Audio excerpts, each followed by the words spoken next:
Hi, I'm Emma, the wealthiest girl in town. But I wish I wasn't. Before I tell you my story, please like and subscribe. My parents are insanely rich. They own a mansion, have maids and butlers, and drive fancy sports cars. Dad is always on business trips, leaving Mom and me in that enormous house. And that's the problem with my life. It's okay, Emma Bear. Your mother is only strict because she loves you. Really, Dad? She controls everything in my life. If she's not careful, she'll love me to death. With Dad always working, Mom controlled my whole life. She was always telling me what to do. Emma, you have ballet in 15 minutes. Emma, hurry to your music lesson. I chose a new piano teacher for you. Emma, I threw out all your old clothes. They were so last season. After being the perfect daughter all day, movies were my only escape. I loved teen rom-coms. Being homeschooled by private tutors meant I had no friends and no social life. And actually, I'm kinda awkward. My favorite movie characters are always having adventures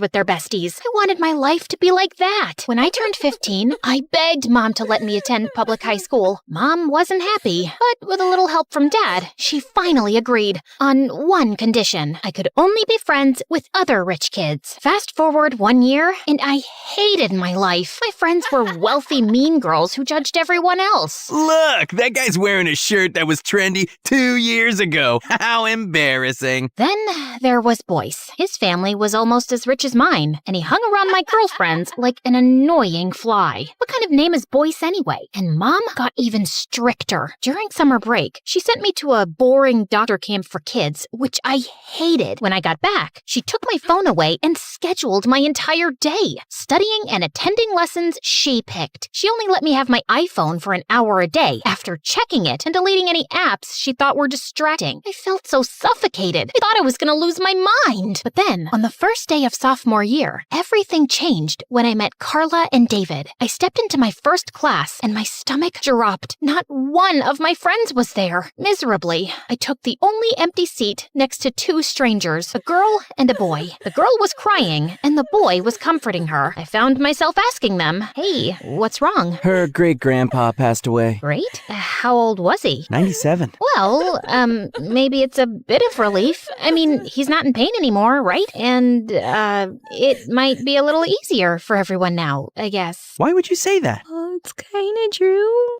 He was in pain and we were too poor to hire a caretaker. I don't want to look like a bad person. I really loved him, but it was kind of a burden. See?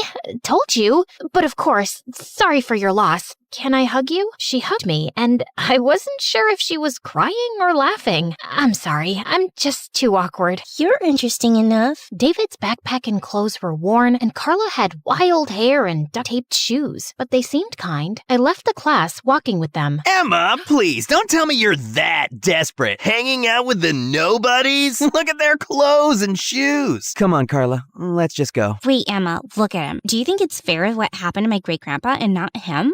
No, Carla, we can't make him join your great-grandpa. Let's start with small steps. Boyce, you know what? Buzz off. If that's your first step, then it would take us 100 years to get him to join my great-grandpa. Fine. See this? Boyce. Clothes, shoes, none of that even matters. You may have the most expensive outfit, Boyce, but your personality is still ugly. Okay, not bad. I rate it 2 out of 10. Ugh, you'll regret insulting me. Boyce stormed off. Oh, it affected him. Okay then, 3 out of 10. You make one scary bodyguard, rich girl. Remind me to stay on your good side. Wow, David, this is your 3rd sentence today. You broke a record. What does that mean? He doesn't talk much. Maybe he likes you. No, I don't. 4 sentences. Then maybe you're too nervous and that makes you talk too much. Nervous because of Emma. I'm not nervous. 5 sentences. Can you stop counting? 6 sentences. Wow, 6 sentences. You've hit your daily limit. Does that mean you won't talk for the next 2 days to balance it out? I looked at him, waiting for him to say another sentence, but he just looked at me and knew what I was waiting for. He shrugged his shoulders and walked away. Only 6 sentences, so give me the $5. Wait, did you bet on me? Ha! 7 sentences. You give me the $5. Carla looked upset that she lost. Fine, don't pay. I'll make it up to you and invite you for ice cream. Sorry, David, we bet on you. Carla told me during class that you don't talk much and suggested the bet. David gave Carla a really now look. What? I needed money. We went to the ice cream shop and ended up having so much fun. It was a good feeling I rarely experienced. The last time I remembered feeling this happy and safe was when I was 5 playing in the park with Dad. It turned out we had one amazing thing in common. We all loved movies. I had always struggled to share my passion with my rich friends, but with Carla and David, I felt like I could talk for hours. So I had a secret life. Weeks passed, and Carla, David, and I grew closer. Boyce and my old girlfriends teased me, but I didn't care. I was finally happy. However, there was still one problem. My mom still believed I was her perfect daughter. I thought I could hang out with Carla and David at school and pretend they didn't exist at home, until one day, my mom stepped into my bedroom. Good news, Emma. I've picked a perfect boyfriend for you. He's from a wealthy family, and his parents are very excited for you two to connect. I gasped. This was the last straw. It was one thing to choose my friends, but my boyfriend? That was too far. As if things couldn't get worse, Mom showed me a picture of this boyfriend, and to my horror, it was Boyce. I couldn't wait any longer. It was time to be honest. Mom, I can't date Boyce. He bullies my friends. Oh, Emma, why would anyone bully those pretty girls? No, Mom. My real friends, Carla and David. Finally, I explained the truth. Mom listened in silence. When I finished, she grabbed her phone. I'm calling your stupid school. I'm withdrawing you. Tomorrow, you will go back to homeschooling where you belong. For the first time, it wasn't hurt or sadness that I felt whenever Mom controlled my life. I was angry. I looked directly into Mom's eyes. What, Emma? Is there anything you want to say? Yes, Mom. Back off. I pushed her out of my way and left the house. I found myself heading to Carla's place. I thought I knew where her house was located, but I reached a place that looked more like a warehouse. I knocked on the door, and a little girl opened it. Oh, you're the rich girl. My name is Emma. Yeah, but you're the rich girl, right? Well, I don't prefer being called that. Yeah, just say yes. Oh, obviously, Carla's sister. Where is she? She's with Dad. She sometimes works with him in gardening for some rich people. Oh, I didn't know she worked after school. Okay, how long will it take her to get back? I think they're done by now. Did you come straight from home? Yeah. How long did it take you to get here? About 20 minutes? Okay, then 20 minutes. Wait, why did you ask? I'm confused. Are you saying... Yeah, she works at your house. You never noticed? Shows how much you care about your workers and talk to them. Why are you standing there shocked? Come on, get inside. I'll show you some of the toys I have. They were yours when you were little. Your mom gave them to my dad and said you didn't need them anymore. I was stunned. Their house was indeed a warehouse. Carla's sister told me they were kicked out of their old apartment because they didn't pay rent for 3 months. An old friend of Dad's told him that we could live in this warehouse temporarily till things get better. We've been living here for 2 years now. When Carla arrived, she was shocked to see me. I explained everything and what Mom did. But you can't stay here for too long. I mean, look around. I don't care. I just want to be away from Mom. Carla, why didn't you tell me you worked for us? I wasn't shy or ashamed, Emma, but I enjoyed our friendship and didn't want you to see me as your employee or something. I would never see you like that. Come on, Carla. Yeah, you're right. Okay, if you're sleeping here, you'll sleep next to my sister. She still wets her bed sometimes, so if you wake up covered in pee, that's on you. Oh, wow. Best toast ever. Oh, did you meet my mom? Wait until you taste her cooking. She's the best. Hi, honey. Carla's told me so much about you. You're welcome to stay as long as you want. Oh, Carla, look, I got you new shoes. But Mom, we agreed you'd buy new pants for yourself next. Who cares about an old woman's pants? But you go to school. And I want the other kids to see that you can have new shoes sometimes. Well, I don't care about impressing them if it tires you out. When I see you wearing something new and nice, it makes all the tiredness go away. Carla's mom was incredibly kind and generous. She worked as a cleaning lady, and despite their poverty, she was the most selfless woman, always making sure I was comfortable. Your mom loves you. Don't all mothers love their children? I don't think so, no. That night, we called David and played cards, laughing together. So, David, why don't you talk much? Is there a sad story behind it, or are you just a weird guy? No sad story. Sorry to disappoint you. My parents didn't talk much to me when I was little. I just grew up lonely. And you don't think that's a sad story? That makes it even sadder. David threw a pillow at Carla, spilling the soda she was holding on her, and we all burst out laughing. I spent the next 2 days at Carla's place. I used Apple Pay to buy a lot of stuff for Carla and her family, and also for David. Here, David, I got you a parrot. He talks and repeats words. It'll help you talk more. Who said I'm upset that I don't talk much? I enjoy my life the way it is. Hello, jerk. Hello. Well, no, we don't say jerk. It's a bad word. We say pal, buddy, pal, buddy. Oh, Emma, okay, I see your point. And for you, Carla, I got you this. Wow, thank you. But just then, Mom burst in with police officers. You think You can just kidnap my daughter? I'll make you regret this. Officers, arrest them! No, Mom! No, officer, don't arrest them! I came here on my own. I kept begging, but no one paid any attention, and the officers took Carla's parents away. Carla's sister started crying. I was going to comfort her when Mom dragged me out. She forced me into the car. When we got home, I locked myself in my room and ignored her. That night, I called Dad. If you want me to behave, you have to fix this and help Carla's parents. Otherwise, God knows what I'll do,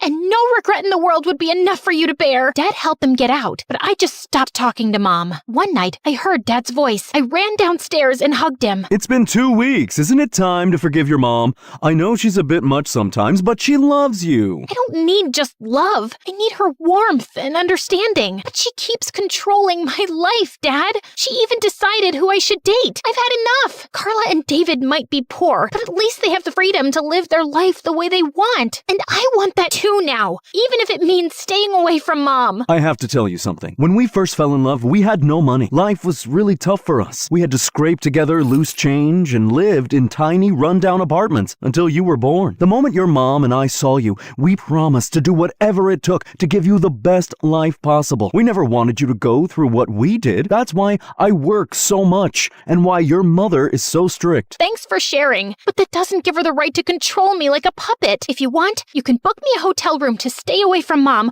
or I'll just run away again. Don't say that. You know what? I'll help Carla's and David's family. Will that make you less angry and drop the idea of leaving the house for now? Helping my friend wouldn't fix my problems, but I didn't want to miss this chance for them, so I nodded. Dad got Carla's family a better apartment and increased her dad's salary. Her mom also became our head maid. Mom wasn't too happy about it, but I didn't care. She tried to apologize, but I was still too angry to talk to her and didn't feel she was sincere. Mom gave me some freedom, but she still wanted me to join lessons and host parties to meet new people. I knew it was hard for Mom to change, so I started sneaking out to go to Carla's place. I loved Carla's mom's lentil soup. It was so good. She was also the best storyteller. Sometimes I would fall asleep listening to her stories, but she'd always wake me up to go home. She wouldn't risk it again. A few days later, while we were at school, Carla's mom had a terrible accident at her house. She fell down the stairs. When Carla found out, she was terrified for her mom. We rushed to the hospital. Carla cried and prayed the entire way. I'd never seen her like that. When we got there, we found her mom lying in bed, looking hurt and tired. She couldn't move, but she saw us from the corner of her eye. Carla, baby. Carla ran to her and cried on her chest, her sister joining in. Her mom cried too. Suddenly, I found myself hugging them and crying as well. Then I heard a voice. You never hugged me like that, Emma. Mom was standing at the door. She was the one who had brought Carla's mom to the hospital and stayed with her all day. Well, you never loved me the way Carla's mom loves her. Of course I love you, honey.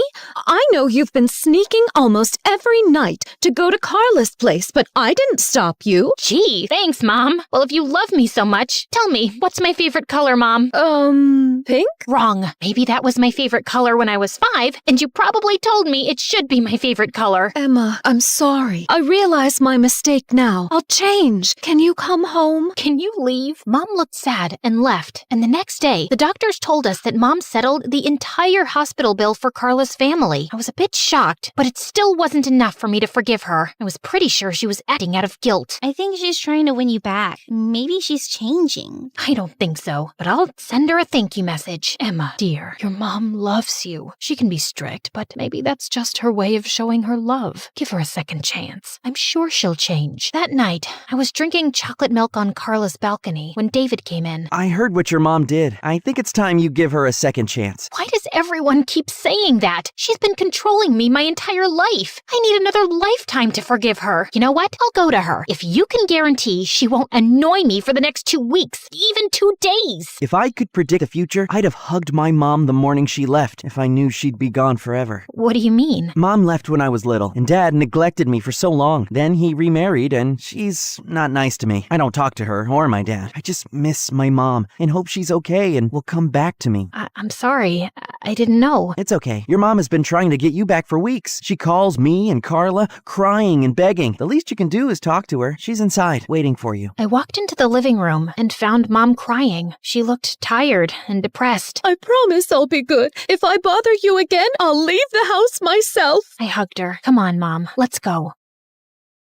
Ever since I was practically a baby, I dreamed of having a pony. I had pony dolls and drew pictures of ponies and watched as many movies and TV shows about ponies as I could. Mama, look at that beautiful pony. Look at the pretty outfit on the lady riding the pony. My older sister Trish didn't share my love for ponies at all, and my parents weren't very enthusiastic about getting me one either. But we have so much space. I promise I'll never ride it too far. Emily, you're too little. Besides, horses are very expensive, and riding can be dangerous. Your mom's right. Why can't you be interested in playing with your dolls like your sister? Our house was away from the city, and it had a big yard, and even an old barn which could be used as a stable. It was the perfect place to keep a pony, but they just wouldn't let me. Even though I was a couple of years younger than my sister, our birthdays were on the same day of the year. It was so irritating because I wanted to have a birthday of my own, but it always felt more like her birthday instead of mine. I guess because she'd been around longer. Happy birthday, Trish. Oh, and you too, Emily. Every year for our birthdays, Trish would ask for something frivolous like a makeup kit or a new phone, and she always got what she wanted, even if she was too young for it. Thanks, guys. My iPhone's amazing. Let's all pose so we can take a selfie. Wow, look at all those great photo filters it has. But I only ever wished for one thing, a pony. You gave me a makeup kit? This is what Trish wanted. I asked for a pony. My 8th birthday and Trish's 10th should have been the best day of my life, but my parents found a way to make sure it wasn't. Oh my goodness, it's a pony. You finally got me a pony.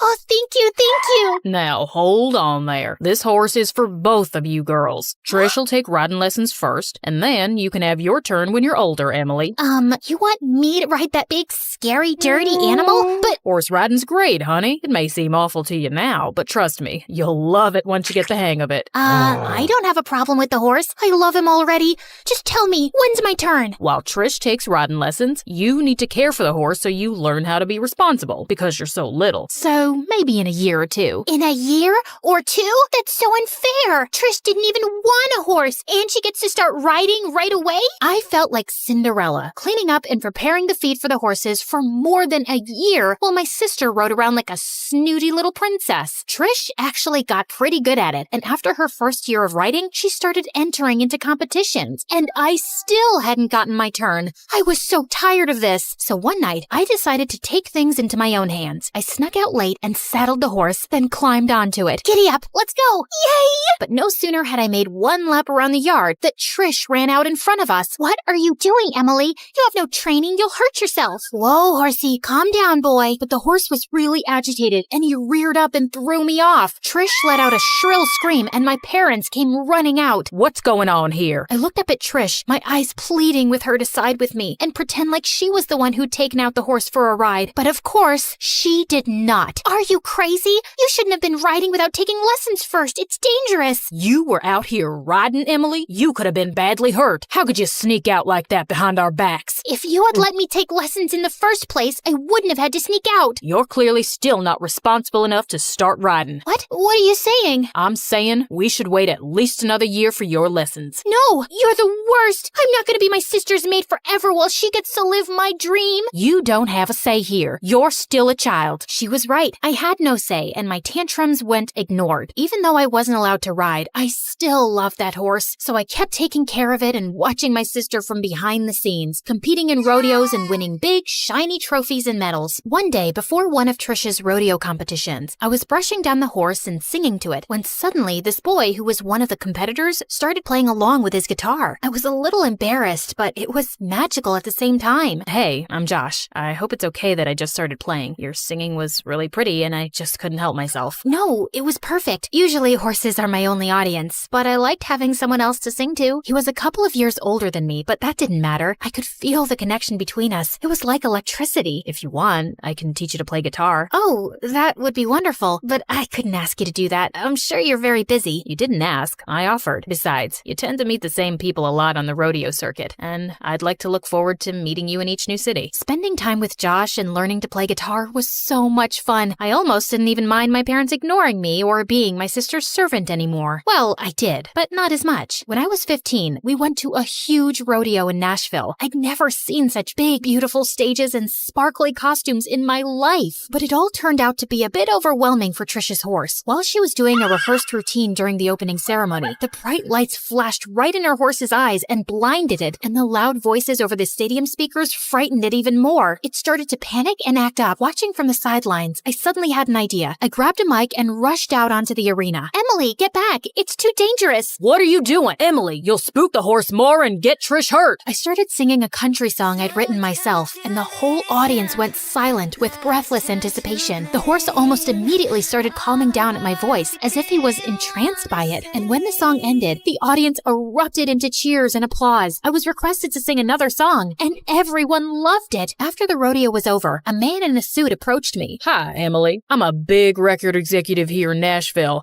and I think you could be the biggest country music star ever. Wow, really? Yes, really. My parents weren't thrilled at the idea, but the record executive convinced them by saying I could perform at the same places we were already going to for rodeo shows, so they agreed. But Josh seemed really excited for me and gave me a big hug. Thank goodness you acted fast and saved your sister like that, and I'm so proud of you for getting that recording contract. I blushed at the compliment. As we pulled apart, our faces were close, and I felt this was the moment we were going to share our first kiss. But then suddenly, something horrible happened. Well, I'm glad this show's over. Trish, I was so worried for you. Josh literally pushed me away and drew Trish into a long hug, and then they kissed. I was so shocked. It was like reality had shattered into a million pieces, and down was up and up was down. It didn't make sense. And then I was so angry I could spit nails. I felt like fire was running through my veins, and I wanted to shoot lasers out of my eyes. Get away from him, witch! What? How could you steal my boyfriend, Trish? Right in front of my face? Your what? Emily, when did I ever say I was your boyfriend? You implied it. I mean, I think you did. There's clearly a connection between us. There's clearly been some confusion, but I don't want to get in the middle of sisters. I don't think I can be around either of you. I'm sorry. Josh, wait! I hope you can both work things out. Goodbye. As Josh left, I turned furiously to Trish. Haven't you stolen enough from me already? Did you have to take him too? She just gaped at me like a fish, like I was the one who'd done something wrong. I cried all that night, and I refused to talk to Trish for months. Fortunately, singing and writing songs kept me so busy that I didn't have time to keep dwelling on how Trish had betrayed me, and I poured most of my anger and hurt into my lyrics. I recorded my first album, and when it was released, it debuted at the top of the charts. I was famous overnight. My face was all over billboards, and people were always stopping me in public to get my autograph. I even started a vlog on social media and instantly got millions of followers. By the time I was 16, I was world famous and had more money than my parents ever had. So I decided to move out on my own. My parents tried to stop me. I forbid you to move out. You are still a child and too little? You've been telling me that my entire life, and it's never been true. I am not too little. I've achieved big things and have even bigger dreams. I have my own money now, and I'm gonna live my own life exactly the way I want. As long as you are still legally a minor, you're living under our roof, under our rules. That's what he thought. By that time, I had my own agent, manager, and legal team. They helped me get legally emancipated. I bought my own house, and I finally had a beautiful horse for myself. I paid for my own lessons and even rode the horse during some of my live concerts. Months later, my latest concert tour brought me back to my hometown. After performing on opening night, I walked out of the venue's back entrance to find a girl crying in the alley. It was Trish. Trish, what are you doing here? Emily, I wasn't expecting to run into you. Strange, because if you didn't want to run into me, you shouldn't have come to my concert? And why are you crying? Not that I care, I'm just curious. I came because I wanted to see you perform, but seeing you on the stage and living out your dreams just made me a bit sad. Mom and Dad are making me go out on the rodeo circuit again. What an ungrateful diva. She'd gotten everything she wanted, plus everything I wanted. So why are you complaining? I had to go find another dream because you took mine away, and now you're crying about it? Emily, I never wanted to ride a horse in the first place. How do you not remember that? I wanted to play with makeup and design dresses. Mom and Dad made me take lessons so I could be a good example for you. I'm sure all of their attention and winning those awards didn't hurt. My medals and trophies mean nothing to me, and our parents were suffocating me with attention. I couldn't get a second to myself. I wished I could just hang out in the stables like you for just one day. You wished you were like me? Oh, I see. Maybe that explains why you tried to steal Josh from me. I didn't even know he was your boyfriend. I don't think he knew that either. Are you sure you didn't just misread some signs? I don't know. Maybe I did. It was beginning to dawn on me that I'd been kind of self-absorbed and jumped to conclusions too fast. And maybe my sister wasn't that horrible. She just didn't have the strength to fight for her dreams like I did. Trish, I'm sorry I judged you so harshly, but you really can't spend the rest of your life doing something you don't love. You need to stand up to Mom and Dad, and I'll come with you. My parents were shocked to see me and even more surprised when I told them Trish wouldn't be competing in rodeos anymore.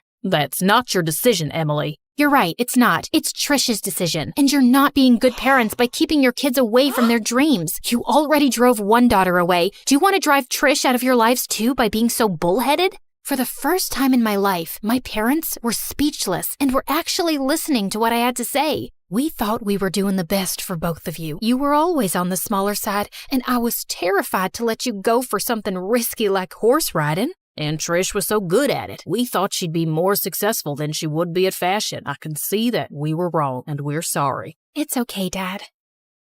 When I was little, my mom worked for this rich woman who was the third cousin of the daughter of the king of bleep. Oops, I forgot. Mom and I signed an NDA, so I really can't say which country or what king. Anyway, the rich woman had a fabulous life. She and her daughter Gigi, who was my age, lived in a beautiful mansion. They went to the spa every week and on vacation every weekend. But the only thing was that the paparazzi never left them alone. They camped in front of the house and hid in the trees to get a glimpse of Gigi and her mom. Gigi and I looked alike, so I'd often pose as her decoy. I'd walk out the front door in her fancy clothes and smile for the paparazzi, while Gigi snuck out the back into a tinted SUV and sped off. Life was great until Gigi and her mom moved back to bleep and Mom lost her job. We moved into a tiny house and Mom had to work 2 jobs just to afford the rent. I hated being poor. It made me sick to my stomach. So I decided I had to be rich one day. I worked harder than ever in school so I could get a good job and make a ton of money. Then one day, I was called into the principal's office and she gave me the best news ever. Congratulations, Grace! You've been awarded a scholarship to one of the most prestigious private schools in the city. I was over the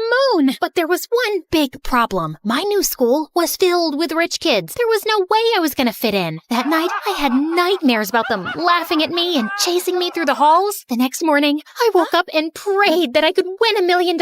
And then the craziest thing happened. I talked with your Aunt Maddie. She lives near your new school. You'll be staying with her so I can save some money. I jumped for joy.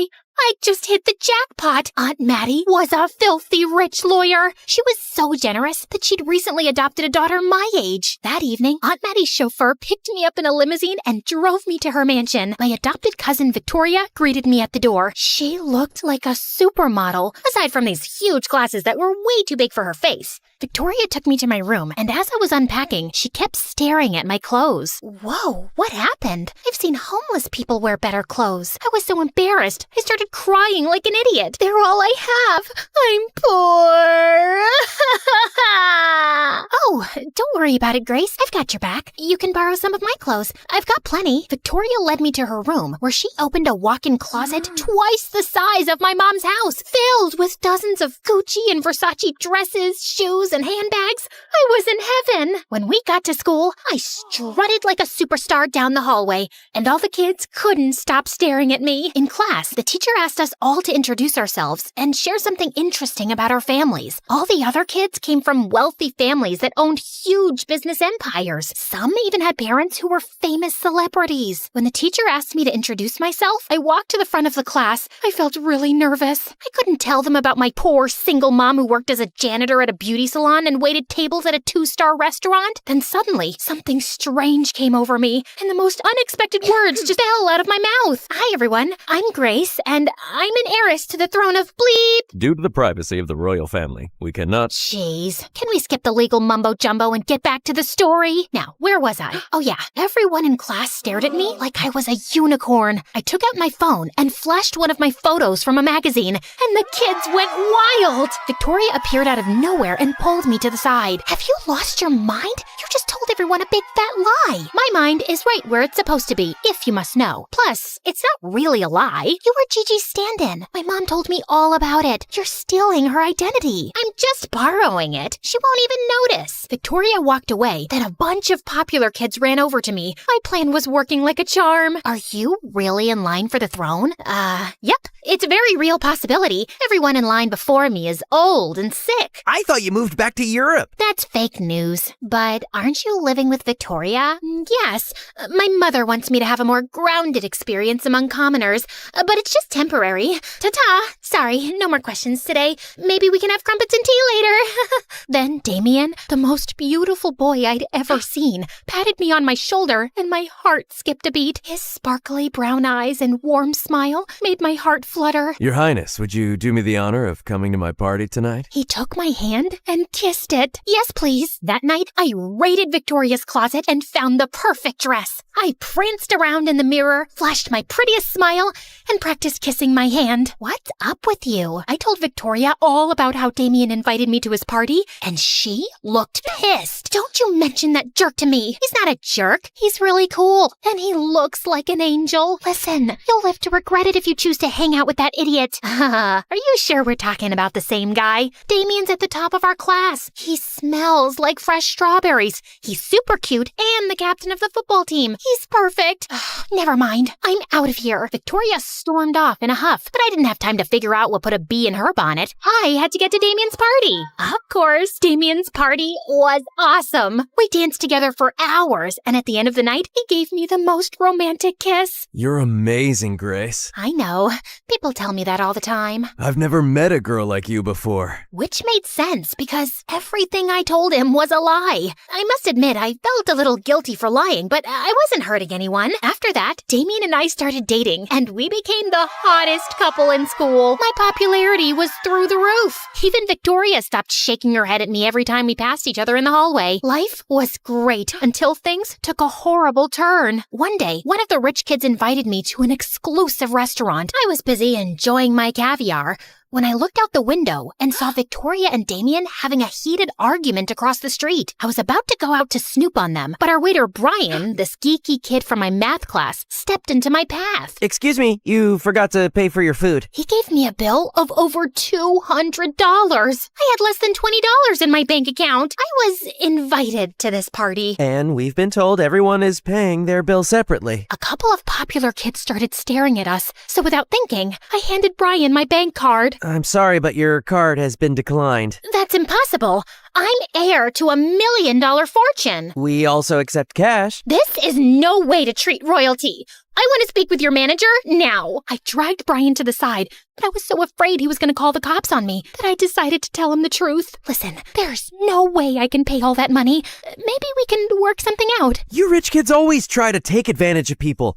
Please pay so I can do my job. Aren't you from some royal family anyway? I'm seriously not a rich kid. That was all a big lie. I just wanted to fit in. Suddenly, tears started streaming down my face. Oh, geez, please don't cry. Listen, I know what it's like to want to fit in with the rich kids. I'll put it on my tab, but you have to pay me back this month. I was so relieved. It felt like a huge weight had been lifted. It was good to tell the truth, but then it hit me. If Brian exposed me, my fabulous life would be destroyed. Could you please keep my secret? Sure, but only if you agree to tutor me. I'm kind of struggling with calculus, and I saw you got 100 on the test. I happily agreed. By the time I was done with this drama, Victoria and Damien were gone, and neither of them answered their phones. I called my driver to take me home. I waited in my room for hours, but didn't hear a word from either of them. I was confused, worried, and a little jealous. What on earth could they have been arguing about? A few minutes after midnight, I woke up to hear a car pulling into the driveway. I looked out the window. It was Damien, and Victoria was in the passenger seat. I saw red. I raced down the stairs and ran straight into Victoria. Why are you sneaking around with Damien? We aren't sneaking around. I saw you two arguing at the party. It's complicated, and I'm really tired. Can we talk about it later? It's not complicated at all. You're a jealous witch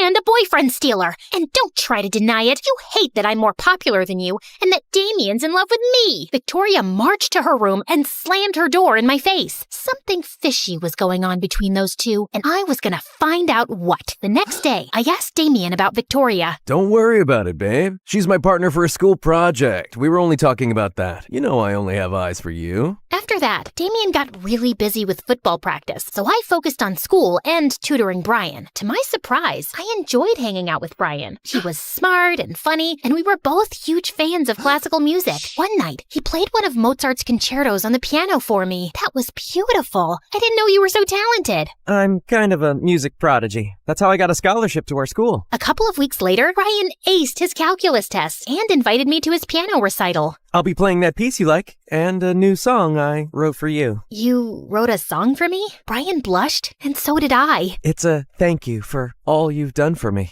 I wouldn't miss your concert for the world. That night, just as I was getting ready to go to the concert with Brian, Damien showed up in a tuxedo. What are you doing here? You're funny. I told you I was picking you up. Oh God, I'd totally forgotten that Damien had invited me to be his date for his family's annual charity ball. Come on, we don't want to be late. Damien took my hand and rushed me to his car. When we arrived at the ball, Damien's parents were excited to meet me. They spent the whole night introducing me to all their fancy friends and bragged about how their son had landed the heiress to a throne. I needed a breath of fresh air, so I went out into the back alley for a bit to find Damien and the school's head cheerleader kissing. When they saw me, they turned as white as bed sheets. It's not what it looks like. Actually, it is. Damien and I are in love. I was gonna tell you after the party. I just wanted to impress my parents by saying you were my girlfriend. You're their favorite royal, and they've been dying to meet you. I slapped Damien hard in the face and stormed out of there. The next day, Brian marched up to me at school with a huge scowl. I waited for you for over an hour, and you didn't even call. I'm sorry. I had another engagement. Like what? Your fake royal duties? If you didn't want to go, you should have just told me. You didn't have to play with my feelings. I may not be one of the popular kids, but I don't deserve to be treated like trash. Brian stormed off. I was gutted. And just when I thought the day couldn't get any worse, I got an alert on my phone. A gossip website had done a news report on me and outed me as a fraud. All the kids crowded around me like an angry mob. I ran outside and straight into a bunch of crazy paparazzi. They chased me through the parking lot. I darted down the street and jumped into a cab. Get me out of here, please. The driver hightailed it out of there. When I got home, I raced up the stairs and locked myself in my room. Then suddenly, someone unlocked my bedroom door and turned the knob. Terrified, I hid under the bed. My lies had finally caught up with me. The police would haul me off to jail. My mom would be so embarrassed she'd disown me. The whole thing might even go on my permanent record. I closed my eyes and braced myself for the worst. Please have mercy. I'm just a kid. I made a mistake. I'm sorry. Don't be so dramatic. It's just me. I told you all this would blow up in your face. The lying. And most of all, Damien. Was he dating you too? No, gross. Damien and I lived in the same foster home years ago. That night at the restaurant, I got a text about our foster mother. She'd gotten into a bad accident and had to have a major surgery. She'd just woken up and was begging to see me and Damien. That's it. Damien hates that he was poor and he won't tell anyone he's adopted. Or that he and I know each other from a foster home. And he's always trying so hard to impress his snooty parents. You're not that different. He just wants so bad to fit in. That information hit me like a ton of bricks. At that moment, I decided to make a change. I apologized to Victoria and sent Brian a dozen I'm sorry memes. And I came clean to everyone at school. After my truth was revealed, I wasn't popular anymore, of course. I was even mocked and branded as a liar. But I had Victoria, and I eventually made friends with some nice kids, and it took a while. But Brian and I started talking again after I offered to tutor him for free for a year. In the end, I realized that being a popular fake royal didn't hold a candle to being surrounded by friends that loved me for me. My mom comes from a family of geniuses. Both her parents are scientists, just like her. So when I was born, she expected me to be some kind of genius too. Only I wasn't. Kathy, how do you make 7 even? Easy. Take the S out like this. Ugh, no. Let's give this another shot. Mom, I'm bored. Can I go outside and play for a bit? Such a pretty day. No matter how hard Mom tried, I could never give a hoot about books. So Mom got me private tutors. Margot, are you with me? Tell me what I just said. You said, Margot, are you with me? No, I mean, what was I teaching? How am I supposed to know that? You're the teacher. The tutor got angry and swore to never come back, and Mom was just left disappointed, as always. She didn't talk to me for days until one afternoon, her old friend from school, Lydia, paid us a visit with her daughter, Sophie, who was awfully quiet. They'd recently moved to town and shifted to our neighborhood. I was so excited to see another kid in the area, since our neighborhood was full of old, boring people. Do you want to see my room? Oh, wait, that's a mess. We should go outside and play. Sophie won't be going anywhere. Why don't you guys sit down and I'll get some sodas. Sophie passed me a dry smile and did exactly that. I went and sat next to her. Are you okay? What are you doing? So you talk, huh? Please, don't talk to me. My mom doesn't like it when I talk too much.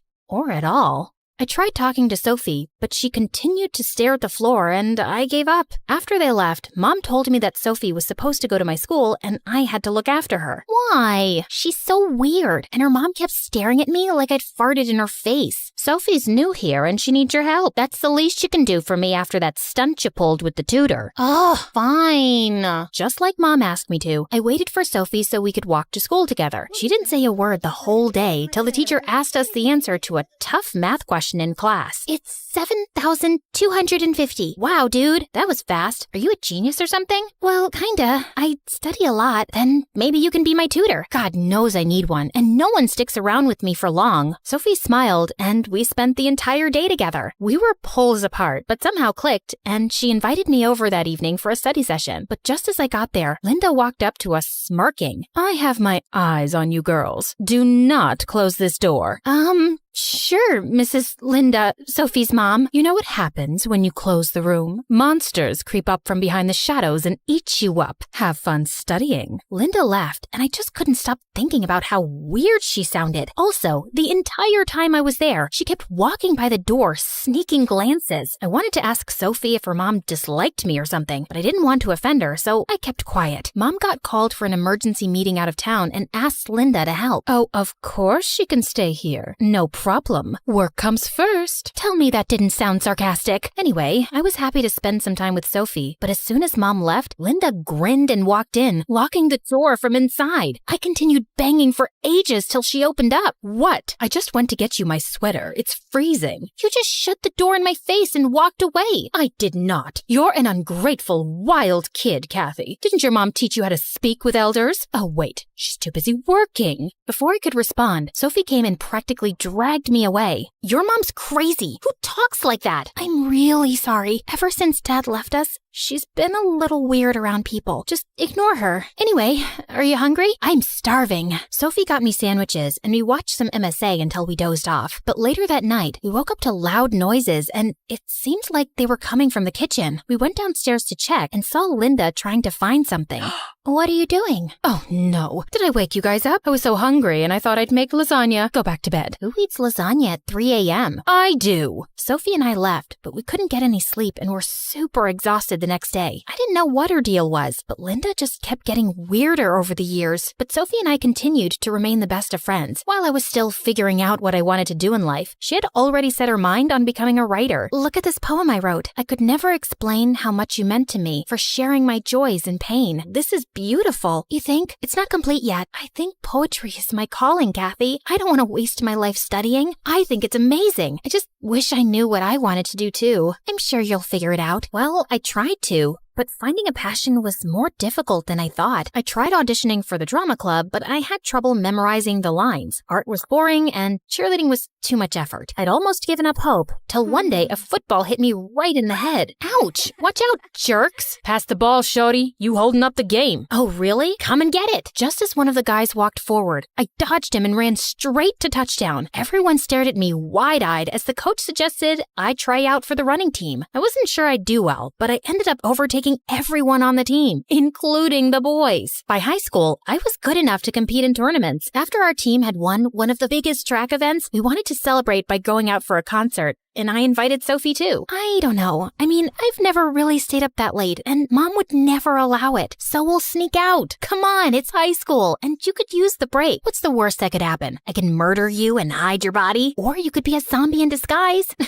Wouldn't that be something? Sophie and I left with the team, and were having a blast at the concert till I left to go get some drinks. And when I came back, Sophie wasn't around. I started searching for her frantically and tried calling her, but I couldn't get through. I informed security, and within minutes, we had a whole search team looking everywhere for her. We finally found her near one of the stalls, and she had fainted. We immediately took her to the hospital. I informed Mom and Linda on the way, and was sweating bricks when they showed up. Do you have any idea what you've done? You're such a bad influence on her. She has a scholarship exam in 2 days. If they don't let her sit for that, all her hard work will go down the drain. I can't believe this. Your daughter's in the hospital, and all you care about is some dumb exam? Seriously, what's wrong with you? You should be sorry for sneaking out my daughter, and instead, you're giving me an attitude? This is exactly why I told Sophie to stay away from you. If there's anyone she needs to stay away from, it's you. She probably fainted from all the stress you give her. Enough, Linda. I apologize for Kathy. And you, young lady, let's talk at home. But Mom! Just then the doctors walked in and informed us that Sophie had a slight concussion and a minor fracture and would be absolutely fine. I wanted to check on her too, but Mom dragged me back home. A week later when Sophie came home, I rushed to talk to her. I am so glad you're okay. How are you feeling? I've been better. I'm sorry for leaving you alone like that, Sophie. It's okay. I don't want to think about it. I need to rest now. Let's talk later. With that, Sophie just went to bed and pulled up a blanket. Because of her injury, she couldn't take the scholarship test for college, and even though she didn't blame me for what happened, I wanted to make up for it. I thought about it a lot, and then one day while I was walking by the school notice board, I saw a flyer for a writing competition. The winner would get a chance to apply for a prestigious writing course and win a cash prize. I quickly tore it off and went straight to Sophie's place, but Linda opened the door and refused to let me in. I had to get creative, so I climbed up a tree that led to Sophie's window, and what I saw blew my mind. You have to stop hanging out with that Kathy. I hate her, and I hate her more every day. Stop it, Mom. You don't even know her. I know she'll let you down, just like her mom did. What do you mean? Nothing. They're all the same. You need to be better and smarter, get a better job, college, and more money than Kathy. That will be my revenge. Saying that, Linda turned around and left. She was worse than I thought. And what was she saying about my mom? I had so many questions in my head when suddenly the branch I was on snapped. Luckily, I caught the windowsill just in time. What the heck are you doing, Kathy? Hanging out? Pull me up, will you?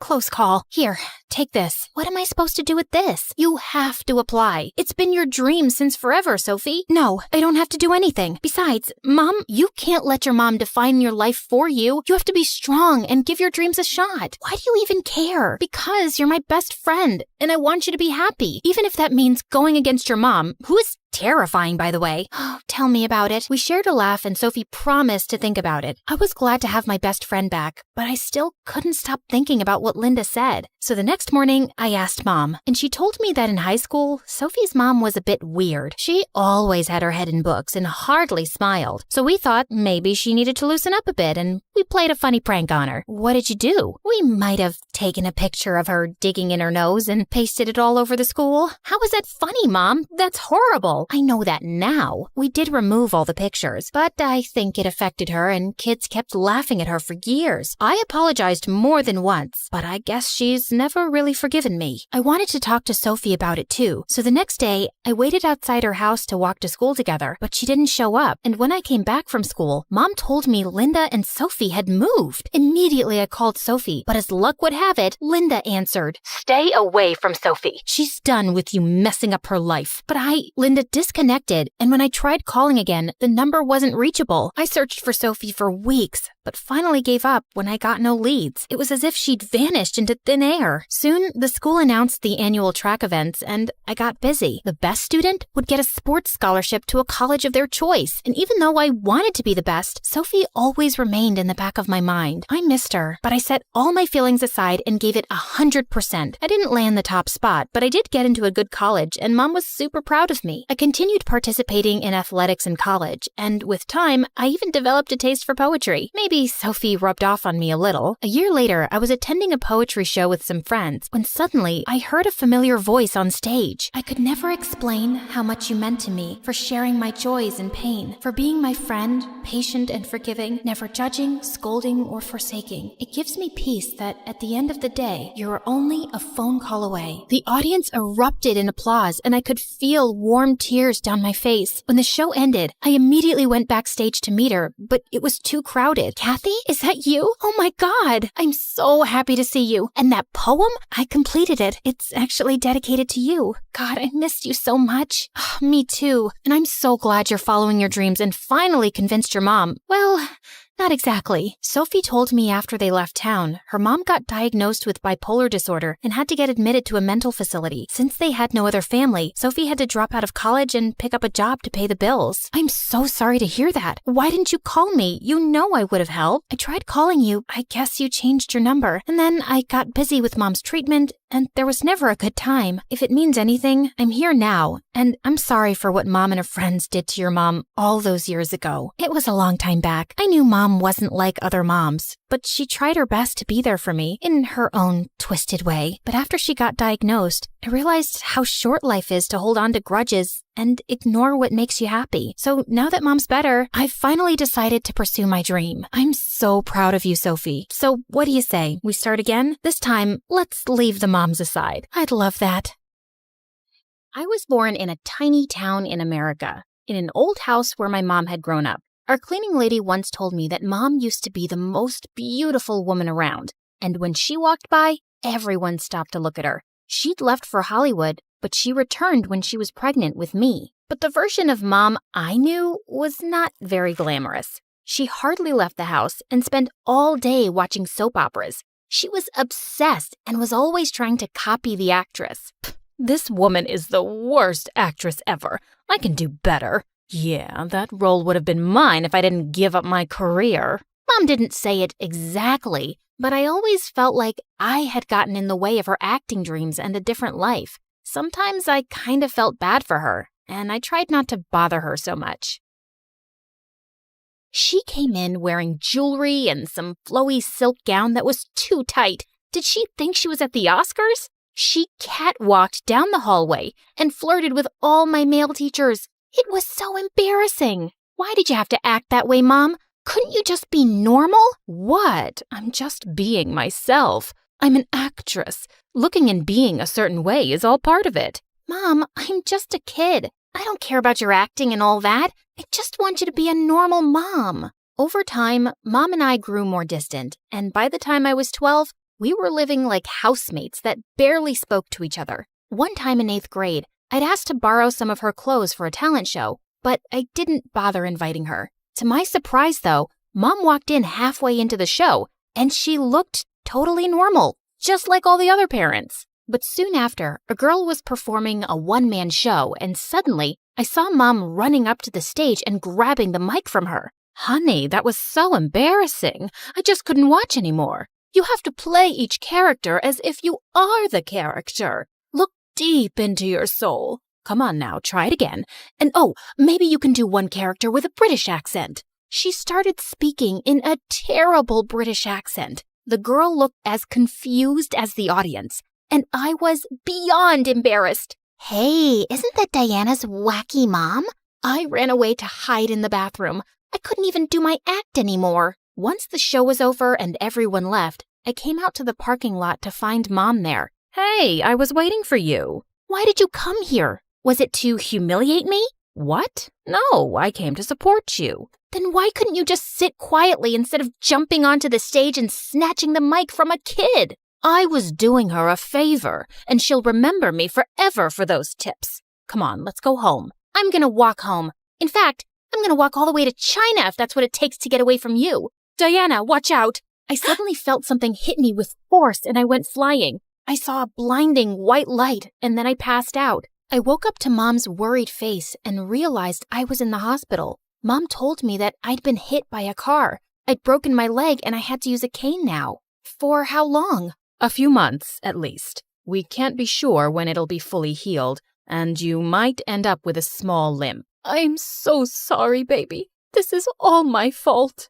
That day, I cried so much I thought my eyes were gonna fall out. I tried to stay mad at Mom, but I couldn't. She wasn't great, but I knew she didn't wish for this. When we got home, Mom tried so hard to be the perfect caregiver, but I knew she was struggling. It just didn't come naturally to her, but she never stopped apologizing. Baby, this is all my fault. In times like this, I wish I was more like Carol. Carol was my mother's sister who lived in New York. When I was younger, I always wished she was my mom. She had 2 kids, Theo and Becky, and the holidays I spent with my cousins were my favorite memories. Auntie Carol is quite amazing, and it would be nice to see Theo and Becky. Do you think spending some time with them would make you feel better? Yes, yes, yes! If that's what you want, love. And soon enough, I was heading for New York. But my first disappointment came at the airport when I saw Aunt Carol wasn't even there to pick me up. When she didn't show up after a while, I called her. It turned out she'd forgotten. I am so sorry, honey. There was a little situation at the kids' school. She still looked like the amazing aunt I remembered, but something about her also felt different. And when we got to her house, it was really quiet. As Aunt took my luggage to my room, I wandered into the kitchen to find Theo making a sandwich. "Hey, Theo, it's so good to see you." Theo just looked at me blankly, then walked off without a word. What the heck? Didn't he remember me?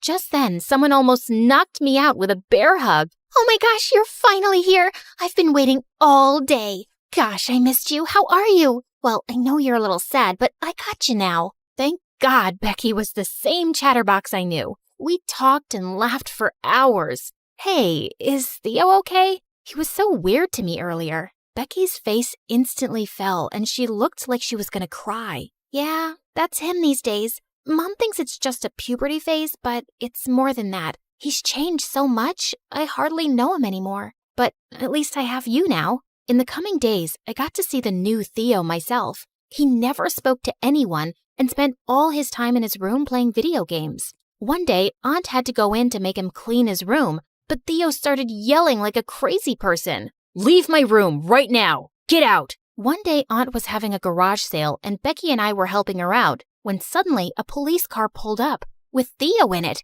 "Is this your son? He was caught stealing cigarettes and magazines at the mall." All our neighbors were staring at the spectacle, and Aunt's face was red with embarrassment. The policeman let Theo go because he was a first-time offender, but that day, Aunt snapped. "Why have you decided to humiliate me? I work my butt off for you to have everything, and you go around stealing?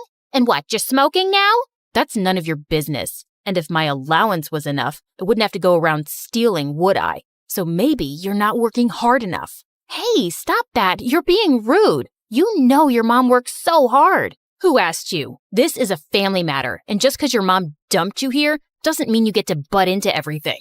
I was so sick of his stupid attitude. I hit him with my cane and we got into a fight and Aunt had to separate us. "That's enough. Theo, apologize right now." From that day, Theo and I were dead to each other. I didn't care anyway, as long as I had Becky with me. Aunt Carol registered me at my cousin's school soon, which Theo looked very unhappy about since we were in the same grade. On our first day, Theo cornered me right after Aunt dropped us off. "Listen, just stay away from me. Mind your own business, and as far as anyone knows, we are not related. Understood?" It was my first time in school since the accident, and I was nervous, but the students here were really nice. They helped me up the stairs and even helped me find my class. I had a feeling I was going to love it here. But when the bell rang for recess, I noticed the strangest thing ever. A group of boys ordered Theo to pick up their books and put them in their lockers. And he did, without a word, like he was their servant. During lunch, I noticed him with the same boys again. This time, they made him fetch their lunch, and while he was balancing all the trays, someone bumped into him and he fell down, and those jerks all laughed at him. Hey, what's the deal with that boy? Oh, that poor boy is Theo, and that blonde guy in their group is Billy, and the rest are his minions. They've been hurting Theo forever. One time, Theo reported Billy and got him into detention, and since then, it's gotten so much worse. Like they're really trying to punish him. Sometimes I feel bad about not helping him, but we're all scared of those jerks. My heart broke into a million pieces. Theo was being bullied by monsters. And why hadn't Becky said anything? You must know what Theo is going through. Why haven't you told Aunt all this time? Diana, Mom works for the company Billy's dad owns, and you don't know how far Billy can go to make someone miserable. He's a spoiled brat, and if he asks his dad, Mom would lose her job in a second. Theo has forced me to stay quiet and says he can put up with it. He says things will be worse if he doesn't. I tried to understand her point of view, but I just couldn't. This had to stop. That night, I went to Theo's room. "Listen, I'm really sorry for the way Billy is treating you, and he needs to be punished." "Didn't I ask you to mind your own business? And it's not how it looks. I do stuff for those guys and get paid for it." "You get paid to run around like their errand boy? That's humiliating. Let me help you." "No, you'll make it worse. It's just for a few more months and then we'll graduate. I'm handling it just fine." "No, you're not. You are hurting and everyone close to you is hurting too. Can't you see it?" "Leave me alone." But I just couldn't. So the next day, I made videos every time I saw Billy bully him, then sent them to the principal's email address. The next day, I felt a million butterflies when I found out that Billy had just been called in by the principal and suspended for 2 weeks. Not long enough, but a little justice. But when I got home, Theo was furious. "I told you to leave it alone. He's gonna come back and have my head. No, he won't. The principal knows now. You are such a dumb, nosy idiot. You think the principal will actually take serious action against someone like Billy? Thanks for ruining my life. For the entire 2 weeks, he was so paranoid and looking over his shoulder. And the day Billy was supposed to be back, I noticed tears in Theo's eyes on her way to school. I silently prayed that he'd leave Theo alone and that I hadn't made things worse. But during lunch that day, I noticed a crowd gathered outside. I got closer and saw Theo surrounded by Billy and his boys. OMG, they were gonna hurt him. Hey, leave him alone. Stop it. But no one heard me. Then suddenly, I felt a huge force rush through my legs, and I charged forward and hit Billy in the knees with my cane. He fell to the ground and stared at me furiously. Theo had grabbed Billy by the collar and punched him in the face. No one messes with my cousin. Luckily, someone had called the principal to the scene, and everyone said that Billy tried to hurt me. The principal told him he was expelled. You can't do that. Do you know who my father is? Oh, yes, I know, son. And I'm sure he wouldn't want word getting out that his son goes around beating kids with disabilities. That wouldn't be good for his reputation. You hurt a girl with a cane. I'll talk to your father right now. Billy was indeed expelled, and his minions were suspended for the rest of the term. Billy's father also reached out to Aunt Carol to apologize and promised that his son would not be bothering her family again. After it was all over, Aunt Carol turned to Theo in tears. I should have known. I'm such a bad mom. No, you're not, Mom. You're the best, and I'm sorry for all the hurt I've caused you. And then he pulled me into their hug, too. Thank you for everything. I really owe you one. I'm just happy to have you back, cousin. From that day, things changed. Theo started to get better and becoming his old self, and my leg had started recovering too. I could now walk for short distances without my cane, and I didn't have a limp. One day, we were having dinner when someone knocked on the door. It was Mom, and she looked different. For the first time, she looked happy. She told us she'd gotten an opportunity to be in a big movie in LA, but she'd turned it down to take me home. I'm so happy you're getting better. I want to be there for you during your recovery. I'm learning slowly, but I do want to be the best mom for you, really. Mom, I really appreciate that, but you have to take that role. You'd be crazy to turn it down. What? It's your dream, and I'm happy here.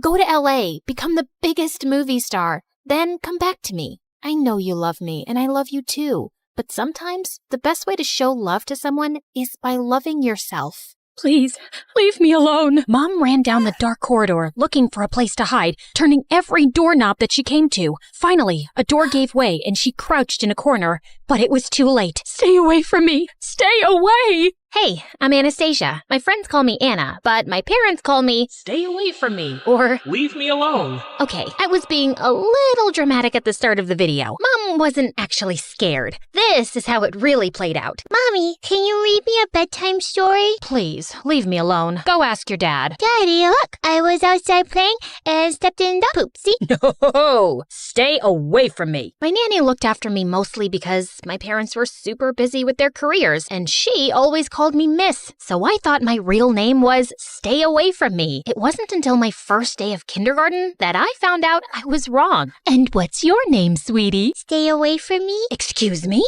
What did you just say? Stay away from me. Next thing I knew, my parents and I were sitting in the principal's office. Sure, I got into trouble, but at least my parents used my name more after that. And when I was 4, something amazing happened. My sister Isabella was born, and she was beautiful. Oh, I have the most beautiful daughter anyone could ask for. I was so bummed by what she said that I stuck my tongue out at her, but I got over it soon enough. I finally had someone to play with, or so I thought. You see, Mom didn't want me near Isabella. Shoo, go away. But one night, Isabella couldn't sleep and was screaming at the top of her lungs. I crawled into her crib and began to sing her lullabies, and soon enough, she was sleeping peacefully. I felt like the best big sister ever, but we never had a shot at getting close because of the way my parents treated us. They were less busy with work now and spent all their time fawning over Isabella and spoiling her while completely ignoring me. You know what I see in the mirror? I see 2 beautiful girls with unlimited potential. Anna, how long have you been standing here? I was here first, brushing my hair,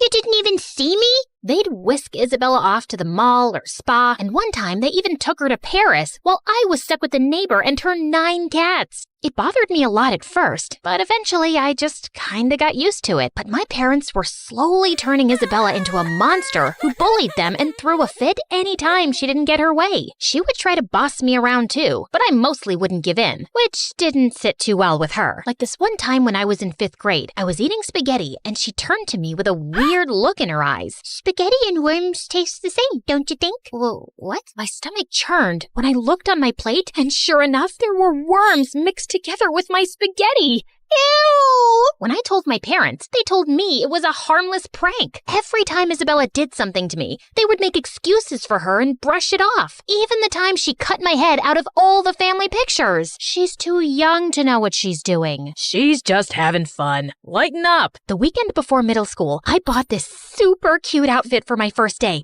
and I couldn't wait to put it on. But when I was getting ready, I couldn't find it anywhere. That is, until I entered the kitchen, and there sat Isabella in my outfit. Isabella, that's mine. It looks better on me. I look like a doll. I rushed over to Isabella and tried to pull my outfit off of her when Mom dragged me away. Anna, what are you doing to your little sister? I want her to take off my clothes. Oh, is that what you want? You should have said it nicely. And then she took a pair of scissors and cut herself out of the dress. Oh my God, you're such a psycho. Mom, aren't you going to say anything? Yes, if you knew how to share your things, you could both enjoy them. But now look at what you made your sister do, Anna. I could pull my hair out. There was no winning against this brat when she had some magic spell cast on my parents. As I grew older, I just avoided my family as much as I could and faded into the background. I decided to focus on what I loved best, singing, and I became quite good at it. But I only realized exactly how good I was when I was 16. 2 months before high school started, I'd taken up a small gig at a cafe to sing occasionally, and when I was done, a stunning lady approached me. Hi, I'm Gigi.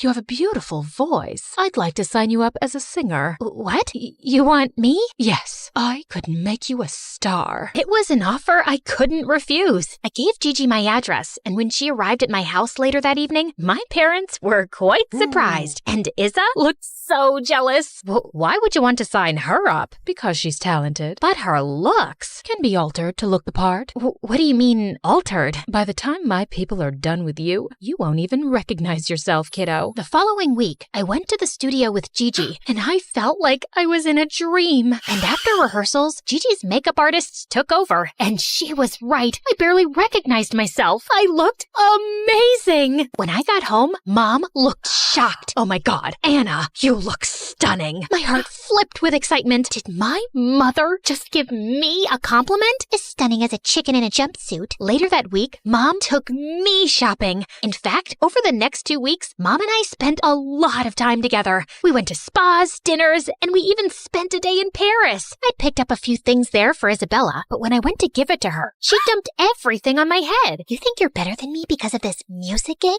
Your days are numbered, witch. Did my baby sister just threaten me? I was too busy to think too much about what Isabella said. I worked hard and released my first album. By the time I started high school, I was already famous. OMG, her skin is flawless. She's such an amazing singer. I can carry your books around. But life just had to give me lemons. And this lemon was Mandy, the meanest and richest girl in school. She transferred to our school the year before and was the most popular girl around. But clearly, I dethroned her now because I had way more fans and social media followers than her, and she just couldn't handle it. Others may have forgotten how ugly you really are, but I'll never forget, and I'll make sure the others don't either. I tried to ignore her and just enjoy my newfound fame. But of course, Mandy did everything to ruin it. This one time after gym class, she filled my body wash with oil. Another time, she filled my bag with live frogs that went crazy in the science lab. She was a lunatic. And then one afternoon, while walking through the mall, I saw Mandy and Isabella together. Mandy was shoving a dress into Isabella's hand and looking over her shoulder. Wait, was she trying to get Isabella to shoplift? I stormed over to them immediately. Mandy, what are you doing with my sister? Mind your business, Anna. She's my friend and way better than you. Isa, she can't be that good if she's trying to get you to steal clothes. You're coming with me. But Isa bit my arm hard and ran off. Stay away from my sister, Mandy. But after that, I'd see the two of them together all the time. If they wanted to run their own Anastasia hate club, then fine. I had better things to focus on, like my very first concert that Gigi has arranged to boost album sales. On the night of the concert, my family came to support me, and I was so excited. I grabbed the mic and stepped onto the stage confidently, and I was totally owning it. Everything was going great until someone from the crowd screamed and pointed at the chandelier above me, which was falling down. One of my guitar players threw himself at me and managed to get me out of the way seconds before the chandelier crashed on stage. Before I could even process what had happened, Gigi whisked me away to get me checked up at the hospital. But as I was leaving, I spotted Mandy's face in the crowd. I couldn't get rid of the thought that she had something to do with this incident. But would she go this far?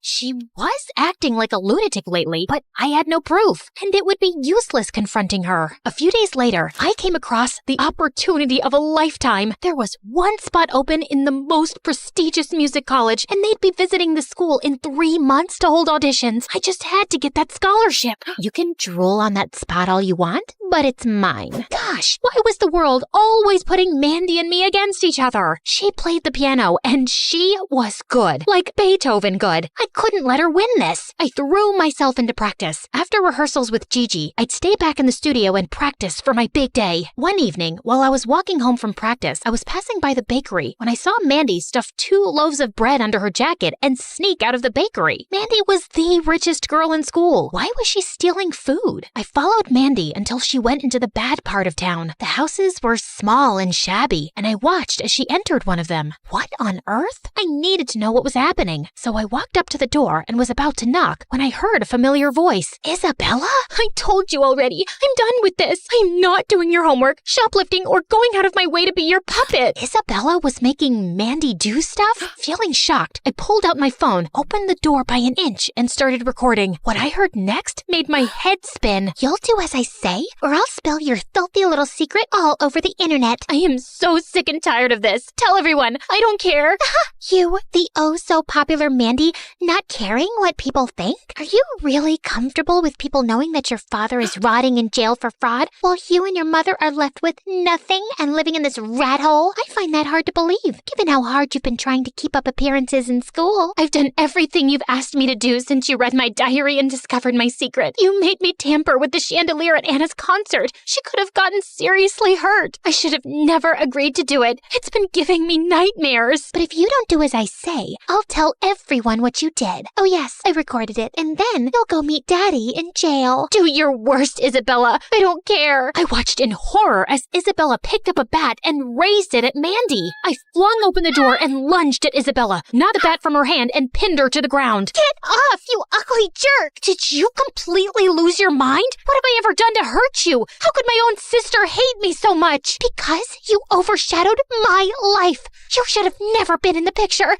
I'd do anything to bring you down. Isabella lunged at me with a scream, but the commotion had attracted the attention of some neighbors who came running in and held Isabella. Someone called the police, who took her away kicking and screaming. I was still reeling with shock when Mandy turned to me. You helped me? Why? We may have our differences, but I couldn't let Isabella blackmail you or hurt you. Thanks, Anna. No problem. That's what friends are for. Friends? Are we friends? Maybe we could try. Crazier things have happened. My parents' world turned upside down when I showed them Isabella's video. They decided to get Isabella evaluated, and they were told that Isabella had some problems. She was taken to a facility to get the help she needed. I've been pointing out Isabella's issues, but you've always just let them slide. If we'd gotten her help earlier, things might have been different. Anna, we're sorry for not treating you both fairly. We're starting to see how our actions have affected you both. We want to do better. Can you forgive us? It's gonna take some time, but maybe going to therapy together could help us improve as a family. Hearing this, my parents nodded their heads in agreement. At school, Mandy and I even smiled at each other. Finally, the day of the big audition for the scholarship arrived, and I saw Mandy backstage looking super nervous. I don't think I can do this. You can and you will. break a leg. Thanks. You too. Oh, I'm not auditioning. I thought I should give you a fair shot. Oh, because you think you're better than me and I have no chance against you?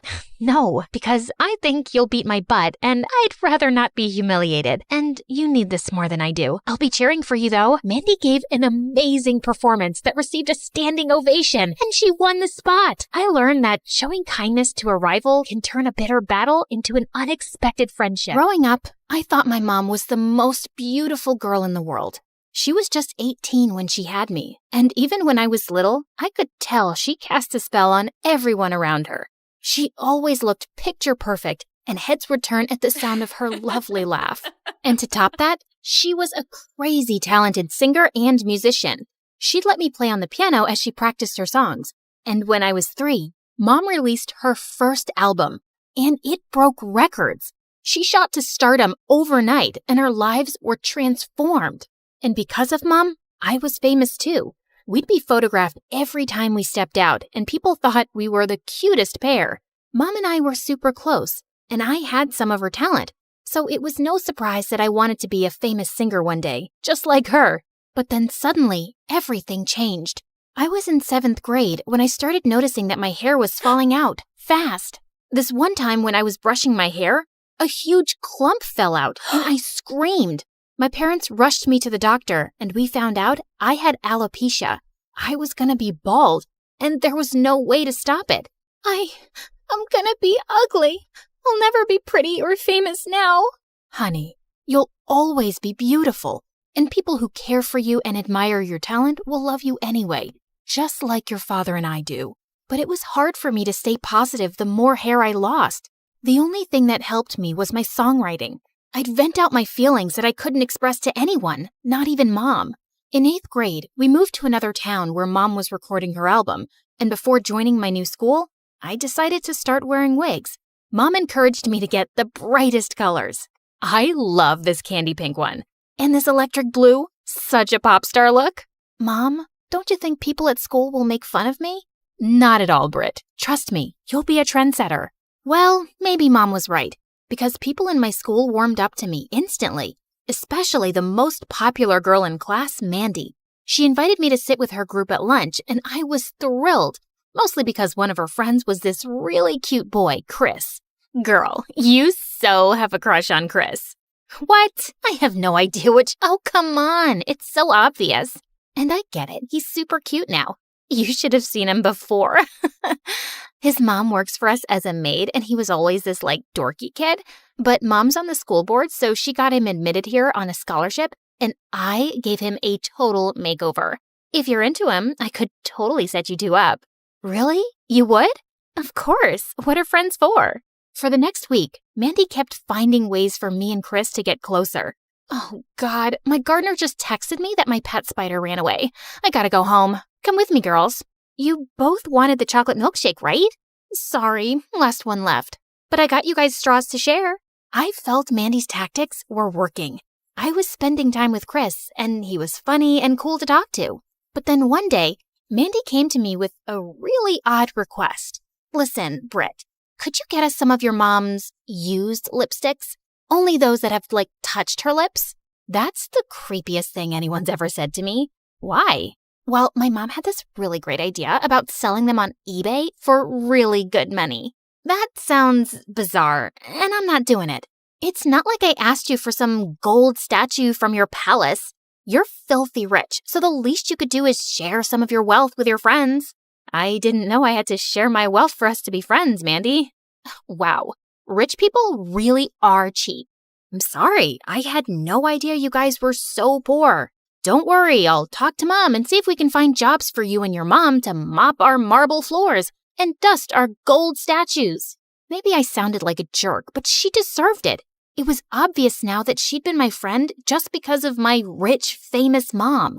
As expected, Mandy and her gang dropped me like a dead fly the next day. I walked past them and sat alone at recess. But moments later, I was overjoyed to see Chris walking over to me. But then suddenly, he stuck a piece of gum to my wig. Hey, what the heck was that? The pink gum goes with your dumb wig. Consider it a parting gift. What, did you really think we'd be friends after what you said? What did I say? Drop the act. Mandy told me she accidentally spilled juice on you yesterday, and you yelled at her. You said she's as worthless as the maids who mop your floors? How can you talk like that? Don't you have any respect for anyone? That's not what I— Save it, Brittany. You're just some rich brat no one would even know of if it wasn't for her mom. Good luck with your perfect life. If only they knew. After that, they kind of made my life miserable, especially Chris. Rubber snakes in my locker, glue on my seat, mud in my gym shoes. He pulled every stupid prank. One time, I walked into the classroom and Mandy groaned loudly before passing some money to Chris. Ugh, I lost the bet. Weirdo's wearing a purple wig today. Told ya. But you were right about one thing. She looks like a cartoon, no matter what. One afternoon when I got home, I heard loud voices from the lounge, and I was shocked to see Mandy and her friends surrounding Mom. Sing a song for us, please. How are you so pretty? You and Brittany look like sisters, except you're like 10 times prettier. What's going on here? Oh, hi, honey. Your friends dropped by for a visit. Could you quickly get the snacks tray from the kitchen, please?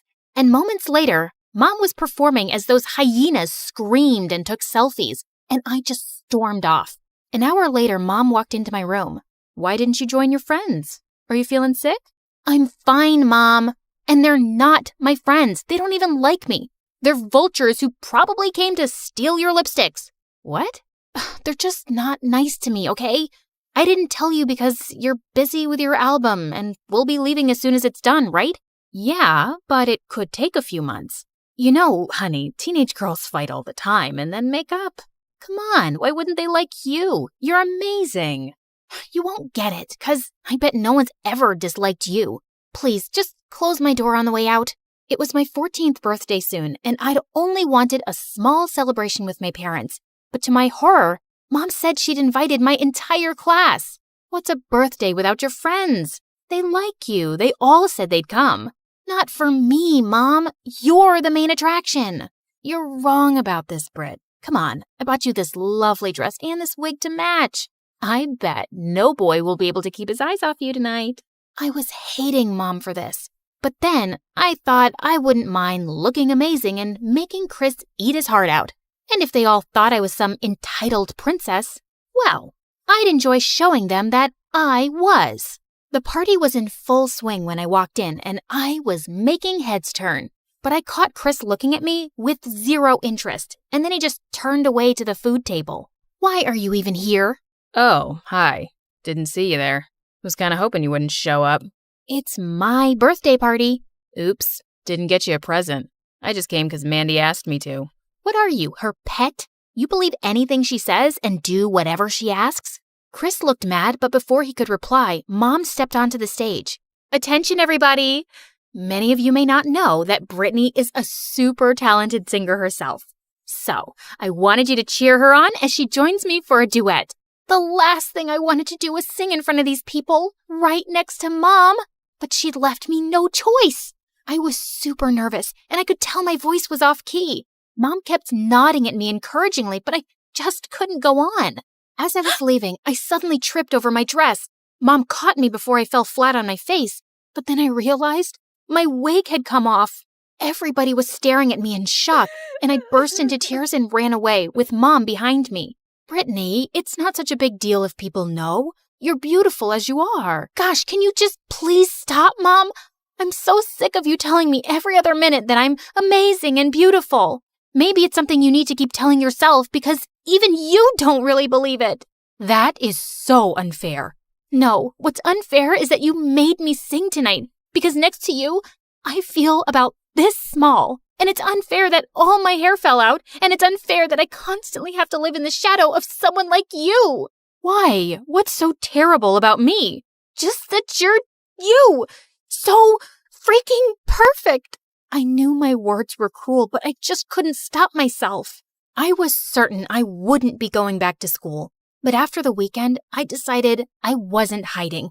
It's not like my life in school was great before. What would be so different now? But to my surprise, I was met with smiles and greetings when I entered the class.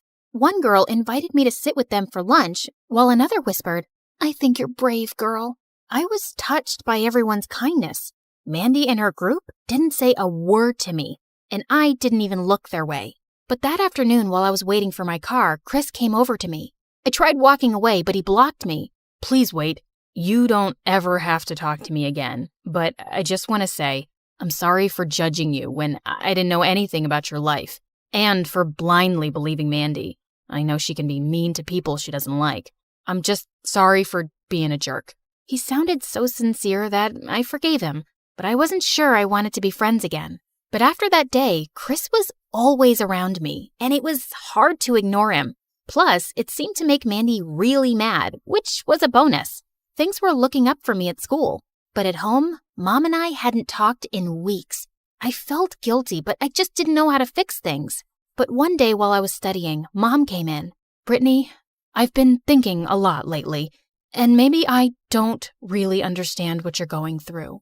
I just wanted you to believe that your condition doesn't define you, and it doesn't have to take over your life. Also, I never meant to overshadow you. Would you feel better if I stepped away from singing for good? Maybe we can focus on your career now. Mom, no. You're right. I let my condition dictate how I feel about everything. I'm really sorry for what I said, and I'd never want you to stop doing what you love. You're my favorite singer. A week later, we had a spring dance at the school, and I was over the moon when Chris asked me to be his date. But when I got to the dance, I was shocked to see Mandy on his arm. What's going on? You two are friends again? Who said we ever stopped being friends? And did you really think Chris would start liking you after the party? You are so easy to fool, girl. You think everyone's just gonna fall for you because you're some princess? I wanted to show you your place. Just a nobody with a famous mom. Chris, you're so weak and pathetic. And Mandy, you must be really insecure to be jealous of a nobody. And I have a great chance of being a somebody one day because I'm talented and have a super famous mom. And you'll always be a loser looking to sell celebrities' used things. You know what? I'll do you a favor and send you Mom's used toilet paper. Mandy was about to attack me, but my classmates jumped in to stop her. And I just walked away. I told Mom I didn't want to stay another minute in this town. And by the next morning, she had everything packed and we left. Mom and I grew close again, and she featured a duet with me on her next album, which was #1 on the music charts for weeks. And I decided that I wanted to use my fame for something good. So I openly talked about my alopecia on Insta.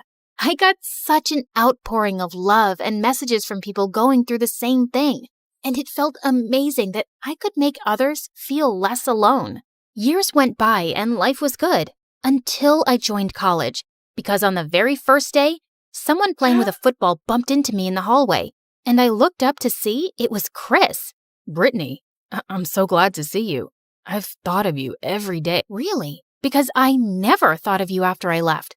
I was too busy living my best life. Now, if you'll excuse me, I'd kept my cool, but inside, I felt shock and anger bubbling up. Why did he have to be here? He just wouldn't back off.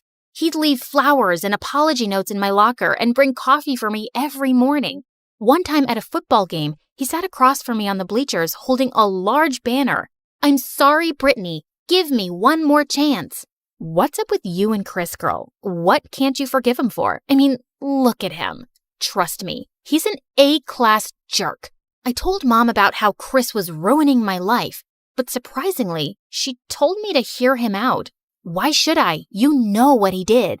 I know, sweetheart, but people can change. He sounds like he's really sorry, and kids in school can be so stupid sometimes. Speaking of stupid, is it that boy in her tree? Brittany, I'm not getting out of this tree till you talk to me. I swear, I will sleep here and eat the leaves and never leave till you hear me out.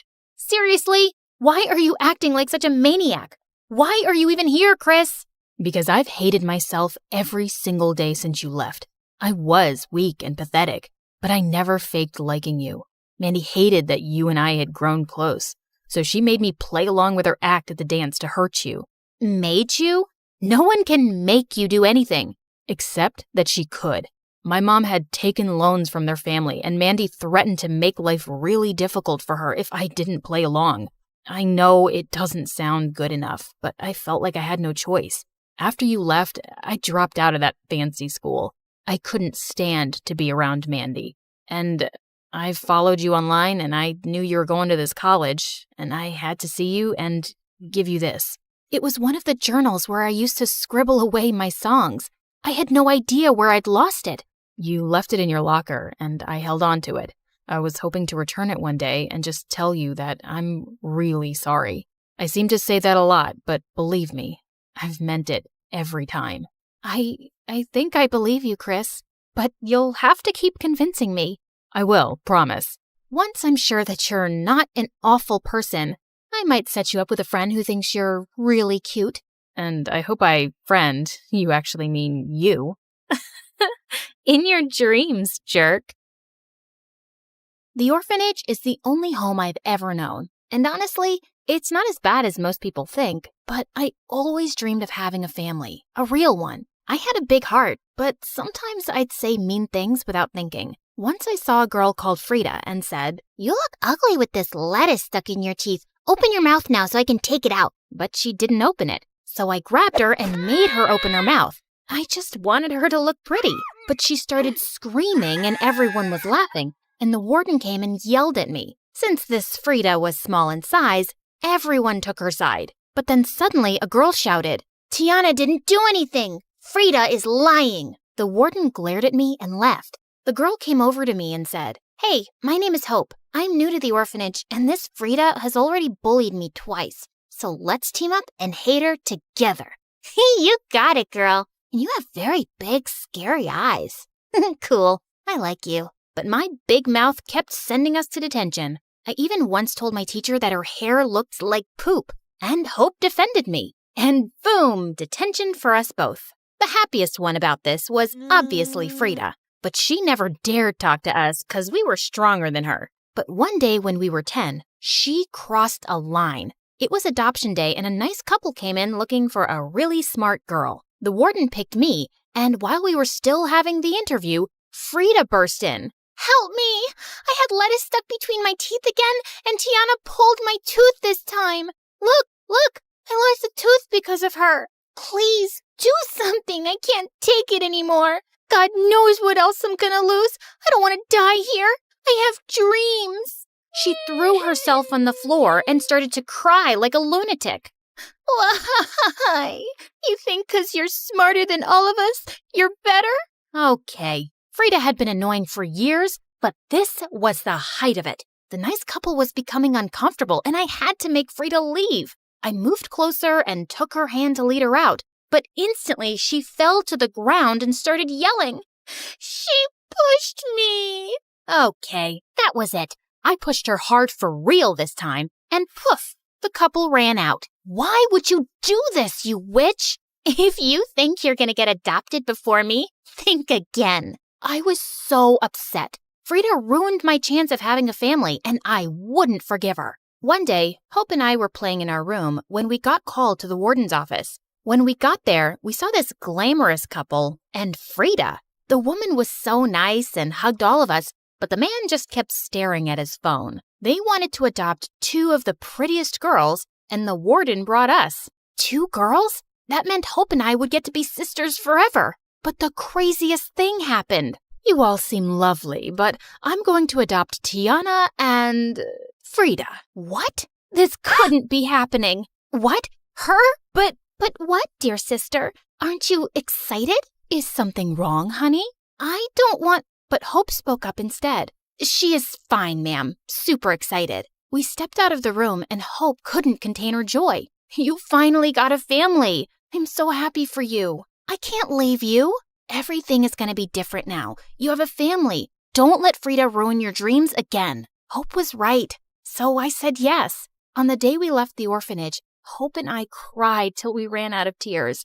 I would miss her so much. My new mom's name was Wendy. Their house looked like it belonged in fairy tales. It turned out that she was a big-time actress and her husband was a director. I was fascinated by the house and soon began to study it. Mom was happy to show me around the house, and I was excited. Frida, however, had different interests. She loved Mom's clothes and would spend hours raiding Mom's wardrobe. I always wanted a daughter to pass on my wardrobe to. Come on, Tiana. Try some clothes on too. I don't want to. Soon Mom and Frida started having mom and daughter photo shoots without me. One time they were on the cover of a big magazine.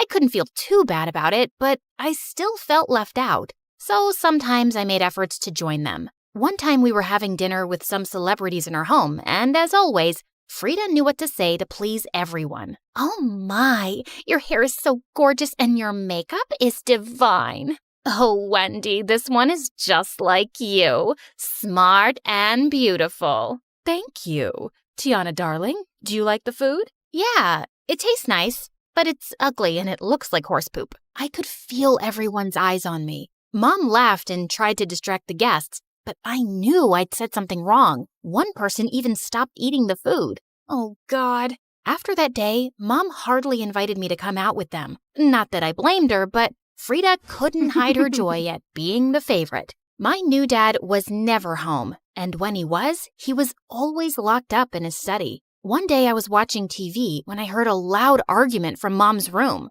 You don't even try to get to know them. They are your kids. I never wanted them. This was all your idea, and I'm supposed to love these kids I just met? They're annoying, and I can't deal with this. Not long after that, a huge moving truck came to take his things away. He had left us. Mom was sad for some time, but she had me and Frida, and soon returned to her cheerful self. Soon we joined school, and one day when Mom was away, Frida threw a party. I think this party is a bad idea. Not as bad as the idea Mom had when she adopted you. I spit at her and left. Our house was packed full, and everything was so loud. I stayed in my room, and while I was reading a magazine, someone barged in. Oh, I am so sorry. I thought this was the bathroom. Hey, is that magazine about houses and construction? My dad has a lot of them, and I read them all the time. Is this the one about the skyscrapers? Yeah, it is. His name was Tom. We had so much in common and ended up talking all night. A while later, someone kicked down the door. See, Mom, I told you. Tiana planned this dumb party just so she could spend time with her boyfriend. Boyfriend? That's not true. And why would I throw a party? I don't have friends. Then who is he and why is he in your room? We should be asking you. This is your party. Mom, look at her ugly, revealing clothes. These are the clothes of wannabe bimbos throwing parties and smoking all night. Ugh, how I wish I could burn all your clothes.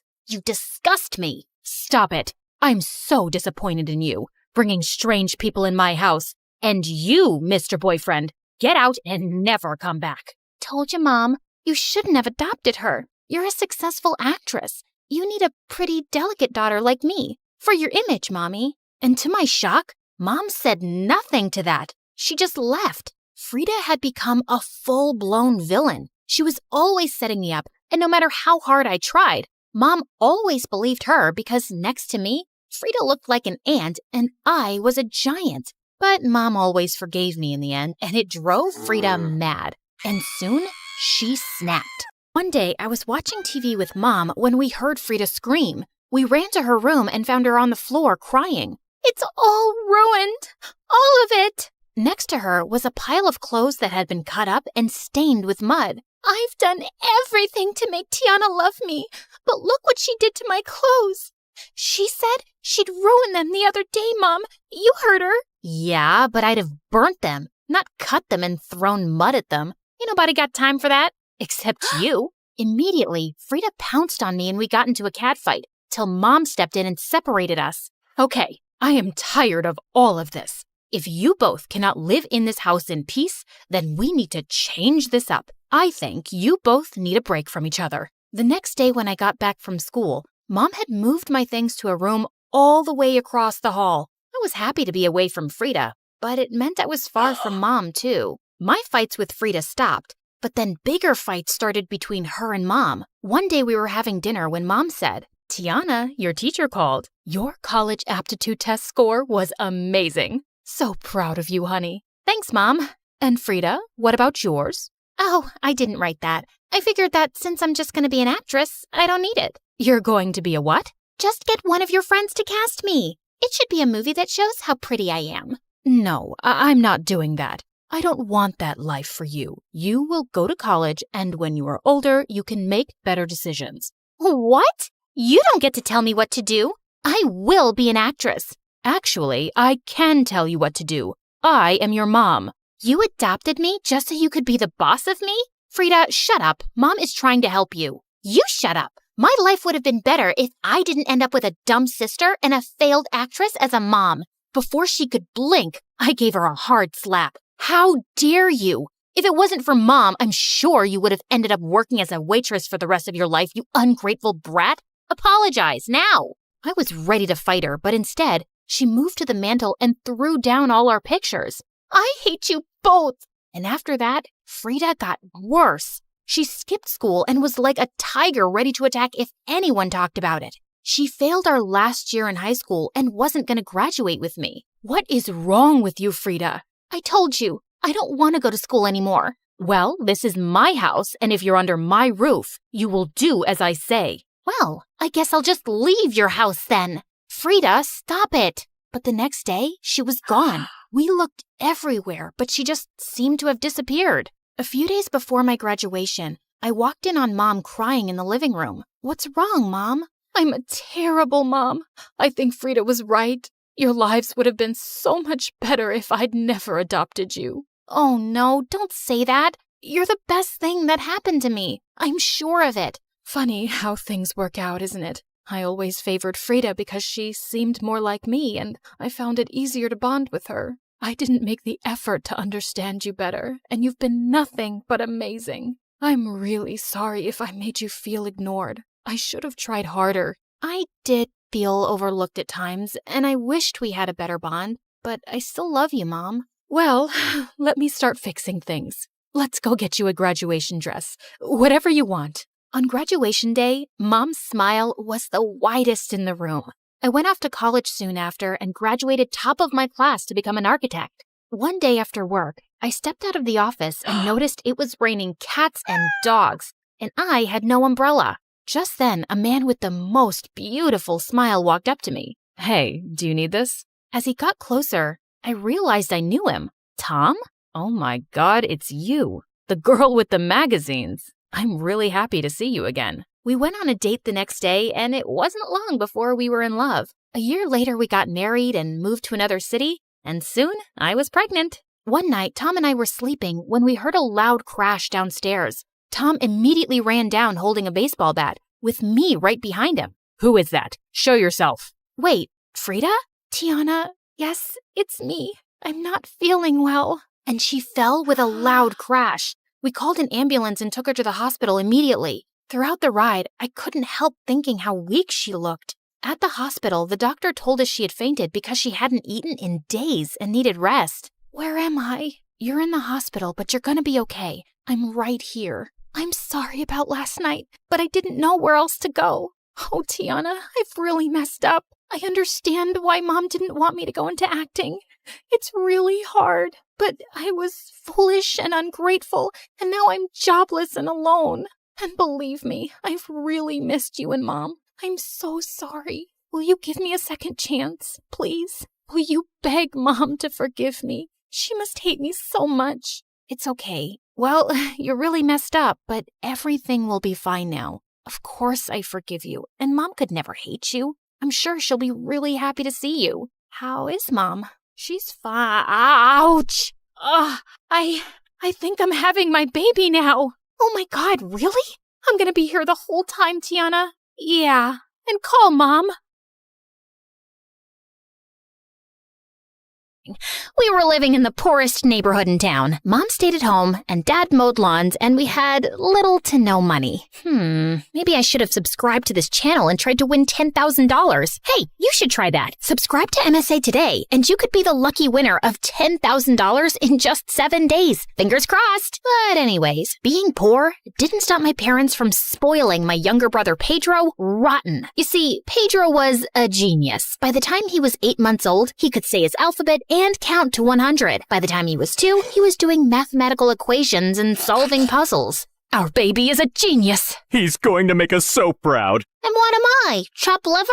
On my 5th birthday, instead of the princess house with the car and pool I wanted, Mom stitched me a doll from old clothes. We just don't have the money, sweetie. But Pedro received a brand new remote control car. Sweetie, we had to get Pedro something as well. That wasn't even the worst of it. Pedro was allowed to go to school, and I wasn't. My parents said it was because Pedro had a special gift, so they used all the money they had to send him to a private school for gifted children, and they couldn't even afford books for me to go to a public school. Life was so unfair. I felt so invisible. The only time my parents saw me was when they wanted me to do some chore around the house. Over time, I just got used to it. And since I couldn't read books to myself, or I didn't have a phone to watch videos, I started to sew to pass my time. Camellia, what did you do to my curtains? I fell in love with creating new things from old stuff. And I wanted to become a fashion designer. Because of how differently my parents treated Pedro and me, we never grew up close. And he always saw me as his slave, even though I was older than he was. Clip my toenails, clean my shoes. When I was 11, I begged my parents to send me to a sewing school. Mom, Dad, I deserve to be able to follow my dreams too. They don't have the money to send you to some stupid sewing school when they're going to send me to the most prestigious college in the country. I'm sorry, Camilla, but we have to support the child who has greater potential and will make the family proud. That, Mom and Dad just walked away as Pedro stood there with a stupid smirk on his face. Oh, I wanted to smack him hard. It was then that I decided I'd do whatever it took to get myself into a sewing school. I tried to get a job, but nobody wanted to hire an 11-year-old, not even as a clown for a birthday party. When I was 13, things looked as though they were turning around, and I finally landed a babysitting job. But when my parents found out that I'd been neglecting household chores because of it, they were furious. I was grounded for 2 months, and Dad tore up all my designs that I had stuck on my bedroom walls over the years. I was devastated, but a tiny part of me refused to give up. I had to be smart. This time, when I drew, I hid my drawings under the floorboards of my bed, and when Mom sent me to the supermarket, I'd pass by the wishing fountain and take all the coins. Don't give me that judgmental look. But after 3 years of saving those coins, it still wasn't enough. Luckily for me, my life took an amazing turn when I turned 16, and that set things in motion for me. One day, while drawing in my room, I was so focused that I didn't see this girl peeking in at me through the window. Wow, that looks amazing! Ah! I toppled out of my chair and fell to the ground. The girl then did a backflip through my bedroom window and came in. Did the circus come to town? What do you want? Did my parents send you to spy on me? No, silly. I'm the new neighbor, and I didn't even let her finish. I just picked her up, threw her out of the window, and closed the curtains. As much as I wanted a friend, I didn't want anyone to know that I couldn't read or write. What would she think of me? But that didn't stop the crazy backflip girl. Over the next few days, she did everything she could to get my attention, even juggling 3 cats while she balanced a mug of water on her head. What a weirdo. One day, I decided to take a shortcut home because I had seen a lady with the most amazing outfit, and I wanted to get home and sketch it. Just then, I heard a man yell behind me. Watch out! As I turned, I saw a huge crane ball coming my way. I froze in place, but luckily for me, someone pushed me to the ground just in time. Girl, are you crazy? This is a danger zone. Can't you read? Oh God, I was sweating like a bald man in spring. Can you read? I sighed heavily and shook my head. That's okay. I can't draw amazing fashion designs like you can. Let's go and grab some ice cream. My treat. While eating the ice cream, crazy backflip girl, Sophia, told me that she had moved next door with her parents and older brother Harrison. Also, that Harrison was a rotten egg and always got himself into trouble. She also told me that her father lost his job after his boss accused him of stealing money from his office and then blacklisted him so no one else would hire him, while her mother worked as a maid for some rich lady. I told her that my parents hated me and wouldn't even let me go to school while they treated Pedro like he was a prince. What do they think this is? The 16th century? No girl left behind. Woman power. Over the next few months, Sophia taught me how to read and write. She was a great teacher, and I was a quick learner. Sophia's mother even supplied me with her old drapes to practice my designs on. As much as I loved my bestie, there was a downside of being neighbors with Sophia. Harrison and Pedro became best friends, and they'd go out of their way to make mine and Sophia's life a living nightmare. So we stayed out of their way as much as possible. But then one evening, when I was coming home after getting groceries, I saw 2 guys push some guy to the ground and grab his keys. Hey, stop it! The guys looked around, and I was shook. Pedro? Harrison?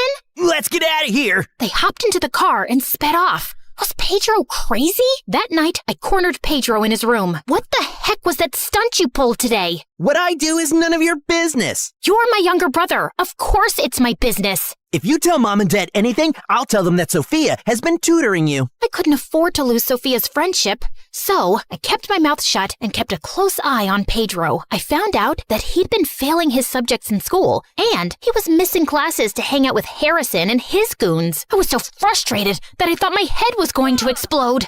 Maybe you should start a podcast to ease some of your frustration. Talk to strangers about my story? That'll be weird. Sometimes strangers make the best listeners. That night, Sophia helped me set up an anonymous podcast using her phone. I went by the name Raven, and it felt so good to get so many things off my chest. But what felt even better was reading the comments encouraging me to follow my dreams despite my parents' unfair treatment. They even encouraged me to open an online store and set up a GoFundMe to get started. And soon, my clothes were being sold faster than I could make them. Yeah, I set up a secret workshop in Sophia's basement where I worked at night. Over the next 2 years, it was a roller coaster. First, Harrison was arrested for pickpocketing, and his father shipped him off to the Navy. When he left, Pedro got 100 times worse, and he was even kicked out of school. And he continued to hang out with the wrong crowd. My parents always made excuses for him. But my life was super awesome. I saved up enough money to get into the most prestigious fashion school in the country. The only thing left to do was to send in my application, which required me to create any design of my choice.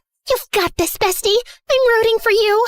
Over the next 2 months, I worked endlessly to create the most beautiful ball gown known to man. I needed to get into this school. I had something to prove to myself. A few nights before the submission of my dress, while at Sophia's, I saw Pedro enter her parents' bedroom. I snuck up to the door and peeked through the crack. I watched in shock as Pedro was stuffing his pockets with jewelry. Pedro, what on earth are you doing? Pedro gave me one look and jumped through the window like a frog. Sophia and her parents had been too good to me to let Pedro get away with this. I ran home, but when I opened the door, the confrontation did an Uno reverse on me. Dad glared at me as he was holding a necklace in his hand. Camellia, why was this in your dresser? As if on cue, Pedro walked into the room to examine the necklace. Wait, isn't that Sophia's mother's? You should know, since you stole it. Pedro told us that he saw you take this. I didn't steal anything. It was Pedro. I just don't understand where we went wrong with you. Me? Pedro's the one who got kicked out of school. Genius my butt. We also found cash hidden under the floorboards. Where did you steal that from? I froze. How did they? My eyes met Pedro's, and an evil glint flashed over his eyes. That's my money. I earned it. Stop lying, Camellia! I think it's time to teach little Miss Fashionista a lesson that she will never forget. Pedro, bring the dress. Dress? What dress? The words stuck in my throat when I saw Pedro return with my submission dress. I watched in horror as Mom lit the fireplace and took the dress from Pedro. Mom, please, don't! You will learn your place in this family, Camellia. My mother threw my dress in the fireplace, and it lit up quicker than a barbecue on Independence Day. I tried to get it out, but Dad and Pedro held me back as I kicked and screamed. After a while, my dress was nothing but ashes. As an avalanche of tears ran down my face, I knew that my time in this family was up. I wanted to attack my parents and Pedro, but I decided to pack my bags and I went to Sophia's. That night, after bawling my eyes out, I did a live podcast and revealed to my listeners what I had just endured under the hands of my parents. This time, I used their real names. Yep, I was done being the nice guy. By the next morning, my parents were chased out of the neighborhood, and the rich lady Sophia's mom worked for pulled some strings, and she got me another submission date. Bestie, this dress is even better than the last one. I have to admit, I really did outdo myself. About 2 weeks later, I received a letter in the mail. Beads of sweat ran down my forehead. With trembling fingers, I opened the letter, and my jaw dropped. What does it say? I got accepted into the fashion school! Yes! I felt as though I were on cloud 9. Over the next 4 years, while I was away at school, Sophia went to a community college. I worked hard and came out at the top of my class. I earned a junior position in a fashion company. I even convinced Sophia's dad to apply as a manager there, and he got the job. It wasn't long after they were able to move into a nice place. I was finally living my dream. One night, after one of the company's shows, I spotted my parents in the hallway waiting for me. What are you guys doing here? I see you're a fashion designer. I'm so proud of you. I'm so proud of you. Words I always wanted to hear my parents say, but I knew they weren't sincere. Why are you here? Dad shifted uncomfortably. Pedro's in trouble.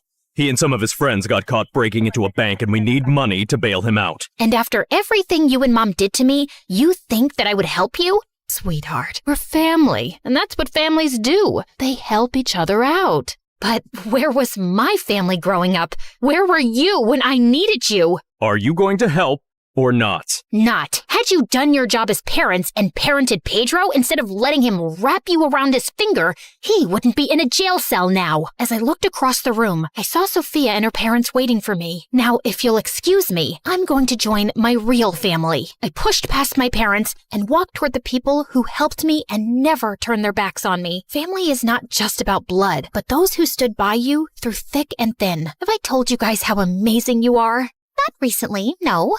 You guys are amazing. So are you, bestie. I love you, and I'm so proud of you. I love you too.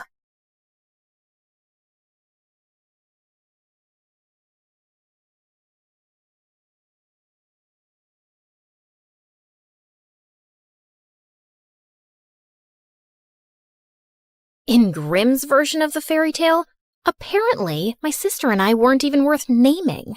But at least we were rightly described as beautiful. In Disney's version, our names are mentioned, but can you recall them? No. I bet all you can remember are two pug-nosed sisters with terrible hair, the nasolabial fold of a 70-year-old, annoying voices, and very big feet. The thing is, we really weren't ugly, especially me. Honestly, I was kind of a looker from the right angle. No, move to the left. That side is prettier. Like, sure, I could have benefited from a nose job if it was a thing back then, but I've got great hair, a bangin' body, and deep eyes that look like dark pools you could drown in. Or so I've been told. No, the problem wasn't us. The problem was her. Because next to her, anyone would look like a gnarly potato. You know how one day you feel you're looking really good? The skin is skinning, the hair is hairing, the outfit's outfitting.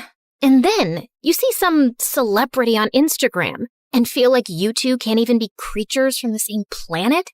Yeah, that's what the Cinderella effect was. Making everyone around her look like E.T. And you know what the biggest joke is? She was never a victim or forced to be our maid. She was very OCD, so scrubbing everything like a maniac all the time is entirely on her. No one asked her to do that. I guess she didn't love being a nobody, because slowly, very slowly, she started spinning her story. And before we knew it, we were the villains. She was the poor, mistreated servant girl, and I was the bitter hag trying to steal her man. But he was my man first. My name is Drizella, and I'm here from the dead to tell you the true story of how Cinderella pulled off one of the greatest cons in history. She got the name, the ball, the prince, the animated pigeons, the march, the eternal adoration. And it's built on lies, all of it. Well, except for the part about me having really big feet. Like, I was told most of my life to shop from the men's section of the shoe store. I bet that's half the reason I've ended up being a villain in every version. Because how dare I imagine myself as a worthy princess with my US size 11 feet? I digress. I must stay on track. And even though my version of events is no charming fairy tale, I must begin the story the right way. Once upon a time, there was a man with a family, a fortune, and a functioning household. So naturally, he had a midlife crisis and ran for the hills. Gone to figure myself out. Don't wait for me. And tell your mother, it's not me, it's her. I hope you figure out you suck big time. Yeah, I wasn't shocked. Because honestly, we'd be idiots if we hadn't seen this coming. I crave adventure. This provincial family life is suffocating my soul. Someday I'll leave to seek my higher purpose. Marriage and fatherhood can't be it. I have to find myself, and I really don't think I can do it. while married to you specifically. But Mother was still blindsided, shocked, bamboozled. Why had he left? Was it because she wasn't pretty enough, or young enough, or hadn't plucked her eyebrows properly since 1823? Maybe her elbows were too pointy. Maybe her eyes lacked emotional depth. I tried to explain that it was more about him being a spineless lizard running away from adult responsibility, but she just kept sinking in the depths of her despair and the couch. And without a husband around, she went into full damsel in distress mode. Oh, how I crave pickles. If only I had a man with strong arms to open this jar for me. Never mind that she had servants to open all the jars in the world and 2 perfectly decent daughters. Okay, fine. She had 1 decent daughter, because the other one was Anastasia. Let's just say that we didn't know back then that excessive glue sniffing causes brain damage. And that kid always had her head stuck in a pot of glue. Anastasia, focus! With Father gone and Mother officially losing her mind, you and I have to run this household. Mother has plenty of money, but we need to start budgeting. Why? Mother is always telling me to stop budgeting when I'm around horses because it makes them nervous. Like, hello, lady, I'm the nervous one here. I'm the one who got kicked by a horse in the head. No, she's telling you to stop fidgeting. Those are 2 completely unrelated things. Are you sure? They sound a little related. They're not! Look, budgeting just means that we need to keep track of our expenses. For instance, how much do we spend on candles per week? Oh, candles? At least 11. 11 what? Candles. I meant money. What about it? How much money do we spend on candles? We spend money on them? No, Anastasia. They just grow on trees and we pluck them like fruit. Yeah, that's what I'm saying. Candles are free. What's the next item on your fidgeting list? Yep. This was my partner in responsibility. Her loyalty was unwavering, as was her misunderstanding of absolutely everything. She had a heart of gold and the usefulness of a fork in a soup bowl. Okay. I'll stop roasting my poor sister now. Despite all her flaws, she was my rock. Heavy, useless, and mostly in the way. Ha ha ha, bazinga. But we soon had a much bigger problem at hand. Mother was dying for attention from men, and word of her wealth and desperation spread fast, sending every gold-digging bachelor within 100 miles our way. And I figured out how to get rid of them fast. Of course, my sister slowed me down.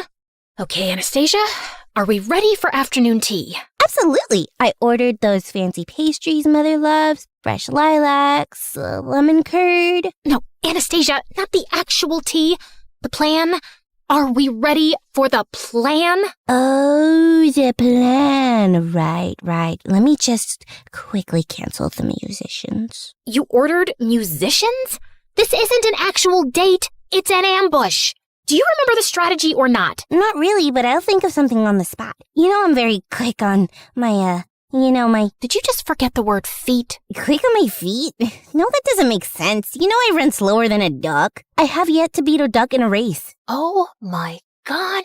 Focus on the tea. Fine. I'll spill tea on his thighs. No, that's not what we... Actually, you know what?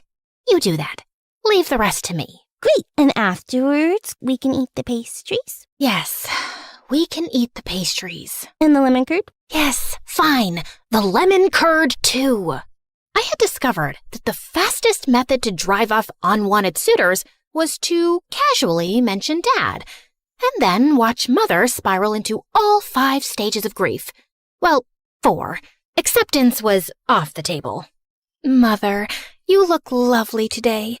Isn't this the dress you were wearing the day Father left? No, that was the lavender one. Oh, yes. The one Father said made you look washed out. He said what? Madam, you look absolutely radiant today.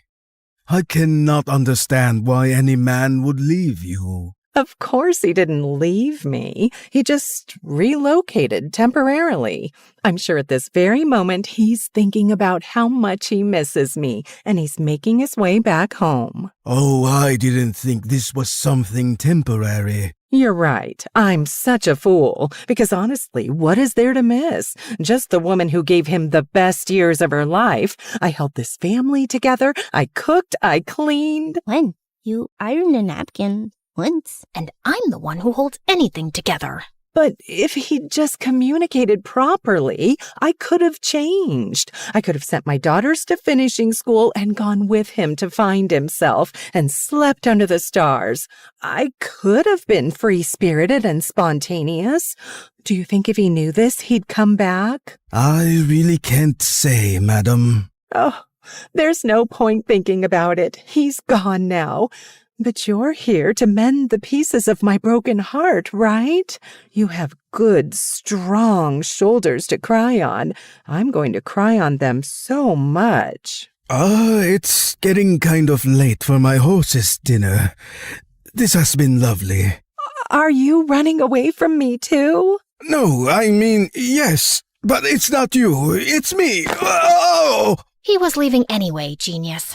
Tea is expensive. You're all crazy. As he ran off and Mother sobbed into the tablecloth, we high-fived. I thought I was so smart, chasing off Mom's suitors and taking charge of the household. But then I made the biggest mistake of my life. Yeah, bigger than letting Anastasia give me a haircut once. I hired a gardener. Ma'am, thank you for the position. If it pleases you, my daughter Ella will also be staying with me in the servants' quarters. I'm sure she can make herself useful to you. A girl my age emerged from behind him, and I will never forget the first time I saw her. Her hair was like honey catching sunlight, her skin like porcelain, and her patched-up linen dress looked better than any silk I owned. Her eyes were the kind of blue that would make painters cry into their palettes trying to replicate it. Every feature on her face was in perfect harmony. And then she smiled. We didn't know it yet, but the entire trajectory of our lives was rewritten at that moment. Oh my, just look at you, child, like something out of a dream. You're perfect. You're too kind, ma'am. I'm so grateful to you for letting me stay. She's glowing. Should people glow? Do you use some kind of special shampoo made from unicorn tears and fairy dust? You're funny. I like you. Did you hear that, Gisela? She likes me. As Mother led her father away to show him their living quarters, and, I don't know, Anastasia went after a butterfly, Cinderella stayed back and looked directly at me. Drizella, isn't it? Yes. And you're Ella? Yes, but my late mother nicknamed me Cinderella because I'd always sleep by the fireplace and get covered in ashes. You know how nicknames stick. You don't have one? No, but you can call me Miss. You hired my father, Miss. That means you changed my life, and I'll be sure to return the favor. I felt a chill down my spine that had nothing to do with the weather. As she walked away, I just knew I disliked her intensely. Part of me thought it was because I was jealous, and yeah, of course I was. But I just had a feeling that beneath that flawless facade was someone calculating and dangerous. And oh, how I wish I wasn't right for once. At first, she just helped. She polished the silver, dusted the bookshelves, organized the pantry, but then she started having ideas for everything. She rearranged the furniture, suggested new colors for the curtains, and started embroidering tablecloths and crocheting bedspreads. It's like watching angels knit. Even I couldn't deny her taste was impeccable. And soon, Mother wanted her opinion on everything. And then she was suddenly instructing all the maids, the butlers, and even the cook. The cook! That toad never listened to anything I said. The house sparkled, the cutlery gleamed, the food actually had flavor, and I could see my reflection in the floors now. How could I complain about that? But I couldn't help being bothered by how she had Mother and Anastasia wrapped around her little finger. She would make them face masks and hair oils, play the piano for them like she was Mozart's daughter, and sing like a nightingale. And then there was the dancing. There was a celebration, as always, at the end of the harvest season. And as the servants gathered to dance, Cinderella joined them. She didn't dance like a girl raised in servant quarters. She danced like the air was conspiring to hold her up, like the music was written just for her, like she'd spent her whole life rehearsing her steps to perfection. Everyone was mesmerized. She's so graceful. Not like my girls. That was the first time I heard her say it. Not like my girls. But it wasn't the last. Soon, Mother was drawing comparisons between her and us all the time, telling us how we could try to be more like her. And I swear I would have given up and accepted her perfection and superiority if it wasn't for the bird incident. Come here, Gisela, look! A robin's nest right outside Ella's window. Isn't it sweet? It's going to have babies soon. Yes, lovely. But I bet it won't be so sweet when they're all screeching at dawn. The two of them continued to look utterly enchanted, and I lost interest soon and left. But the next morning, I ran outside to Anastasia screaming. I found her standing under the tree, and the nest lay on the ground, completely destroyed. The eggs and the robin were gone.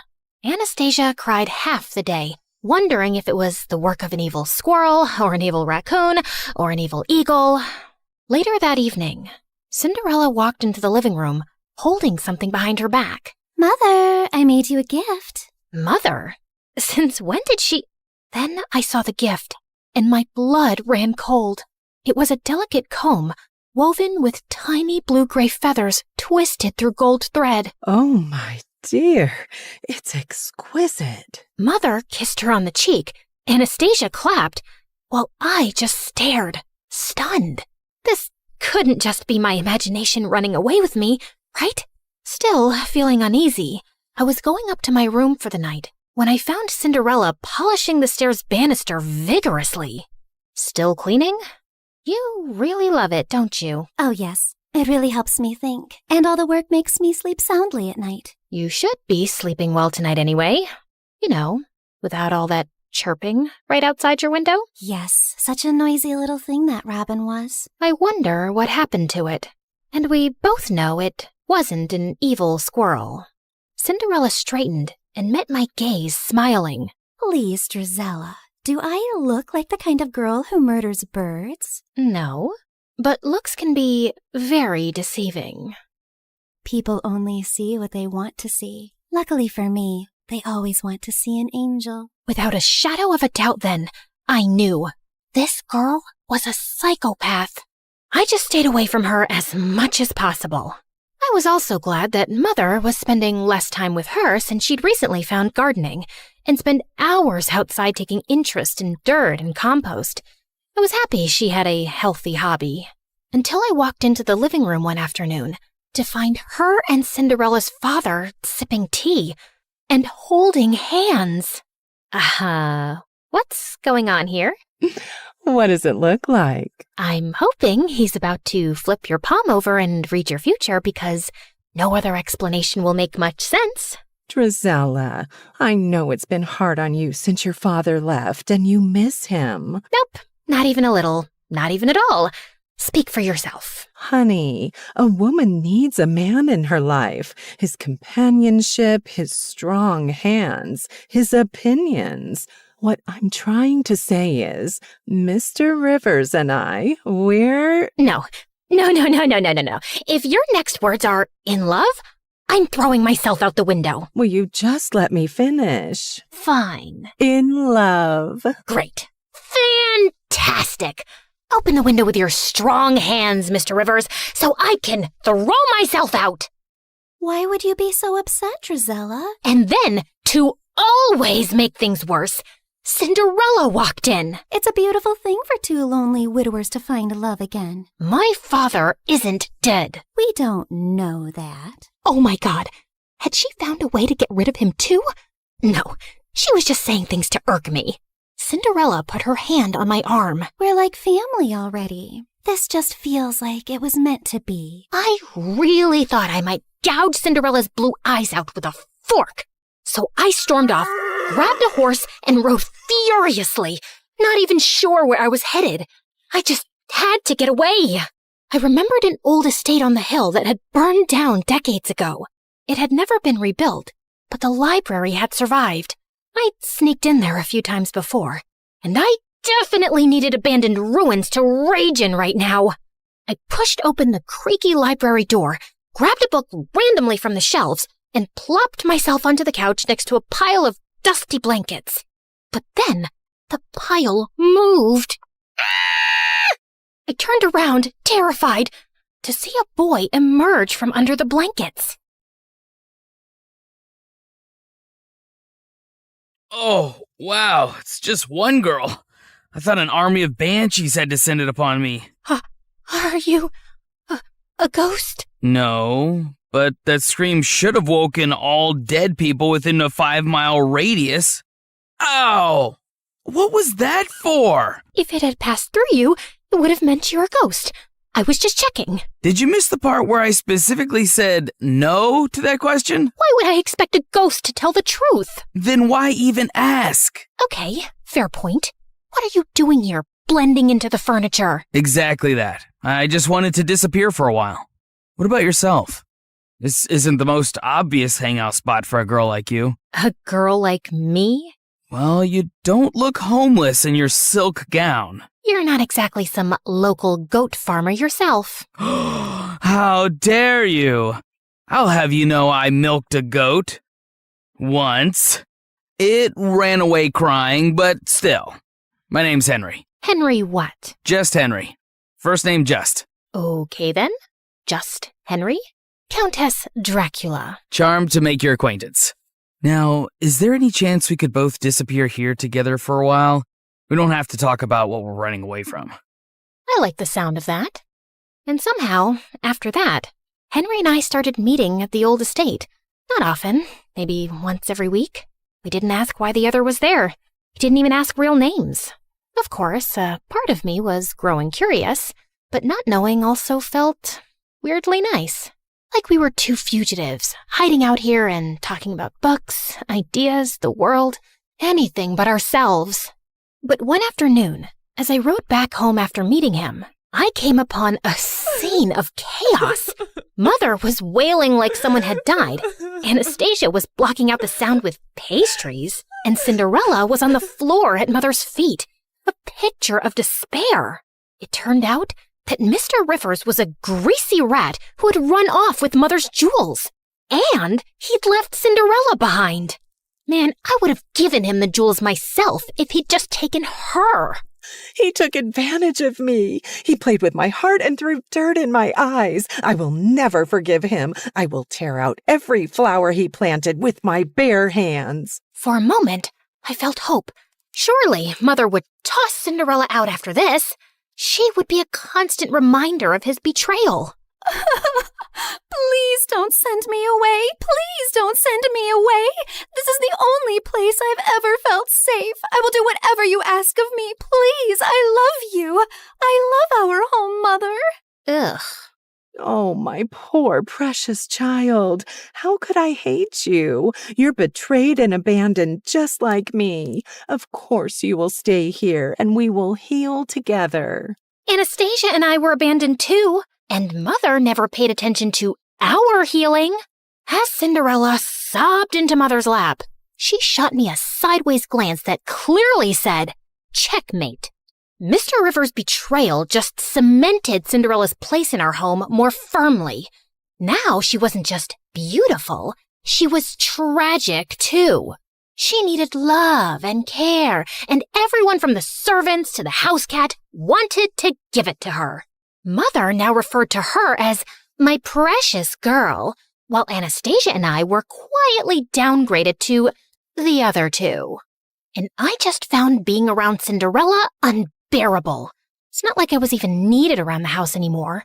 So I started slipping away more often to Henry. One afternoon, we decided to explore the woods near the estate. And barely 20 minutes in, there was a loud snap, a startled yelp, and I turned around to see Henry dangling upside down from a tree in a hunter's trap. I couldn't help laughing as he flailed around, trying to reach up and unhook himself. A little help before I pass out, maybe? I was just waiting for you to ask. I started tugging at the trap rope, but Henry kept giving me instructions nonstop. You're doing it wrong. Step to your left. Pull tighter. Then twist. No, not like that. Oh, you'll break it. Do you think I'm a helpless little girl who can't possibly figure out a rope trap for herself? Have you ever seen a rope trap before in your life? Of course not, because all I do is embroider cushions and sigh dramatically. I bet you don't even know how to embroider. You're right. I hate it. My threads get so tangled up that I want to poke someone in the eye with my needle.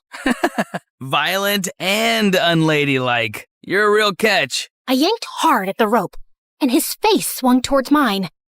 Suddenly, we were too close, and his lashes were longer than any boy's had a right to be. Ooh, your eyes are really pretty. Flattery isn't going to make me help you faster. No, really.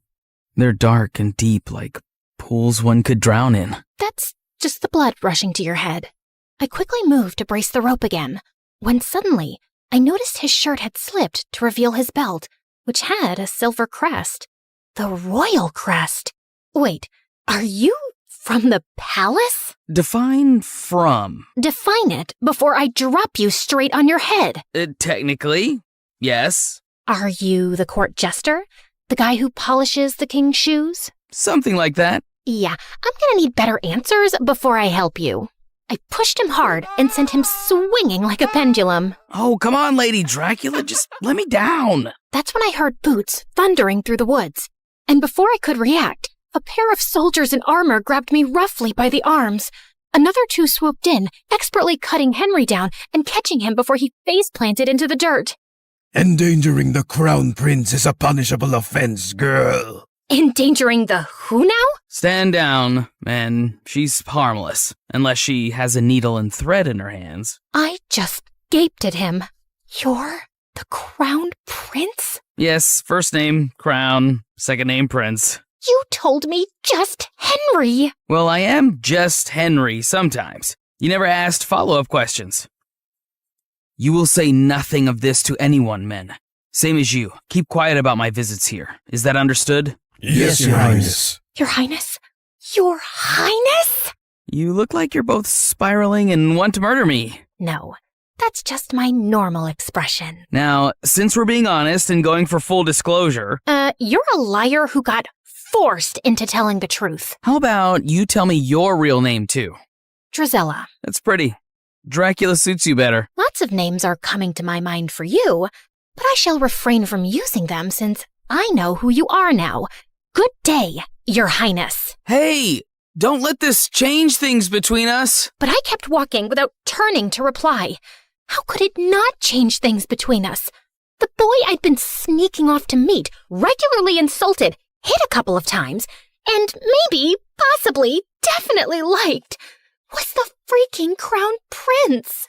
I didn't go back to the estate for days, still finding the truth about him too overwhelming.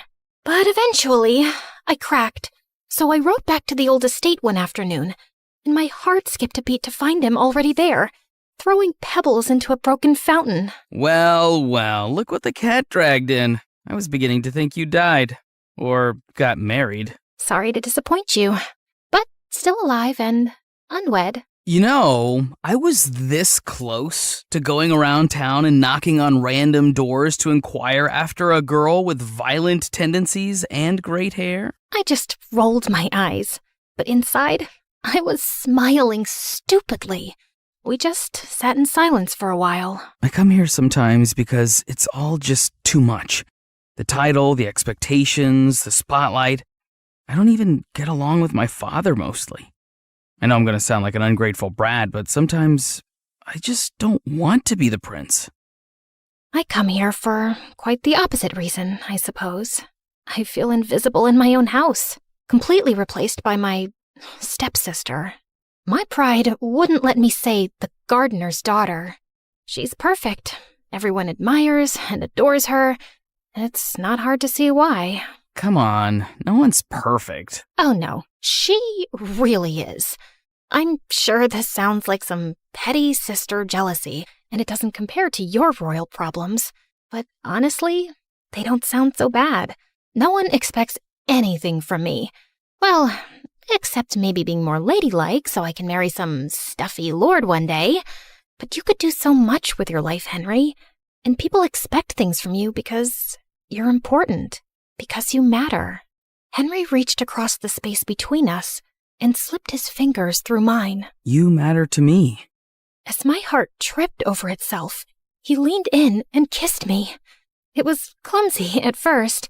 Our noses bumped, my hair got stuck in his stupid jacket, and we started laughing. But it was so sweet and real.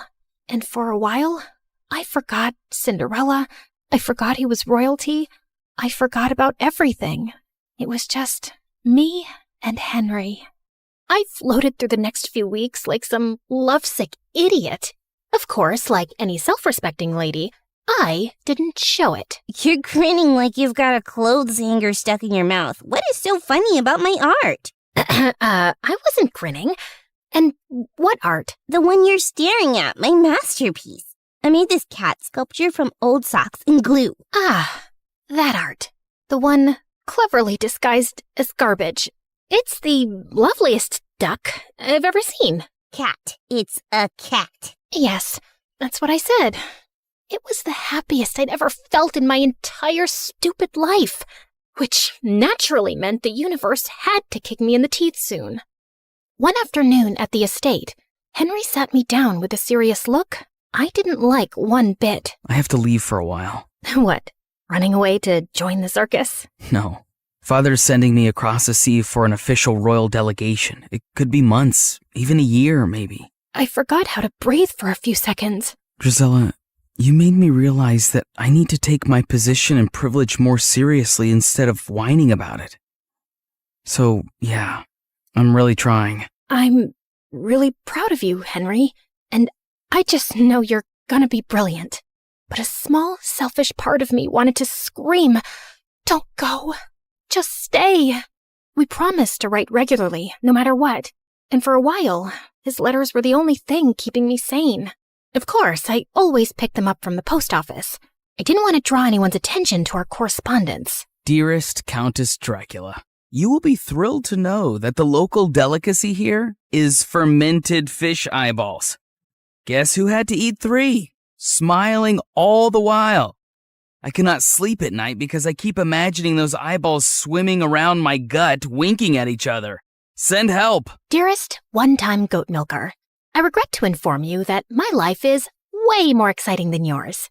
Just today, Cinderella invented chamomile soap and taught our cat to fetch her ribbons. Anastasia lost an intense staring match to a goat. Mother tried flirting with the milkman, and he fled on the aforementioned goat. I am so close to faking my own death. P.S. I miss your face and your insults. Mostly your insults. Fine. Also your face. P.S. I miss insulting you too. I'm forced to practice my skills on vendors at the market, but it's not the same. They cry too easily. Of course, it wasn't ideal, but every letter kept him close, and for now, it was enough. But then, the letters stopped coming. At first, I told myself it was all fine. There could be a million reasons for delays. But when 2 months passed by with no word, I started to feel a bit crazy. Still nothing for you, same as earlier this afternoon. You want me to save you a trip and scream no at you from across the street every morning? You might consider picking up a hobby. How about embroidery? I wasn't getting any letters, but I didn't stop sending them. Pages filled with jokes, questions, news, bad drawings. But weeks and weeks went by, and still there was no reply. By now, my heart was filled with dread. What if something had happened to him? But if that was the case, the news would be everywhere. And then finally, a letter arrived one morning. My hands were trembling so much, I almost ripped the letter trying to open the envelope. Dear Drizella,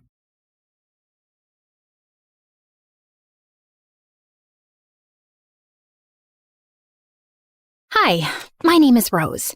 When I was 10, I found out that the woman I called Mom was actually my aunt. My biological mother had given me to her as an act of charity, since my aunt couldn't have children and my mom already had 3. Ever since then, I haven't stopped wondering, was I an act of kindness or just an act of neglect? People always said I had a unique look, olive skin, this odd shade of green eyes. I started wearing glasses at 6, so maybe that ruined the effect. Doesn't matter. Let me just tell you up front. My life wasn't some wild adventure. Just me, drifting through school with a weirdly decent sense of humor, and a family situation no one could explain in one sentence. Now, my dad, God bless his midlife crisis, decided he wanted to be the next Steve Irwin. Not in a cute, let's volunteer at the zoo kind of way, but full-blown obsessed. Animal documentaries, snake facts at dinner, backyard traps to train my instincts. By the time I was 7, I could name more venomous reptiles than I could types of candy, which, honestly, explains a lot. So when Christmas rolled around, I didn't ask for Barbies or ponies or whatever other kids were crying about. I had one very specific, very non-negotiable wish. A snake. A real one. A snake? Absolutely not. But not just any snake. He's educational. So is watching a nature show. Why don't you print out a picture and hang it on your wall? His name is Venno. I already made a tank out of the rice cooker box. I'm not feeding it, I'm not touching it. And if it escapes, you're sleeping outside. I was that weird kid in school, obsessed with snakes, reptiles, and obscure animal facts. So no, I didn't have many friends. And honestly, I was fine with that. Apparently, not everyone else was. So, as you both know, Rose is different, and I think we should work together to help her make some friends. Well, you're saying it like there's something wrong with my daughter. Maybe all her classmates are just weird and stupid, and she doesn't want to be their friend. Honey. Mrs. McGill, I understand your frustration, but your daughter brought a snake to school, and she threw it at another student. Do you understand how dangerous that is? She threw it at Jessica, the little bully brat you should have suspended years ago? But no, let's go after the quiet, weird kid who minds her business and likes snakes. Look, I get what you're saying. I do. But this is our daughter. She'll stay like this until she grows out of it, hopefully. So please, don't call us in for these Dr. Phil meetings again. Come on, honey. That night, I did the only logical thing a lonely, misunderstood 11-year-old could do. I sneaked out to get a tattoo of Venno. But the guy at the shop called my parents before the needle even touched my skin. And yes, I got an earful the entire way home. Things stayed the same until I turned 17. And then, everything changed. I stumbled across this online ad for something called the Reptile Lovers Retreat. It was this once-a-year, deep in the jungle kind of event, a snake nerd paradise where people from all over the world camped out and swapped stories about their pet snakes and lizards. Next thing I knew, I was on a private jet for the first time in my life. Turns out, the whole retreat was organized by Matthew, a teenage billionaire with a thing for snakes, drama, and 5-star everything.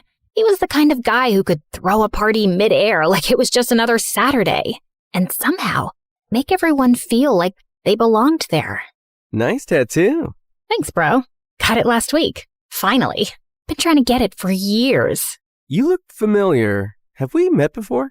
Oh, come on. Are guys still using that line?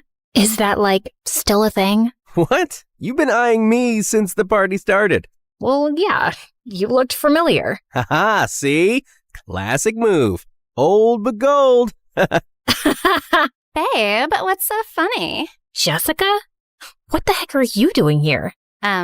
Existing? I'm here on a trip with my boyfriend. I'm not some weirdo snake girl who flies across the world just to hang out with reptiles. Take it easy, babe. Anyway, nice to meet you. Sir. Roser? She means loser. But yeah, that's me. I barely had time to process what was happening before the world tilted sideways. Like, literally. We were falling. Fast. Then, crash. Everything went black. Where am I? The world around me was buzzing, but somehow we all survived. We were bruised, shaken, and freaked out for sure, but no one was seriously hurt. Just a lot of stunned faces and a growing sense that we were officially in the middle of nowhere. My vision was a blur without my glasses, but I tried to keep my head in the game. Come on! Where's the signal? I don't think there's any service out here. What do you mean no service, you stupid losers? How are we supposed to? All right. First things first. We need water. I'll look for a stream or anything nearby. Just stay here, don't panic, and for the love of snakes, don't wander off. We need to keep track of everyone and conserve energy until we know what we're dealing with. I'll come with you. Babe, it's so humid out here. You mean dangerous, yeah? Fine. I'll come with you. No way I'm letting you wander off alone with that ogre. I rolled my eyes, and the three of us started walking. My eyes started itching, and Matthew told me they looked red. For hours, Jessica kept making snide comments whenever she could squeeze them in, but I was too focused to give her the reaction she wanted. It's so humid. I swear I just felt a bug crawl into my shoe. Welcome to the wilderness, babe. Why are you even on this trip, Matthew? You look like someone who's never even been outside a spa. Excuse you? I'm very outdoorsy. My family made me do survival camps every summer. You know, learn grit. Apparently being born rich means you have to earn your personality. Hey, Rose, remember in 5th grade when you brought that snake to school? You were running to the bathroom and it got out of your bag and you turned around to grab it, then peed your pants? I'm sure that didn't happen. Come on, Jess. Yes, it did. I remember because it was my 12th birthday that day. Wait, why were you 12 in 5th grade? Were you held back? I saw your passport. You're older than us. She wasn't held back. Some people just start school later than others. Why are you defending her? Because she's a helpless little weirdo who will jump at any chance to be my friend. And fine, yes, I was held back. There, I said it. What now? You gonna break up with me? No, babe, I was just... Save it. I'd rather walk alone and get eaten by a wolf than spend another second with you and that snake perv. Whoa! Just then, Jessica fell into a trap. A rope whipped around her ankle and yanked her up, leaving her dangling upside down midair. Help! Help! Oh, what are you two idiots doing? Oh, sorry, babe. Not you. Her! Say sorry to Rose first. Matthew, listen. The fact that there's a trap here suggests there might be hunters nearby. Maybe we finally found someone. Wait, I hear footsteps. I'll be with you, Rose, after Jessica apologizes. Come on, Jess. I heard the footsteps getting closer, fast, so I climbed up a fallen tree trunk, crawled along the branch hanging above Jessica, and started cutting the rope, barehanded, then with my teeth. Matthew, behind you! I looked up. A group of people stood there, dressed in what looked like traditional tribal gear. They were watching us. Their leader, a tall, stone-faced man, stepped forward. Everyone went silent. I awkwardly bit the rope one last time, and Jessica fell head first onto the ground with a thud. Ouch! And who are these people? Are they gonna save us or eat us for dinner? They didn't speak any English, and while Matthew tried to communicate with them, I noticed their leader staring at me. Then he took a step closer, and just like that, the whole group went still. Soboki Nina Ayame. He's looking at my snake tattoo. Then he turned to his people and said something in a language I didn't recognize. Suddenly, they bowed to me, like full-on prostrated. The leader gave a signal. 2 of them came over, lifted me onto their shoulders, and started chanting something as they carried me away. Matthew and Jessica followed in shocked silence. What are they saying? Shikboko mayon koslaki fi. I think he said, I like the cut of your jib, kid. You got guts. We were taken to the center of the tribe, where dozens of teepees circled around in open space. The leader climbed onto a rock and gave what felt like a heartwarming speech. I mean, it sounded heartwarming. Then again, I had no idea what he was actually saying. Once again, the entire tribe bowed down. A few of them stepped forward carrying a wooden chair, decorated with ribbons and colorful fabrics. They set it down, motioned for me to sit, and then lifted it up, carrying me like I was royalty. Why are they treating her like she's their god? They do think she's their god, Jessie. All hail our goddess Rose. I looked down at all these people, delighted to have me, at Matthew's proud smile and Jessica's jealous glare. And for the first time, I didn't see myself as an act of kindness or neglect or charity. I saw myself as a gift to humanity, or maybe a god. For starters, they placed me in a decorated teepee with round-the-clock security and women assigned to care for me. They bathed me in milk, washed my hair with oils that smelled like heaven, and fed me their best food. Every evening before sunset, they paraded me through the village on my chair and set me down at the center, where people lined up to kiss my hand and touch my feet, hoping for my blessings. Matthew and Jessica were given a separate teepee, way out on the edge of the tribe. I didn't speak to them for days. I only saw them from afar, where Jessica looked visibly annoyed.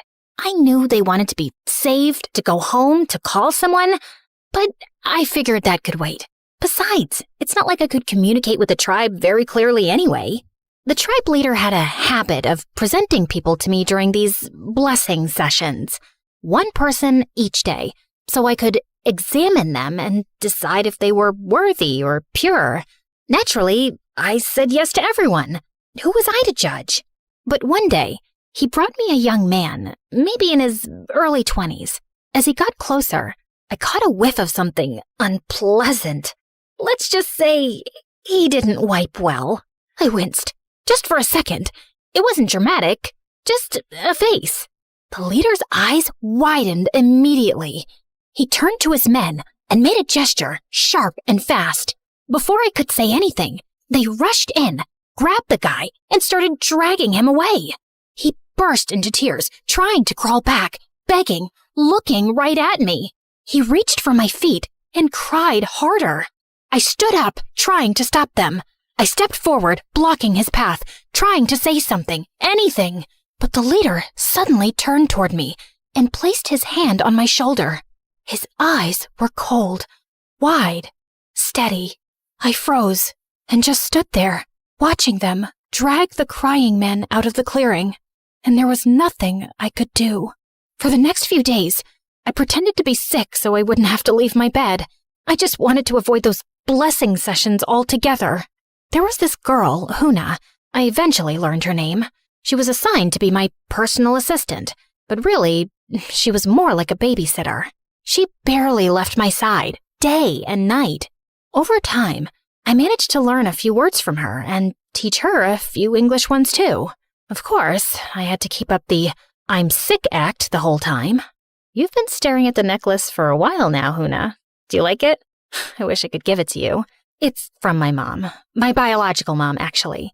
She gave it to me when I was 6, and even though I was too young to understand it back then, I remember thinking it was strange that my aunt would give me something so expensive.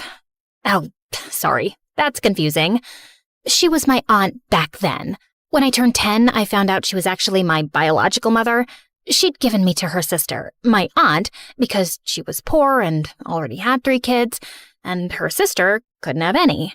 I was angry and confused that day, but somehow I ended up pulling this necklace out of the drawer and putting it on. And ever since then, I haven't taken it off. Una didn't respond. She just kept staring at the necklace. Sorry, girl, I can't give you this one. But here, take this bracelet. It's from Target, but it's cute. I'll give you the other bracelet if you like and subscribe and interact with this video so more people can see it and I become more famous. Una gave me a side eye, but took the bracelet anyway. Just then, the leader barged in. He looked furious. Without saying a word, he grabbed Huna and pulled her to her feet. He started scolding her and pointing at me. My guess was that he figured out I was faking being sick and that Huna was covering for me. He tried to drag her out. I panicked. I didn't want her to get in trouble, especially not for me. I jumped up to stop him. The moment he saw me on my feet, his eyes widened. He shouted even louder at Huna. And I don't know what came over me, but I slapped him. He froze, stunned. For a few seconds, no one moved. Then he just turned around and walked out. Huna, I'll give you the necklace, but you've got to help me with something.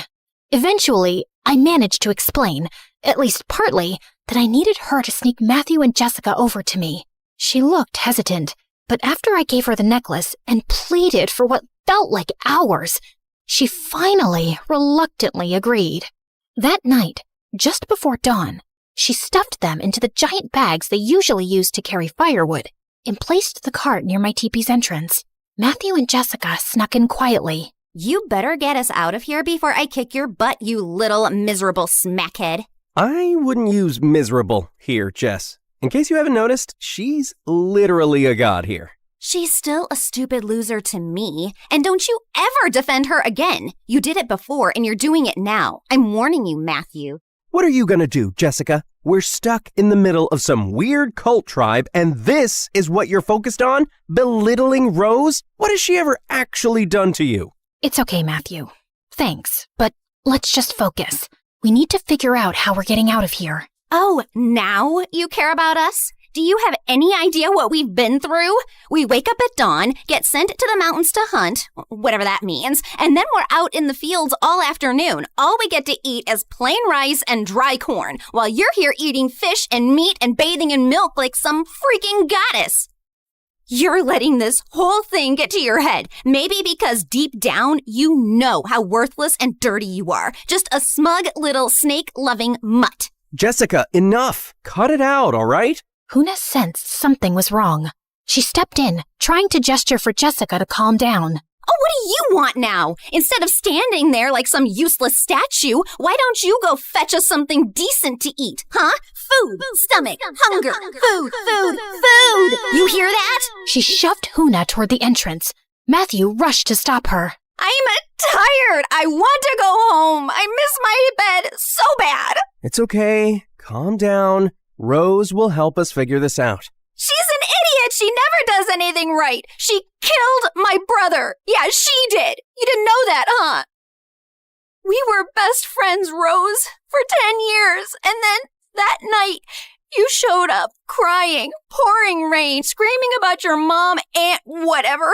My brother, he came running down to check what was going on, and he tripped over you. Yeah, she was lying on the floor crying because she's that dramatic. He just had surgery, okay? He wasn't supposed to fall. Now he's in a coma. And every time I see you smiling and pretending like it didn't happen, I see him lying there. You didn't just ruin our friendship, you ruined everything. Jess, that's not fair. You can't blame her for that. I'm sure Rose is sorry.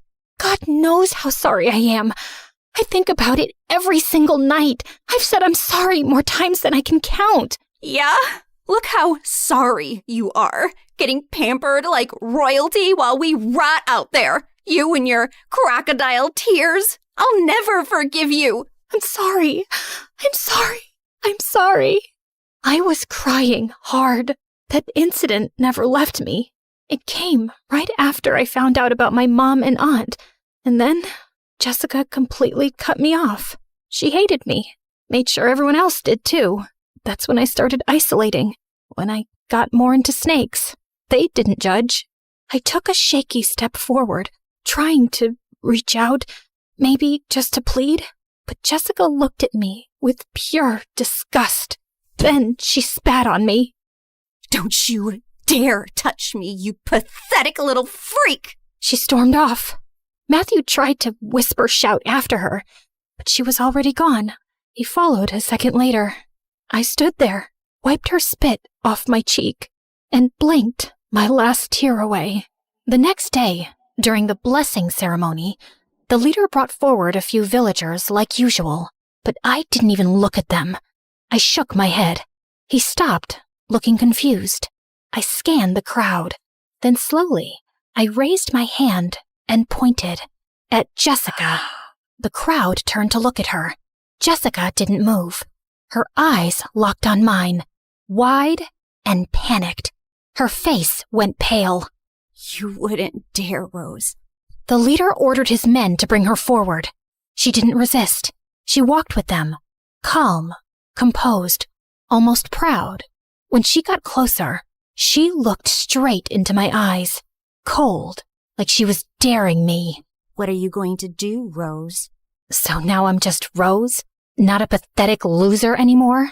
She didn't say a word, just stared. But her eyes were saying, do the right thing. I looked at the leader and gave the signal to take her away. No, please, stop! Rose, tell them to stop! He tried to run toward us, but a few of the men held him back as Jessica walked away silently, without a fight, never once looking back.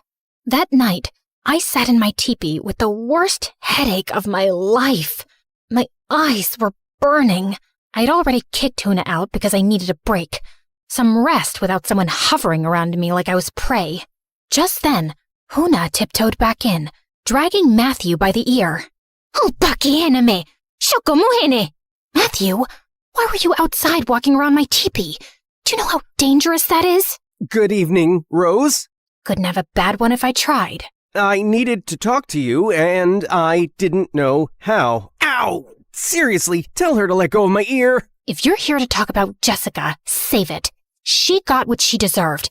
I've been silent enough. I get your pain, I really do, but she's been through a lot too. I mean, I wanted to break up with her, but ow! What is her hand made of, metal? It's okay, Huna. You can let go of his ear now.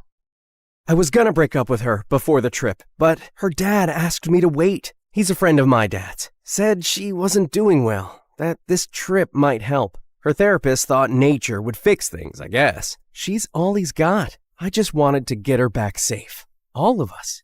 Boo and who? Come on, Rose, show empathy. Her going through stuff doesn't mean everyone else has to suffer for it. Her therapist should have taught her not to be a jerk, not to go out and connect with the trees. Now, if you don't mind, it's time for my nap. Huna pushed him toward the exit. Wait, Huna, right? Here, I picked this flower for you. Thought it looked cool. I've never seen anything like it. Huna clutched her chest, visibly touched, then promptly threw the flower away. Shokuri! It's poisonous, you idiot. Now get out. Huna gave him one last glare and dragged him out. That night, we had one of the biggest ceremonies yet. A celebration marking the night of arrival. A sacred tradition passed through generations, where they believed a god would descend from the sky to guide them. Apparently, I was that god. At one point, I noticed a kid staring at me with hatred. It was the first time I'd seen that kind of look directed at me here. Huna caught the tension. From what I could gather, the man they dragged away during the last blessing was his father. I was so tired of people blaming me for things that were completely out of my control. I mean, I was sorry it happened, but it wasn't my fault. Not really. So I stuck my tongue out at the kid. He hid behind his mom. A few moments later, the men came to carry my chair for some ritual. They lifted me high into the center of the gathering. Some people cheered, others bowed, and as I sat above them all, I felt it. No matter what I did, they would keep worshiping me. Even that boy from earlier had been pushed forward by his mom to join the celebration. Funny how I was someone's discarded kid. Now I'm someone's god. I still don't know which one hurts more. The boy stared straight at me. Then he pointed behind him. I followed the direction he pointed, half expecting nothing. But then, completely unrelated, I saw a glow. The glow was faint at first, but it quickly grew into visible flames, rising higher and spreading fast through the dark. I raised my hand and pointed, and the music slowly faded as people turned to look. Then came the gasps, and the shouting followed soon after. Panic broke out, and someone rushed to carry me away to safety. The next morning, smoke still hung in the air. Half the village was reduced to skeletons of ash and cinder. And yet, no one cried. Instead, they moved with an eerie calm, lining up in silence, carrying the last of their grain, jewelry, hand-carved trinkets, all for me, for their goddess. Children clutched burned dolls. Old women limped barefoot across blackened earth, as if none of it mattered. As long as I was safe, they would have done anything I asked. Anything. And for a second, I didn't hate that. That scared me more than the fire. How can I be a goddess if I can't even help them? I'm just an idiot, like Jessica always says. I attract chaos everywhere I go. The leader had dragged me away the moment he saw the flames. While others burned, he made sure I was untouched and adored. Now he stood beside me, perfectly clean, arms folded, like nothing had happened. Why isn't anyone upset? Just then, the leader spotted a woman near the back of the line, clutching something under her clothing. His face darkened. He barked something in his language and pointed at her. She froze, then slowly stepped forward, shaking. From beneath her clothing, she pulled out a small bundle of dried herbs and placed it at my feet. Her child clung to her side, coughing quietly. No, keep it. It's yours. You need it for your child. I tried to hand it back, but the leader yanked it from my hands and gave it to his men. He pointed at my hair, then nodded approvingly, muttering something about the herbs, as if they were meant for me, as if some miracle hair treatment was more important than a sick child. What is wrong with you? These people lost everything, and all you care about is them giving me things? What am I going to do with all this stuff? What kind of leader are you? Just then, I spotted Jessica in the crowd and ran to her. Are you okay? Why do you care? If you must know, I was assigned to clean the poop hole. Guess the fire saved me. Never thought fire could be a blessing, but here we are. We need to find a way off this island, Rose. I know, but we can't just leave them like this. We have to help them. Well, gee, isn't that wonderful? Help yourself first, Rose. Before I could respond, the leader started shouting orders, telling the villagers to rebuild. No rest, no mourning, just obedience. First we were asking how we'd survive the jungle. Now I'm wondering how we survive him. His men approached me again. I knew what that meant. Back to the teepee. Back to playing goddess. I didn't resist. I just walked silently, trying to figure out how the heck we were going to get out of here. That night, I sat in my teepee, waiting for Huna to sneak in Matthew and Jessica. But just then, I heard voices outside. I peeked through the fabric and saw the leader and several villagers gathered, tense and angry. In the center was Huna. The leader was holding my mom's necklace. They must have found out she had it and assumed she stole it. But why wouldn't they ask me first? Why jump to punishment? That was it. I stormed out and pushed through the crowd. I grabbed the leader by the horned band on his head and stared down at him. Everyone, he's not pure. I don't give him my blessing. Take him away. Why are you looking at me like that? I said, take him. But no one moved. They all looked down. And then, quietly, so did he. His chin dipping just slightly, like he'd expected this. Like he knew they would choose him over me, even now. So who do you fear now? God or man? I walked over to Huna and helped her to her feet. And for a second, everyone just watched, waiting for me to lead, to fix it. The weight of it hit me all at once, and it made me realize something. Maybe my biological mom didn't give me away because she didn't love me. Maybe she was just overwhelmed, trying to survive with more than she could carry. I used to hate her for that. But now, faced with such a big responsibility to help Huna and the others, I finally understood how overwhelming it could be. And I was going to make a different choice. I wasn't walking away. Inside, Matthew and Jessica were already waiting. Hey, Huna. Looking lovely today.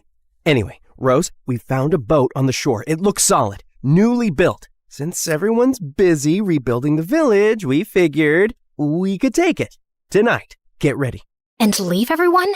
With that jerk still in charge? You didn't seem to mind when he was pampering you. Yeah, and you're really making it hard for me to regret punishing you.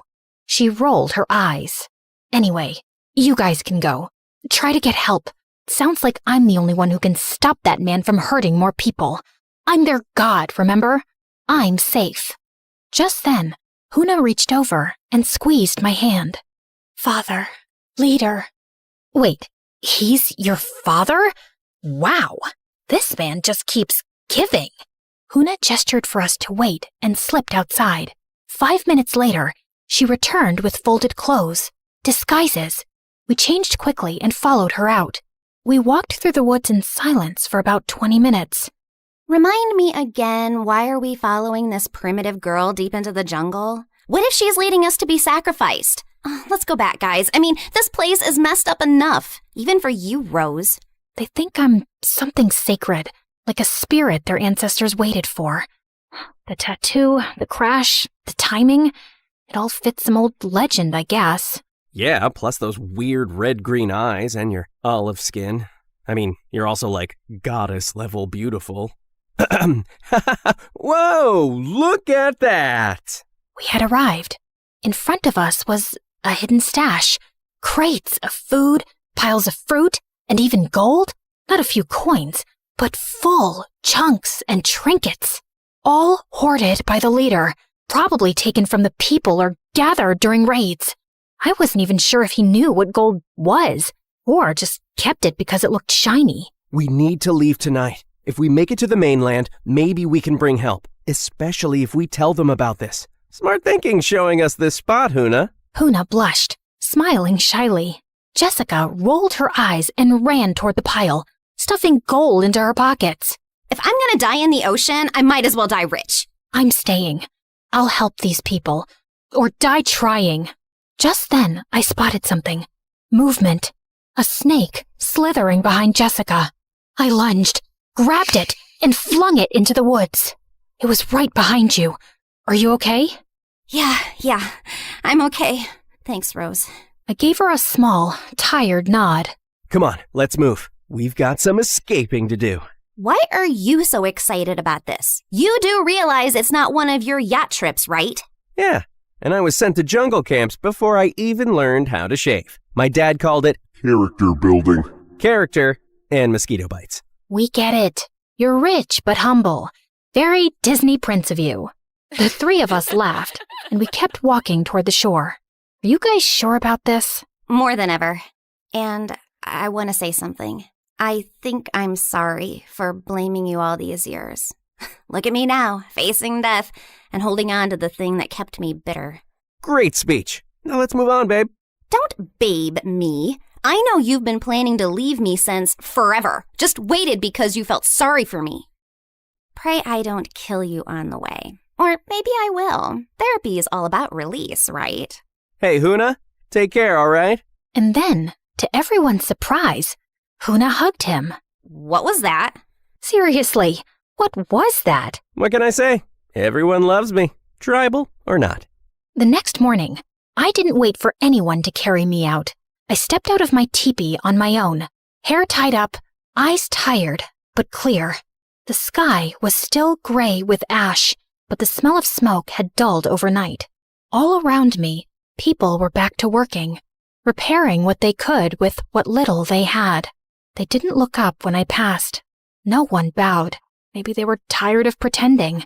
Maybe I was too. I walked up to the group building a new shelter frame and rolled up my sleeves. Where do I start? Before anyone could answer, the leader stormed over, his expression tight. Tako mohana, biki hana so. He pointed toward my teepee.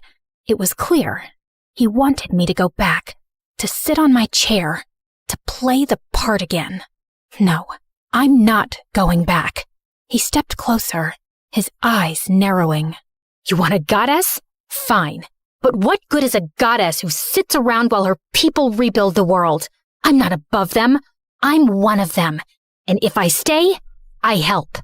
He didn't answer, just stared for a long time. Then, without a word, he turned and walked away. That was the last time he tried to stop me.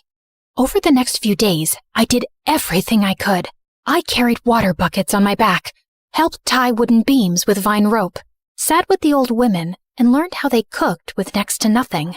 Huna showed me how to sharpen sticks into tools, and even taught me the word for thank you in their language. I said it a lot. Some of the villagers still looked at me with confusion, others with quiet surprise. But a few started nodding back, offering me fruit, smiling, just a little. It was a slow shift, but it was real. This is how freedom is made. Working together, sharing what we have. Don't you want to live in a place where we smile at each other as we pass, instead of hurrying away worried you might be punished? Where you get to choose your leaders, not fear them? I took Huna's hand and spun her around into a playful dance. She laughed, shy at first, then let herself enjoy it. Freedom doesn't mean chaos. It means you get to choose when to work, what to believe, who to follow. You don't have to give your food or your herbs or your memories to a god just to feel safe. You're already worthy. You're already free. You just forgot how to be. And then, on the 5th morning, I heard the sound. A low hum at first, then louder, unmistakable. A helicopter. I dropped the woven basket I was holding and ran. Others followed behind me, some hopeful, some scared. We burst out of the trees just in time to see it land in the open field beyond the village. Doors swung open. Medic stepped out first.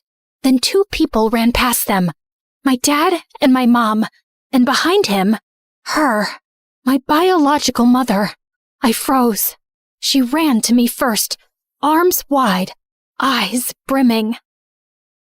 Rose! Oh my God, Rose! I let her hold me. She was shaking. I didn't know what to say, so I said nothing. I just let her cry into my shoulder. Eventually, the rescue crew tried to approach the villagers. They offered help, food, clean water. Some of the villagers nodded politely, but backed away. Others disappeared into the trees. They didn't want saving, not from strangers. I didn't blame them. Before we left, the leader and Huna approached me one last time. I stepped forward and hugged her tightly, burying my face in her shoulder. Come with me. You don't have to stay here. You can go to school, dance when you feel like it, be away from him, be free. But she gently pulled away and gave me a small, sad smile before stepping back beside her father. I wanted to scream at her, tell her to run while she could, but I didn't, because deep down, I knew what it felt like to still need the person who failed you. I reached back into my bag and took out my mother's necklace.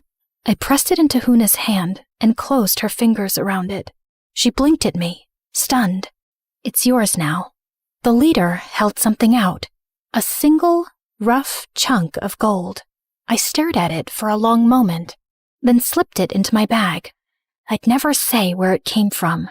Some things deserve to stay buried, but some people, even the broken ones, deserve the right to choose what freedom means to them. Man, I'd kill to live this life. Freedom at its finest.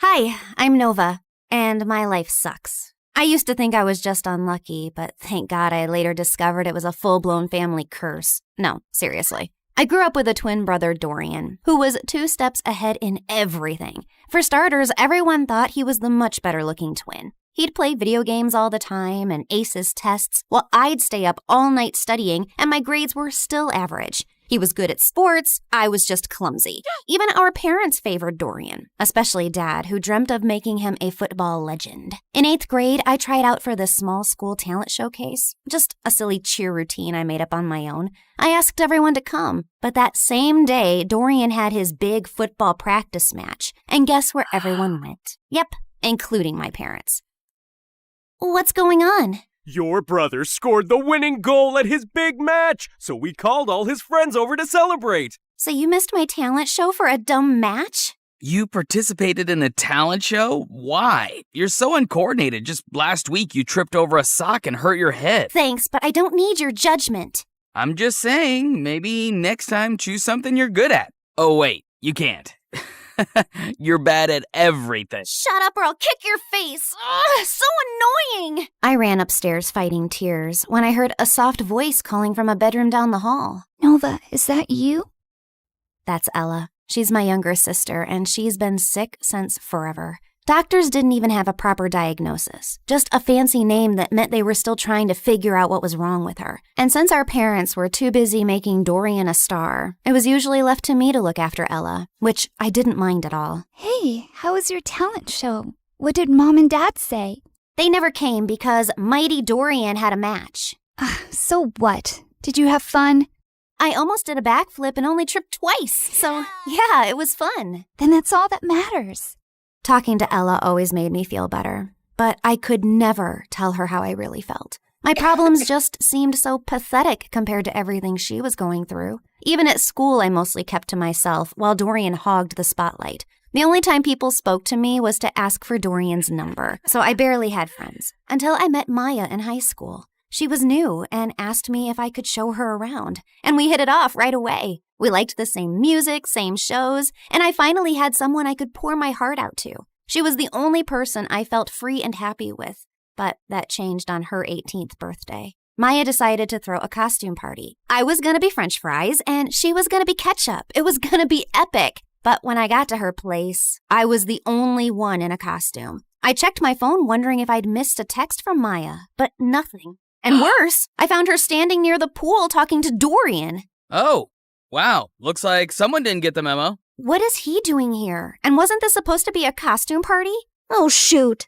I thought I texted you. I wanted to have a costume party, but Dorian thought it was stupid for an 18th birthday. And since when did you start taking advice from Dorian? Since we started dating. What? He asked me out last week, and I said yes. Why? Of all the men on the planet, why him? And you couldn't stand that there was finally someone who liked me more than you, could you? Would you stop overreacting? You look like angry McDonald's French fries, and I can't take you seriously. Also, my feelings for Maya are totally genuine. Genuine my butt. Everyone at school knows you change girlfriends faster than you change underwear. Maya, listen to me. Whatever garbage this guy's been feeding you, it's not worth it. But I love him. No, you're infatuated. Like every normal girl your age is with some butthead like him. Come back to your senses. Fine, I can see this is a total waste of time. So before I embarrass myself any further, I'm leaving, and we're done. I stormed off dramatically, only to walk straight into the birthday banner. I tried to fight it, but stumbled and knocked over an entire balloon arch. Maya ran to help me, but I spun around mid-fight and accidentally slapped her in the face. Did you just hit my girlfriend? I grabbed a paper cup and hurled it at Dorian's head. Ow. Wow, that really hurt me, Nova. How will I ever recover from this concussion? Everyone laughed as I ripped the last streamer off my leg and stormed out, and went straight to Ella. She was the only person who'd understand me. Oh, wow. You look tasty. I don't know about tasty, but I am definitely tragic. Mom never let me have fries. Said they're too oily. Here, take a bite. It might cheer you up. You're weird. And you're stuck with me. And I put my head down and we dozed off. The next morning, I woke up to a bunch of missed calls from Maya, but I ignored them. So she sent me a bouquet with my favorite ice cream scoops, flew drones past my window with "I'm sorry" banners. At one point, she actually climbed up to my window to talk to me, but I just drew the curtains and ran into the attic so she wouldn't find me. I was looking for some boxes to hide behind when I accidentally knocked one over and a diary fell out. It had my grandmother's name on it, with a photograph of her standing next to someone who looked exactly like her. And there was a note. Lumiere se dara kinsol, veher dul ambrax? What? That's what it said, written in this bizarre language I've never seen before. Luckily, someone had scribbled a translation underneath. To break the curse, balance must be found. One light shall rise, one shadow bound. I read more and found out that my grandma had been overshadowed by her own twin too. So she teamed with a psychic named Margot and crafted spells to break the twin curse, a generational cycle where one twin always thrived while the other faded into the background. I knew it sounded ridiculous, but this just couldn't be a coincidence. I was constantly lagging behind Dorian, not because there was something wrong with me, but because I was cursed. The note also said that to unlock the curse, like and subscribe to this video and leave a comment. Gotcha. She didn't write that. But seriously, like and subscribe. Things are about to get weird. I had to find out more, so the next day I skipped school and tracked down the psychic Margot. It wasn't too difficult since Grandma had her address in the diary, and by afternoon I was already knocking at the door of a rundown apartment. I waited for some old witchy lady to open the door, but instead it was a girl not much older than me. Sorry, I think I must have gotten the wrong address. No, you're in the right place. We've been expecting you. Like me and the spirits. They told me you were coming. You're Nova, right? Hilda's granddaughter. You know me? I know a lot of things. Like it's gonna rain in about 5 seconds and you should come in. And right on cue, it actually started raining. Freaky. Anyway, I walked in and the girl told me she was Margot's granddaughter and her name was Coco Lin. My dad's Chinese and my mom's American. They couldn't decide whether to give me a Chinese name or an English one, so they mashed them together. Kinda has a ring to it if you say it on repeat. Coco Lin, Coco Lin, Coco Lin. Cool, right? I think it's very cool. Like, it's also pretty cool that I'm my grandma's reincarnation. I've retained some of her memories and her power to see the future, talk to ghosts, and read your star chart, yada yada. In fact, before I was my grandma, I was this super rich woman who went on a ship, met this cute artist. He was poor. I was loaded. We fell in love, but then the ship crashed and he died. Like the movie Titanic? What? Never mind. Can we just get to work, please?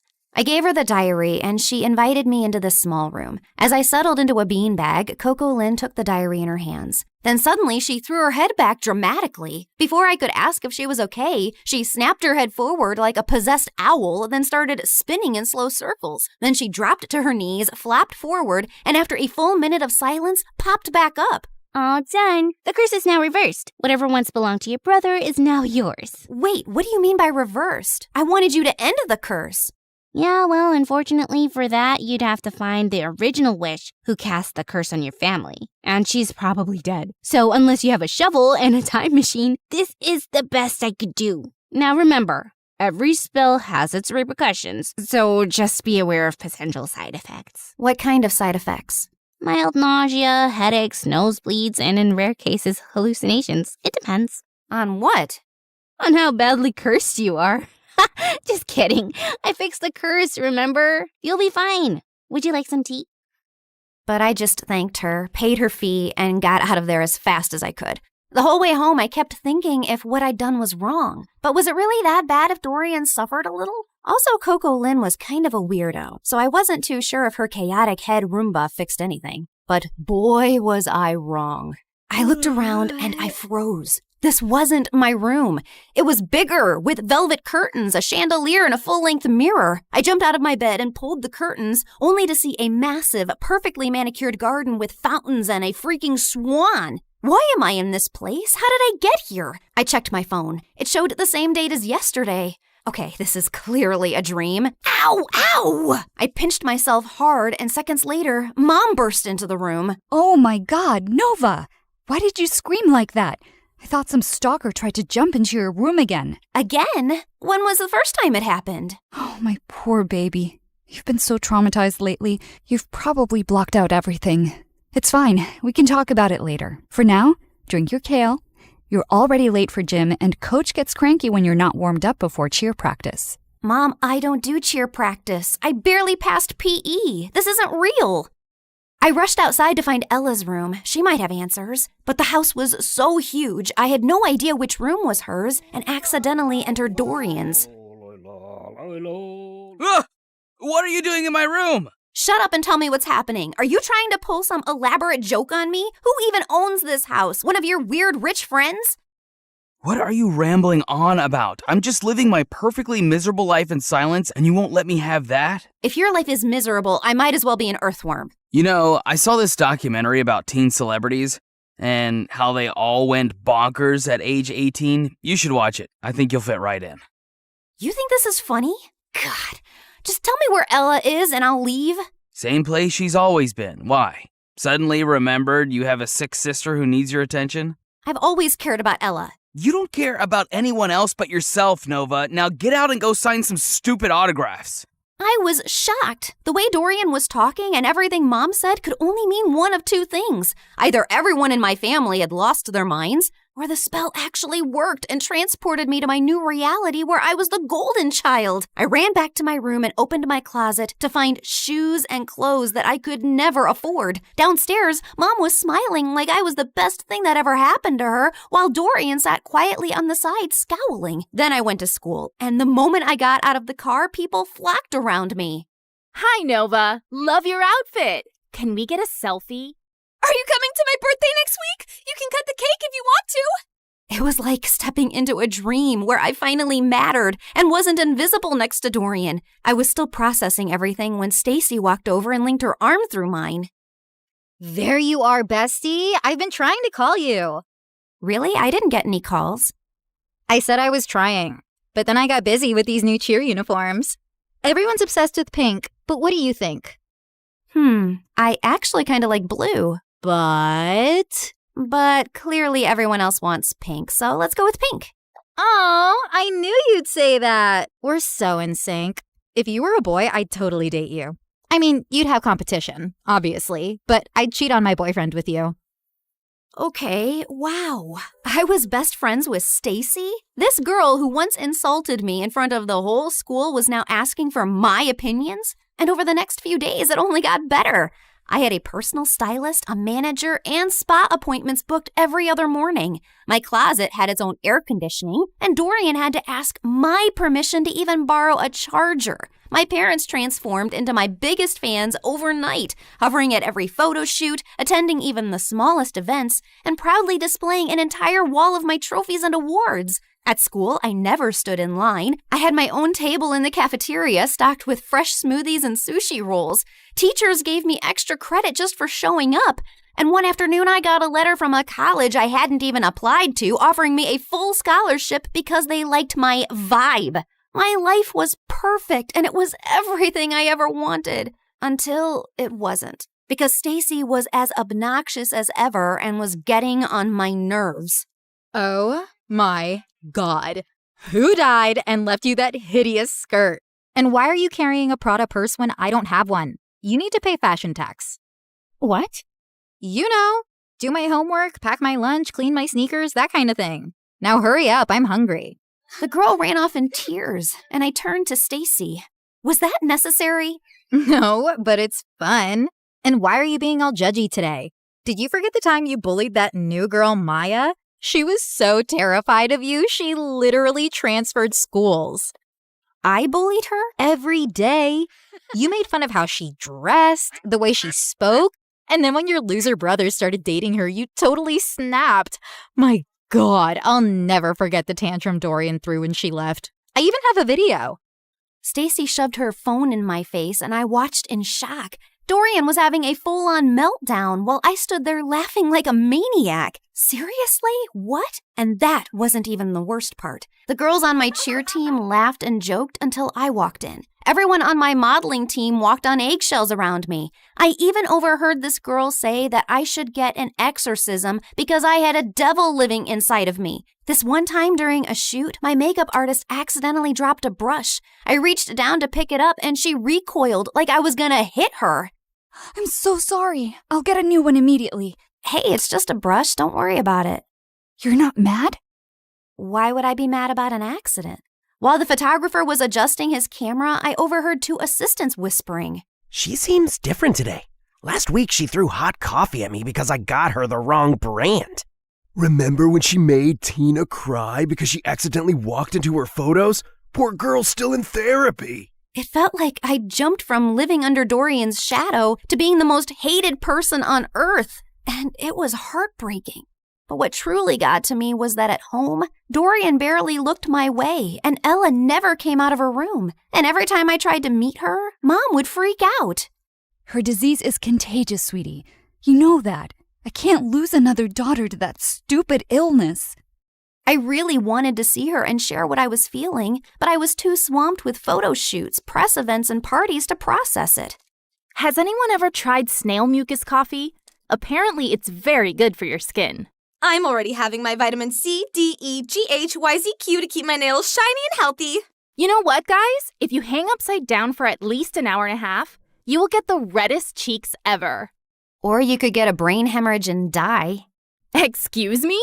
I'll just be right back. Jeez, how lame were these conversations? If these people were the cream of society, I'd rather be skimmed milk. The rest of the night was just as bad. The music was too loud, the people were fake, the food looked fancy but tasted like chalk. Then my date asked me to dance, and I accidentally stepped on his foot so hard he started limping. I rushed to grab him a first aid kit and came back to find him making out with a waitress. Ew. I just wanted to leave. I was walking to my car when I spotted someone across the road. Maya was standing at a stall selling t-shirts. I dropped everything and sprinted toward her. Maya! Oh my God, how are you? Leave or I swear I will call the police. Look, I know you're really angry at me and I deserve it, but I swear I didn't mean to. You didn't mean to ruin my life? Come on, Noah. You and I both know you bullied me because you're evil. But honestly, you did me a favor. That school wasn't for me anyway. The only good thing that happened there was meeting Dorian, and I'll always be grateful for that. But you, I never ever want to see again. Please, Maya, I said I'm sorry. I'll do anything to make up to you. I'll buy all your t-shirts. I don't need your charity, Nova. But if you really want to help me, then help me sell these. You're a professional model, right? She pulled out a pile of tees with the most chaotic slogans I'd ever seen. This too shall pass, like a kidney stone. The only X I want is extra money. Nice. Who came up with these? Of course I did. I've always been really creative.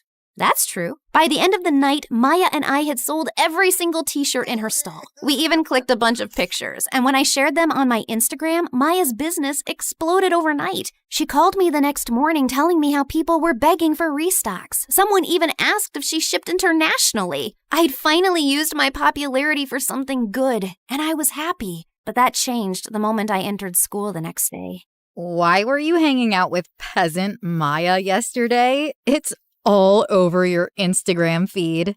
I was just trying to help her sell her stuff and apologized for being completely moronic. You did not. It's against every rule book ever written for mean girls. Once you bully someone, you never apologize to them, especially not if they're as ugly as peasant Maya. Stop calling her that. She's a brilliant and hardworking girl, and she's 10 times the person you'd ever be. 10 times fatter, sure. She's a real inspiration for stretchy t-shirts. Say one more word about her and I swear. Or what? You'll cry into your organic kale smoothie? I have a better idea. And I launched myself at Stacy, but she didn't even budge. Instead, she smiled and punched me. Then she jumped on me, pulled my hair, elbowed me in the stomach, and I almost threw up. I thought I was gonna die when a bunch of girls rescued me. Later, while I sat outside the nurse's office with an ice pack on my face, I overheard a group of girls whispering nearby. Wow, Nova really thought she could take down Stacy? That girl's made of iron. I heard her mom's Russian. She came here illegally, then married some rich guy, and that's how Stacy got all her money. My maid's cousin works at their house. She says Stacy lives like a trash gremlin. Her room smells like stale yogurt and wet socks. Ugh, gross. Imagine strutting around like a queen bee while your closet is a health hazard. If I were Nova, I'd wash my hands with bleach just to get the smell off. They kept going, but I tuned out. Not because I was offended. Honestly, it all made sense. Stacy didn't rule the school out of confidence. She did it to distract people from the disaster she actually was. Anyway, I was feeling better, so I decided to take the day off and go home, when suddenly Dorian came running down the hallway. Nova, it's Ella. They're moving her to a hospital. Her condition is getting worse. The world blurred for a second, and I pushed Stacy out of the way and ran through the gates. We reached the hospital and saw Mom and Dad were sitting in the waiting room. Where is she? What happened? She took a turn for the worse. The doctors are doing everything they can. I sat down slowly. Ella, my baby sister, my sunshine. She was the only person who ever believed in me, and she was suffering. I buried my face in my hands, and that's when Dorian snapped. Is this all your fault? Dorian, please. No, Mom, she needs to know. I've been trying for months to act normal, but no more. What are you talking about? You were supposed to babysit Ella, but instead, you chose to sneak out and go to your dumb party with her in the back seat. You'd barely gotten the car out of the driveway when you crashed into another car. You blacked out and Ella took the hit. She's been in a coma ever since. But Mom told me her condition was contagious. That's why I couldn't see her. Well, she lied. Because you hurt your head too and forgot all about the accident. And Mom didn't tell you so you could live your perfect little life like the golden child you are. I swear, if something happens to her, I will never forgive you.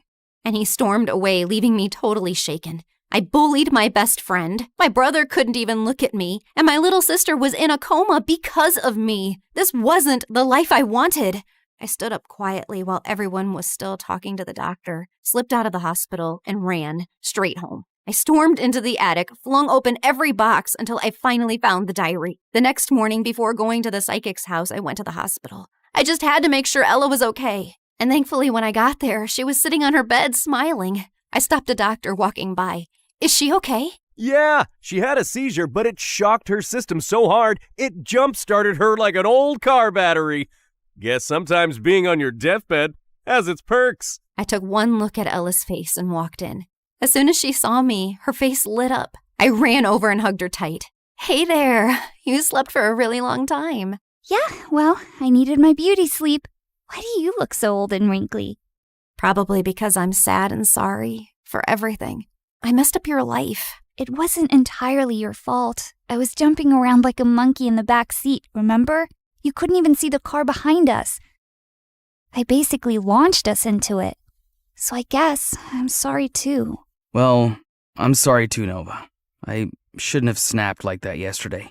I haven't always been the best brother because I've often let jealousy get in the way. I wasn't exactly the best sister either. What I did with Maya and how I treated people around me was horrible. Yeah, but you're changing. I saw what you did for Maya. That's growth. I nodded slowly. I'd spent so long being angry about everything I wasn't. I forgot to appreciate what I had. My adorably flawed family. And all I really wanted to do was to go back and mend things now. Namaste, fellow seeker. What brings you here today? Oh, it's you. Welcome back. You recognize me? Why do you always ask the same question? Of course I do. I can see through dimensions too. Like, in one of my parallel lives, I was this really hot girl who lived on the streets doing odd jobs. Until one day, this handsome rich guy asked me to be his date. He bought me clothes, took me to parties, and eventually fell in love with me. Like Pretty Woman? Yes, I was a very pretty woman. But enough about me. Tell me what you need. I told her I wanted to reverse the curse, and Coco Lynn stared at me blankly. Are you sure? Once I reverse the curse again, the spell will seal itself. No more rewinds. So make up your mind. You can't keep jumping between realities. I already have. I want to go home. And this time I won't hide behind Dorian's shadow or bad grades. I spent so much time being angry and dejected that I never really focused on myself. And that's why I never got anywhere in life. I can't control how people treat me, but I can control how I take their opinions. So now I'll live for me, with kindness and purpose. Spoken like someone who's truly ready.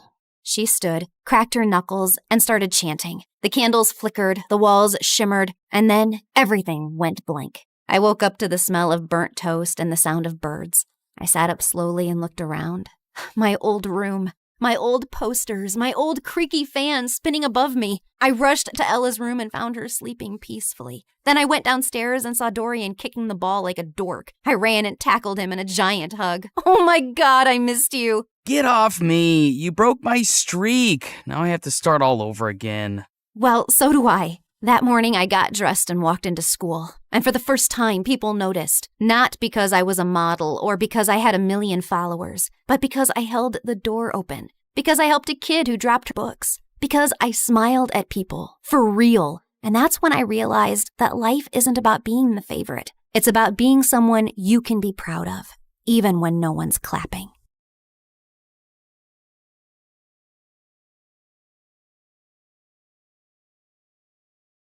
Contestant 9, please state your name. Sierra? Looks like a nightmare, right? Hi, I'm Sierra, and ever since I could talk, I've had a stutter. I didn't think much of it until I moved to a new town when I was 6. Welcome to the neighborhood. I'm Dean. This is my daughter, Kelsey. What's your name, sweetheart? Sierra. Why do you talk like that? It was the first time anyone had asked me that. It wouldn't be the last. My stutter happened frequently, but it got worse when I was nervous. My mom barely noticed or cared that I had a stutter, or that I really existed. She was always working. And my dad? Well, he left the picture a while ago. Most days, Mr. Dean would watch me after school, and Kelsey and I became fast friends. We did everything together. Played at the park, put on fashion shows, grabbed ice cream at Scoopy's. When we went out as a trio, I'd secretly pretend that Mr. Dean was my dad, and Kelsey was my older sister. In those moments, it felt like the family I'd always wanted. But things started to change when Kelsey's mom announced she wanted a divorce and moved out of state. After that, Kelsey started to change. She wasn't just upset. She was furious. She yelled at everyone, and once even smashed the living room furniture in a fit of rage. She lashed out in class and got held back a grade. And if her dad hadn't been the superintendent, she probably would have been expelled. By middle school, we ended up in the same class, and Mr. Dean dropped us off on the first day. Wow, your daughters are so beautiful. Aren't they? I'm a lucky dad. Kelsey looked like she was about to explode. I'm Kelsey. I'm his only daughter. My mistake. And what's your name? Sierra. Sierra? Why do you talk like that? Yeah, can you not speak properly? Or are you stupid? The class erupted into laughter, and I could feel my face burn. Since then, Kelsey wasn't my friend anymore. A real friend wouldn't do that. Through the years, Kelsey's hatred only grew. Anytime I had an accomplishment, she had to ruin it. Opening night of the school play, she stuffed worms in my costume. She threw her birthday party on the same day as mine every year and literally paid people to skip mine. At the science fair, she unplugged my volcano as the judges walked by, so it just looked like a sad pile of paper mache. And during my middle school graduation speech, she just had to make a scene. And so, I want to say how proud I am of our class. We did... What the glitch here is trying to say is we did it. Congratulations, grads. Party at my house tonight. Everyone's technically invited, but only cool people should show up. If it weren't for being her neighbor and still being close with Mr. Dean, I would have liked to never see Kelsey again. I'm sorry about my daughter. Ever since her mom left, she's been a different person. I just wish she wasn't so mean. You shouldn't be ashamed of something you can't control. At the end of the day, your stutter is something that makes you unique. I held on to that going into high school. My stutter didn't bother me much anymore. In fact, it was getting better with age. He was right. It did make me different. And I liked that. One Friday in English, we were doing a vocabulary spelling exercise, and I was totally killing it. ESOTERIC. Esoteric. QUERULOUS. Querulous. VACILLATE. Vacillate. Everyone was surprised at how well I was doing. And honestly, so was I. Who knew I was that good at spelling? Sierra, there's a regional spelling bee in a few weeks. You should join. Who knows, you may make it all the way to nationals. That night, as I sat in my room looking over the spelling bee brochure, loud music suddenly rattled my walls. Kelsey was throwing a party in her backyard. A few classmates waved me over. Fine, just for a little. The party was fun, but I couldn't stop thinking about the spelling bee, and I decided I would sign up. I was about to leave when... What's this? She snatched the brochure out of my hand. A spelling bee? Oh, please. Like you could ever win one of these. In case you didn't know, you trip over your words. Give that back. Not so fast. I'll help you practice for your big day. She pulled out her phone and turned the flashlight on as if it were a spotlight. Some other people gathered around and did the same. I felt blinded by all the lights in my face. Why don't you show us what you got? Nothing screams fun like watching you butcher the alphabet live on stage. Your word is quiberate. That's not even a word. Okay then, your word is pathetic. I'm sure you're quite familiar with that. IRRELEVANT. Irrelevant. I'll use it in a sentence. Kelsey is irrelevant. Now give me back my brochure. But she ripped it into pieces and threw it up like confetti. I took a small step in her direction. Kelsey took a step back and fell into the pool. Ugh! You pushed me! Yeah, right. I didn't push you. Your attitude just slipped. She climbed out and stormed over to me, and I bolted. As I ran, I saw her shoving people in her way into the pool. I made it home and locked the door just as she started kicking and clawing at it. My heart was racing. By Monday, the whole school was talking about it. Someone had filmed everything, and she looked completely unhinged. I avoided her all day. After class, I asked my teacher if she would sign off on my spelling bee application, and she wrote a letter of recommendation. That night, I was recording myself practicing when I heard Mom come home early. I rushed downstairs to tell her about the bee, but she really wasn't listening, as usual. Sierra, that's great and all, but I'm working and I don't need any distractions tonight. And the Mother of the Year award goes to... Feeling annoyed, I went back upstairs and found Kelsey sneaking through my bedroom window. What are you doing here? Get out! Relax, Miss Broken Record. I'm just here to apologize. Apologize? Yeah. I saw the video from the party over the weekend. I looked crazy. It wasn't okay how I was treating you, so I'm sorry, okay? Thanks? I'm not really sure what to make of this. Yeah, well, we used to be friends or whatever. I think it's time to put the bad blood between us to bed, right? Trust doesn't just snap back into place, not after everything that's happened between us. I understand. I intend to prove it to you. Do you mind getting me some water? Climbing up the vines was harder than I thought. Uh-huh. Sure. This certainly wasn't on my bingo card for how the night would go. I brought her water, which she downed in one gulp. Thanks. I'll see you tomorrow. Maybe we can sit together at lunch? Maybe. Also, never sneak into my room again. Then she climbed out the window. What a strange interaction. But maybe we really were turning over a new leaf. The next day, I walked into class feeling good about the new era I was in, where I tried new things and made up with old friends. But that confidence vanished when I found my teacher waiting for me, looking pissed. Sierra, you will not be attending class today. I've contacted the spelling bee and pulled my recommendation for your application. What? What did I do? You should be ashamed of yourself. The principal is waiting for you in his office. What was going on?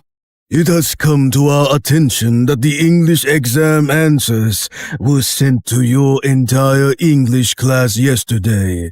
I'm sorry. I have no idea what you're talking about. That's strange. Given the exam answers were sent from your email address, you'll be suspended for 3 days. Your mom is on her way here to come get you. What?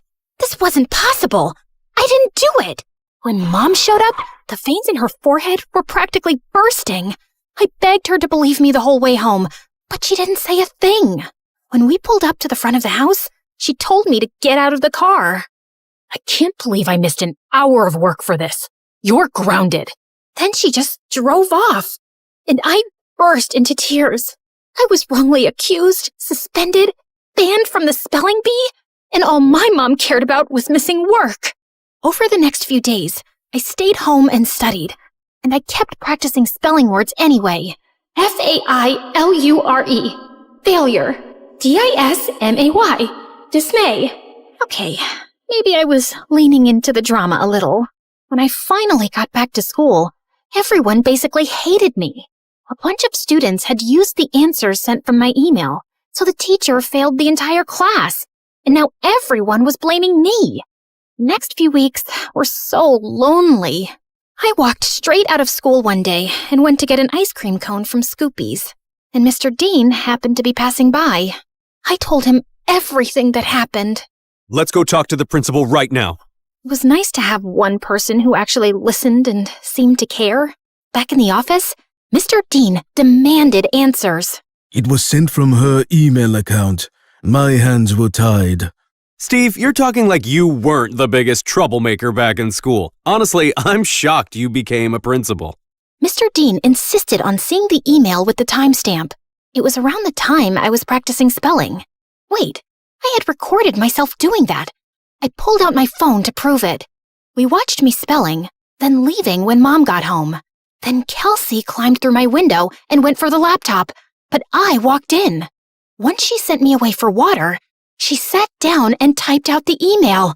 She did this. They called her into the office. Dad, what are you doing here? You framed Sierra for stealing exam answers when she's completely innocent. I did not. He showed her the video. Of course you go to defend her. She's never been completely innocent, Dad. What had I ever done to her? The principal and I had front row seats to their screaming match. Kelsey got suspended for a week, and the principal and teacher apologized to me and reinstated me in the spelling bee. That night, I heard a commotion outside. I looked out my window and saw Kelsey stuffing suitcases into her car. I'm over you, Dad, just like Mom was. She slammed the door, rammed the car into the garage, and peeled out of the driveway. I ran to Mr. Dean, who was covered in food.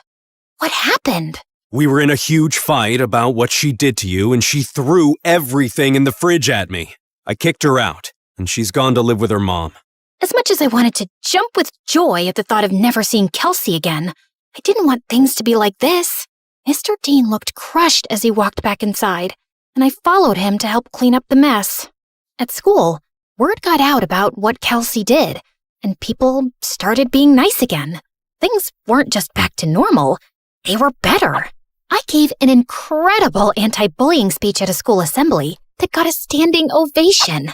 I started a support club where victims of bullying could share their stories. And at every free moment, I was practicing for the spelling bee, often with Mr. Dean's help. He still seemed down about being alone, but when I was around, he cheered up. He drilled practice words with me every day until regionals. And on that day, he was there in the audience. My mom wasn't. I got second place and was qualified for nationals in a month. Afterward, the top contestants did a group photo shoot. I was smiling for the camera when someone put an arm around my shoulder. I looked up. It was the guy who won first. You were a great competitor out there today. Congratulations. His accent, his eyes. Suddenly, I forgot how to breathe. Thanks. Where do you come from? Where do you come from? Sierra, are you kidding me? Is that how you speak, or did I just fluster you? Oh, no. I just have a stutter. It's adorable. I'm Leon, and I'd love to get your number. We should talk more, since we'll be seeing one another for nationals next month. Yes, please. We exchanged numbers, and I practically floated back to Mr. Dean. It felt like the best day of my life. When we got home, Mom was on the porch, arms crossed. She rolled her eyes when she saw us together. And where have you two been? The spelling bee, Mom. Remember? I won second place. She did amazing. You should have seen her. I'm sure, but I was too busy with the logistics of moving. Moving? Work wants me to relocate to California within the next couple of weeks. Mom, no! I have nationals next month. Well, that's too bad. Work comes first. You know that. Work always comes first for you, Mom. It's never me. Oh, stop being so dramatic. What if she stays with me until the end of the school year? What? I have Kelsey's empty bedroom. She can compete in nationals, finish out the year, and then move out to California. Please, Mom. Fine. Within a week, Mom was gone and I had moved into Kelsey's old room. Mr. Dean cared in a way my mom never had, and this new life felt good. And to top it off, Leon reached out. He was a foreign exchange student from Spain living in New York, and we hit it off instantly, texting all night, every night. We had so much in common, and he was so easy to talk to. I had a major crush. One night, I even felt bold enough to tell him. I was losing sleep, slipping in school, and didn't care. I had never felt like this about someone in my life. Leon and I even planned our first date the night before nationals. That weekend, I was behind on prep, but I was more excited to see Leon than I was to compete. We planned to meet at a park, and I spent hours getting ready. I waited for him at the park. He was 5 minutes late, then 15, then 30. After 2 hours, unanswered calls, and 20 unread texts, I gave up and walked home. I got in bed and cried. Had something happened? Had I been stood up? I barely slept that night. The next morning, I was exhausted. Mr. Dean and I headed to the B. I checked in and looked for Leon. Nothing. When it was time to go on stage, I scanned the crowd. No Leon. But then backstage, I heard whispered voices.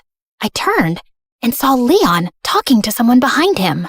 No, I can't keep doing this. Leon, come on. It's not that hard. He pulled away, and I gasped. Their heads snapped towards me. Kelsey laughed, while Leon froze like a deer in headlights. Was this all just a setup to mess with me? Sierra, wait! My ears started ringing, and I don't remember anything else that happened until...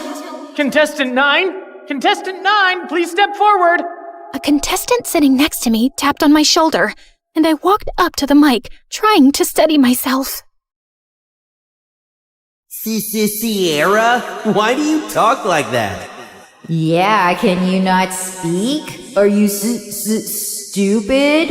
You should be ashamed of yourself. Like you could ever win one of these. In case you didn't know, you trip over your words. Contestant 9, please state your name. Sierra? Your word is vicissitude. Vicissitude. VICISSITUDE. That is correct. And just like that, my first round was over. With every ring of the bell that told me I got the word correct, my confidence rose. I shut Kelsey and Leon out of my mind. Contestants were dropping like flies, but I stayed strong. Until it was just Leon and I. Your word is appoggiatura. Appoggiatura. A-P-P-O-G-I-A-T-U-R-A. Appoggiatura. I'm sorry, that is incorrect. Sierra, if you can correctly spell the word, you will be our national spelling bee champion. Appoggiatura. A-P-P-O-G-G-I-A-T-U-R-A. Appoggiatura. That is correct. I did it! The audience went wild. I got my huge new trophy and went to the lobby to find Mr. Dean. But I heard Leon's voice behind me. Wait, Sierra, please! Leave me alone! Sierra, please, let me explain. It was all Kelsey. She put me up to this. She wanted to get in your head so you'd lose. Wait, don't go to the lobby. I walked through the doors, but Leon lunged at me and pushed me out of the way. The doors had buckets of slime and feathers on them, which all fell on Leon. Why did you push me away? I was trying to save you from this. Listen, Kelsey moved to my school and found out I was going to regionals for the spelling bee. She said she'd pay me to flirt with you and distract you from studying. I'm so sorry. I was just a game to you? I only agreed because I really needed the money for my mom's treatments. That's why I'm even competing in the bee. I didn't expect to end up having real feelings for you. When Kelsey found out, she stole my phone and smashed it. She even threatened to get me kicked out of school. Just then, my mom and Mr. Dean walked up. Mom, what are you doing here? Mr. Dean convinced me to attend, and I had no idea you were so talented at this. We're so proud of you, Sierra. And then Kelsey walked in. Of course my dad is here to support perfect little Sierra. And Leon, I see you've betrayed me too. Guess your mom isn't going to get any better. Why are you so evil? What did I ever do to you, Kelsey? You stole everything from me. Everything! She didn't steal anything from you, Kelsey. Oh, really? Because I remember the night you and Mom screamed at each other when she found out about your little affair, when we both found out Sierra is your daughter. What? Oh, yeah. My neighbor was actually my half-sister, the girl who ruined my family and took my dad away from me. Is this true? Yes, it is. Even though this was the craziest day ever, the news warmed my heart. I'd seen Mr. Dean as my dad since I was a kid. You didn't lose your dad to me, Kelsey. You lost him because of you. You could have told me the truth. You could have been my sister. But you chose to be a liar, a bully, and a sad little lowlife who only feels powerful when someone else is hurting. I may stutter, but I never had to hurt people to be heard. And why didn't you guys tell me sooner? I'm sorry. He didn't know until I told him once we moved in next door. I wanted to tell you right away, but then my wife left me and Kelsey took the news really hard and started lashing out. We thought it would be best for you to not know. For your sake, and Kelsey's. I was planning on telling you. I figured since we live together now, it was the right time. You live together now? She screamed, grabbed my trophy, and hurled it through the convention center's windows. She got arrested for property damage and spent some time in juvie before going to live with her mom. I told my mom I wanted to stay with Mr. Dean for the rest of high school, and thankfully, she allowed it. I gave the prize money to Leon to help his sick mom, but I refused to date him even after all his apologies. My self-worth wouldn't allow me to be with someone who thought it was okay to play with my feelings for any reason. I'm so proud of you, Sierra. Thanks, Dad.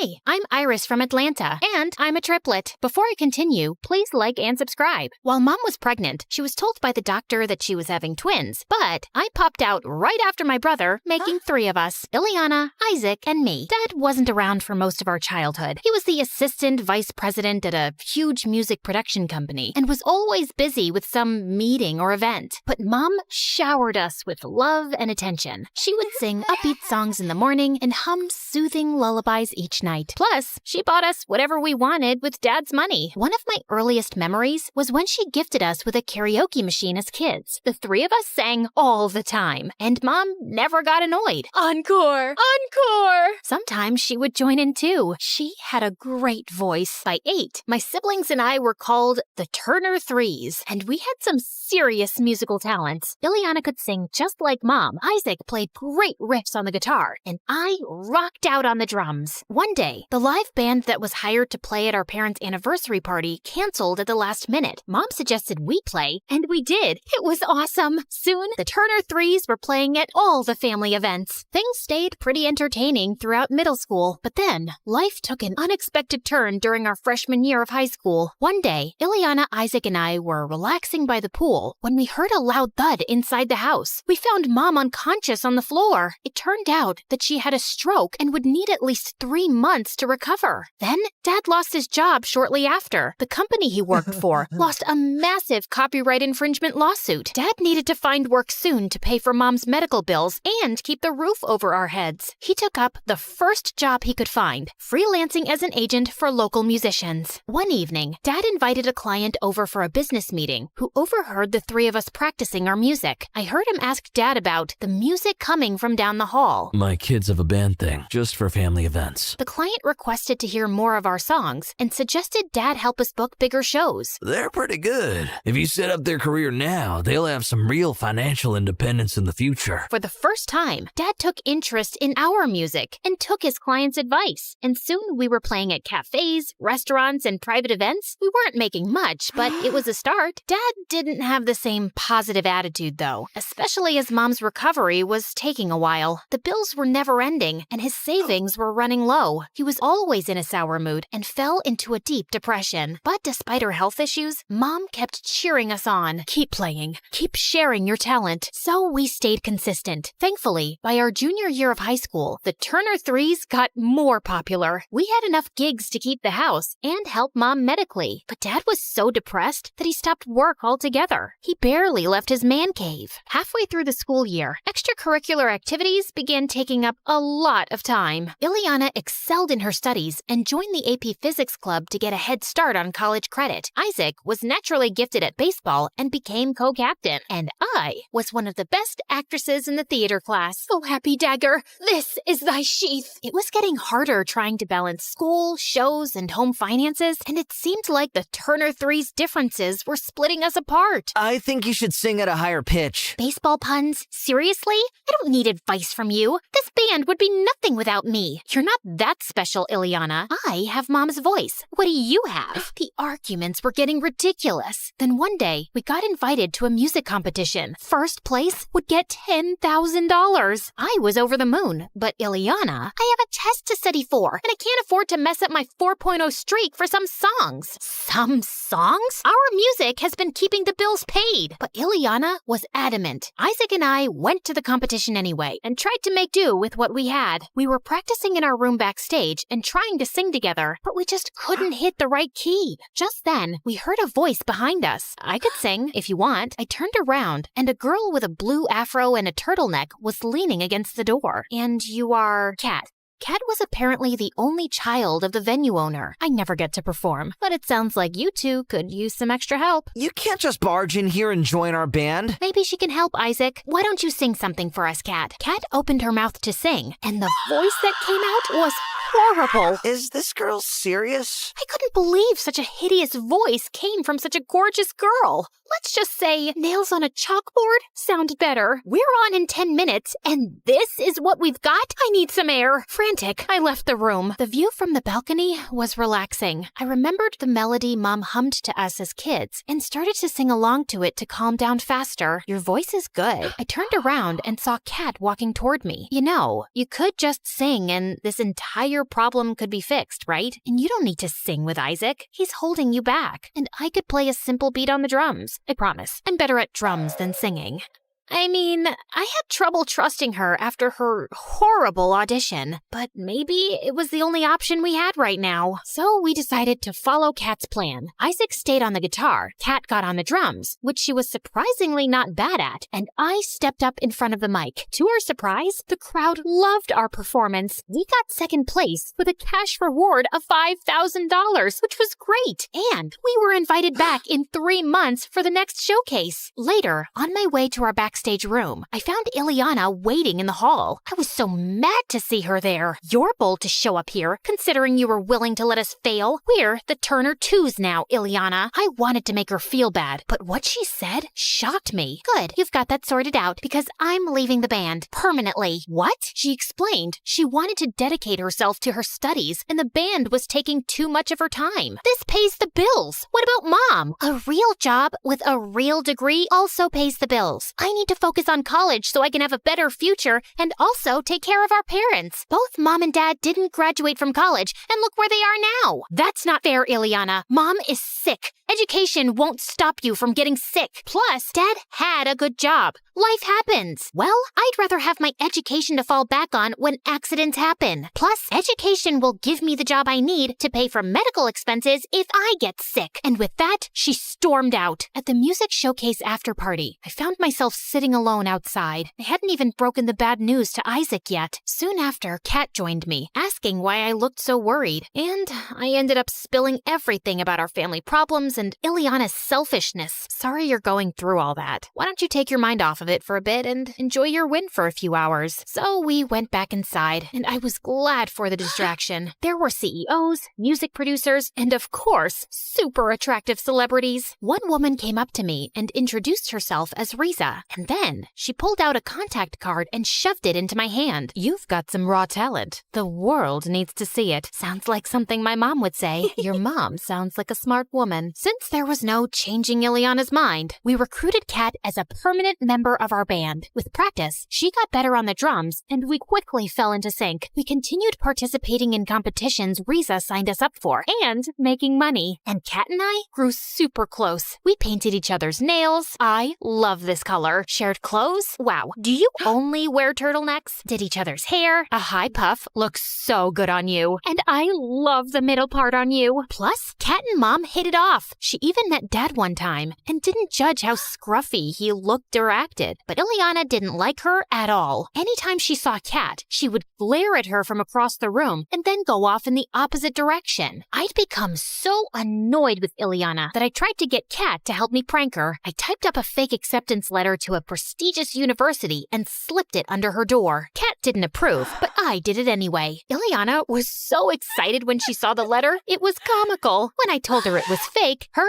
happy bubble popped. Honestly, it felt good seeing her get humbled, but Kat was clearly disappointed in me. We were hanging in the kitchen before practice one night when Ileana walked in. Hey, how was it at the library? But Ileana just made her way to her room without even acknowledging Kat, and she kept behaving like that all the time. One day, Kat and I were keeping Mom company at the hospital for her checkup when Ileana randomly showed up. Oh, I didn't expect to see her here. Hey, Ileana. Of course, Ileana pushed past Kat and went straight to Mom. It made things so awkward. Even the nurse looked uncomfortable. Mom, how are you doing? Honey, I think Kat said hi to you. Ileana looked Kat up and down, rolled her eyes, and continued talking to Mom. I was so fed up with her. I couldn't take it anymore. What is wrong with you? Kat has helped this family stay afloat by joining the band, and that's how you treat her? I was so angry I could feel my face burning. Calm down, Iris. Yeah, Iris, this isn't the time or place. Let's get some air. What is this turtleneck-wearing weirdo even doing here? And I don't owe her anything. She didn't join the band to help our family. She just did it because she was some friendless loser. I lunged at Ileana, but the nurses came between us. Kat grabbed me by my arm quickly and dragged me out of the room. We went for a walk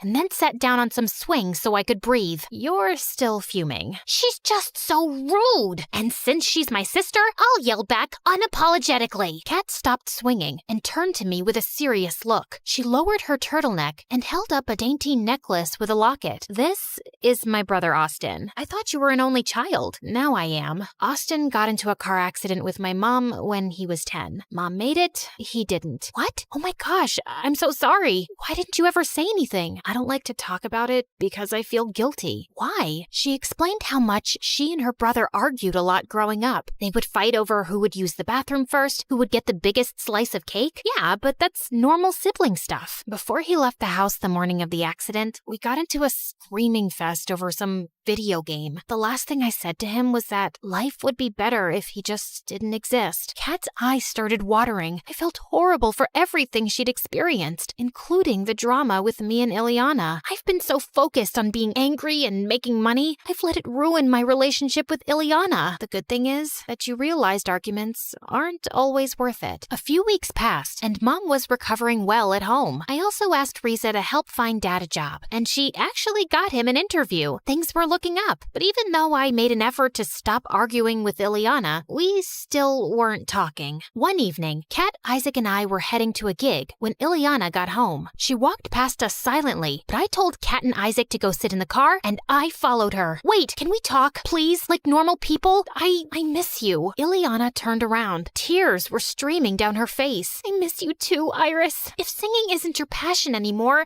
it's totally okay. It was wrong of me to be mad at you for that, and I'm sorry. I'm sorry too. I was overwhelmed with school, and then I got really jealous of Kat. Yeah, I don't want to do music anymore, but I felt like I got replaced really quickly. You're my sister. No one can come in the middle of that. Now how about you drop studying for one night and come see us perform? I'd love that.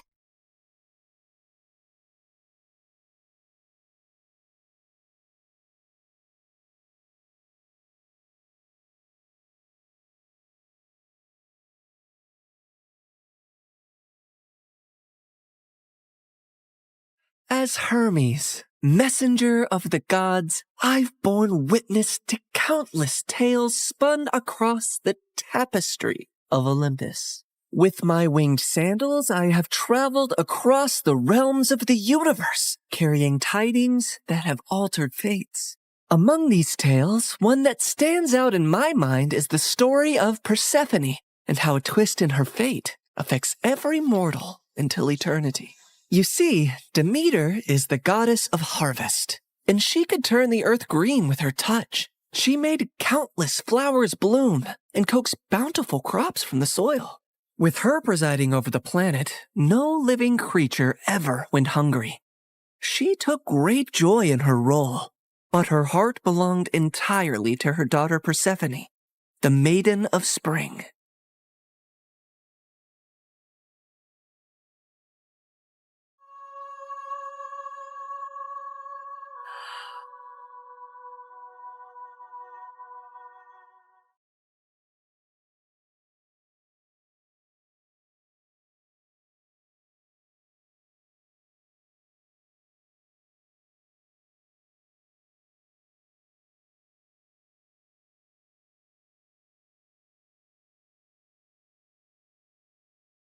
I've never seen anything like you. Are there more of you nearby? Little princess, I know of a field where the flowers bloom as far as the eye can see. I can take you there if you want. Oh, really? Oh, that would be a sight to behold. Then come with me, sweet child.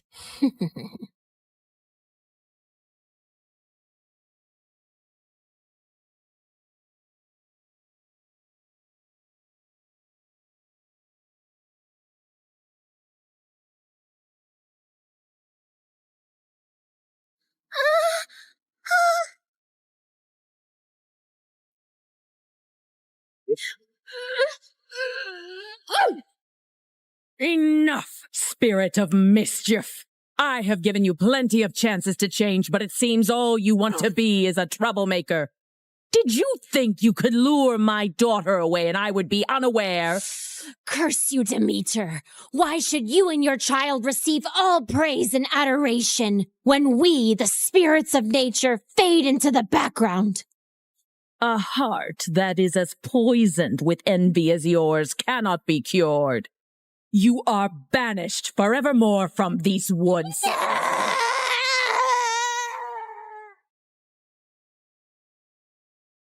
Did you forget that you are not allowed to venture into the forest alone? I'm so sorry, Mother. I only wished to see the magical flowers.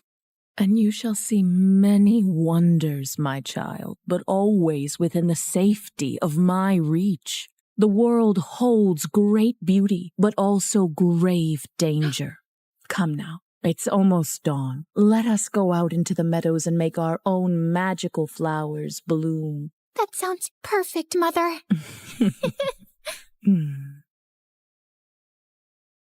Demeter always wanted to keep Persephone close to her. But as her daughter grew older, she turned into a beautiful young goddess who attracted the attention of many young suitors. Anytime a god smitten by Persephone's beauty sought her hand in marriage, Demeter sternly turned them away. I cannot marry her off, Hecate. She is too delicate for the harsh world outside. Huh? These gods who come after her, they only see her beauty, not her gentle soul. They cannot care for her as I do. Demeter, you must be mindful of what Persephone wants too, or she might grow to resent her cage. A cage? Is that what you would call it? She has everything here that she could possibly desire. She's a powerful goddess, and under my guidance she can wield life from barren soil. Any god she marries will only dim her light. No, she will be here with me forever. Innocent and loved.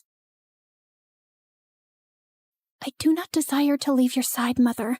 I will stay here, forever. But fate had different plans for Persephone. On a rare trip to Earth's surface, the Lord of the Underworld, Hades, was wandering through a grove of trees when his gaze fell upon a scene that held him transfixed.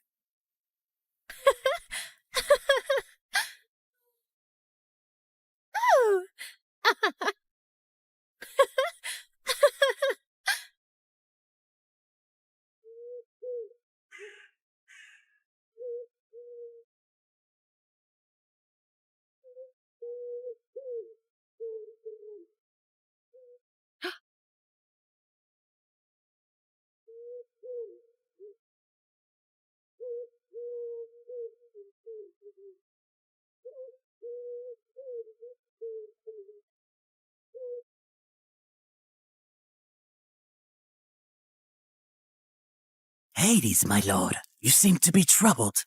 What weighs on your soul?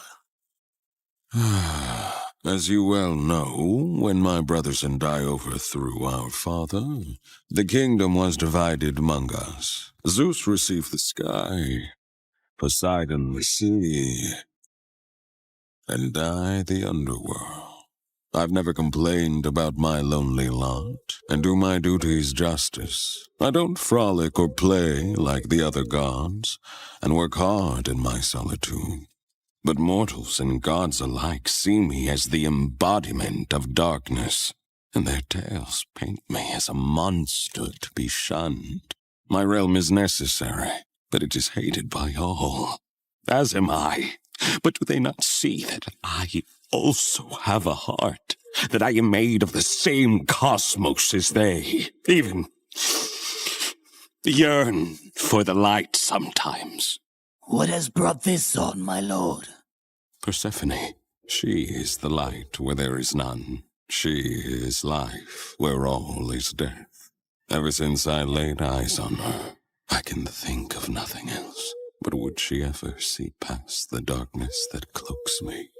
Could she ever gaze upon me and see not a lord of despair, but a soul longing for companionship and warmth?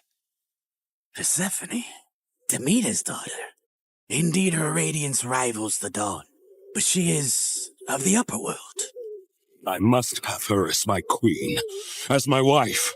Her presence would bring joy and life to a realm that only echoes with loneliness and sorrow. And I must believe that even in the underworld, love can find a place to blossom. My lord, her mother would never allow it. Perhaps there is a rightful path to this union. I will go to her father Zeus with a proposal of marriage. I only need his permission according to our customs. Get my chariot ready and prepare for my departure.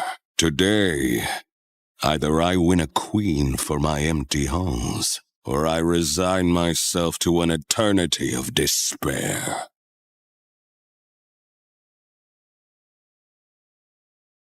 The next day, when Persephone had wandered far from her companions in a field and was kneeling down to admire Narcissus, suddenly the earth beneath her shook.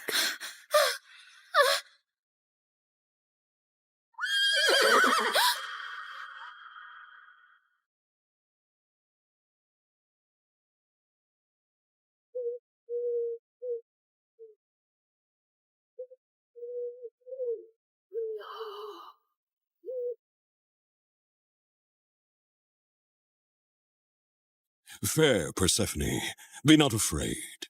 I am Hades, lord of the underworld. My kingdom is vast and rich, but it lacks the radiance of your presence. Unhand me! Come with me and rule by my side in the shadows where eternity lies. Let me go. My mother will tear the world apart to find me, and there will be no place dark enough to hide.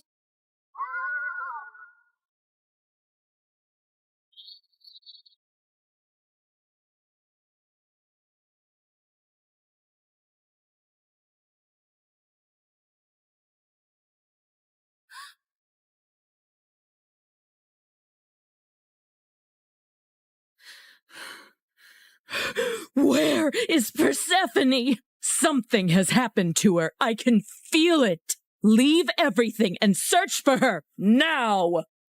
Demeter's grief upon discovering her daughter's disappearance was immense, and as she roamed the earth searching for Persephone, she had neglected her duties. And so, the crops and trees began to suffer.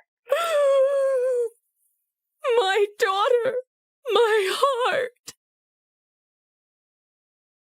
In her desperation, she sought the counsel of her old friend, Hecate. Hecate, you who see into the shadows, help me find my daughter. You must seek Helios, Demeter. His all-seeing gaze pierces through deceit and darkness. Taking the advice to heart, Demeter ascended to the chariot of the sun, where Helios guided the day. Helios, please, you must tell me where my Persephone has gone.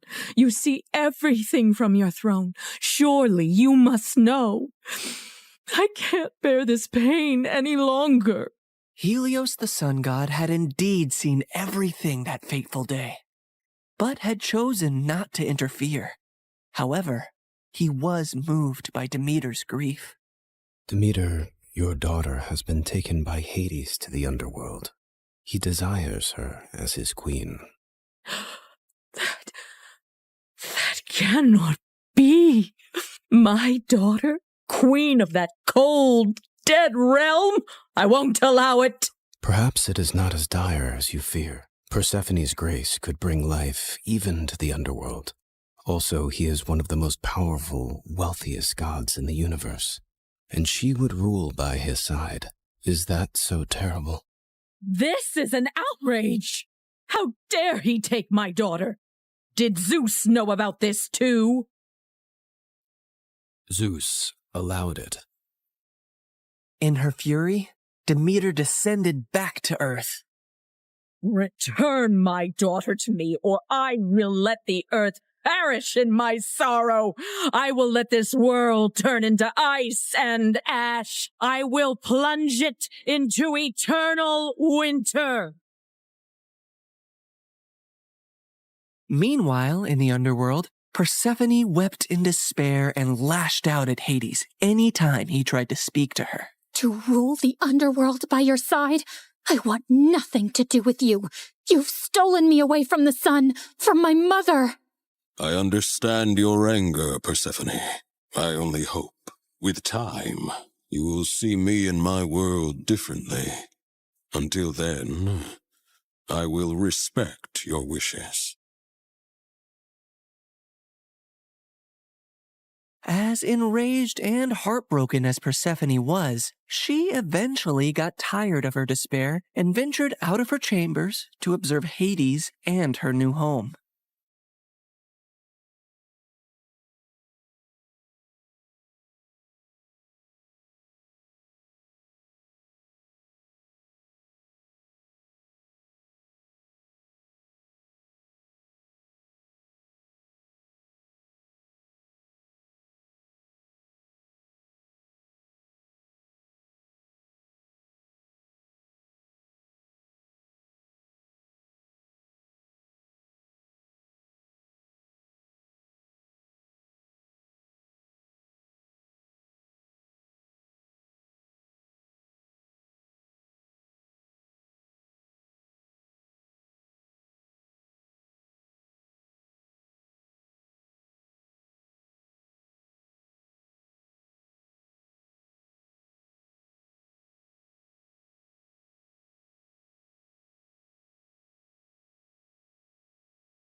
I built this for you, to remind you of the surface and to give you a place of peace.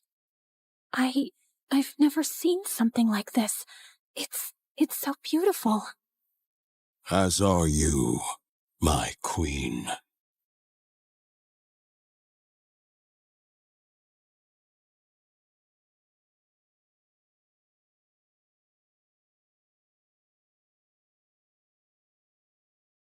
Each realm has its supreme ruler, Persephone. But here, you and I will rule together as equals. You will never be beneath me, but always near me. Meanwhile, on the surface, Demeter's grief and rage was a storm that screamed across the lands. Where she walked, earth cracked, rivers ceased their babble, and crops withered to dust under her shadow. As she withdrew her blessings from the world, famine began to spread far and wide. The cries of suffering mortals eventually reached the ears of Zeus on high Olympus, who could no longer ignore the matter. So he convened a meeting of the gods. Demeter's wrath endangers all. We must find a solution that honors both her demands and the laws of gods. If my daughter wishes to leave the underworld, let her return to me, or I shall never again let the earth bear fruit. Very well, Demeter. If Persephone wishes to return, she shall, if she chooses to stay with Hades. So be it. With a heavy heart, Demeter agreed, and Zeus commanded me, Hermes, to negotiate Persephone's return. So I descended into the gloom of the underworld, where Hades sat upon his throne with Persephone by his side. Her face was as pale as the ghosts around her. Hermes, why does Olympus disrupt the quiet of my realm?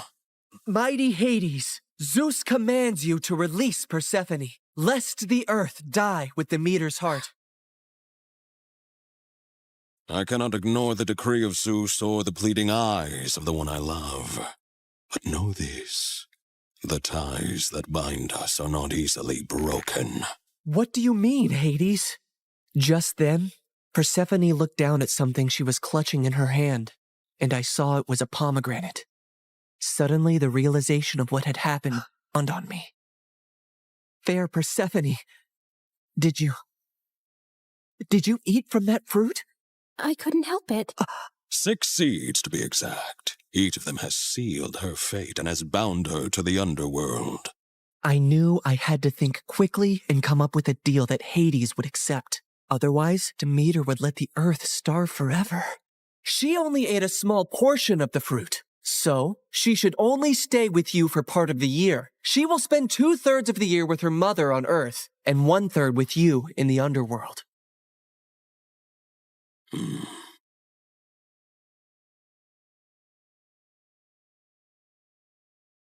Go now to your mother, but feel compassion kindly in your heart towards me, and do not feel sorrow upon your return.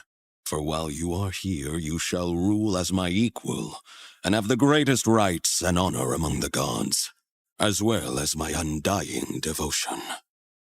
Persephone assured him she would return on the agreed time, and he arranged his chariot for her to depart.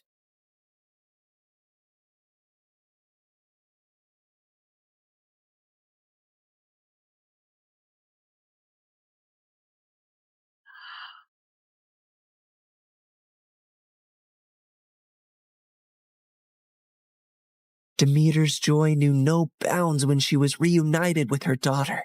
but she was furious at the deal that had been struck. How could you possibly eat the fruit of the dead? It is common knowledge that eating anything in the underworld binds one to that realm. Why would you do that, Persephone? It was a moment of great weakness. I wish I could reverse it. I am so sorry, Mother. Demeter had no choice but to accept the deal. And once her wrath subsided, the earth turned green and bountiful again. But when it was time for Persephone to return to the underworld, Demeter began to mourn once more, and winter would arrive, thus setting the cycle of the seasons.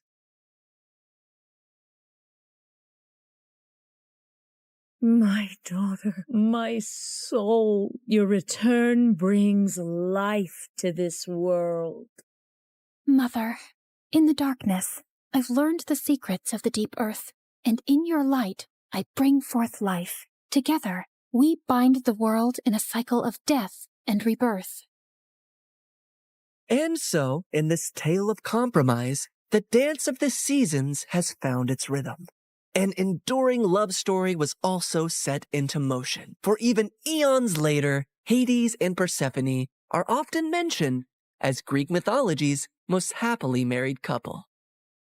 I can give you all the wealth of the earth, Persephone, but I cannot give you the sun and the breeze. I know you long for them when you are here. You have given me more than I ever expected to experience in my life, Hades. You have given me respect, power, and a love that is genuine and rare. With you, I feel the most like myself. With you, I feel free. So you do not regret your decision to eat the pomegranate seeds? Never, my love.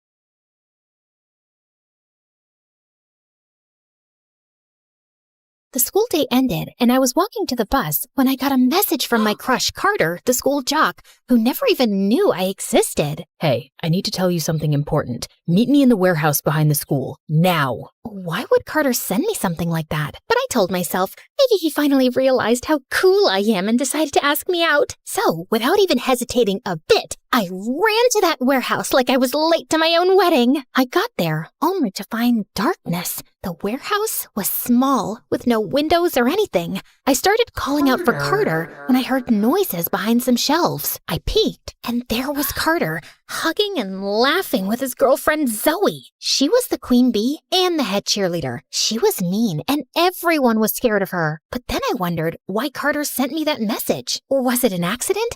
Of course it was. God, I'm so stupid. I tried to tiptoe out, but the door wouldn't budge. I kept pulling like crazy until I ended up with a knob in my hand. Oh my God, could this get any worse? Yep, because right then, Carter and Zoe noticed me, and she glared at me like she was about to eat me alive. What are you doing here, you freak? Are you stalking us? Did you follow my boyfriend here? I didn't know what to say because she was scary as heck. Hi, my name is Amanda. And this is how I got stuck with my crush and his girlfriend for days, until I discovered a secret that almost cost us our lives. Carter tried to open the door, but it didn't work, so we started calling for help. We pushed and kicked the walls, but no one heard us because it was a faraway warehouse and everyone had already left. And to make matters worse, it was Friday. And to make it even triple worse, it was the last day before winter break, meaning the school would be closed for 2 freaking weeks. And to make it even quadruple worse, oh wait, there's nothing worse than that. Don't worry, guys, I'll call 911. I took out my phone only for it to die on me. Or, never mind, my phone just died. Can you guys call for help? Oh, we have a genius here. Don't you think we would have if we had our phones on us? Why don't you? Not like we owe you an explanation, but we just wanted some private time, alone without distractions. So we left our phones outside and brought only our bags. I even made my baby boo some food in case we talked for hours. Oh, I'm so sweet, aren't I, Pookie Bear? We sat in silence for what felt like forever, until Zoe leaned on Carter's shoulder and started crying like a lost puppy. Babe, tell her to move. It's cramped and I'm claustrophobic. Babe, tell her to fold her legs. Her feet are disgusting. Babe, tell her to stop breathing so loudly. I literally cannot. And he actually comforted her. What an absolute fake. But then my stomach growled, and I laughed nervously, trying to play it off. Zoe pulled some sandwiches out of her bag, and I thought she was going to give me one, but she just handed one to Carter. Then they both started chewing like monkeys. I'm here, but they ignored me. Seconds later, Carter looked at me like he felt bad and started gesturing and making faces at me like he was hinting at something. But I couldn't understand what he was trying to say. Man, speak up. He face-palmed while Zoe turned to me and warned me not to ever speak again. I got so annoyed by her bossing me around. Like, what would she do? We were both stuck and miserable. So I started singing to annoy her. La la la la la la la la la. I was walking with a group and I stepped in poop and I tried wiping it, but I still smelled like poop. So I cut off my pants and I still smelled like poop. Turns out the stink came from the group. They smelled like poop, poop-a-doop. La la la la la la la la la. Zoe looked so annoyed, I could swear I saw Carter smiling. She grabbed him and they went to sit across from me. Good riddance. Later, I felt tired, so I just fell asleep right there, hugging my bag. I woke up in the middle of the night to their kissing noises. Apparently, Zoe had bad dreams and Carter was comforting her. I had a dream that a dumb blonde with a mole above her lip came into our lives and stole you from me. Babe, I can't live without you. Was she describing me? And Carter just went ahead and kissed her again. Blech. But I really had to pee, so I grabbed an empty bottle near them and went over to a shelf to do my business behind it, when Zoe yelled at me to bring the bottle back. When I was done, I turned around and saw Carter standing there. I literally jumped. He whispered that Zoe was asleep and wanted to tell me something. I like you, Amanda, and I wanted to talk to you about it today. Wait, you like me? For real? So his message was on purpose. Finally, a win! Then he told me he broke up with Zoe 2 days ago. He said he liked me and wanted to talk to me in private yesterday, but before he could do that, Zoe convinced him to come in here to talk about their relationship because she thought he wasn't serious about the breakup since it happened before and they always got back together. So why are you still kissing her like a chimpanzee? I'm just trying to keep her calm because she's crazy. Plus, what's the point in saying anything now? We're stuck. Annoyingly, that made sense. And honestly, I had a huge crush on him. Carter was kind and smart, and everyone loved him. The whole school knew he deserved better than Zoe. So I hugged him, and he hugged me back. But just then, I felt dizzy from hunger and tiredness.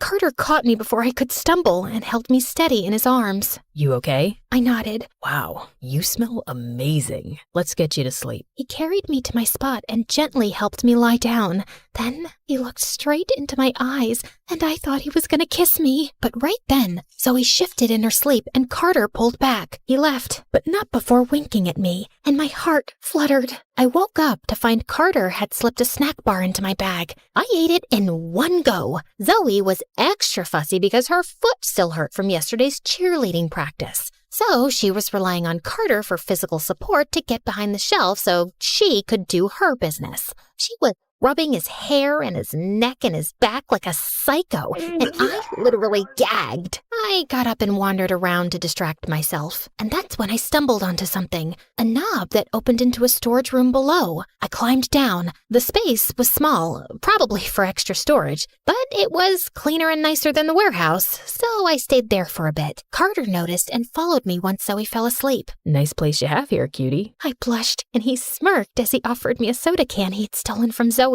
I drank half of it too fast and let out the loudest burp. I clapped my hand over my mouth, mortified, but Carter gently moved it away and smiled. Then suddenly, he winced. God, you're stepping on my toes. I tried to move my leg away, but I lifted it a little too high at the exact moment he bent down to check his foot, and I ended up kneeing him straight in the nose. Oh my God, I am so sorry. I looked up at Carter. His nose was bleeding, and his eyes crossed as he tried to look at it. Then, without warning, he passed out. Right then and there. Oh, Jesus Christ. I tried slapping him awake, but he wouldn't budge. What the heck is going on? Ugh, give me a hand first, then shout all you want. Get your butt over here and help me pull him up. It's too tight in here. So it wasn't too tight when he was awake? Or were you too busy trying to steal him to notice? Oh, God, I wanted to yank her hair, but I had to help Carter first. I grabbed him under the arms and tried dragging him up the stairs, and Zoe just stood there watching me. After what felt like 10 minutes of struggling, my arms burned and I was completely exhausted. So I climbed up for air and found Zoe yelling through a hole in the wall. The janitor was on the other side. I joined in, but he had headphones on. Still, I could have sworn he glanced our way and paused for a second, then shrugged and walked off. I'll bet he recognized your voice and decided to let you rot because you bullied him like crazy. Ugh, whatever. He cleans the mirror with the same mop he uses for the bathroom floor. He's nasty. Not nastier than you. Zoe and I kept shouting at each other for 5 minutes straight until my throat hurt. Then suddenly, someone gently pulled me back. Oh, watch out. A huge spider was dangling from the ceiling right above us. The second Zoe saw it, she screamed and ran like a headless chicken. So you saw the spider and decided to help her and not me? Carter stared at her with challenging eyes, and I thought he was finally going to snap. But then he just nodded and smiled. You're right. It was just a reflex. I was so annoyed. I couldn't understand why he always acted like that. And I had enough. So I grabbed Carter's face and kissed him right there. For the first 2 seconds, he seemed into it. But then, like it finally hit him what was happening, he gently pulled away. Zoe looked at me like she'd seen a ghost. Her face went pale, and she just passed out. I rushed to wake her up. What's with all these people passing out today? Then she suddenly snapped her eyes open and lunged at me. But Carter pulled her back just in time. He looked at me with these pleading eyes, like he was begging me to stay calm. I backed off for his sake, still confused why he looked so terrified of her. And then, because the universe hated me, my stomach made the most embarrassing noise, followed by a tiny release. I wanted to disappear. Carter looked away politely, and Zoe wrinkled her nose in disgust. Gross. It's the stress, okay?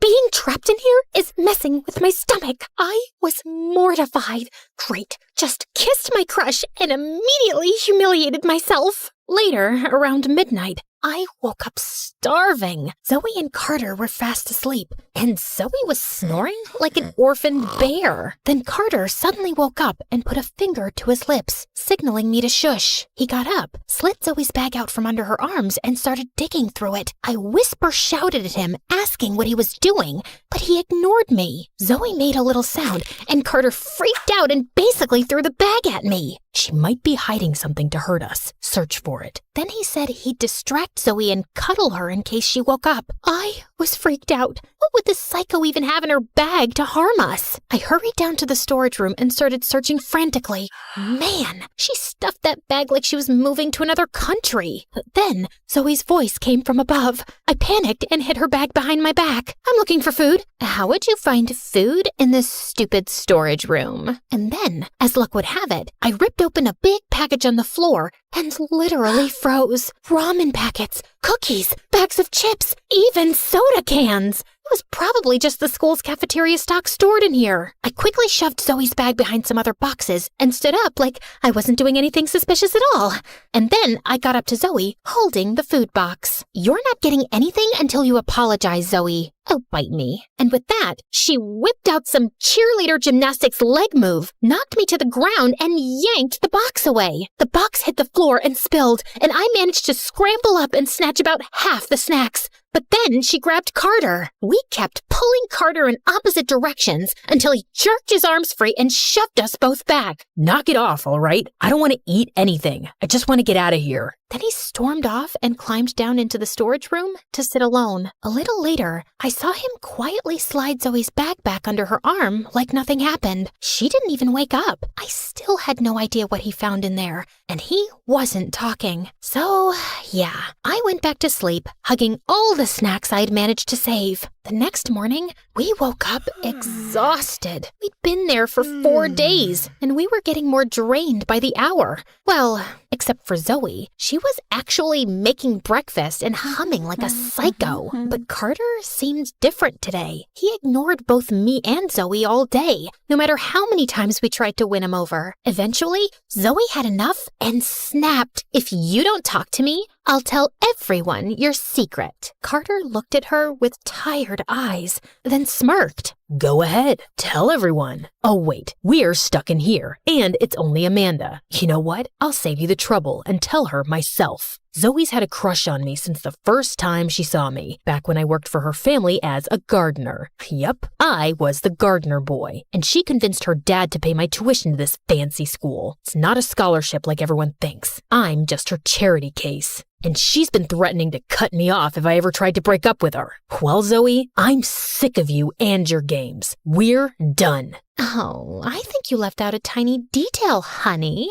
Like the part where you're a thief? Yep. He and his dad stole money from my dad's safe. And don't you dare deny it. We have it on camera. I even begged my dad to forgive you and not call the cops on you. But sure, I'm the bad guy here. Okay, that was intense. And then Carter just cursed her, straight up. I thought Zoe was gonna lunge at him, but to my surprise, she burst into tears like a little kid. "I just want a boyfriend. I never had one. They leave me after the second date. And when I finally found one, I am not letting go just like that. And definitely not because of that freak." She stomped over to the corner and cried while angrily munching on cookies. I looked at Carter, but he wouldn't meet my eyes. He just walked off and went back to the storage room again. Okay, this was officially awkward. But things changed after that. Later that night, Zoe was crying like crazy. I honestly thought she was going to drown in her own tears. Then she came over to me and sat next to me.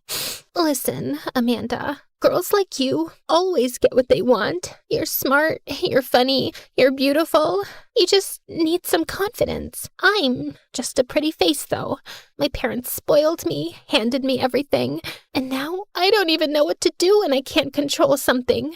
I know Carter doesn't love me, but my ego can't take it. He breaks up with me. I beg him to come back every time. I'm stuck, okay? And I'm not just stuck in here. I'm not asking to be best friends. I'm just saying, don't make this worse. Can we be a little nicer to each other while we're trapped here?" I couldn't believe my eyes, but she looked genuine, and I figured I might as well give her a chance. I mean, what other choice did I have? At first, it was just quiet nods and polite little smiles. Then she started being nicer and nicer, which honestly felt kind of amazing. She even shared some of her homemade cookies with me. Here, girls gotta look out for each other, right? But Carter kept to himself. He got weird. And then I remembered how he used to talk about Zoe, how he cursed her, and how he was ignoring both of us like we didn't exist. And on top of that, he was searching through her bag without her permission. Wasn't that manipulation? That night, Zoe made a dinner out of whatever snacks we had, and we sat together and actually talked like normal people for once. Have you liked and subscribed to MSA? Not yet. Well, too bad, because if you had, you'd know a lot about psychos. So guys, like and subscribe now. I didn't know what she meant until later that night after we went to bed. Someone started shaking me awake. It was Carter, and he looked mortified. I shifted, and my stomach made another horrible noise. Before I could stop it,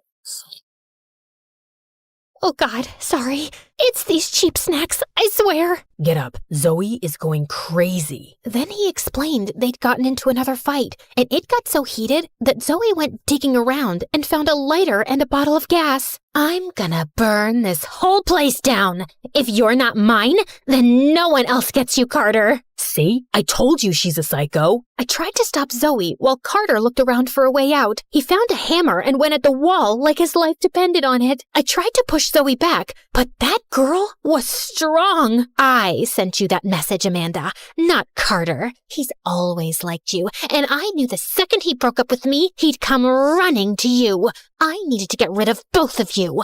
I just didn't know this stupid warehouse would lock us in and you two idiots would start bonding and just ruin my plan. So basically, Zoe wanted me and Carter in the same place so she could do God knows what to both of us. But the warehouse locked by accident and the whole thing backfired on her. Before I could even process it, she lit some boxes on fire and the flames spread fast. I grabbed another hammer and ran to Carter to help. The hammers were mistakenly put in a box labeled scientific equipment, so we didn't open it earlier. Not until our lives literally depended on it. We hit the wall with all our strength. Once, twice, then finally it gave. Come on, let's go. But I looked back at Zoe. She was on the floor, crying. Carter, you never loved me. You lied. But you were the most beautiful lie in my life. Oh my freaking God. Get up now. I ran back as the fire kept crawling up the boxes. I managed to haul Zoe up and drag her outside. The fire caught the neighbor's attention and someone called the fire department. Everyone was safe and Zoe was taken for investigation. I told you she wasn't stable. And yeah, I was checking her bag because she keeps pictures of me and my dad next to her dad's safe. The thing is, we didn't steal anything. My dad was desperate. Zoe's dad was a jerk to him and fired him unfairly. I followed my dad that day because I was too scared he'd do something stupid. He opened the safe and took the money out. And that's what Zoe has on camera. She was threatening to show the whole school. But I stopped him. I made him put the cash back and begged him to leave before it got worse. Sorry if I was unkind to you, Amanda, but I had to keep the act up. Just then, the cops told us they found something weird in Zoe's bag, a small bottle of digestive drops. They asked Carter about it, but he had no idea. Then it hit me, the embarrassing gas moments. Every single time Zoe had given me food or touched my drinks, she'd been putting drops in them. Oh my God. She was trying to make you think I was disgusting. Well, it didn't work. I still think you're perfect. I couldn't believe it. Even her nice moments were part of her twisted plan. Well, I'm just glad we're safe. And wow, we couldn't use these hammers before. We have the survival instinct of a fart. Speaking of farts, I liked your singing. Maybe you can sing to me on our next date. But no poop included. Happily. And with that, he kissed me. And for once, nobody was there to ruin it. Until my parents showed up and hugged me so tight I couldn't breathe. I learned two things. In tough situations, you don't argue with the psycho. You nod, you survive, and you deal with your feelings later. And never, ever trust somebody who's suddenly too nice to you, especially when they're offering you food. Don't leave. Cause the time is running out, and the lives are running out.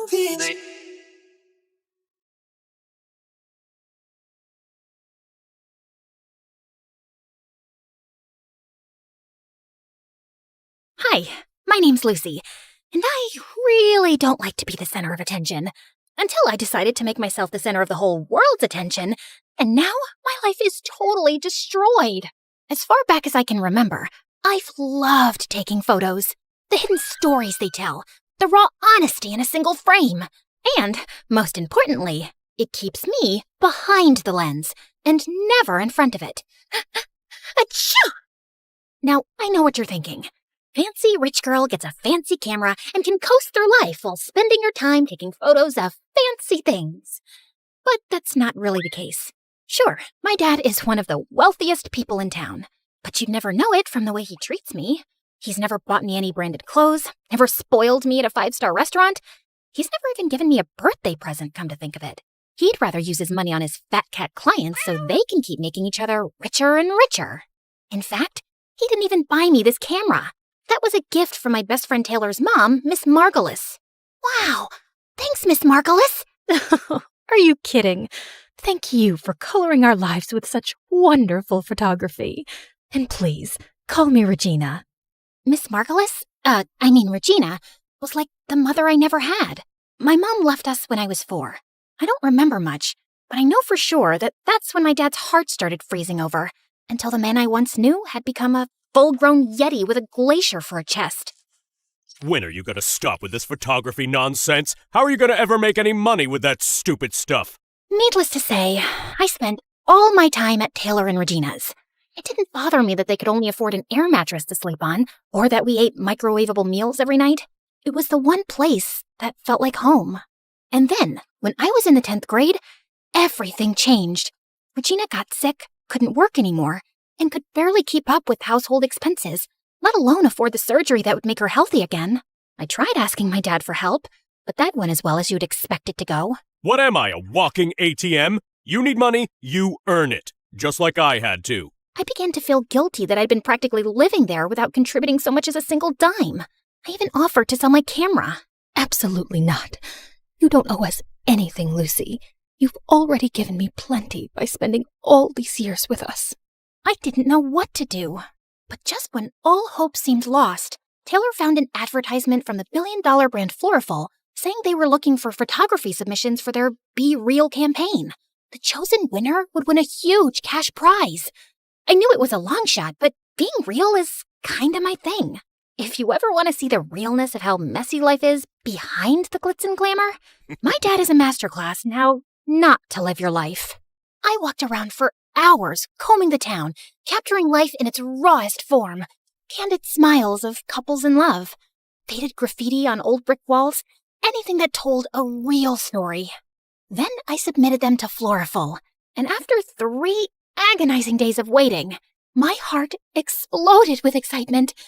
I won! Or at least, I must have won. Those were my photos, front and center on Floriful's website homepage. But why hadn't I been notified? As I clicked on the article and looked closer, what I saw nearly crushed me to pieces. Someone else had taken credit for my work. I'm so humbled to know that my vision, my passion, my soul touched Floriful so deeply, they just had to pick me and didn't just settle for something amateurish. As I looked deeper, I found out that Fiona was the niece of Floriful's CEO. What a scam! I couldn't bear to tell Regina the news. I went to school the next day, hopelessly depressed. That's when I saw Eli walking in my direction. Now, normally, we would do our typical routine. Me, cowering beneath the shadows of his beautiful hair and massive brain. Him walking by like I was a particularly uninteresting ficus. But this time was different. This time, he was walking straight towards me. Hey, you're Lucy, right? Well, I can be a Lucy if you want me to be. But your name's Lucy, right? Like Lucy with a C? Yeah, Lucy with a C. How smart. Some people think it's with an S. One guy thought it was a Q, but he was an exchange student, so I guess that doesn't count. Okay, Lucy. My name's Eli. I'm the editor for the school paper, and I saw some of your photos. They're brilliant. We're looking for a photographer for our next big story. Only problem is, we don't exactly have a story yet. Well, there was a fish that went missing from a classroom, but that's not exactly Pulitzer material. And then, under the weight of the pressure and sadness and indignation of losing what was rightfully mine, my shyness evaporated. I burst out and told him everything. I told him about Taylor and Miss Regina, and the Be Real competition and Fiona. And I watched as I saw a side of Eli that I had never seen in all those years of pretending not to gaze at him from afar. He was mad, like fuming mad. How could they do that to you? After all the great work you put in? That's outrageous! I couldn't believe it. The smartest kid in school, and third most handsome by gossip's consensus, was angry on my behalf. Eli vowed to go forward with the story in the school paper. But first, we had to find Fiona. As an investigative journalist, I know a lot more than I probably should. Like what? Like Fiona's address, for example. We got into Eli's car and sped to Fiona's house.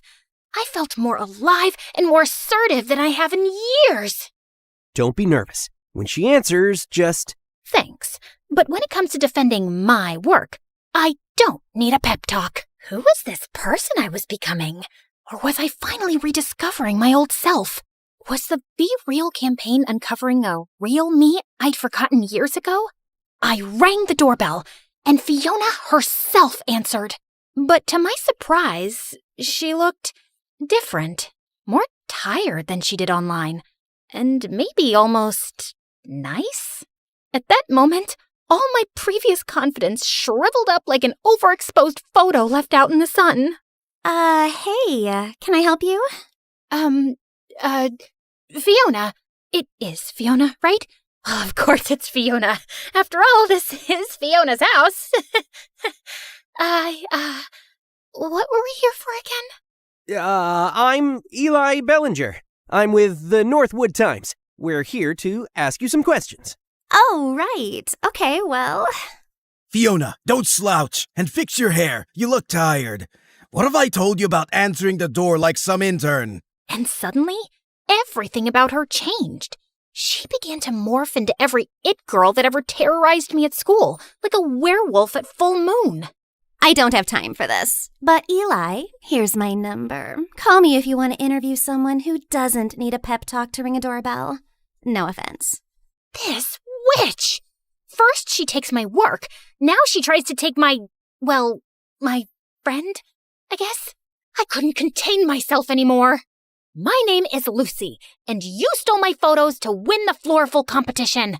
Excuse me? Your photos? Please. In case you weren't aware, I graduated as the top portfolio pick at the Willow Ridge Visual Arts Academy, won 2 regional youth photography awards, and got featured on the front page of Shutterscene's Next Gen Visionaries issue. But sure, let's pretend I needed to steal your pictures. Now, why don't you make it like the Florful campaign says and get real?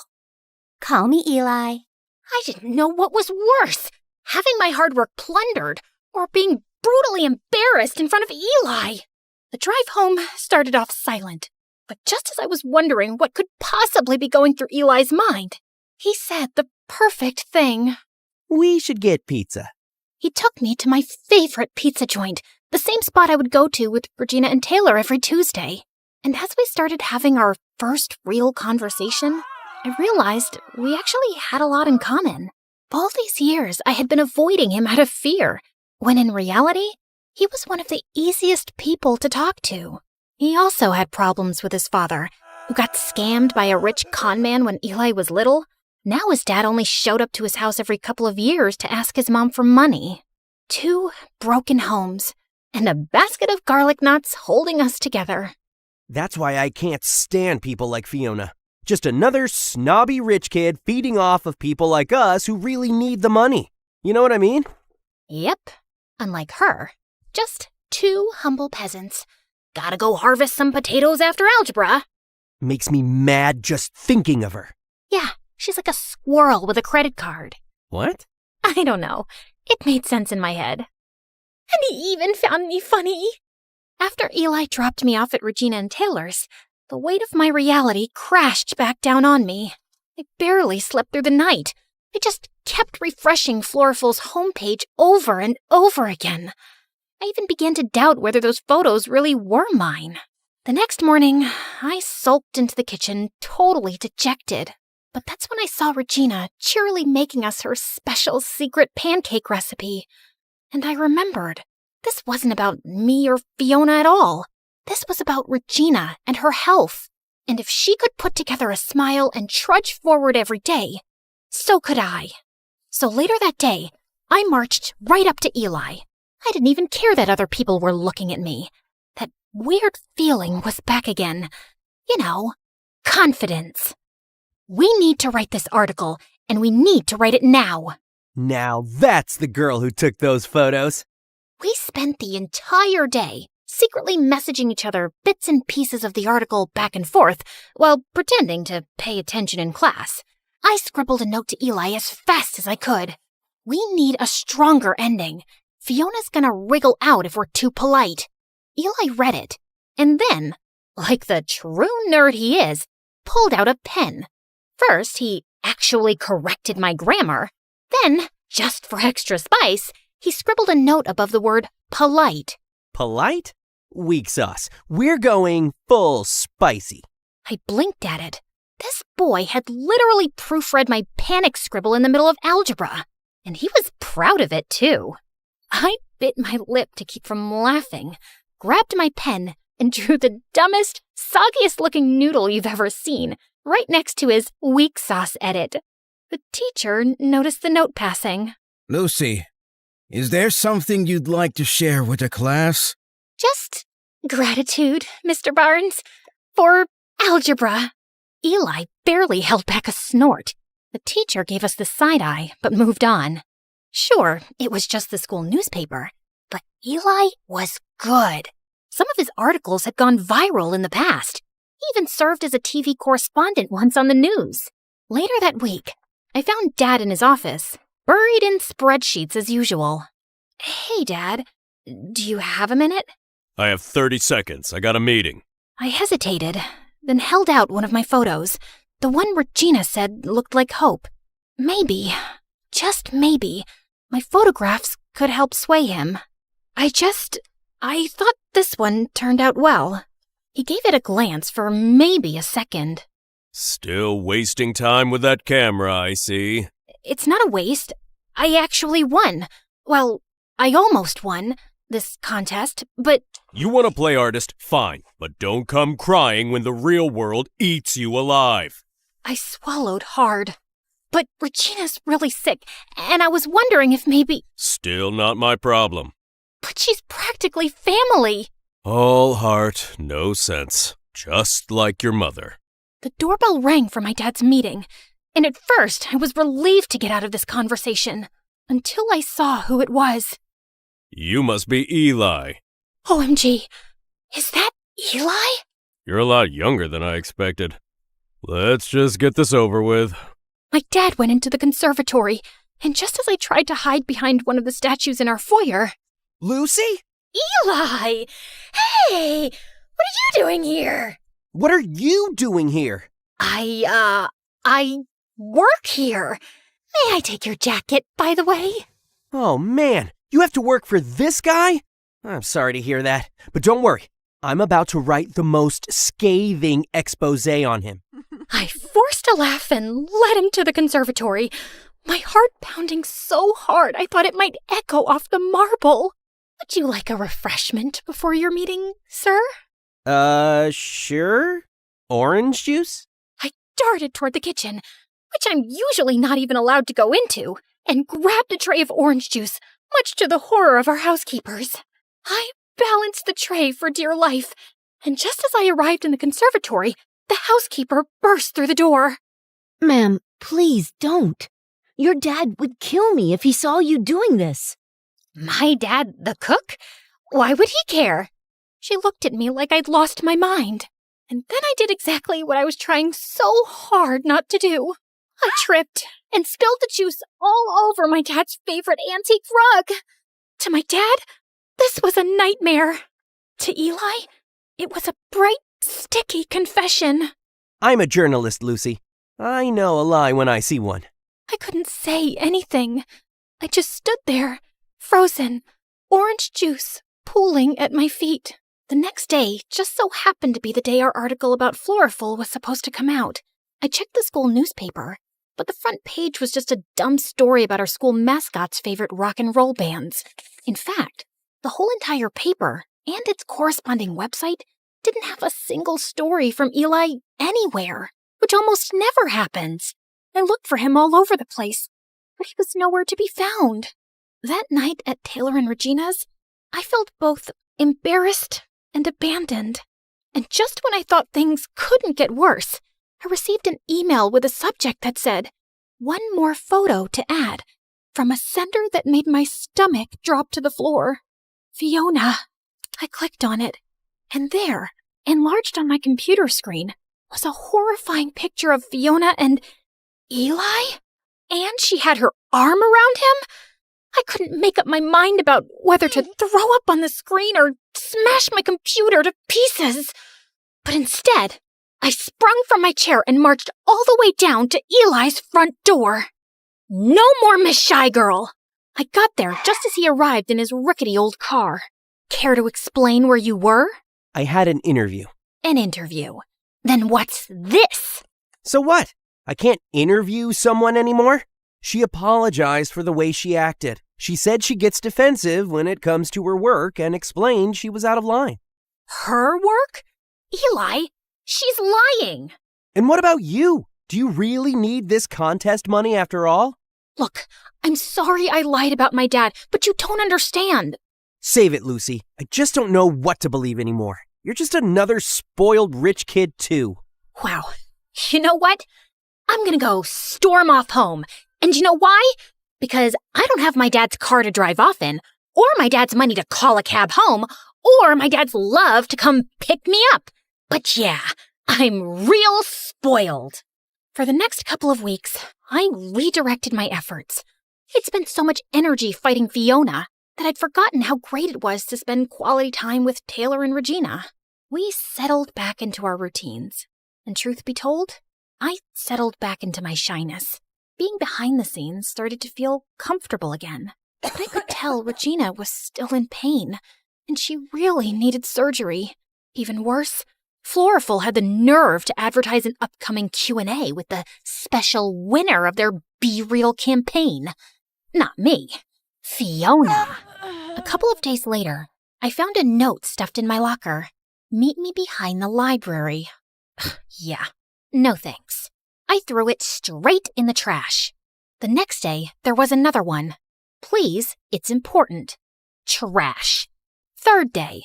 I'm sorry, at least hear me out. Trash.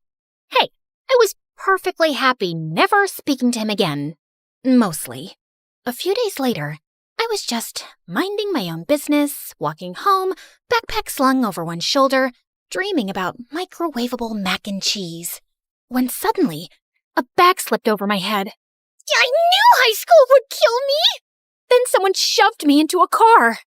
20 minutes later, they plopped me onto a chair. I thrashed around like a feral raccoon until the bag was finally lifted. And standing there, looking way too proud of himself, was Eli. Relax, it's just me. You kidnapped me? You left me no choice. I glared at him, panting like a cornered cat. And then he pulled out his secret weapon. A sad, crumpled bag of garlic knots. Truce? I stared at the bag, then at him, then back at the bag. Some battles aren't worth fighting. You're lucky I'm weak for carbs. I'm so sorry. I know it'll be impossible to make up for what I said to you, but I have a surprise that might help. I braced myself for, I don't know, a heartfelt speech. Instead, he pulled out his laptop, and front and center was that same disgusting photo of him cuddling up with Fiona. Eli, if this is some sort of twisted joke, it is not funny. No, Lucy, seriously. Look closer. I was about 2 seconds away from hurling his laptop into the sun, but then he zoomed in, and there it was, hiding in the background of that gross photo, Fiona's email inbox. A whole page of messages, including one that said, "Like and subscribe to MSA, or I steal your work." Just kidding. But seriously, you should. Anyway, there, between all the junk mail and regrets, was a message from her uncle, the CEO of Floriful, with a subject line that read, "Be Real contest winner, Lucy Roth," dated 2 whole days before Fiona was announced as the winner. As much as I tried to stay mad, a tiny, smug grin betrayed me. Well, this doesn't excuse how you treated me, but I'll admit, that's a good catch. However, you're writing the article this time. I think we're gonna need more than just a photo. Otherwise, she'll be able to say it's fake. We need to catch her off guard. Well, lucky for you, Your bestie Fiona is making a public appearance soon at the Floraful Q&A. She's not my bestie. Oh, could have fooled me. You two looked very cozy. I was investigating undercover. Sure. Real deep cover operation there, Agent Bellinger. Focus, Roth. This Q&A might be our shot. Perfect. Let's blow her cover live. Eli used his journalism connections to get 2 press passes to the event, which was being held at the fanciest hotel in town. Seeing as how this is your plan and your work, I think it's best if you do the talking. What? Me? But there's so many people here, and so many cameras. I'm more of a behind-the-lens kind of girl. That's all in your head. You got this. I believe in you. But as the event started, and Fiona started lying her face off on the stage, it became harder and harder to stop myself from bursting. And for this next photo, I really wanted to capture the feeling of solitude, of inner peace. People were eating up her fake work like it was the second coming of Picasso. I had enough. I shot my hand up so fast and nearly dislocated my shoulder. I have a question. The whole crowd turned. Fiona spotted me, and for a half a second, she flinched. Then she slapped on that fake smile of hers. Oh, sure, you there, with the confidence. You talk a lot about solitude, but honestly, your photos just look lonely, not real. You ever think maybe it's because real friends can spot a faker from a mile away? I guess friendship's not really your thing. Oh, please. I have loads of friends. In fact, some of us are practically family. Right, Eli? I stood up fully, striding toward the front, feeling a fire I hadn't felt in, well, maybe ever. The rest? All mine. Lucy Roth. Hi. Nice to meet you. Gasp. Somewhere, someone actually dropped a wine glass. That's a lie! She's obsessed with me. She's like my biggest fan. Probably has a shrine to me in her closet made out of my Instagram stories. People started snickering. Fiona straightened up like someone had just pulled her strings. You know what? Maybe I did inspire her. Maybe if she spent more time working on her talent instead of obsessing over me, she wouldn't be crying in public like a little crybaby. And without missing a beat, I turned to Eli. Was that an inspirational quote? Should I embroider that on a pillow? The crowd cracked up. Fiona's face went purple, like an eggplant wearing mascara. And then it happened. Eli gave the secret nod. For our plan, it was go time. Suddenly, the big screen behind Fiona flickered, and boom, there it was. A blown-up screenshot of the email from Floraful's CEO, clear as day. Be Real contest winner, Lucy Roth. The whole room gasped like someone had let out a massive fart in church. Fiona didn't notice at first. She just kept talking, acting like the queen of authenticity. But when she finally turned around and saw it, it was like watching a Jenga tower collapse in slow motion. She froze, then let out this tiny, pitiful little squeak. Oh, fudge. And that's when things got really chaotic. Her dad practically launched himself onto the stage, flailing like a businessman who had just lost a deal. That's a fake! Security! Remove her! I barely had time to panic before a squad of security guards came barreling toward me like I was some kind of criminal mastermind. I braced myself to get dragged out by my hair. But then, Fiona absolutely lost it. Stop!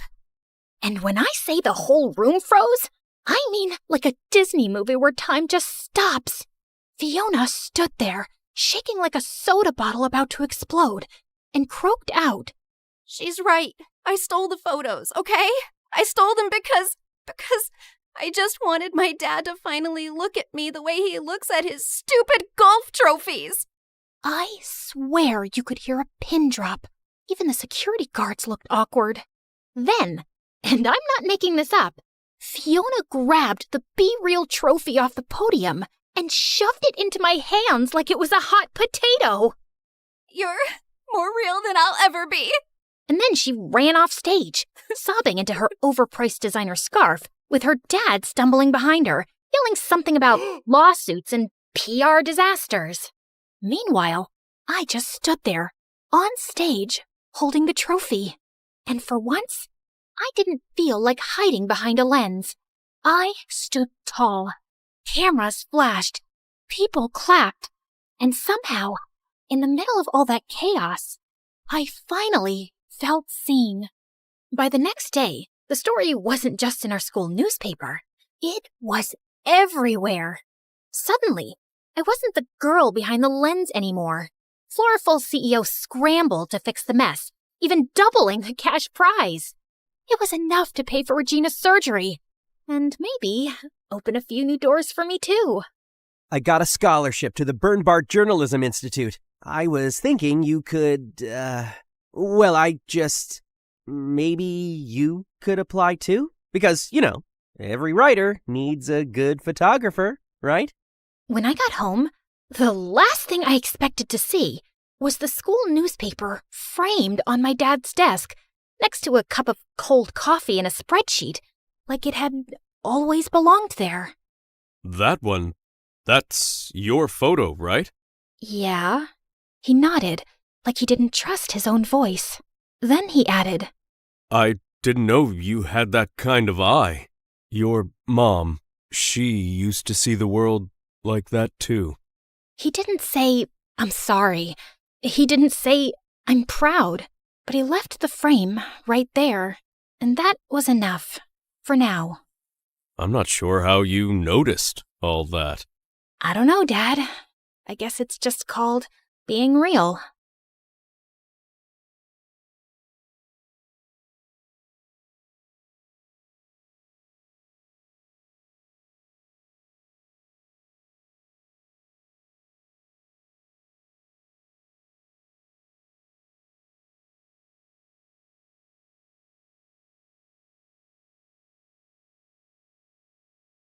It was all dark and sweaty. My head had been trapped in a black, ew-smelling bag for hours. Finally, they ripped it off. Do you even realize what you've done? Do you know who I am? How dare you kidnap me? I'm Meredith, the heiress to a billion-dollar business that could ruin you and your great-great-grandfathers in their graves? I'm his only precious daughter. And for what? If it's money you want, I'll just call Daddy and have him write you a check that will change your entire lives. Even your great-great-grandfather's lives in their graves. Actually, forget that. I happen to have a blank check in my Gucci bag. I keep one in every purse, for emergencies. You know what? Take the whole bag. It's limited edition. You're welcome. What happened to your face? Did you dye your hair? Excuse me? Are you implying I don't look good in every color? But since you asked, no, I'm naturally a redhead. FYI, the rarest hair color on Earth. I actually have 7 hairdressers, one for each day of the week, because I feel different every day. Today was my happy hairdresser. Should have gone with stress. Boys, I think we got the wrong hostage. You sure did. And let me tell you. Shout it. Didn't you have a bodyguard named Carson? Oh, dear God. Don't remind me. He was too serious and way too attractive. Do you know how humiliating it is when your own bodyguard steals the spotlight? People couldn't focus on me with him around. And worst of all, I used to ask him to match his tie to my dress, and he'd just nod, then show up in a completely different color.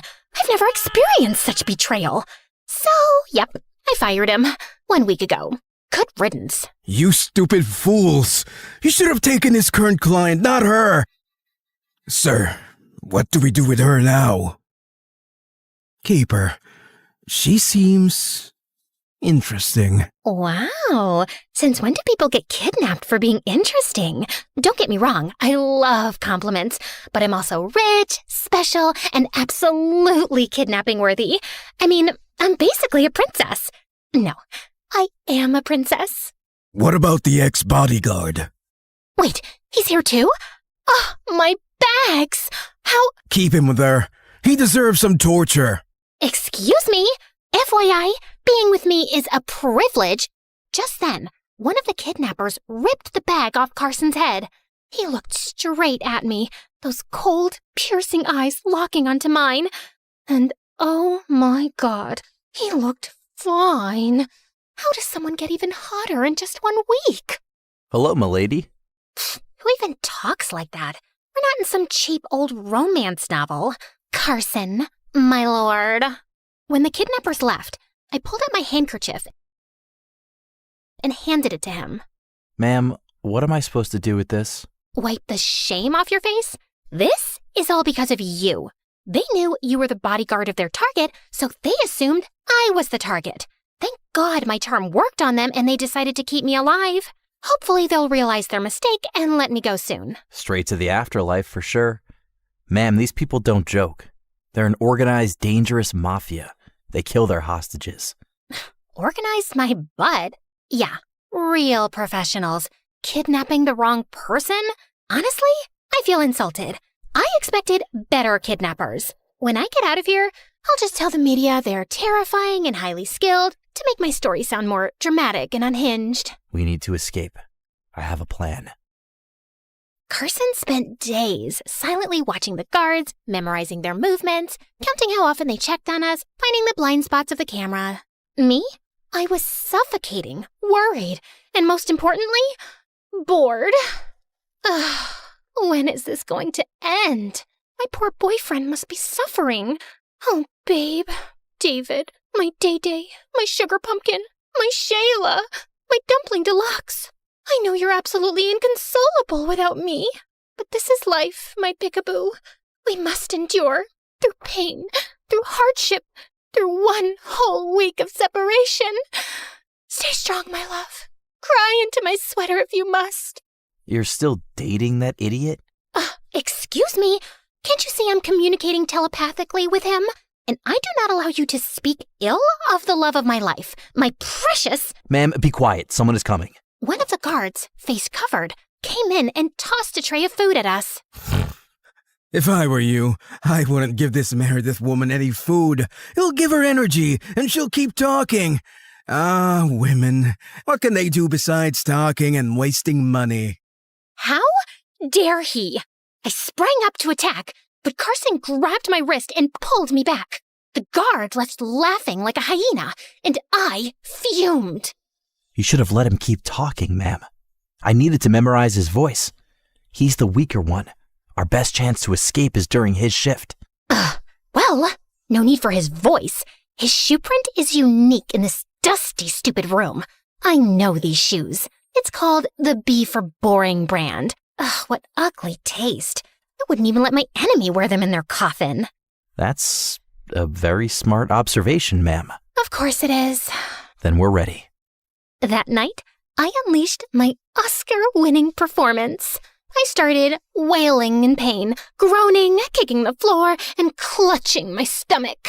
At first, the guard ignored me, but I kept going for hours, moaning like a dying goat until he finally snapped and stormed inside. I dragged myself to the corner. Carson had told me it was a blind spot. What do you want now? You were right. We women are useless, just for talking and wasting money. You know what else? Having periods. You know what a period is? Not the lengthy one, the bloody one. Oh, my tummy. It's like I'm pregnant with a baby elephant. He made a face and took a cautious step forward, and I bit his arm. Just transferring the pain of my tummy to your hand. Oh, Mommy, wish you could see your little baby in pain. Give your other arm to bite, sir. It did make me feel better the first time. The guard was now panicking. He was about to push me away when, bam, Carson came out of nowhere, knocking him out cold. I gasped, then clapped my hands. Woohoo! Okay, let's go. But Carson turned to me. Stay inside. Excuse me? Yeah, right. Let him go alone while I wait here like a sitting duck? Absolutely not. But just as I tried to follow him, he grabbed my shoulders and said firm and low, Ma'am, you need to wait here for me. Oh, why did that sound so attractive? No, bad heart. Wrong man. Carson changed into the guard's clothes and typed the code in without hesitation. He'd memorized it just by watching the guard's fingers move over the keypad. The lock beeped, and the door clicked open. From the next room, I heard punches, cursing, furniture breaking, and then silence. Carson reappeared, slightly out of breath, grabbing my wrist. Let's go. Wait! I need to get my bag and my heels first. How can I walk in public like this? Carson stared at me like I just asked to adopt a shark. Ma'am, I have no time for this. And he threw me over his shoulder and ran. Put me down, you muscular ogre! No. And just like that, we were out. We had been walking for hours, and I was exhausted. Hey, Mr. Fighter, why can't I just go home to my mansion? How sure are you that it's safe there? Maybe they're waiting for you. Maybe showing up will put your entire family in danger. Ma'am, I know these people. We beat them up. We humiliated them. If they don't want ransom anymore, they just want to get their pride back. Pride, prejudice, pickles. I don't care. At least let me make one phone call. I bet my dad has shut down every company under his name, going on strike to grieve me. I need to tell him I'm alive and that I allow him to keep our businesses running. There's a public phone at a gas station 5 minutes from here. When we got to the public phone, I reached into my pockets. Empty.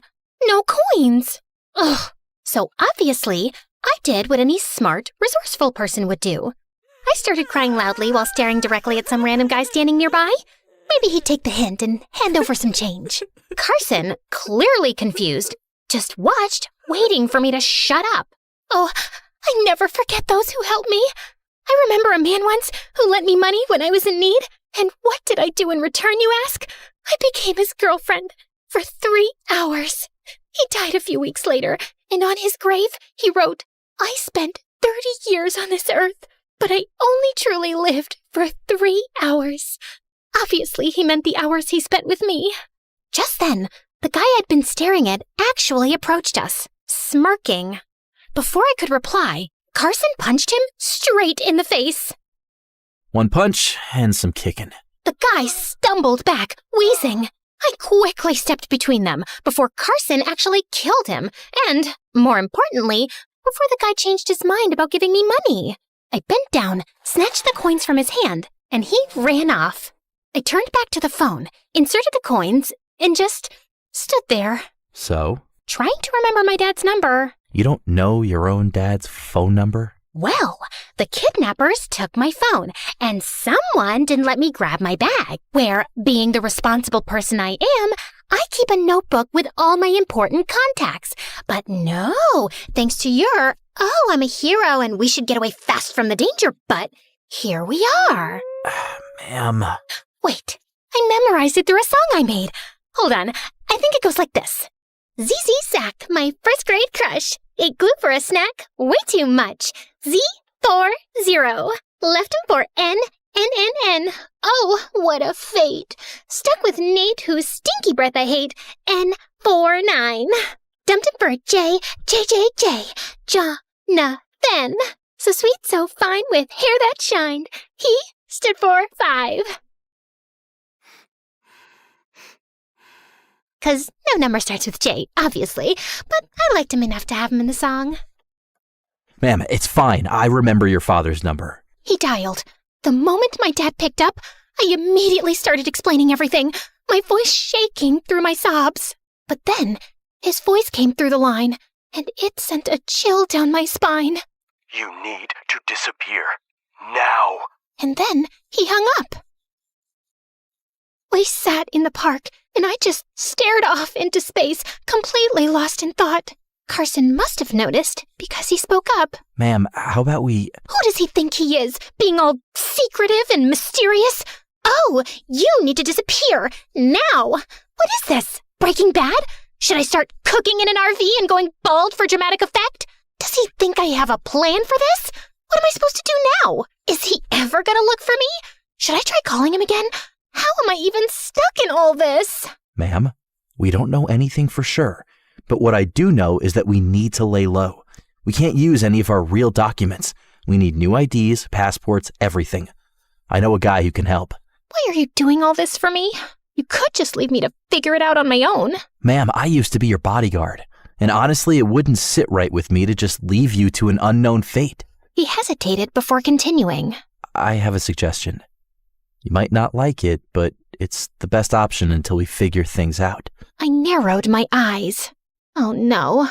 What is it? We need to get married. Excuse me? A married couple attracts no suspicion. It gives us a reason to live together, travel together, and stay under the radar. It's the safest cover. Oh, I'm not confused anymore. Of course, you want to marry me. And how exactly are you going to introduce me? Meet my wife, Ma'am Meredith? First, you won't be Meredith. You'll need a new name. Something cute. Maybe Sally or Emily. FYI, my name means great ruler. It suits me perfectly, thank you very much. And if we're picking new names, I've already decided on yours. Apollos. I think I'll stick with something normal. Then, in a more serious tone, he explained why this was the best move. If we're married, I'll be legally tied to you. That means if anything happens, I can step in without raising suspicions. You'll be safer that way. After some debating, we finally settled on Sally for me and Adam for Carson. Carson reached out to his contact, who arranged everything for us, including fake IDs and papers. He even lent Carson some money to help us get on our feet. And just like that, I went from kidnapped heiress to Miss Sally Nobody in a single day. Sadly, I had to dye my natural red hair and wear lenses. I went with blonde and blue. Classic disguise chic. On our first day in this painfully boring neighborhood, a girl with wild hair came running straight toward us. She looked about my age, maybe younger, but definitely chaotically adorable.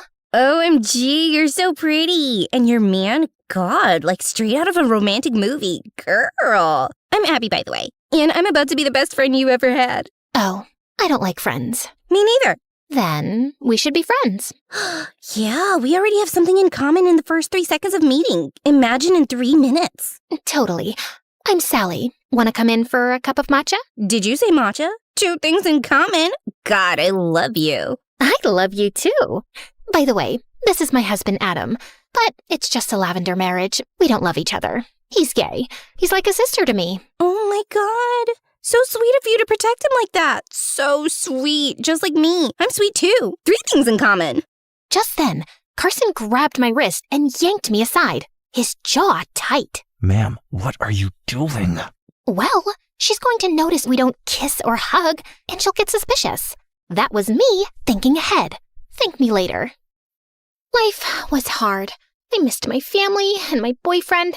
Carson wasn't bad, but things were always formal with him.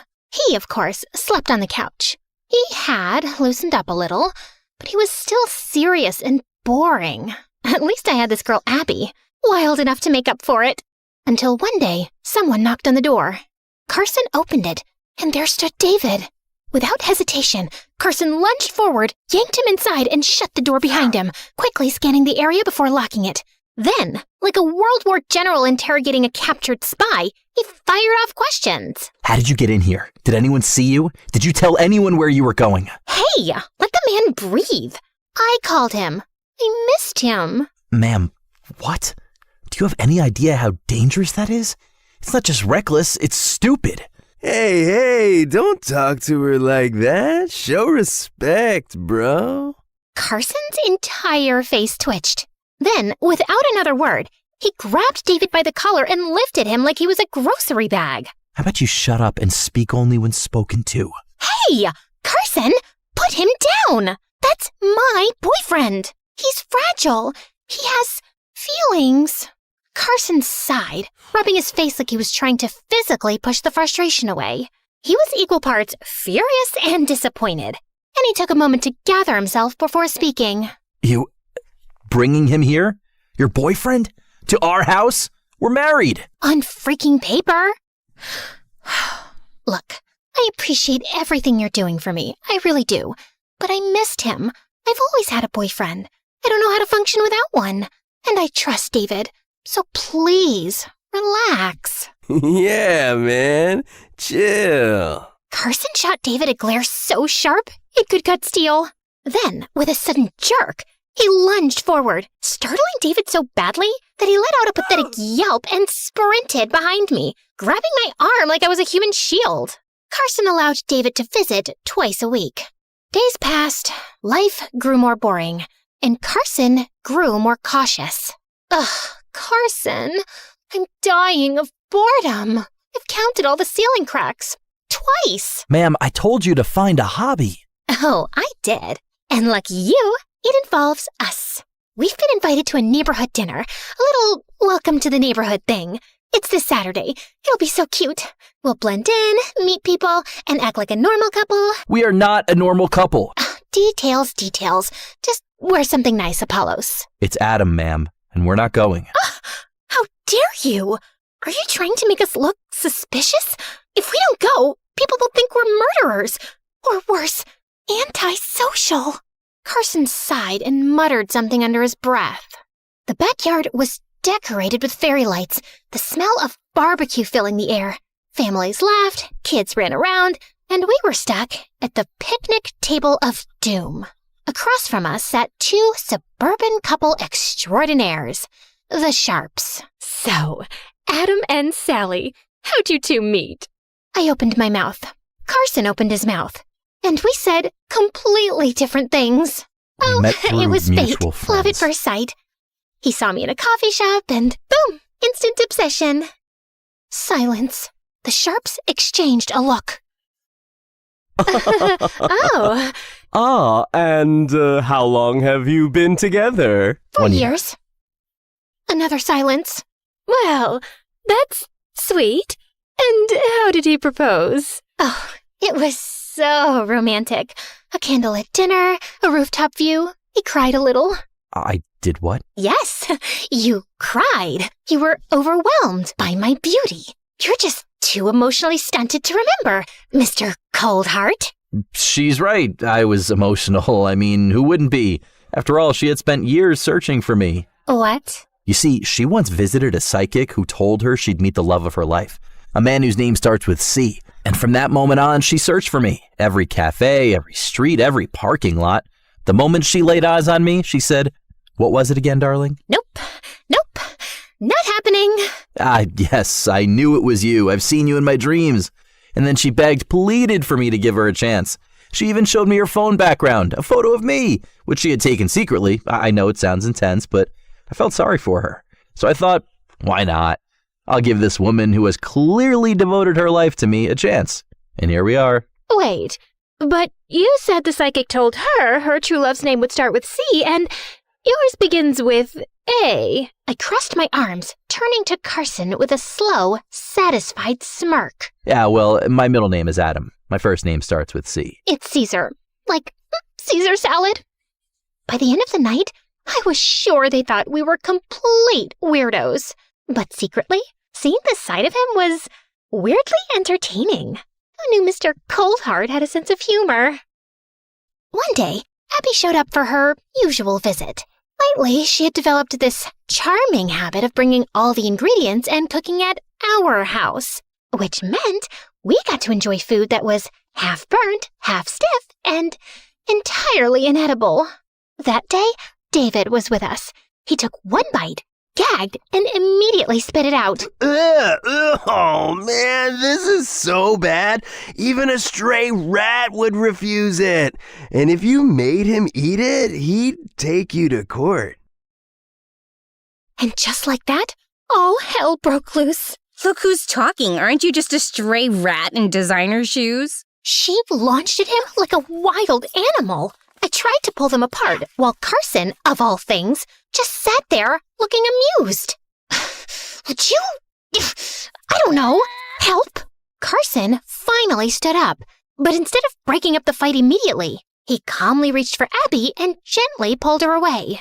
Dramatically, she clutched his chest. Let a girl have her revenge. David stormed out in anger. Later, Carson went to take a shower, and Abby plopped down next to me, still fuming. Then, out of nowhere... Are you sure your husband's the gay one and not your boyfriend? 'Cause, God, your husband's so manly. Oh, and the way he looks at you, and don't even try to deny that he has feelings for you. He does? You're either stupid or blind. Oh my god, am I just the supportive best friend in a K-drama? The one that spends the entire series cheering for the main character to follow her heart? I love that for me! I was born for this role. Well, I am following my heart. I kind of love David. We both know you're lying, and there's something you're hiding. But whatever for now. By the way, I like the color of your shirt. This shade of brown, so earthy. Thanks. I fertilize it every day. That night, I couldn't stop thinking about what Abby had said. Why is Carson doing all this for me? Could it be love? Am I too stupid to see what's right in front of me?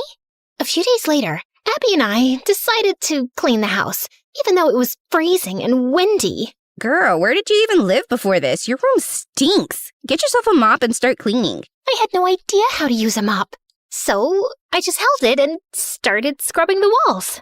Are you painting the walls with a mop? What's wrong with you? It's just a cleaning technique I invented. Oh? And when exactly did you invent it? Just now. Oh, totally. In fact, mop therapy is a thing. Just strap it to your head and let it sponge up all your poor life choices. And so I did. It's too cold and wet. Who even told you about this therapy? Oh, I just invented it. Just now. Oh my god, what is wrong with you? Who are you? Excuse me? FYI, I lived like a princess before this. And Adam is actually your prince, right? Not some gay bestie in a lavender marriage? I paused for a half a second too long. Wait, oh my god, you hesitated. You totally hesitated. I did not. You so did. Oh wow. Are you like in denial? Because the tension, palpable? Like, I don't even need to ship you guys. You've already set sail. I ignored her and continued cleaning. That night, I got sick. I caught a cold. All thanks to that girl, Abby. Ugh, I'm gonna choke her. I was too weak to even make it to my bed, so I just crashed on the couch. Then suddenly, Carson got home. He saw my pale face and red, runny nose and hurried over to me. Ma'am, are you okay? Yeah, perfect. Just thought I'd try a different look today. You know, really up my game for my husband. He frowned, clearly concerned, then hurried off to make me some soup. When he returned, he gently tried to sit me up. I grabbed onto his shirt for support, only to realize, a second too late, that our faces were suddenly way too close. He looked into my eyes and brushed my hair behind my ear. For a second, my heart fluttered. Then, as if realizing the moment, he straightened and spoke in his usual serious, boring tone. Ma'am, you need to eat your soup. I miss my old life, but will everything go back to normal? I might have some leads. The person who tipped off the mafia gang about you wasn't mistaken. He meant to get them to you. He chose you on purpose. Who even does that? I'm nice to everyone. I'm practically a walking angel. Aren't I, Carson? You're okay, ma'am. And then it happened. A tiny smirk. A small side smile that faded as quickly as it appeared. Is that a smile? You smiled! Lord Cold Carson actually smiled. I have no idea what you're talking about, ma'am. You're hallucinating from your fever. Oh no, you smiled. Carson, the smiley, grinning so widely. I started coughing hard from the singing.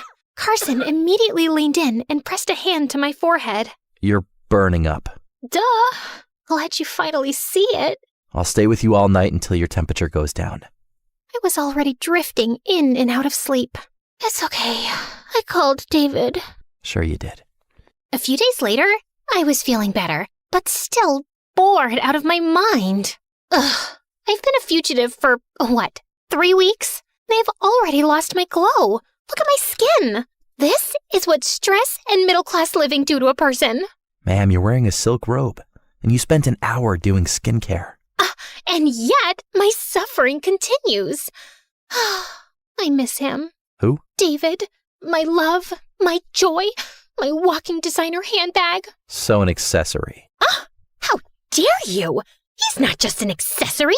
He's the whole outfit. That day, I called David and suggested we go out for a walk. A few hours later, he pulled up to our house in his brand new Lamborghini, music blasting, honking like a madman. I was about to walk over when Carson materialized out of nowhere, striding straight past me to David's car.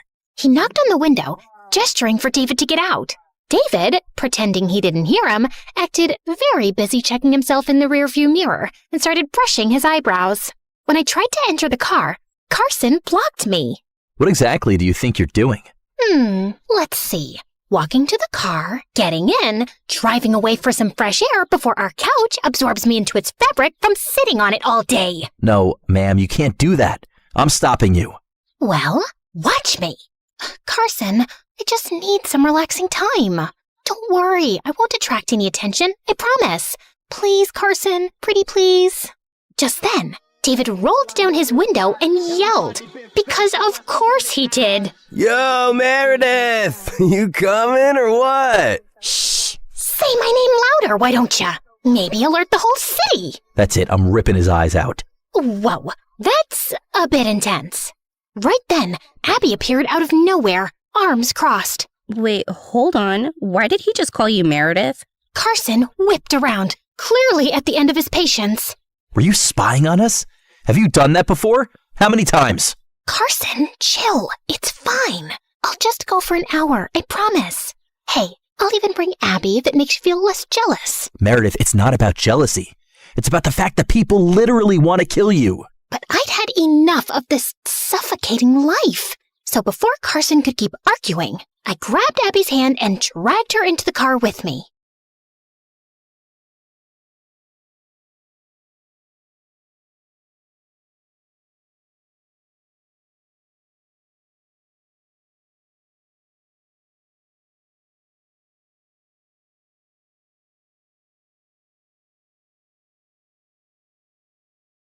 The park was quiet, the cool evening air brushing against my skin.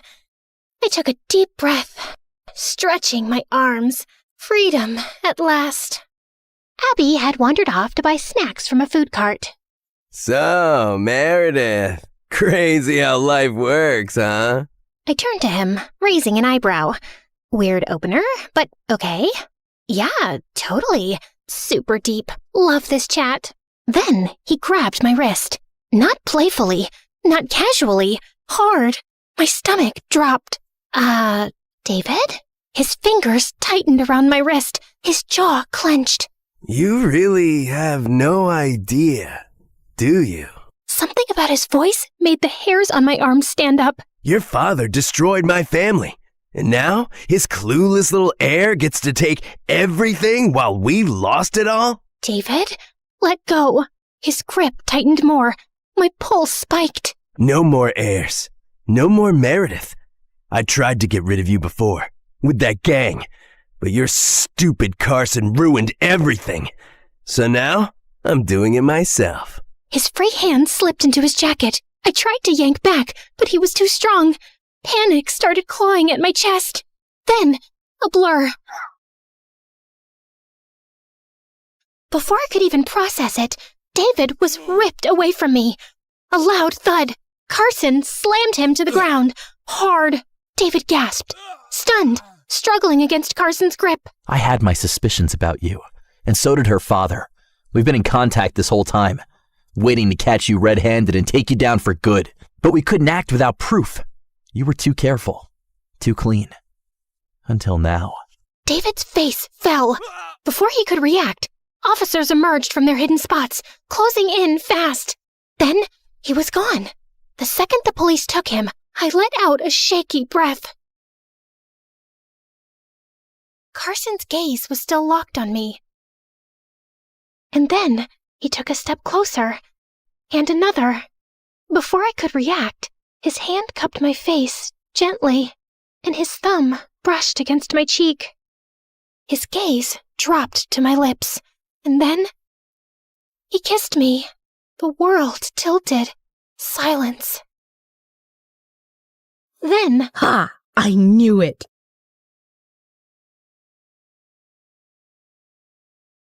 My parents were billionaires, so I got whatever I wanted growing up. Dad was the head of a huge fashion company that my mom helped him run. Dad was ruthless in the boardroom, like an ancient warrior. But when it came to me and my mom, he was a total pushover. He gave us everything we could ever want. Just one island? Anything for my girls. I'd give you the moon if you asked for it. Even though my life was practically perfect, I had a bad stutter, which made me a laughing stock at school. Wow, that's a pretty skirt. Where did you get it from? It's cool. I'll just check some stores. It was awkward, and my parents took me to the best doctors, tried speech therapy, medication, and even hypnotism, but nothing helped. I started to lose confidence, but my parents were always supportive and inspired me to accept myself, just as I am. It doesn't matter if it takes you 1 try or 100. Never stop speaking your mind. Your voice is just as important as anyone else's. As I grew older, I became more comfortable with my condition and even made friends at school. But my favorite thing in the world was being the princess of my house. Life was good, till I turned 13 and everything changed. My parents told me they were adopting from the orphanage, but it wasn't just 1 girl, but 5. I wasn't as thrilled as they were, but I didn't show it to my parents. Besides, it could be fun to have so many sisters. So I got on board. The day they were supposed to come home, I decked up the whole place and must have tried 100 dresses before finding the perfect one. I wanted to make a good impression. The oldest one, Olivia, was my age, and from the looks of it, she loved fashion just as much as I did. I'm Grace. Pleased to meet you. Olivia was so busy sizing up my outfit, I don't think she even heard me. I like your dress, but the ribbons are so tacky. And what's with those shoes? You know what? You look so cute with braids in this outfit, even though it's a little, weird. I think she looks nice. Ignore Olivia. She's just jealous. It was clear from the beginning that Olivia had an issue with me for some odd reason, but at least the other 4 were gentle. Margot and Beatrice didn't care about fashion, but they were easy to talk to. We became friends in no time, gossiping about boys and school and fighting over the best spot by the pool. Harper and Quinn were younger and stuck to themselves. Harper was obsessed with insects and was always collecting ladybugs and other creepy crawlies. Quinn was like her sister's shadow, silently following her everywhere. A week after my sister's arrival, my parents took us on a shopping spree so they wouldn't have to wear the same clothes from the orphanage. And Olivia bought everything I did. At first, she just wore the same belt or hat, but soon she was copying my whole outfit. Why are you copying me? I think you're copying me. But it's cool. I know I have a great eye for fashion, so it's a compliment. Oh my God, the new Gucci bag. I didn't care if Olivia wanted to dress like me. It just bugged me that she was lying about it. So one day, I pretended I was going to wear the ugliest outfit. But then I changed at the last second. Olivia showed up to breakfast looking like a clown. Wow, Olivia, you look so good. Yeah, right? I saw Gummy Hadid wearing this. You mean Gigi? And I don't think that she would ever wear something this funny. The only thing funny here is the way you talk. Olivia, apologize this minute. Why?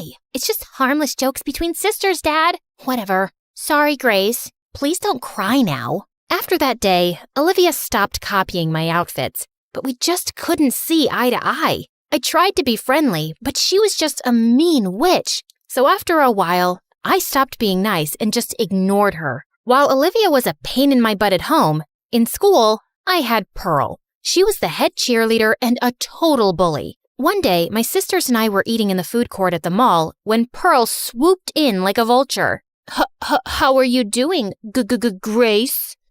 Just leave me alone. What? I didn't quite catch that. Were you trying to say something? Zip it, moron. Don't you have something else to do? Like bore people with your dumb cheerleading moves? Oh, but I'm getting bored. And you're so entertaining. Did I do that right? That was perfect. Before I could say anything, Harper pulled out a jar of ladybugs from her backpack and dumped them on Pearl's hair. What have you done, you moron?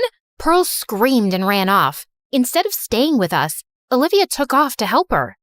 Thanks for sticking up for me, you guys. Of course, we sisters need to have each other's backs. I just wish Olivia wasn't such a blind duck. Oh, she'll come around. Only she didn't. She started getting weird around me. And then one day, something unbelievable happened. Pearl turned into Olivia's evil minion. She followed her around like a shadow. If Olivia made a dumb joke, Pearl laughed. If Olivia wanted a cookie, Pearl brought her one. Pearl would have helped Olivia make a monster in a lab if she asked. This was so weird and fishy. I tried to find out what Pearl's deal was, but then I got busy with school assignments and forgot all about it. They were a match made in hell anyway. A week later, Mom and Dad called us into the study for a big announcement. It's my dream that my girls join the family business one day. And with Fashion Week coming up, I want all my girls to help with their brilliant ideas. The best ones will end up on the ramp, so give it your best shot.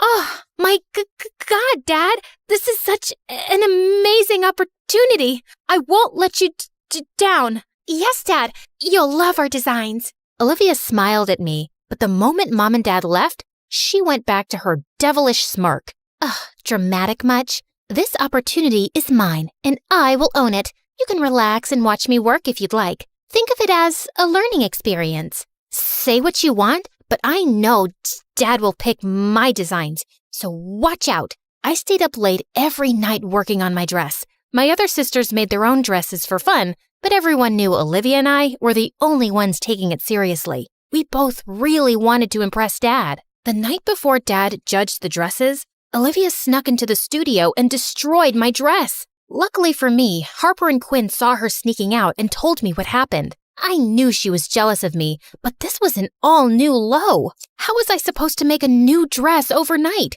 That's when an idea struck me. If I couldn't beat Olivia fair and square, I'd just have to play tricks with her. So, I swapped her dress for my ruined one. The next day, when Dad walked into the studio to judge our dresses, we both took the sheets off of our mannequins, and Olivia's mouth dropped open in shock to see what I'd done. But obviously, she couldn't tell Dad that the dress was really hers without admitting that she'd destroyed mine. Grace, I pick you. This isn't your usual style, but it's certainly beautiful. Olivia, it's a shame you gave up on your dress. It looks like it could have been something special. I know, Dad. Wonder what happened.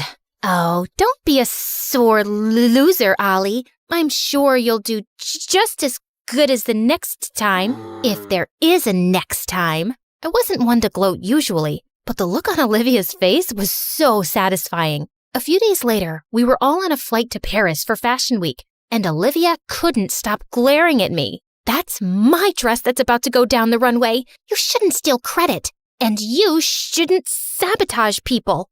Olivia, why can't we leave this stupid fight and just be friends? Friends? With you? No, thank you. And I know you hate me, so please stop pretending. I don't. Stop talking. You're giving me a headache. Olivia then got up, and for the rest of Fashion Week, she totally ignored me. Pin that hem. Olivia, hand me that hat. Olivia! What? Can't you see I'm on the phone? Can you help? Who are you even talking to? Just leave me alone. This girl was so weird. Even when we got back, she wouldn't talk to me, not even rudely. She'd either stay in her room or hang out with Pearl. And worse was that she'd started inviting Pearl to our place, which really annoyed me. Oops, I got to that first. Ugh. After a successful show at Fashion Week, Dad started getting a lot of orders. He worked for months on a new line, and all the designs were kept under lock and key in his studio, and nobody was allowed inside. But in less than 2 weeks before his runway show, someone leaked pictures of the new collection all over the internet. The tabloids went wild guessing who it could be. I can't believe someone would do this. All my hard work is gone. Nobody has access to my study except you girls. If anyone knows something, tell me now. I took a quick look at everyone, and all of us were equally shocked. Fine. If that's what you want, you're all grounded with no phone privilege or allowance. But we didn't do anything. That's not fair. But Dad simply frowned and left. We all know you did it, Olivia. Just admit it. It wasn't me. I would never do that to Dad. Relax, guys. This is not the time to turn on each other. Dad didn't talk to us for days, and it really hurt me to watch all my sisters so sad and depressed. But Olivia looked extra worried. She would stay in her room, refusing to talk to anyone. One day, I was taking an evening stroll in the garden when I noticed Olivia slipping out of the house, and she looked really anxious. I wanted to stop her, but then I decided to follow her, and she stopped in front of Pearl's house. What do you want now? I know you're the one who stole my keycard and then stole Dad's designs and leaked them, Pearl. I should have never taken you into the study that day. Yeah, that was kinda dumb. Especially since you know my mom's company is your #1 competitor. You made it so easy to steal your designs. And now we'll be on top, while you guys will eat dirt. In your dreams, you sick psycho. No, not when the whole world would know what big fat cheaters you all are. Olivia looked at me in shock as I pulled out the phone and started playing back the recording with Pearl's confession. Give me that. Not so easy. Besides, I've already uploaded it, so there's nothing you can do. Pearl was at a loss for words, and suddenly her phone started ringing. Must be your mom. If I were you, I'd think of going underground for a few days. Pearl ran away crying, and Olivia turned to me. I'm so sorry, Grace. I should have been smarter. You should have, but right now, we need to figure out how to help Dad. We don't have much time before the show. So are you with me? Yes, of course I am. My sisters and I locked ourselves in the mansion for a week straight, staying up late every night, altering his designs. Harper and Quinn did all the sketching, and Marco and Beatrice gathered all the fabrics and accessories Dad would need. Then Olivia and I helped Dad put everything together. When the day of the fashion show arrived, we were ready. The paparazzi and critics were waiting for the curtains to rise, expecting the show to be a disaster with all the leaked designs. But when the curtain rose and the spotlights came on, the entire audience gasped. The new designs were even more beautiful, and the show was a massive success. And Dad was super proud. You set aside your differences, and you worked hard. You pulled together as a family. I'm so proud of all of you. It was Grace. She's the one who brought us together on this. Team effort. That's what sisters are for. Olivia and I smiled at each other as the rest of my sisters hugged me. I just knew everything would always be fine, as long as we stuck together. The moment my mom gave birth to me, everyone in the village instantly fell in love with me. I was the world's friendliest baby and loved attention. Then when I was 2 years old, my sister Emily was born, and she was a little different. Every time Emily was around people, she would scream and find somewhere to hide. One day, when I was 8 and Emily was 6, Mom and Dad had a royal garden party. I loved talking to all the grown-up guests, but Emily was terrified. Leah, I don't want to be with all these people. I want to be in my room, but Mom isn't letting me. Here, you can hide underneath my gown. Then no one will see you and I'll sneak you out. But hiding my sister underneath my dress wasn't the best idea. I ended up tripping over the refreshment table, spilling a chocolate fountain over some lady's dress. Mom and Dad were horrified, and my clumsy accident ended up being all over the news. But my parents didn't blame me for what happened. They were just worried and confused. Why is Emily so anxious and afraid of everyone? Was it something we did? It just doesn't make any sense. Emily's anxiety only got worse over the years. By the time she was 8, she refused to even leave our bedroom. Everyone in the village still adored me, but they were convinced something was seriously wrong with Emily. I hear she just stares out her window all day. It's a shame she's not more like her sister Leah. Worst of all, Emily wanted me to stay with her in our room all the time. I couldn't even go downstairs for dinner without Emily crying. Please don't leave me. I'm so lonely, and you're the only person that I actually like. It was so hard saying no to her. My parents tried enrolling her in therapy, but nothing seemed to work. And as time passed, I got tired of being cooped up in our room and wanted to go and have a life. One night when I was 16, I took a walk around the castle to get some fresh air. Then suddenly, I looked up and almost had a heart attack. There was a guy trying to climb onto the roof. Hey, what do you think you're doing? Climbing onto the roof? What does it look like? Excuse me, but this happens to be the King and Queen's castle? You better climb down before I tell my parents about this. The guy jumped down from the roof, landing inches away from me. There, I came down. You're welcome. With that, he just walked off, and I felt my blood boil. I just knew he'd been trying to cause trouble. The next day I came down for breakfast, and I was shocked to see my parents with the guy who climbed the roof. Oh, darling, you're awake. I'd like you to meet Nico. He's the Duke's son and a lovely young man. But I saw him climbing onto the roof of the castle last night. He's dangerous. He was up to no good. No. Nico just likes lying on our roof to watch the stars at night. What? My parents were crazy. What king and queen would let some weirdo climb their castle walls at night and believe such a stupid lie? Fine, be naive and let this intruder do his thing. But when he puts all our lives in danger, don't come crying to me. I was going to sneak up on Nico and see what he was up to. I would have one of our guards bring me up to the roof with a harness and a rope. But that night, as I rose up to the castle roof, I saw Nico sitting with tears in his eyes. He didn't even look surprised to see me. Nico, are you okay? I came to check on you, but... I figured you'd check on me sooner or later, and I haven't been okay for years. What do you mean? I'm not really the Duke's son. I'm adopted. When I was 10 years old, my parents left me, and they never came back. Wow, I didn't know that. My parents were friends with your parents, so they'd take me up here a lot when I was young. My mom and I used to sit here together and watch the stars. Once, she told me if I ever got lost to come up to this spot, and she'd know where to find me. I know she'll never come here, but hanging out at this spot makes me feel closer to her. Your dad's a saint. He was the one who convinced the Duke to adopt me. I just wish I didn't miss my parents so much.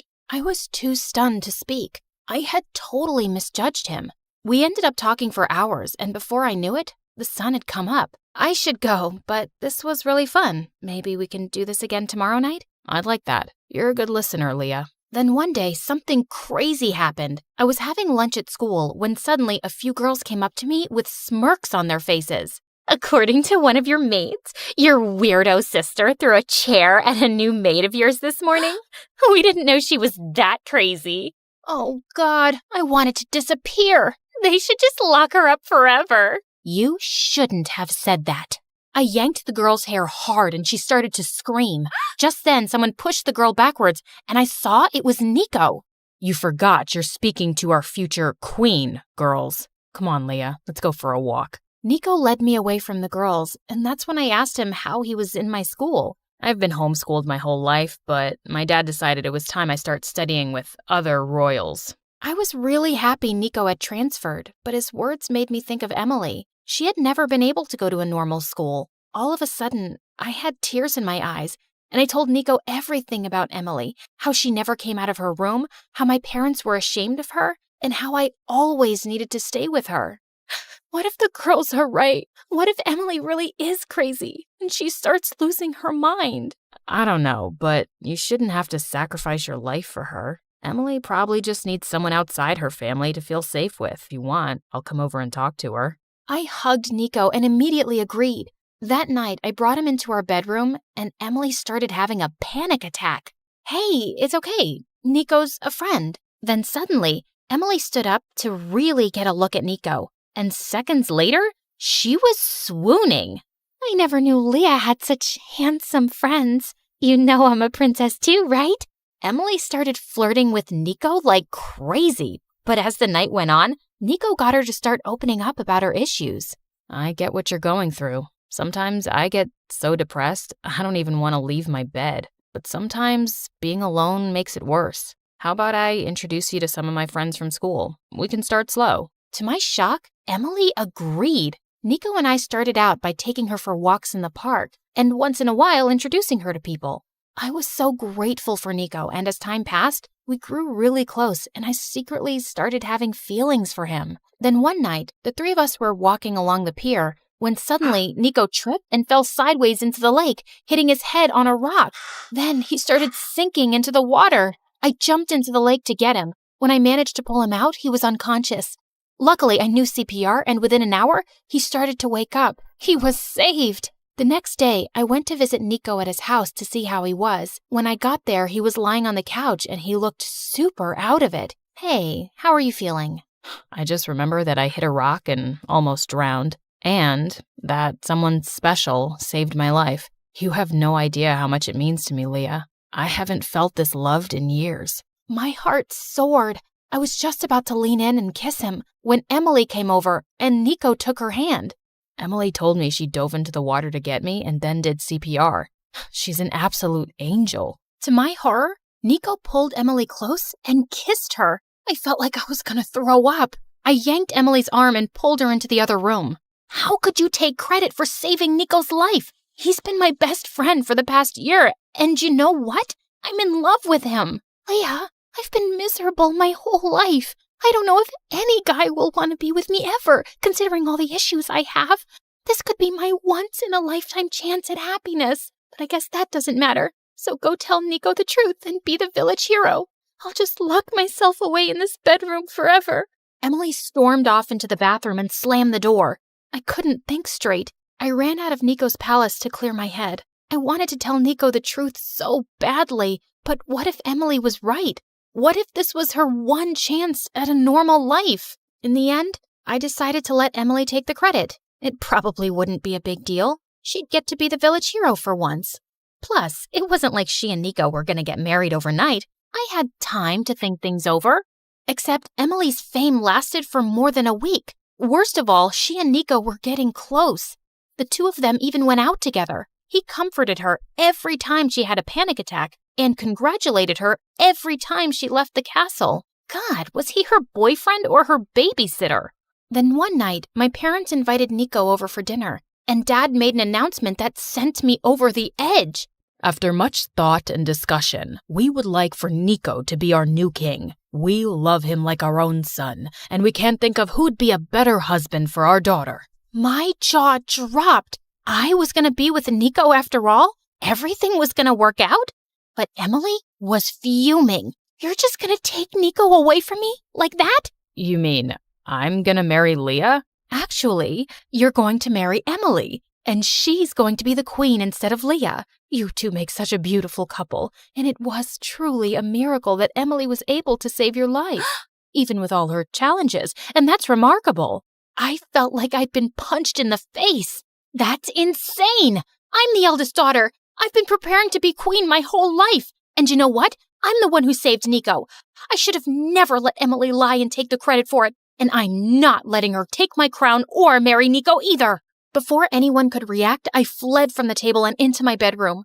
Then suddenly, I felt someone standing over me, and it was Emily, with fire in her eyes. Why would you rat me out like that? You can still have any guy you want, as long as it's not Nico.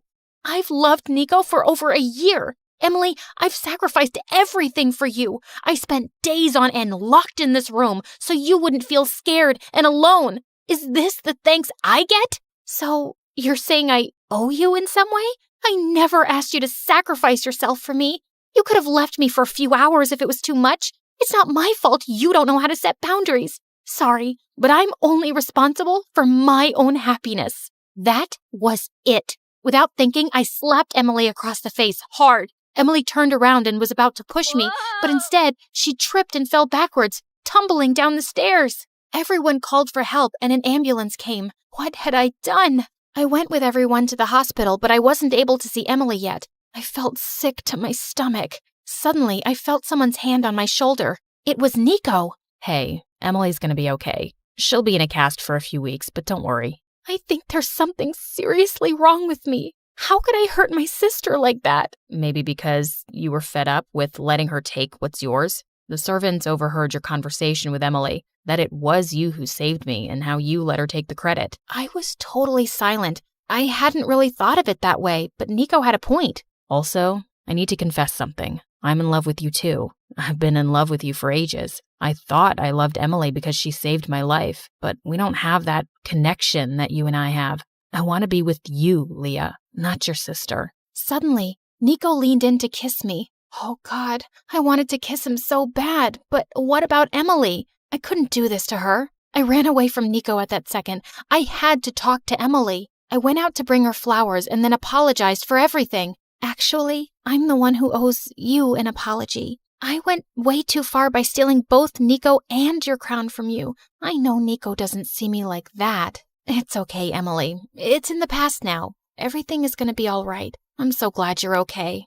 Honestly, me too. I hugged my sister tight. Today, I'm married to Nico as the Queen of Liechtenstein. And Emily is married too, with 3 kids. The day I was born was quite an exciting one at the hospital. When she held me for the first time, she gasped at my eyes. They were midnight blue in the center with a light blue ring outside. The nurses were stunned too, and, well, a bit confused. Blue eyes are rare, and you both have brown eyes. Quite unusual. What are you trying to say, woman? You think this isn't our child? Did you cause a mix-up in the nursery? No, of course not, sir. I was only saying. How about you keep your useless opinions to yourself? Her eyes are nothing special to talk about. And for some reason, it always really annoyed him when people noticed and talked about my eyes, which was every time they met me. And as I grew older, I started realizing that I had a strange power. I could get what I wanted using my eyes.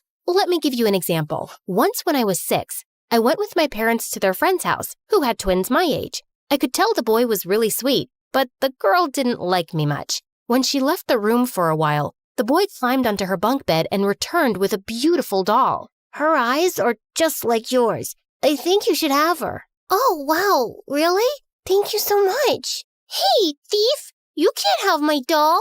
But your brother gave it to me. It even looks like me. It's not his, it's mine. And it looks nothing like you, witch. Let go. I pulled harder and suddenly the doll's head snapped off. The girl burst into tears and went running to our parents. Oh boy, I'd be in so much trouble with Dad. Suddenly, I looked deep into the boy's eyes. You'll tell everyone that your sister broke the doll's neck because she didn't want me to play with it. You'll say that, won't you? And that's what he said, word for word. The girl's parents apologized to me and scolded her. Over time, I just couldn't help using my eyes more often to get my way. Sometimes I knew it was wrong, but it was just too easy. I only had to look at people with my big baby blues, and teachers would help me during exams. People would give up their seats on the bus. And if someone got the last hot dog at lunch before me, they were sure to surrender it. By the time I was in high school, I was quite popular with the boys and had my girl gang too. But I knew I wasn't well liked by the mean girls, especially the head cheerleader Cadence. She was the girl whose doll I'd broken as a kid, and she hated me since. One day in 9th grade, a group of cheerleaders and jocks in the cafeteria were talking about a cool new movie they were going to watch that weekend. It sounded like fun, and I wanted an invite. So I walked straight up to this boy, Zach. Hey guys, I was wondering if I could tag along to the movies with you this weekend. Zach hesitated, and then he looked directly into my eyes. I knew what his answer would be. Of course, Phoebe. Thanks, Zach. You're a sweetheart. Did you just invite her to the movies without asking any of us? What's the big deal? I don't think anyone has a problem. The rest just shrugged, and Cadence glared at me before storming off. I was still grinning when I walked over to my locker later, and I found her waiting there. You're not going to the movies. No way. I don't care what Zach said. You're uninvited. What are you going to do? Ban my entry into the cinema? You can't, so I'll see you there. I turned to leave, but she knocked my books out of my hand and stepped on them. I grabbed her by the hair and we broke into a cat fight. We both ended up in the principal's office and she immediately called our parents. I didn't do anything. She started it. I hadn't even touched her. She pulled my hair. The principal also called in a few witnesses from the hallway, and luckily for me, it was a bunch of boys I knew. I only had to look at them, and they all said Cadence was to blame. No way! She can't get away with everything just by batting her dumb eyes. She looks like an angel, but she's a lying witch who has everyone dancing to her tune. But Cadence got detention while I was let off with just a warning. On the car ride home, though, Mom and Dad were really quiet. Why are you guys acting like I killed someone? It was just a silly fight over a movie plan. Why do I feel like I believe Cadence? You've always tried to get your way by manipulating people ever since you were a kid. Now it seems worse than I thought. Okay, so people are sometimes nice to me and do what I ask. What's so wrong with that? We'll talk about this tomorrow. You are grounded for a week. What? Why the heck? Phoebe, enough. You heard what your dad said. I felt really mad at both of them. But the next morning, I found them waiting for me in the dining room with a small box on the table. What's this? Something to cover up your eyes. You need to learn that life isn't so easy, and you can't just get whatever you want. Inside the box were brown contact lenses. They were the color of mud. Are you kidding me? You think I'm gonna wear those? You have to wear them if you want to continue going to school. I looked over at my mom, who wouldn't even look me in the eyes. But I could tell Dad was completely serious, and Mom just didn't have my back. With angry tears, I grabbed the box and ran out of there. It took me a few tries to wear the contacts, but I finally managed. And I hated what I saw staring back at me in the mirror. It wasn't me. At school, I was hoping by some miracle no one would notice. But of course, everyone did. Why are your eyes suddenly brown? Did your evil spell finally wear off once you got all your wishes? Everyone's comments made things hard because it felt really embarrassing to say my dad was making me wear brown lenses. I made up some lame excuse about how the doctor had recommended them for an eye condition, but it didn't seem to convince anyone. And suddenly, no one seemed to care about me much. Luckily, a month later, Dad's job caused him to transfer to another state. A fresh start was exactly what I needed. No one in school there would ever know I had blue eyes before. But it was quite strange walking into this new place and not having anyone pay much attention to me. My classmates seemed pleasant enough, but everyone just went off with their groups at lunch. I was sitting outside having lunch under a tree when someone dropped down next to me. "Hello, mind if I join you?" "You already have, and I don't mind at all." Good, 'cause I'm too tired to get up anyway. Plus, I've been waiting for someone new to show up for ages. All these other girls just talk about boys and makeup, and they think they're from another planet. Or they think I'm from another planet, I'm not sure. Her name was Grace, and I warmed up to her instantly. We quickly became close friends, but I just couldn't tell her my stupid secret. A few weeks later, we were sitting on the gym floor making decorations for an event when some guys started playing basketball. And suddenly, the ball came flying at me and hit me smack in the face. I opened my eyes, and looking down at me was a gorgeous boy with black hair and the deepest blue eyes ever. Had I died and gone to heaven? Hey, are you okay? Of course she's not okay, you moron. You could have killed my best friend. Help me up, will you? Grace pulled me up, but my knees gave way and the boy swept me up effortlessly. He carried me to the bleachers and said he'd be back with some water. "Phoebe, are you okay?" Yeah, I'm fine." "I see. Yeah, you aren't fine. And if he has his way, you never will be again." "What do you mean?" Just then the boy returned with a water bottle and knelt beside me. "Really sorry. We should have been more careful." "Oh, don't worry. I don't mind. I mean, it's just a ball, not a rocket." Now that would hurt. I don't know what I'm saying. Maybe I have a concussion, but I'm okay. O-Y-A-K. See? I can still spell. He just smiled at me and ran off to his friends. What a blubbering idiot. I turned to Grace and saw she'd already left. Later that night, I got permission from my parents to stay over at Grace's. "So tell me, what do you know about the gym boy?" "That's Levi. He's my older brother." "You're what now?" "Yeah, I know. Different set of genes. But Phoebe, he's a heartbreaker. He changes girlfriends faster than he changes underwear. He knows he's good looking, and he uses it to make girls like him, and then bam! 2 weeks later, some girl is crying in the school bathroom, and he's got a new girlfriend." "Really? But he seems sweet." "How would you know? He's my brother, and I'm telling you, he's a jerk." "Is he here? Like right now?"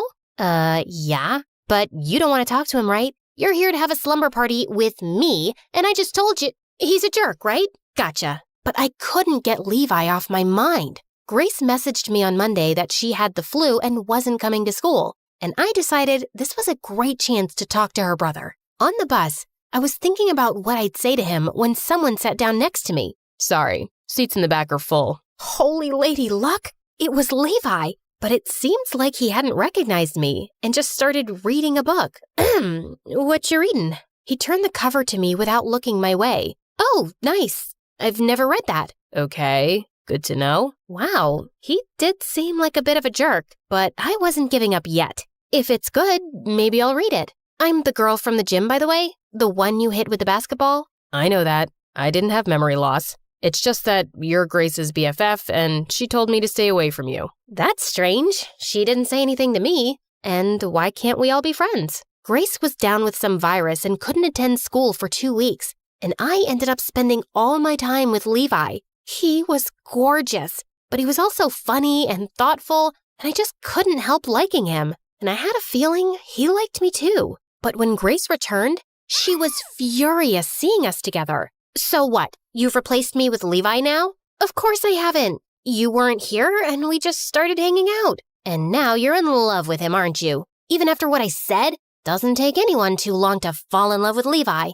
He gets anything he wants." I was upset that Grace was mad, but I didn't want to give up on Levi either. Later that day, as I was running an errand, I passed by a cafe window and stopped in my tracks. Levi was sitting there with some blonde girl I'd never seen before. He suddenly spotted me, and I started walking away quickly. Phoebe, please stop. It's not what it looks like. It's none of my business, Levi, so no need to explain. I obviously misread some signs. You should go back to your girlfriend. 2 weeks, and it's time for a new girl, yeah?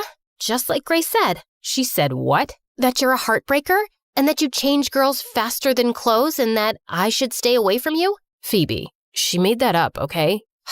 I went out with her best friend a year ago, and things ended badly between us. She blocked out Grace too and moved away, and it broke Grace's heart. In fact, that girl in the cafe is my ex. She's in town and wanted to return some things. And you didn't misread any signs. I like you a lot, and I was planning to ask you to the winter dance. I need to talk to Grace first, okay? I had a heart-to-heart with Grace, and she admitted that she'd lied about Levi. I know he's a good guy, but I don't want to lose another friend. Pinky swear, no matter what happens between me and your brother, we'll stay friends forever. We decided to go shopping together for the winter dance, and I found a beautiful blue dress. As I looked in the dressing room mirror, I suddenly took my contacts out and called Grace. What happened to your eyes? I told her all about how I'd get whatever I wanted because of my eyes, so my parents made me cover them up. That is ridiculous. They can't make you do that. I know, but maybe it hasn't been the worst thing. I got you and Levi, and it has nothing to do with my eyes. But yeah, I think I just want to be myself now. When I got home, I walked into the lounge where my parents were watching TV. What have you done? I'm tired of covering up my real eyes. This is who I am, and I won't hide it anymore. I'm done with your controlling nonsense. You'll do what I say as long as you live under my roof. Then maybe I won't live under your roof. I went upstairs to gather my things so I could go stay at Grace's house when suddenly Mom came in. I need to show you something. She pulled out contacts from her eyes, and they were the brightest blue, just like mine. Your dad hated the attention I attracted, and after we got married, he made me cover them up. But you're brave to stand up for yourself, and I don't want to let you down again. I'm leaving with you. We packed our things and left Dad for good. We checked into a hotel until we could find a place, but for the first time, I saw Mom happy and free. The next day, I put on my blue dress for the dance, and Levi came to pick me up. Grace told me about your eyes. You look beautiful. You think so? Yeah, but no matter what color they are, I'd think that anyway. I was born on the 10th of December, 1815, in a super rich family in London and lived with my governess, the servants, and a pet cat, Mrs. Puff, in a huge mansion in the countryside. My mom was a very famous social worker and was mostly away, but whenever she'd return home, I'd try my best to make the most of it. Mom, I made this drawing for you. Mom, I learned to ride a unicycle. Isn't it cool? Look, I can walk upside down. It was like everything I did was to impress Mom. Ada, I don't want you wasting your time in these senseless things. Darling, you are made for greatness. I will have the best tutors in the world for you. Mom was pretty bent on making me stop wasting my time, so she hired an army of tutors to teach me at home. I was being taught everything, from mathematics to astronomy, from literature to history. I was even learning French and Spanish, but I just couldn't sit through the lessons. They seemed so boring. Every time my teachers would start a topic, I'd want to go out and play, which I wasn't allowed to do because Mom had set all these rules for me to follow, a proper timetable, and even a meal plan. But then I found a way to make it work. I promised my teachers that I'd study if they gave me multiple breaks throughout the day, and they agreed. After every lesson, I'd go out and enjoy the weather, and it made learning fun for me. With the best teachers in all of England, I started to finally like studying, and my curiosity about things just kept growing. I'd lay my eyes on something and wanted to know how it worked. Why does the wind blow? If the earth is spinning, why don't we spin with it? Why aren't we dizzy? Where does the rain come from? And why is the rainbow always an arc? Why is it not a circle? One time, I wrote a poem about rainbows and read it to my mom. I thought I did a pretty good job, but Mom looked royally pissed. Ada, what is all this? Poetry? I hate it. I am giving you this lavish life far away from all the worries and troubles of the world, and you waste your time writing poems of all things? I hate poems. I'm going to get you new tutors. Looks like you have too much time to waste." Saying that, she went to her room where I was never allowed to enter because she always kept it locked. Mom thought I was some dumb kid who couldn't pick a lock and enter her room. As a matter of fact, I had known what she was hiding in that room right from the start. My dad. Actually, pictures of my dad. I had heard the servants often talk about him. My dad was a very famous poet.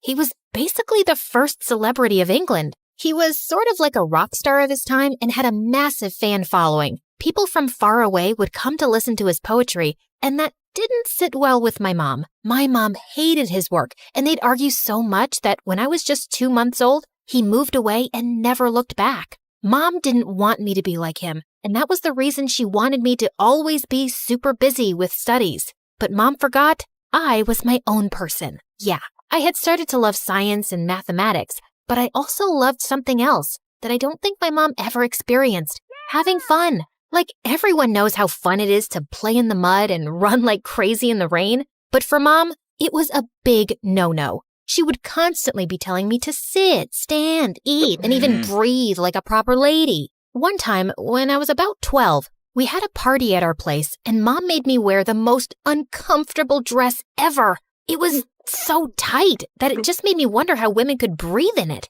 As everyone danced and enjoyed themselves, I just wanted to get some fresh air. So I went to the garden, and it was then that I saw it. A nest on a tree. It was about to fall. I quickly got into action and climbed the tree. Thank God Mom wasn't there. But then, out of nowhere, I heard her yell, "Dear God, Ada, what in the world? You are wearing such an expensive dress. Ugh, it's ruined now. I held this party to introduce you to Augustus, the best math teacher in all of Britain, and this is how you behave." But Mom, the little birdie's nest was about to fall. I had to fix it. This nest was more important than the stupid dress or anyone else. "You see, my lady, why I was refusing to tutor your daughter. Math, science, these are not the fields women should worry about. I suggest you teach her how to cook, clean, and yes, some manners too." Saying that, the man left, and Mom, wow, she literally went berserk, and I got the lecture of a lifetime. And it was then that it happened. I felt a shooting pain in my head, and then everything turned dark. When I woke up, I was in my bed, and it turned out I had a headache called a migraine. I was put on bed rest for not just 1 or 2 days, but for a whole year. Just in the first week, I felt like I was going to go crazy from boredom. I had solved tons and tons of puzzles, played all the board games in the house with the servants, read so many books, and I was still bored. But then one day I saw something amazing. The nest that I had saved had chicks. I was so happy over the coming weeks. I saw each chick, one by one, leaving the nest. And it was because of them that I fell in love with flying.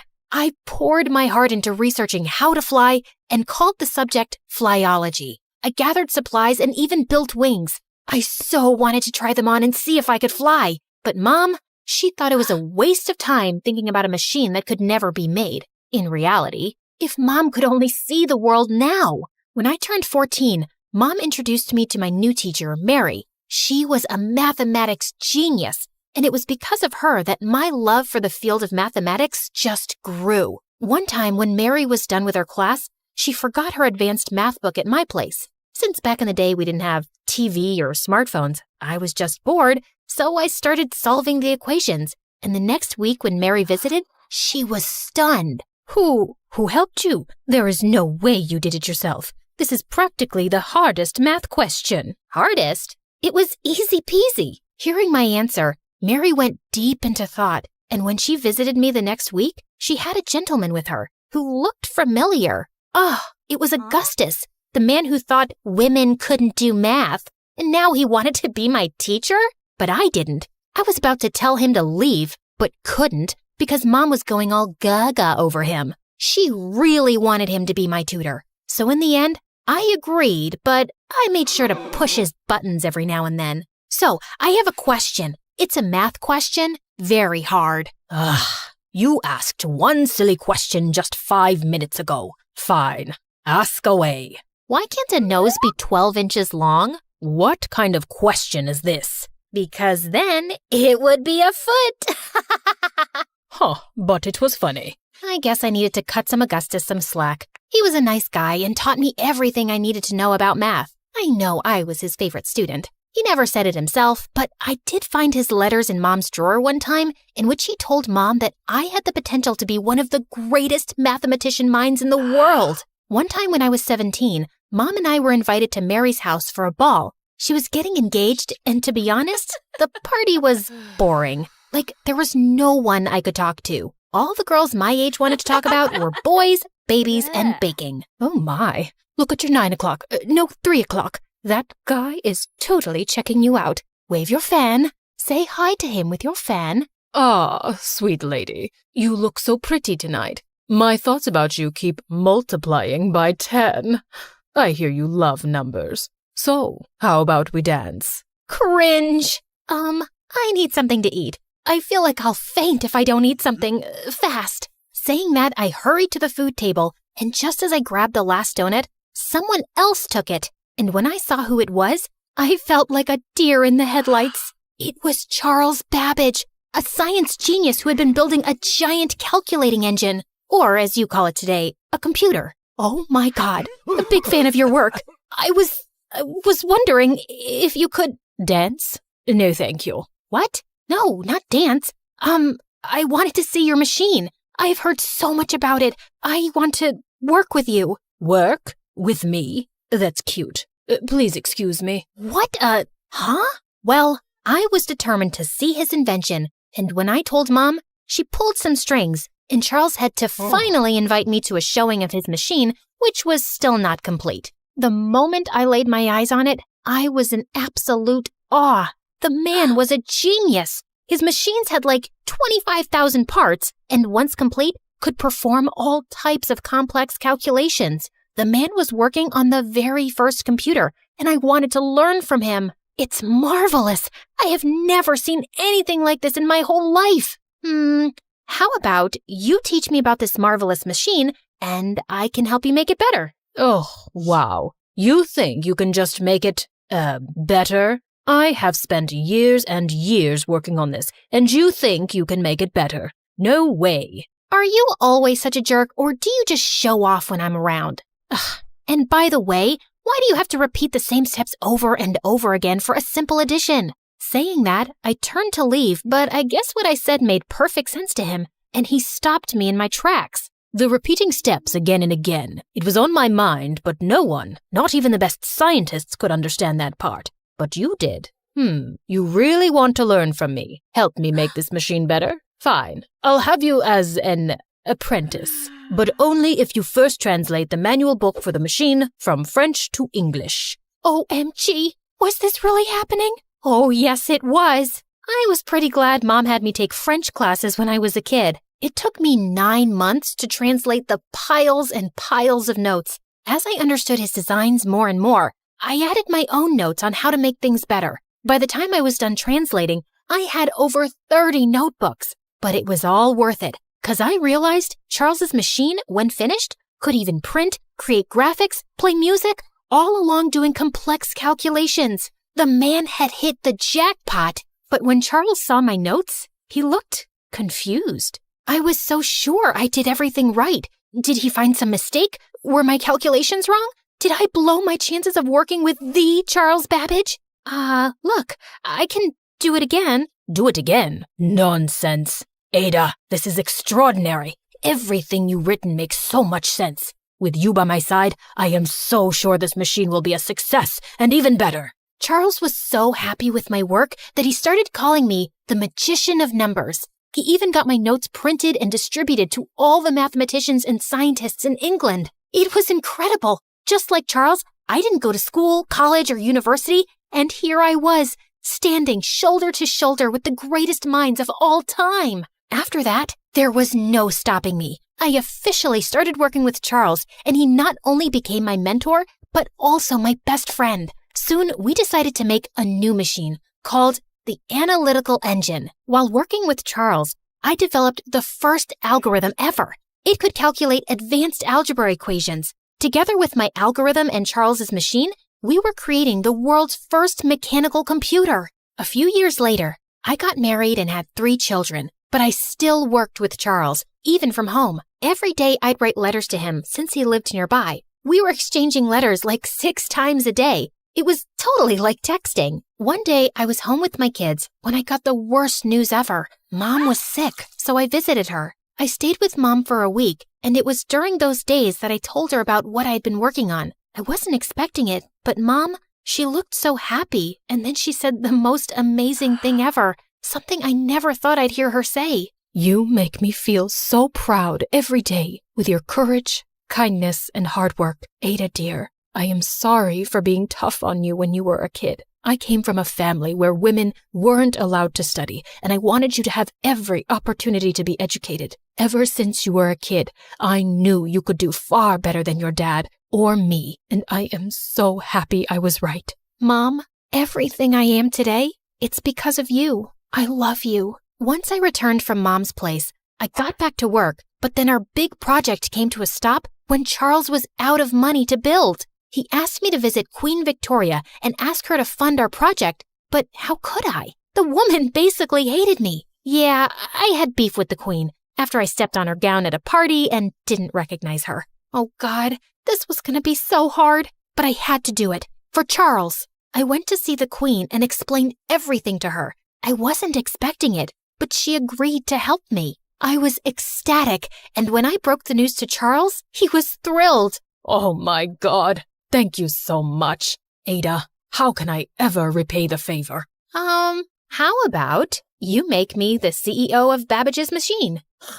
CEO? You can be chairman, president, anything you want, because it's a fact, Ada. With your code, this machine will reach new heights. I was coding computer programs before there were even computers and before it was cool. 100 years later, the work I did with Charles was finally recognized and became the basis for the invention of the first modern computer and the basis for the machine you are watching me on right now. In the late 1970s, the United States Army created a programming language called Ada to honor my work in the programming field. I was born to famous parents. Mom was an actress and Dad was a film director. Since they both were mostly busy, I grew up with nannies, and boy was I wild. Like one time, the nanny left me alone for a few minutes and I spray painted all of Mom's designer dresses. And another time, I put on a huge coat and hid in the refrigerator, thinking I'd outsmarted everybody. But the nanny found me in 5 minutes. Aw, man, how'd you find me? Maybe because of all this food on the floor? Even in school, I found it extremely difficult to sit still in class. One time in 5th grade, the teacher asked everyone about their role model. I love Superman. He can fly, and I love his costume. Superman can't be your role model. He's fictional. Real people can't fly.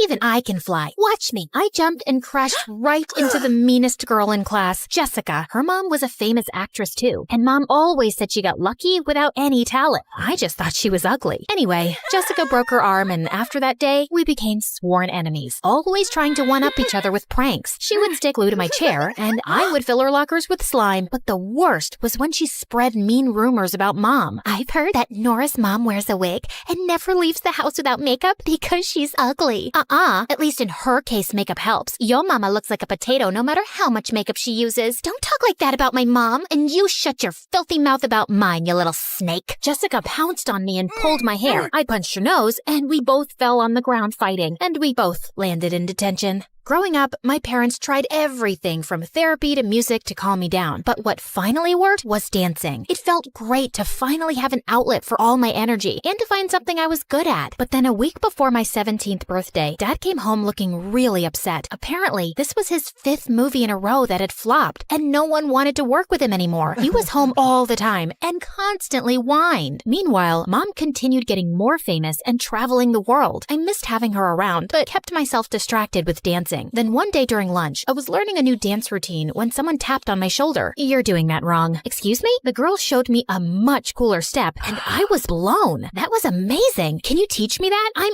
Nora. I know. I actually love your mom. I'm such a big fan. And oh my God, I'm rambling, right? It's just that no one talks to me because I'm not rich. Well, I don't see how that's a problem with us being friends. Let's grab some ice cream. Carly and I spent the day together, and we instantly bonded over dance and music. Soon we were hanging out every day. day. And the best part was that she hated Jessica as much as I did. She's such a bully and made me feel like a loser because my clothes aren't branded. She hates me, mostly because our moms are competing with each other for movies. Also because I broke her arm one time. Carly even taught me more dance routines she'd seen on YouTube Shorts and suggested I start my own channel. Dad gave me weird looks as I filmed the videos, but I didn't give a fig. All he did was watch TV all day long. Then one time, he was casually scrolling through channels when I pointed out a commercial featuring someone I followed on YouTube. Oh, I know her. She does the coolest dance routines ever. You mean people get famous for making those silly videos? Excuse me. It takes a lot to make these videos. You need to know the right camera angles and lighting and even makeup. And yeah, this does make you famous. Dad looked at me thoughtfully, and to my surprise, he was up really early the next morning, waiting for me with a new ring light, camera, makeup, and clothes. What's all this? I thought about what you said, and I think, together,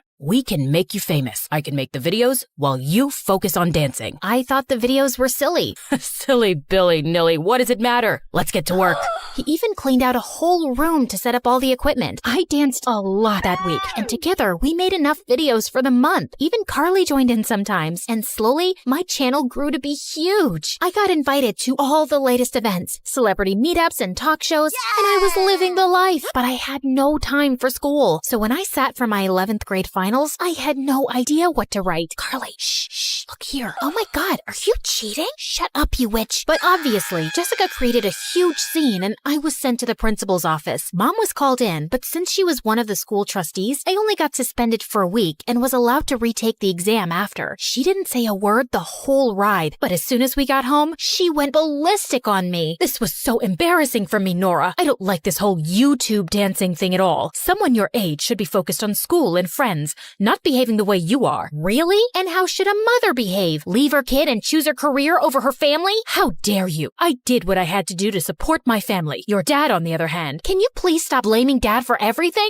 He's been here for me and you haven't, and he's happy for my success. Please spare the lecture, Mom, and go back to making movies. I appreciate what you've done, but I'll take it from here. I hated being rude to Mom, but she was being annoying. Soon she left the country for yet another project. Carly helped me study, and somehow I managed to clear my exams. A week later, I got an email from none other than Gucci. It was a big campaign, and they wanted both me and Carly to feature in their video. We spent hours selecting our looks for the video, but on the day of the shoot, Dad took me to the location 3 hours earlier, saying the producers gave a new schedule. Does Carly know? Oh, I forgot to tell you earlier. Gucci called me to say they only wanted to work with one girl, and obviously that's you. What? I didn't get any such email. I told you. They called me. You were busy with some shoot. You should have told me, and I should have talked to Carly about this. She's helped me so much with the channel. Yeah, okay. But would you give up such an important campaign to her? Since there's only one spot, it is your channel. I still wanted to call Carly, but I had to get my hair and makeup done, and then there was no time. I felt mad at Dad for signing the deal without consulting me, but this was a great opportunity, and I couldn't let it slip. But the next day when I saw her, she looked completely heartbroken. I'm so sorry. I wanted to tell you, but it was such a sudden change of plans, and it's okay. It's your channel anyway. So you're not angry then? No, but I do have class, so I'll see you around. Carly smiled, but I knew she was hurt. So the next week, I surprised her with tickets to her favorite concert, and thankfully, things went back to normal. My video with Gucci blew up, and suddenly every big brand wanted to collaborate with me. Not only was I super popular, but these deals were making me rich, and even the kids at school were less annoying now, including Jessica. One time during lunch, Jessica pulled up a chair next to me and Carly. Hey, Nora, how are you? It's been so long since we had a little chat. Not long enough. Let's talk in another 10 years, or maybe never. You're so funny. Anyway, you know how my mom has this makeup brand, right? And she wants you to be the face of the label. Isn't that amazing? Oh, wow. Lucky me. And I'd rather eat bugs than help you or your mom. She's ready to pay you a lot. Think about it. Aw, desperate much? You know what? Since I have such a big heart, I'll help you. Climb on the table, say this, and I'll seal the deal. What? No way. I'm not saying this. Look, who are you kidding? I know your mom's brand is struggling, and I could really push the sales. Don't you want that? You want this favor? You gotta do what I say. fine. Hey, everyone.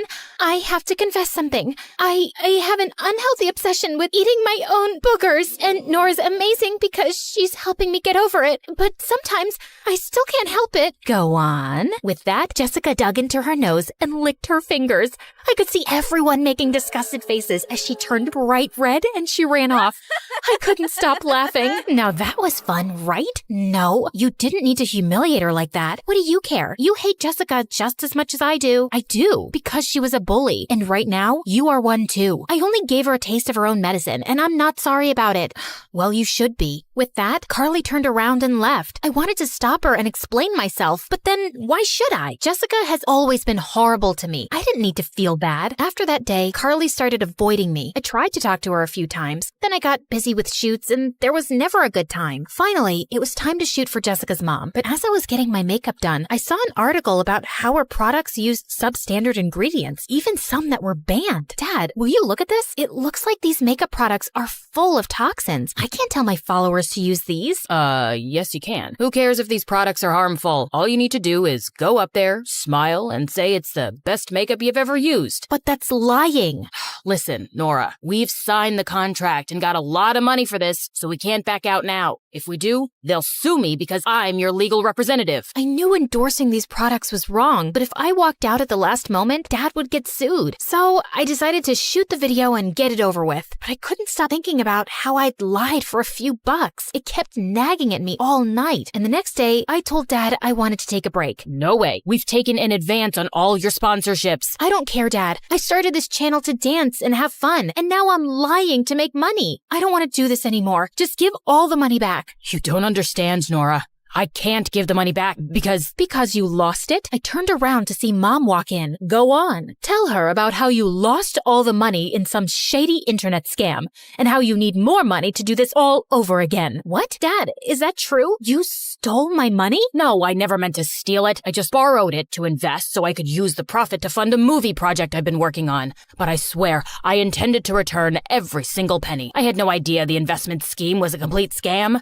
I'm so sorry. I don't even know what to say. How could you? I'm sorry for not being there before, Nora, but I'm here now, and I won't let you stay with this man for another second. You can't just leave. Watch me. Mom took me to her holiday home that evening. She even promised to pay back all the money to Jessica's mom and get my name out of the deal before they released the video about her makeup brand. But the next morning, I woke up to people screaming my name outside. I wanted to see what all the ruckus was about, but Mom stopped me. Don't go out there. Why? Who are all these people? A video of my conversation with Dad before the makeup shoot had gone viral, where I was protesting against doing the shoot, and he asked me to lie. I was losing followers, and sponsors were canceling contracts by the second. But it was worse for Dad. People were calling him a liar, a fraud, and much worse. I didn't go to school that day, but when I told Mom to drop me off the next day, she was hesitant. I don't think that's a good idea. Let things cool down. I'm not gonna sit at home like a scaredy cat, Mom. Despite Mom's protests, I left for school, but just as I entered, Jessica jumped on me from nowhere. You witch! How dare you insult our brand after we paid you the money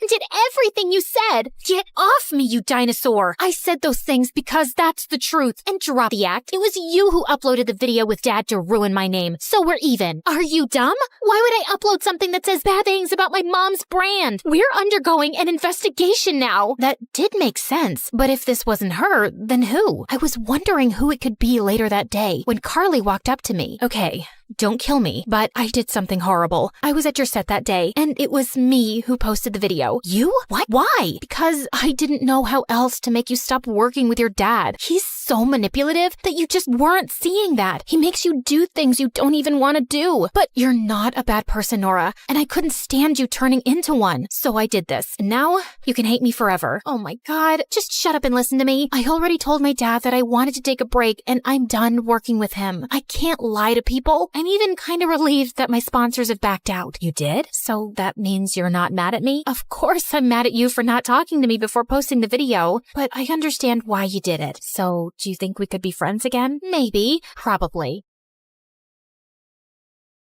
I was born in a small town to a single mom who always celebrated my interests and made sure I felt valued. Since I was a little girl, I've always loved singing and performing, and Mom always supported me. When I was 8, I participated in my school's talent show with a singing act. I was so excited, but when I got on stage, The nerves hit me, and I started shaking like a tree in the wind. And when I looked out into the audience and saw my mom smiling up at me, I knew I could face my fears and give a great performance. Don't worry, honey. You've got this. Phew.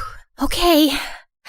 La la la la la. Yeah, I used to get some stage fright when I was younger. I loved singing more than anything in the world, but sometimes my nerves got the best of me. All of that went away after my friends told me how good I was. You're like so talented. Really? Totally. I wish I could sing like you. With my mom and friends supporting me, I felt unstoppable. So when all that was taken away, it was, well, difficult. When I was 13, I got the opportunity to audition for a prestigious performing arts high school called Cole House. I came in prepared with my very favorite song, La La La La La. Incredible. Superbly performed. It had been my dream ever since I was 8 to attend, so I was thrilled when they offered me a spot the following fall semester. Cole House was all the way in New York City. I'd only ever been there once to see the Phantom of the Opera on Broadway, so the idea of going there to live was intimidating. It was a boarding school, so I would be away from home for the first time in my life. My home friends wouldn't be joining me. They were all staying back to start regular high school in our hometown, but they were so excited for me. Go get 'em, Greta. We can't wait for you to take NYC by storm. It would also be the first time my mom and I lived apart. Though I hated the idea of being away from her, I knew I needed to follow my dreams. And of course, my mom was super supportive. I'm so proud of you, honey. She dropped me off at the train station and waved goodbye. See you in a few months, my Broadway star. As soon as I stepped foot in Manhattan, all sorts of doubts started creeping in. What if I don't make any friends? I'm not a good enough singer for performing arts high school. Maybe I should just go back home. My fears just got bigger and louder when I stepped foot in my new school. It was gorgeous, with high vaulted ceilings and brightly painted classrooms. Just as I was looking up at the beautiful stained glass windows, I was suddenly shoved to the ground by a pretty girl. Oh, sorry, didn't see you there. How rude. Could she tell I was out of place here? I didn't have too much time to think about it because my first class started in 2 minutes. I ran down the hallway just in time for the bell to ring and sat down in the last open chair right across from the girl who shoved me. Just my luck. I see you've met Lena. She's a pill. A boy sitting right next to me with curly hair and a cute smile put out his hand. Hi, I'm Daryl. I'm Greta. Nice to meet you. You must be new here. Was it so obvious? It was like I had a sign on my forehead screaming, "New girl." Daryl must have noticed my concern. I just haven't seen you around here. I would have noticed a pretty girl like you. I hoped he couldn't tell I was blushing. Yeah, I just moved here from Skaneateles. Never heard of it. It's a tiny town. I really love it there, but I couldn't miss the opportunity to go to school here. Cole House is pretty incredible, and this is my favorite class. Mrs. Larimer is the bomb. Just then, a tall woman with a long braid and huge green glasses entered the room. Hello, class. I see some familiar faces. I see some shiny new faces. For those of you who don't know me, I'm Mrs. Larimer, and this is Singing for the Stage. I looked around the classroom and saw a lot of smiling, eager faces. It seemed like a lot of people really liked Mrs. Larimer. I hear we have a new student in school this year. Class, let's give a big Cole House welcome to Greta. Hi, Greta. Nice to meet you. Just then, Lena chimed in. Can't wait to hear you sing. I felt like she was taunting me, like she felt she was better than me. What was this girl's problem? Before I could think about it too much, Mrs. Larimer was addressing the class. Who's ready to present their audition cut? All of a sudden, every student reached into their backpack and pulled out binders full of sheet music. I looked down into my backpack. There was nothing but a pencil box, a notebook, and a bagged lunch in there. Did you not bring your music book? I couldn't believe Lena was calling me out in front of all these people. I just wanted to blend into the brightly colored wallpaper. Don't worry, it's your first day. No one expects you to be ready to perform. Greta, it's your first day, so we'll give you some time to settle and you can perform for us next week. Thanks, Mrs. Larimer. I shot a look at Lena so she would get the picture to just leave me alone. She caught my eye and smiled. What? Why would she tease me and then smile? What kind of mind games was she playing? Still holding my gaze, Lena's hand shot up in the air. I'm ready, Mrs. Larimer. Great. Lena, you have the floor. Lena gave the pianist her sheet music and started singing. I wanted to hate it, but she had an unmistakably gorgeous voice. When she finished singing, the class applauded. Great job, Lena. I can tell you've been keeping up with your vocal exercises this summer. Mrs. Larimer gave Lena some constructive criticism, but I was distracted. I felt like screaming, yeah, she has a beautiful voice, but that doesn't give her an excuse to be rude. But I just kept it bottled up inside, sitting politely. Who would like to go next? I wondered how anyone could feel confident following such a great performance. I would certainly be intimidated singing after Lena. I was wary of her, but there was no denying that she was a beautiful singer. Before I had too long to think about it, Daryl was standing up from his chair. I'll go, Mrs. Larimer. Daryl handed his sheet music to the pianist and sang a little bit to relay the tempo of his song. Even just hearing that much, I could tell Daryl was good.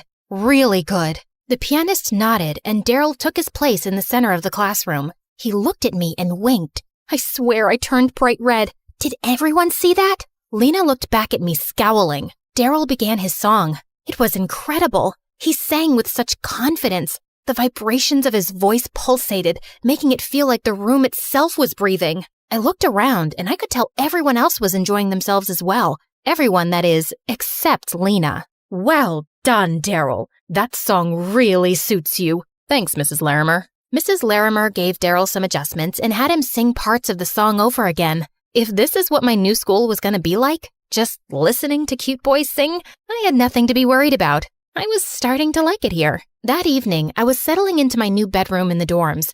As I was rounding the corner with some of my favorite snacks from the corner store, I heard a familiar voice. Hi, Greta. I couldn't believe it. Lena was my next-door neighbor. I was going to have to share a wall with her for the entire school year. I could feel my blood boiling under my skin. Hi, Lena. Is this your first time in NYC? She was smirking. What, did she think she was better than me just because she lived here longer than I did? I had to take a deep breath to control myself. No, actually, I came here to see Phantom of the Opera years ago. Oh, I love Phantom. I've seen it like 7 times. Okay, now she was bragging.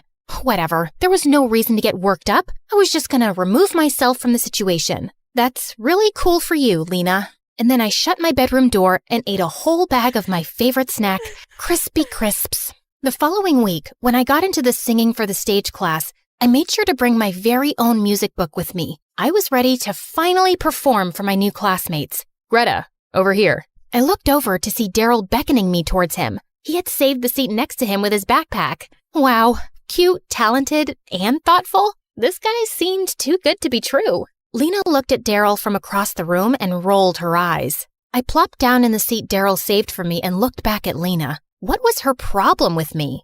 Don't let Lena give you a hard time. This is kinda awkward, but she and I actually used to date. I was shocked, but I tried not to let Daryl notice. How could such a lovely guy date such a cruel girl? As if he could read my mind, Daryl responded. Yeah, I know. She was actually really nice when we started dating. And she has such a gorgeous voice. We loved singing duets together, but things didn't work out, and now it seems like she's taking it out on you. I'm sorry. It's not your fault. I appreciate you telling me. I had so many more questions for Daryl, but before I got a chance to ask any of them, Mrs. Larimer came into the room. Okay, class, let's get ready to sing. Greta, have you had time to prepare your audition cut? I was ready. I had been practicing all weekend, but now I felt so nervous. I clutched my music binder to my chest, willing myself to disappear behind it. Break a leg, Greta. My vision blurred until all I could see was Lena's stupid, smug face smirking up at me. All of a sudden, I felt like I was 8 years old again. My voice caught in my throat, and I couldn't stop my hands from shaking. I wished my mom was here to give me a reassuring smile. I longed for words of support from my home friends. I searched for Daryl among the sea of unfamiliar classmates, hoping he would provide me with some fortitude. He had been so sweet to me this past week. He was the only person who seemed interested in being my friend. But when I scanned the room, I was shocked to see Daryl whispering into another girl's ear. Oh, Daryl, you're so funny. She was giggling and looking up at me. Was I being paranoid, or were they making fun of me? Tears started building a fortress in my eyes, and my throat clamped down in a desperate attempt to keep them from tumbling down my cheeks. With all the straining to keep myself from crying, there was no way I would be able to sing a single note. I ran out of the classroom before my body betrayed me and I let anyone see me cry. I ran down the hallway and slipped into the bathroom stall. I was finally alone. Leaning against the cool door, I let the sobs escape. Greta, is that you? Lena's unmistakable lilt seeped under the stall door. What the heck was she doing here? Did she just want to rub it in? How I came all the way to NYC and couldn't even sing in a singing class? I felt like my brain was a volcano and lava was about to seep out of my ears. Lena, leave me alone. Haven't you already done enough? What are you talking about? I know, I'm a failure. You don't need to tell me. You're not a failure. You know, my first time in singing for the stage, I got so nervous I sang my whole song off key. What? Was Lena trying to console me? Why are you telling me this? Because I like you, and I don't want you to feel embarrassed. You like me? Then why have you been tormenting me all week? Tormenting you? What are you talking about? You tripped me on my first day. I didn't mean to trip you. I'm nearsighted, and my glasses haven't come in yet. I didn't see you until I ran into you. I'm so embarrassed. Oh, well, what about when you talked down to me in the dorms? I just wanted to get to know you. You seemed so cool, and I was new last semester, so I know how scary it can be to make new friends. I didn't mean to make you feel belittled. I'm sorry. But Daryl said you didn't like me because you and him used to date. Oh, that's so like Daryl. He pursued me last semester when I was the new student. I was so excited to make a new friend, and then it got romantic. But as soon as another new girl started here, he broke up with me. It's like he only has eyes for new girls. I just try to ignore him, but it's difficult because he has so many friends. And I just know he's telling them his own story about why we broke up. I was remembering my first week with a whole new perspective. Suddenly, every mean thing Lena did to me was a misunderstanding or a kind gesture. I felt so foolish to have believed Daryl. I emerged from behind the bathroom stall and looked at Lena with new eyes. She looked so apologetic. I embraced her in a big hug, and before I knew it, we were both laughing at how silly the past week had been. Do you think you're ready to get back to class? Yeah, actually. When we got back to Mrs. Larimer's classroom, I could tell Daryl had been talking about me. Suddenly, his smile wasn't sweet, but a cruel smirk. Hi, Greta. I'm glad to see you back in class. Are you ready for your song? Seeing Daryl, I felt that familiar feeling of dread wash over me. But I looked over at Lena, and she gave me a reassuring nod and a warm smile. Having her on my side, I felt supported. I'm ready. I closed my eyes and started to sing. I felt a quiver in my voice at first, but then it got stronger, and soon I was just lost in the lyrics and the music. When the last note ended and I opened my eyes, everyone erupted in applause. Some people stood up while cheering and clapping, and some people were crying, including our teacher. Even Daryl looked stunned. Greta, your voice is so pure and beautiful.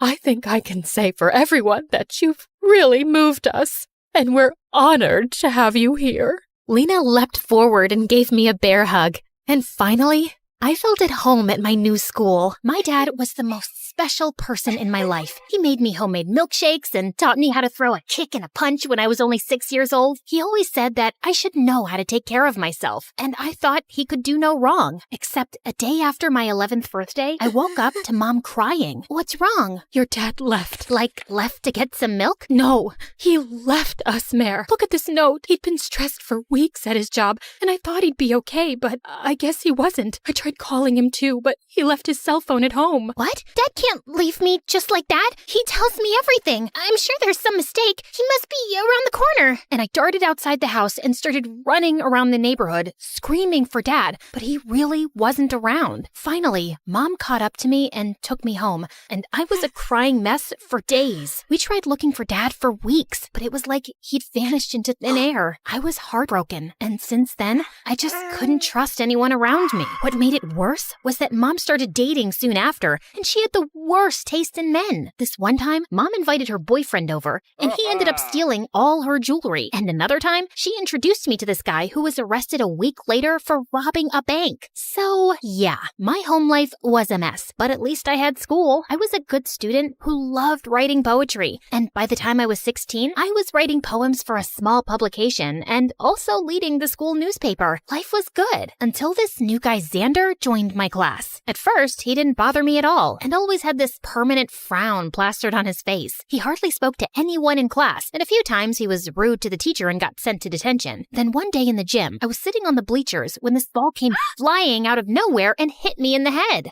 Ow! Watch it, morons! I could have died! But you didn't. And you're in a gym class. We're supposed to play here, not sit in a corner and sulk over a notebook. Now give me that ball. Apologize first. Bite me. With that, Xander snatched the ball from my hand and left. I was so mad, I charged after him to give him a piece of my mind. But instead, I tripped and fell right into Rod's arms. He was my senior and the captain of the football team. Girls tripped over each other to get a glimpse of Rod's handsome face and athletic body. And looking into his green eyes, I could see why. I'm sorry, I just lost my balance. And I think I lost my heart. Are you okay? I'm fine. Sure about that? You could have a concussion. You know, we've never had a chance to talk, but I think we'll have a pretty good conversation. How about we find that out over dinner? I don't eat dinner. Coffee? Nope. Water then? I'm late for class, but thanks for the help. And I just quickly left before Rod saw my knees shaking. I knew most girls would kill for a date with him, but all men were jerks, so I decided to ignore Rod. But boy, Rod was persistent. He would send me flowers in class, leave chocolates and notes in my locker, and one time, even showed up at my home in a limousine. I was just trying to figure out how to get rid of him when Mom walked into my room. That boy looks fancy. Yeah, whatever. I'm not interested. He will break my heart like Dad broke yours, and You don't know that. not all men are the same. Now get dressed and go. I reluctantly agreed to go out with Rod, and it wasn't so bad. He was cute and fun, and he took me to this cool pizza place. So I was wondering, you could date anyone. Why me? 'Cause you're smart. I've never dated smart girls before. Did you just call me a nerd? No, I called you a pretty nerd. You're sweet. Unlike that rude Xander. He's such a brat. You'd know him, actually. He's on the football team. Xander has always had temper issues. If I were you, I'd stay away from him. Anyway, let's not spoil our date by talking about him and concentrate on more important things, like me. Rod reached for my hand, and my stomach felt like it was in knots. We ended up talking some more before Rod dropped me home, and soon after, we started dating. School was twice as fun with Rod around. We'd have lunch together, and Rod would take me to these amazing parties, and things were going well. But then one day, I walked into my class and saw Xander bullying a student. I barged in and pushed Xander off. What's your problem, weirdo? Just mind your own business. I will when you stop treating people like trash. I was just asking some questions about chemistry. I'm not blind or stupid. Just get away from this poor guy or... Or what? You'll hit me, princess? Xander inched closer, and I could feel his breath on my face. I wanted to move, but I just felt numb. And seconds later, the teacher walked in, and we all went back to our seats. I tried to ignore Xander after that, but I guess luck wasn't on my side, because a week later, I was picking up a cake for Mom's birthday at the local cafe when someone tapped on my shoulder. May I take your order, You! I don't remember the last time I turned around and didn't see your face. I don't like looking at your face either. It doesn't look like that. In fact, it looks like you're stalking me. Excuse me, but before I could get another word out, my stomach made a loud rumbling noise. Xander's face softened and he smiled. Looks like someone's starving. I'm fine. Just come with me. You can be angry while you eat. I wanted to say no, but my stomach made another really loud sound. Xander took me to the back kitchen and quickly fixed me a sandwich. As I gulped it down, a cat crawled in and Xander filled a bowl of milk for it. I watched him play with the cat and he looked so calm and peaceful and really cute. If you keep staring like that, I'll get uncomfortable. Thank you. You're good. I mean, the sandwich is good. It's my specialty. My mom taught me. And you're staring again. Sorry, I was just wondering. You're rude to teachers. You barely have friends and you pretend like you're mean, but you're actually soft. You're nothing like I imagined. You're nothing like I imagined either. Meredith, why are you with Rod? What do you mean? I mean, he's not what he looks like. I know it's not my place, but I don't think he's right for you. You're right. It's not your place. And why should I listen to you? You're literally the biggest bully in school. Just because you fixed me a sandwich doesn't mean you get to comment on my personal life. You're taking this the wrong way. I guess I was taking it the wrong way. But now everything is clear. Thanks for the sandwich and bye-bye. And with that, I just picked up my cake at the counter and left. But I couldn't stop thinking about what Xander had said. What did he mean that Rod wasn't what he looked like? I wanted to talk to Rod about it the next day in school, but he was absent. I tried calling him, but his phone wasn't reachable, so I decided to go to his place. I was at the gate when suddenly I saw Rod screaming at some woman. What do you mean you can't do the job anymore? Tell Xander that I still have the video proof, and I will send him to jail if he doesn't get me what I asked for. But he's already done so much for you. Please, sir, we are poor and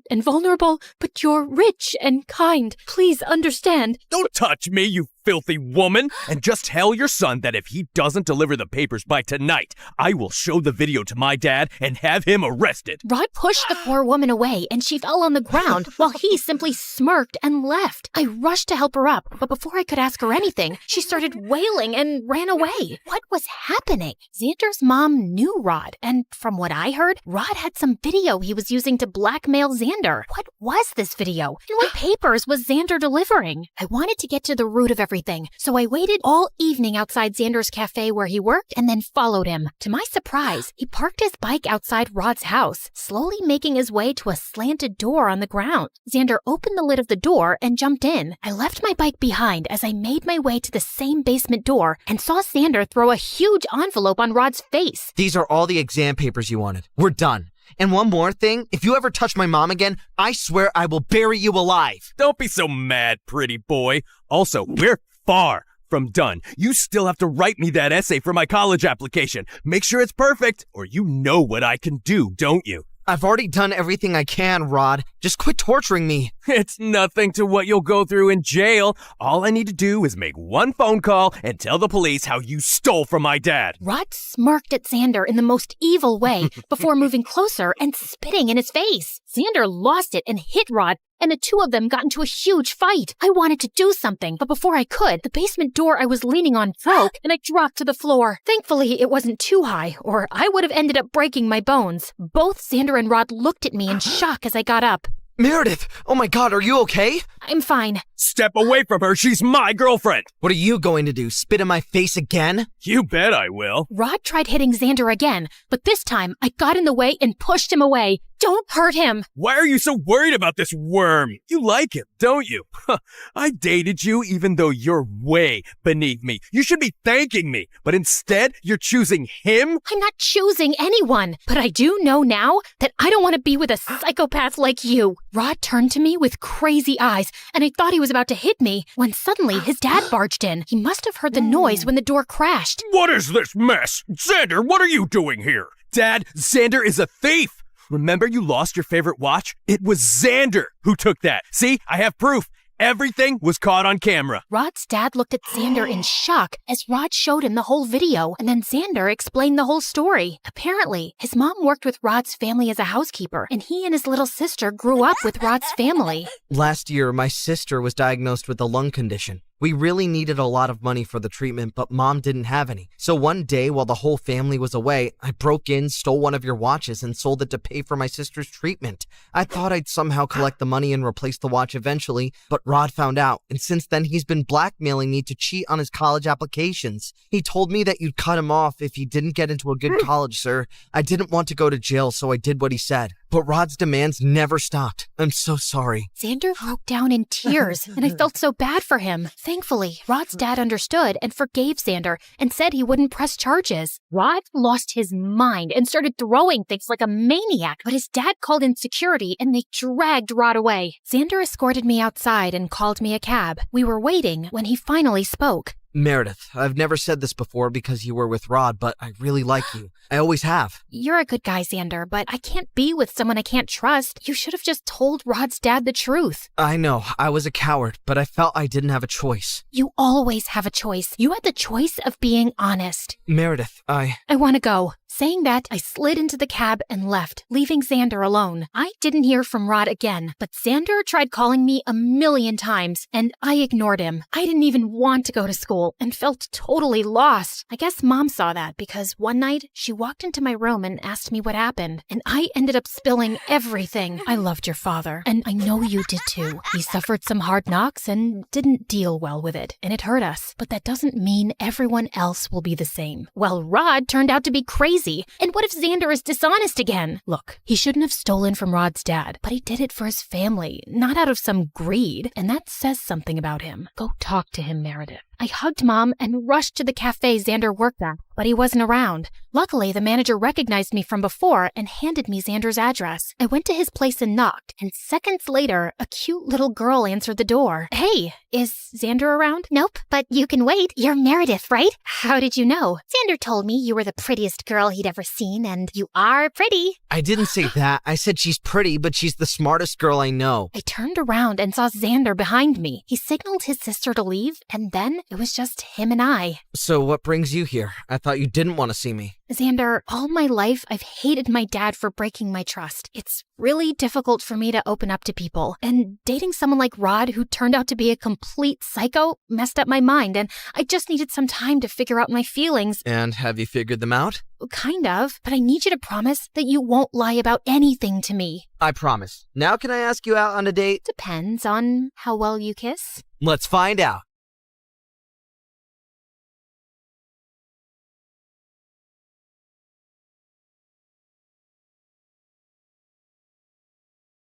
I used to think silence was peaceful. Then my mom fell into a coma, and silence became the loudest sound in the world. Everything just kept piling up.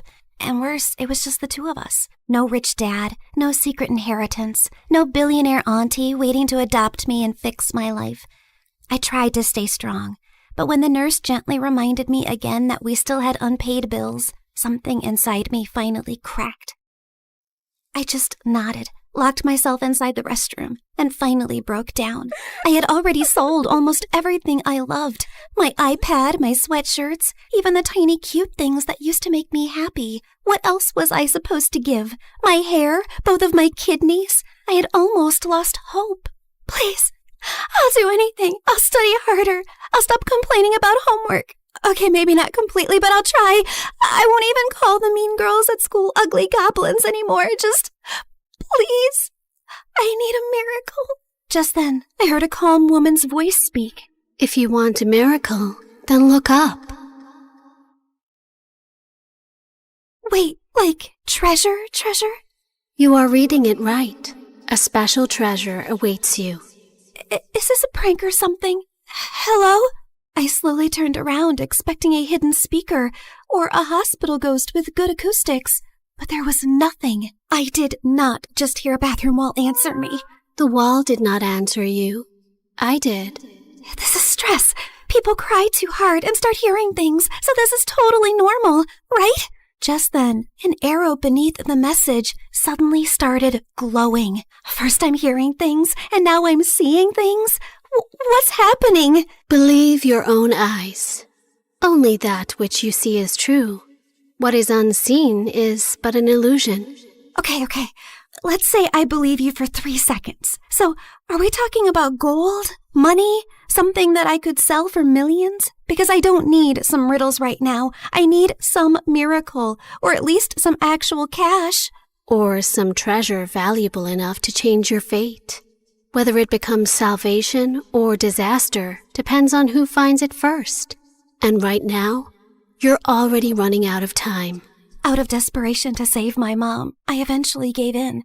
I followed her out of the restroom, through the hallway, and toward the exit while she narrated every tiny step like a freaking GPS. Continue forward, and please do not look suspicious. Proceed to the exit. Step over the small crack. Avoid the wet spot. Lift your foot slightly higher. There is an unpleasant object 2 centimeters ahead. I stepped down, and my whole body froze. Oh, my apologies. I meant there was an unpleasant object 2 centimeters ahead. Too late. Soon, we reached a narrow alley between 2 old buildings. Miss, are you sure this is the right way? The path continues forward. Though I understand your hesitation, narrow passages often awaken the mind's instinct for danger. However, if treasure were always placed in bright, comfortable places, far few people would learn anything from searching for it. So, that's a yes? Oh, that pretty summarizes what I've said. So, yes. I finally stepped into the alley, and thankfully it was only normal scary and not dangerous and life-threatening scary. Just then, everything went silent all at once. Even the dramatic pigeon on the street shut up. Miss Lady Voice? Hello? Are you still here with me? Don't worry. I'm here. Just keep walking. Do not turn back yet. Step back and just breathe slowly. I only asked if you were there. And I answered with additional guidance. The alley stretched longer than it should have. Soon warm wind rushed past me, and when I looked back, the alley was gone, and I was now standing in an open field under a bright blue sky. Holy yummy cheese balls! Did I just teleport to another place? I also noticed a small glowing orb floating in front of me, shining softly like a tiny star. Yes, you have arrived in Mondstadt, the city of freedom, a land of wind, songs, nights, and many stories carried through time. I realized that the glowing orb pulsed when the voice lady continued yapping. So that meant her voice now had some sort of a body? So you mean I'm not somewhere in Europe and not dreaming? Yes, this is not Europe, nor is it a dream. A world with its own laws, gods, stories, wounds, and miracles. Why am I exactly in this unfamiliar land? I just want my mom to wake up. Then keep walking, Sabrina. The treasure hunt begins here. Fine. If this treasure can really give me a miracle, then lead the way. Watch out! Explosive encounter highly likely nearby. Explosive what?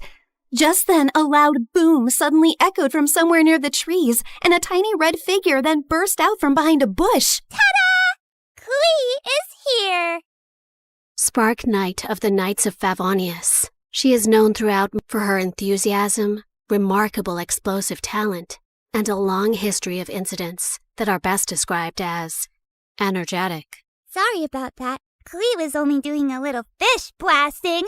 Well, maybe not a little, but the fish tastes so good, so Clee thinks being grounded for a day is worth it. Anyway, are you here for the treasure hunt? You know about that? Uh-huh. Miss Nicole told Clee. She said a dear traveler named Sabrina would arrive. Wait, you can hear her too? And she actually has a name? Of course, Miss Nicole is the best. And she talks inside heads because she can't talk with her mouth. Mom says she's very smart and very nice, but also talks a lot. Alice said that? Yep.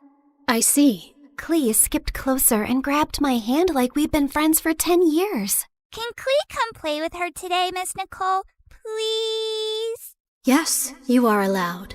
As far as Alice is concerned, nothing is more important than a request from her beloved daughter. Yay! But why does Sabrina look so sad? Did someone make you cry? Was it a bad guy? Clee can blow them up! Only a little. Well, maybe not a little, but Clee will try. I'm not sad. You are.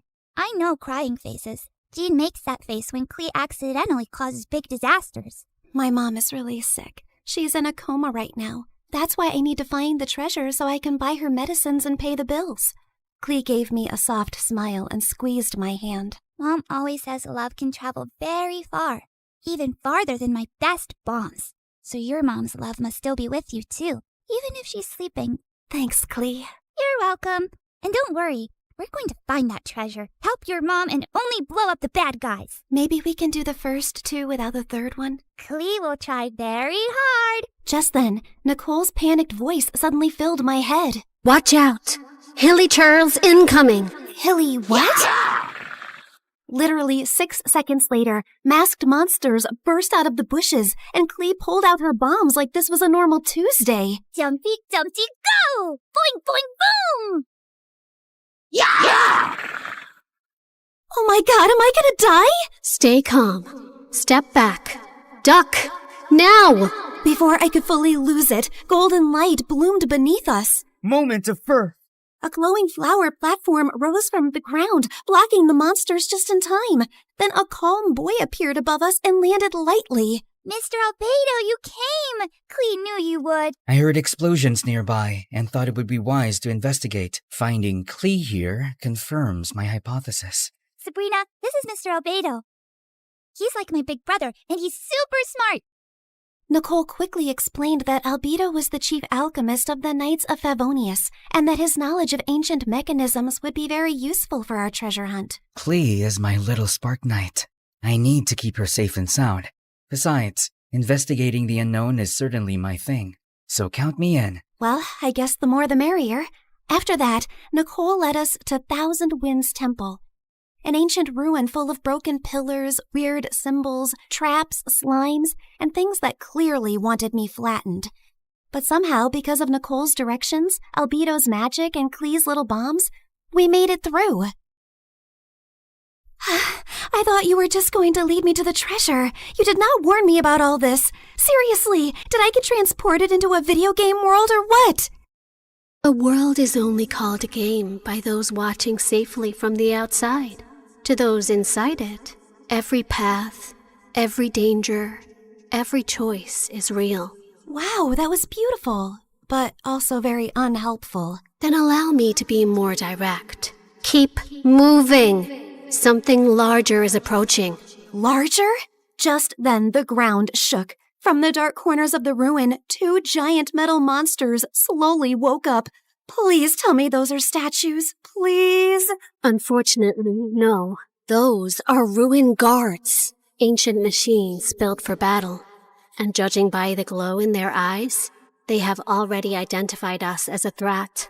Before I could pee my pants, someone crashed down from a broken wall and stood between us and the machines like a walking shield. One swing sent a ruin guard flying back like a stupid little tin can. Whoa! This guy looked like he could punch a mountain and the mountain would apologize. Uncle Varka, you came! Clee knew you would.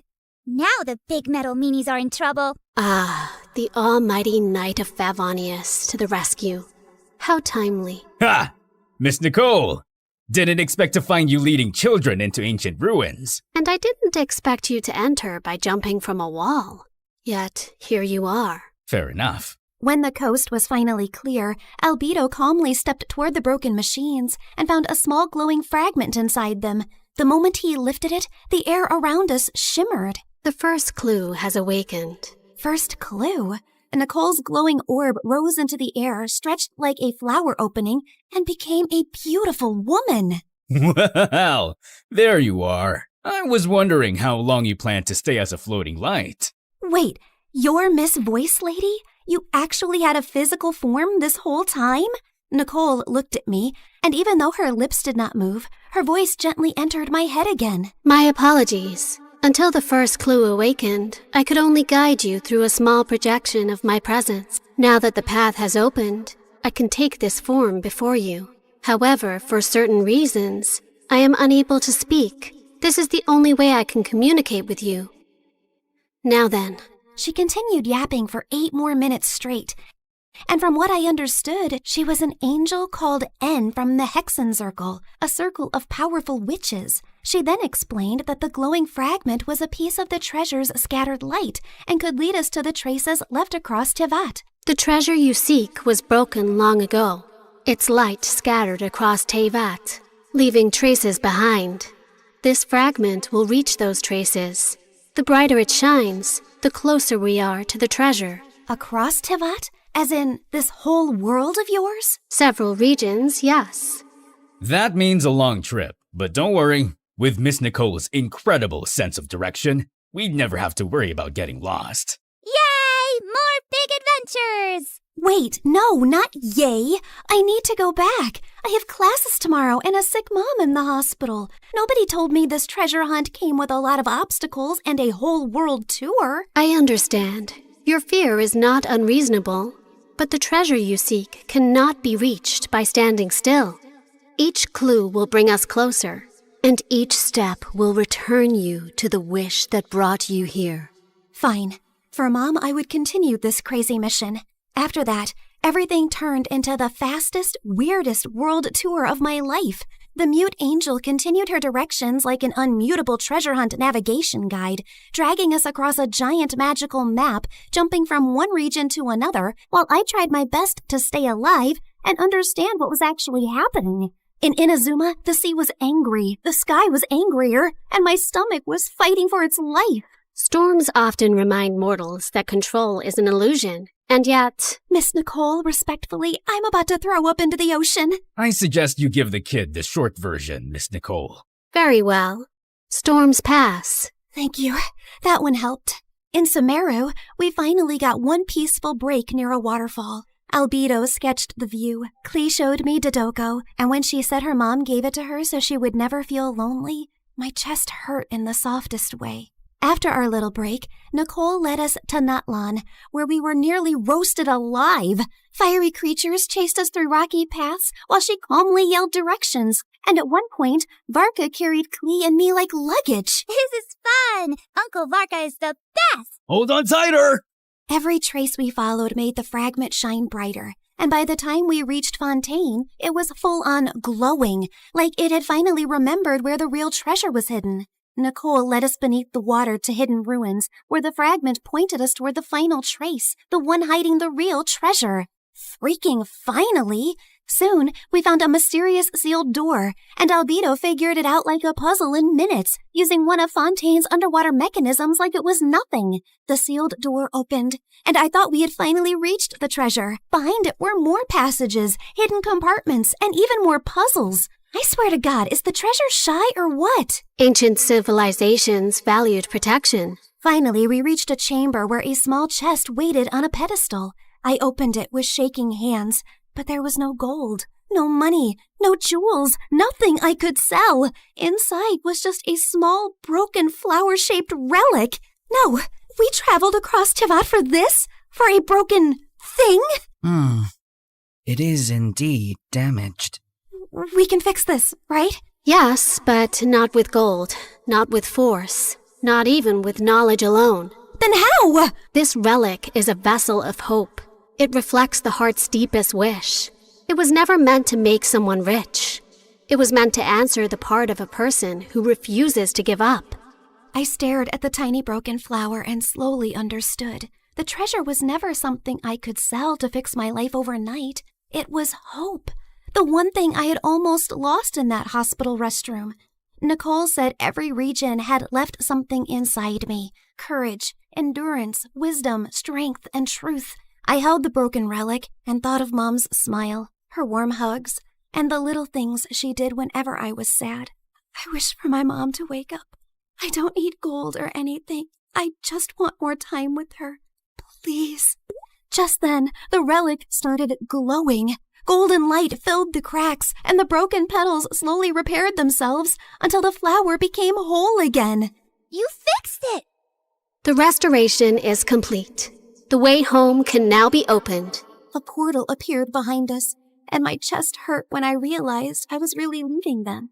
They were supposed to be just my treasure hunting team, but somehow they had become my friends. Klee hugged me first and gave me a tiny Dodeko charm. So you won't forget Klee. Fear doesn't mean you're weak. It means what you're fighting for matters. Always remember that, kid. If fate allows us to meet again, perhaps we could continue this conversation over dessert. You asked for a miracle, but you were the one who kept walking toward it. Remember that, too. After a tearful goodbye with them, I finally stepped into the light. When I opened my eyes again, I was back in the hospital restroom. I thought it had all been a dream until I felt Klee's Dodoku charm in my pocket. So it was real. Everything was real. I ran back to Mom's room. The bills were still there. Mom was still sleeping. But I felt different. Scared, yes, but not empty and hopeless anymore. One day, my seatmate was secretly playing some online game called Genshin Impact. And the second I saw her screen, my soul almost left my body. The characters looked way too familiar. And then it hit me. So I was in a game? That night, I downloaded the game beside Mom's hospital bed.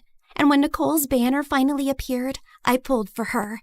Not gonna lie, I really miss her voice and her endless yapping about lore and random facts.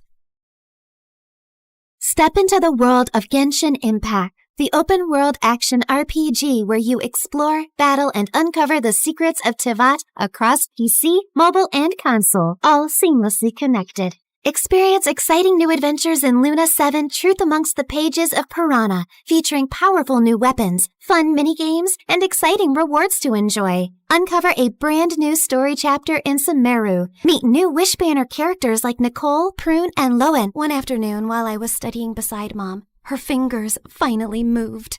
Mom? Hey, sweetie. Mommy, you're awake. You're really awake. I missed you so much. And for the first time in a long time, The silence in the room did not feel scary. It felt peaceful at last.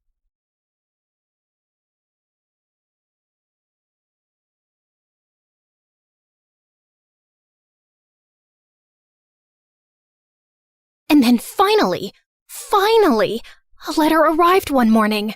My hands were trembling so much, I almost ripped the letter trying to open the envelope. Dear Drizella, my delegation has been extended and my duties have grown. I'm far too busy now to keep up with our correspondence. I hope you understand and wish you well. Prince Henry. I read it 3 times, as if expecting other words to magically appear the more I stared at the paper. But that was it. Just this cold, impersonal letter after all these months. I told myself that he was really busy with big, important things. It had been almost a year since he left, and people can change. It's not like he ever said he loved me or promised me anything. And of course, there was nothing left to do now but move on with dignity and grace. I found great comfort in pastries and gained a lot of weight. I considered becoming a nun, but decided against it since nuns aren't allowed to curse. I went to the village witch and said a friend was asking about ways to hex a prince. I started writing a vicious breakup letter to Henry, then realized you can't break up with someone you were never technically with, so I ate more pastries. Then I started running at dawn, lost all the weight, and used Cinderella's stupidly good skin and hair stuff so he'd choke on his regret the next time he laid eyes on me. But no matter what I did, it didn't dull the ache of missing someone who didn't miss me back anymore. It had been months since that last letter, and I had picked myself up and moved on. So I wasn't expecting my stomach to lurch when an official invitation arrived from the palace, announcing a grand ball in honor of the prince's return. Great. Other people could honor him. I wasn't going. Besides, Anastasia was terrified of dancing, and Mother wouldn't be up for it either. Over the past few months, she'd grown very weak and was always tired. I'd asked a couple of doctors to examine her, but they had no answers. Cinderella had been on top of her care, of course, always fluffing her pillows, rubbing her feet, making her special herbal teas. And the thought had crossed my mind more than once. What exactly was she putting in those concoctions? I didn't think she was beyond slowly poisoning a woman for her inheritance. I'd thrown the invitation in the trash. But sometime later, Cinderella came into the living room, clutching it to her chest. You're invited to a royal ball. Can you believe it? Oh, I've never been to a proper ball or worn a ball gown, and I've never seen the palace. I know I'm not invited, but maybe I could go, if you could take me with you. Yeah, no. We're not going. Royal balls are dull. Take our invitation and go, love. I'll arrange a carriage for you. You deserve to have some fun. Yeah, there was no cute fairy swishing a wand and going bibbidi-bobbidi-boo. Just my own mother handing Cinderella one of her finest gowns, a string of expensive pearls, and some money to buy shoes. Because naturally, Cinderella's feet were impossibly tiny and delicate, and she couldn't borrow shoes from us ogres. And off went Cinderella, looking like a vision. Since she was finally out of the house for a few hours, there was no way I wasn't going to snoop through her room, which was, as I suspected, disgustingly perfect. Not a speck of dust, and everything was arranged with military precision. Psychopath. I rifled through her drawers, opened her wardrobe, peered under the bed. I didn't find some secret stash of poisons or a diary confessing to slow murder. I wasn't even sure what I was looking for, and I was beginning to feel stupid. I turned to leave when suddenly, my elbow bumped into a picture frame on her vanity, knocking it to the floor. I cursed under my breath as I picked it up. Luckily, nothing was broken, and the picture had just come out. As I was placing it back in, something slipped out, a folded piece of paper tucked away carefully. And when I opened it, I recognized the handwriting instantly. I would have known it anywhere. Dearest Drizella, I'm so sorry I haven't written in a while. A sudden, strange illness gripped me and I was too sick to be moved or even lift my head. The royal court kept quiet to avoid panic, and it took me months to recover. Even now, the physicians say the worst is not over. I'm healthy otherwise, but my vision has been compromised permanently. They expect it will continue to worsen until I lose it entirely, perhaps within a few months or a year. Before that happens, before I lose my ability to pen down words myself, I need to tell you that I'm in love with you.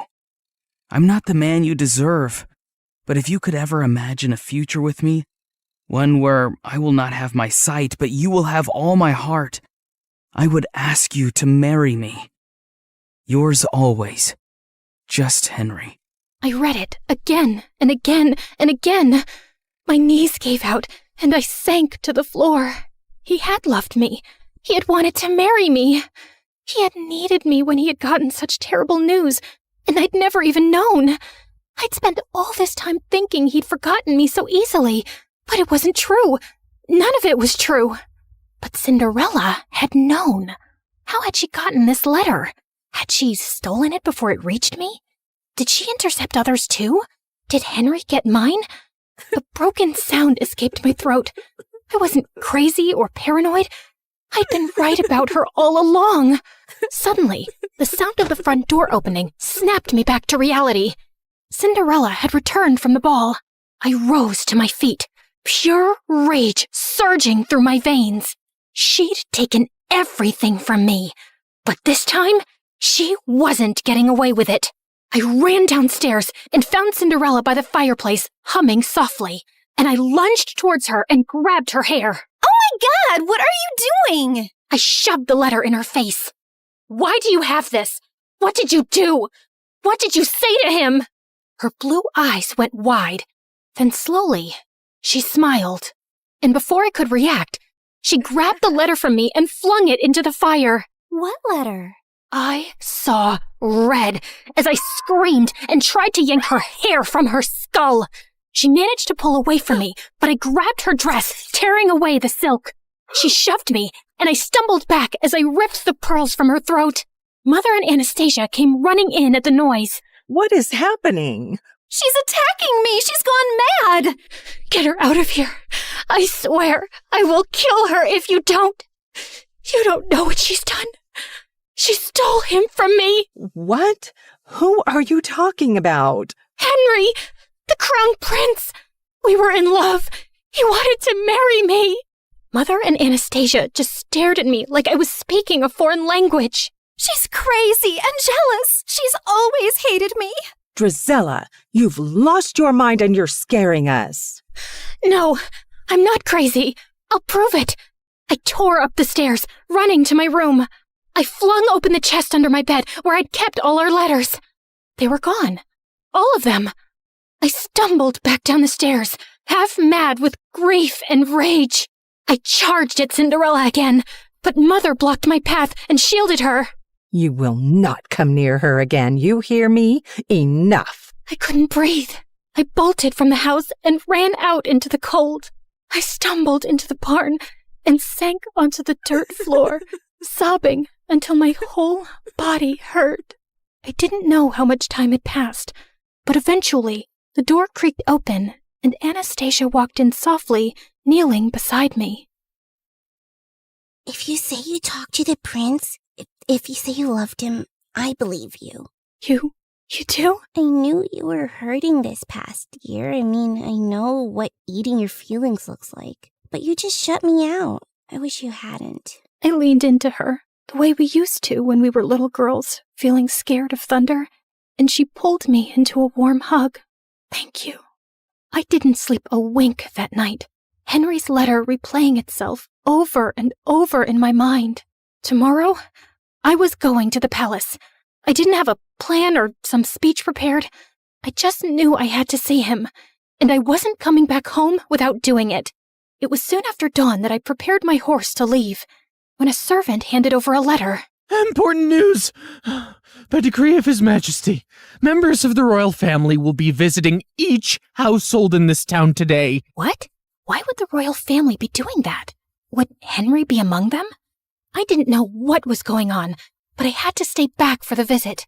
Cinderella was probably still holed up in Mother's room, which was good for her, because if I saw her face, I would tear her apart. I paced around impatiently, looking out the window for any signs of the royal delegation approaching. I thought I'd get a better view from the attic, so I ran up. And as I stood there, with my face pressed to the window, suddenly, the hair on the back of my neck stood up. I turned, and Cinderella was standing in the doorway, her eyes gleaming. Before I could run towards her, she slammed the door shut, and I heard the lock click. "Let me out! You crazy witch! Let me out!" And when I saw the royal delegation arrive at our house, I felt manic. I kicked and banged and screamed until my throat was raw. But no one heard me. Why was the royal family here? What was Cinderella doing? Finally, I heard someone running up the stairs, and the door burst open.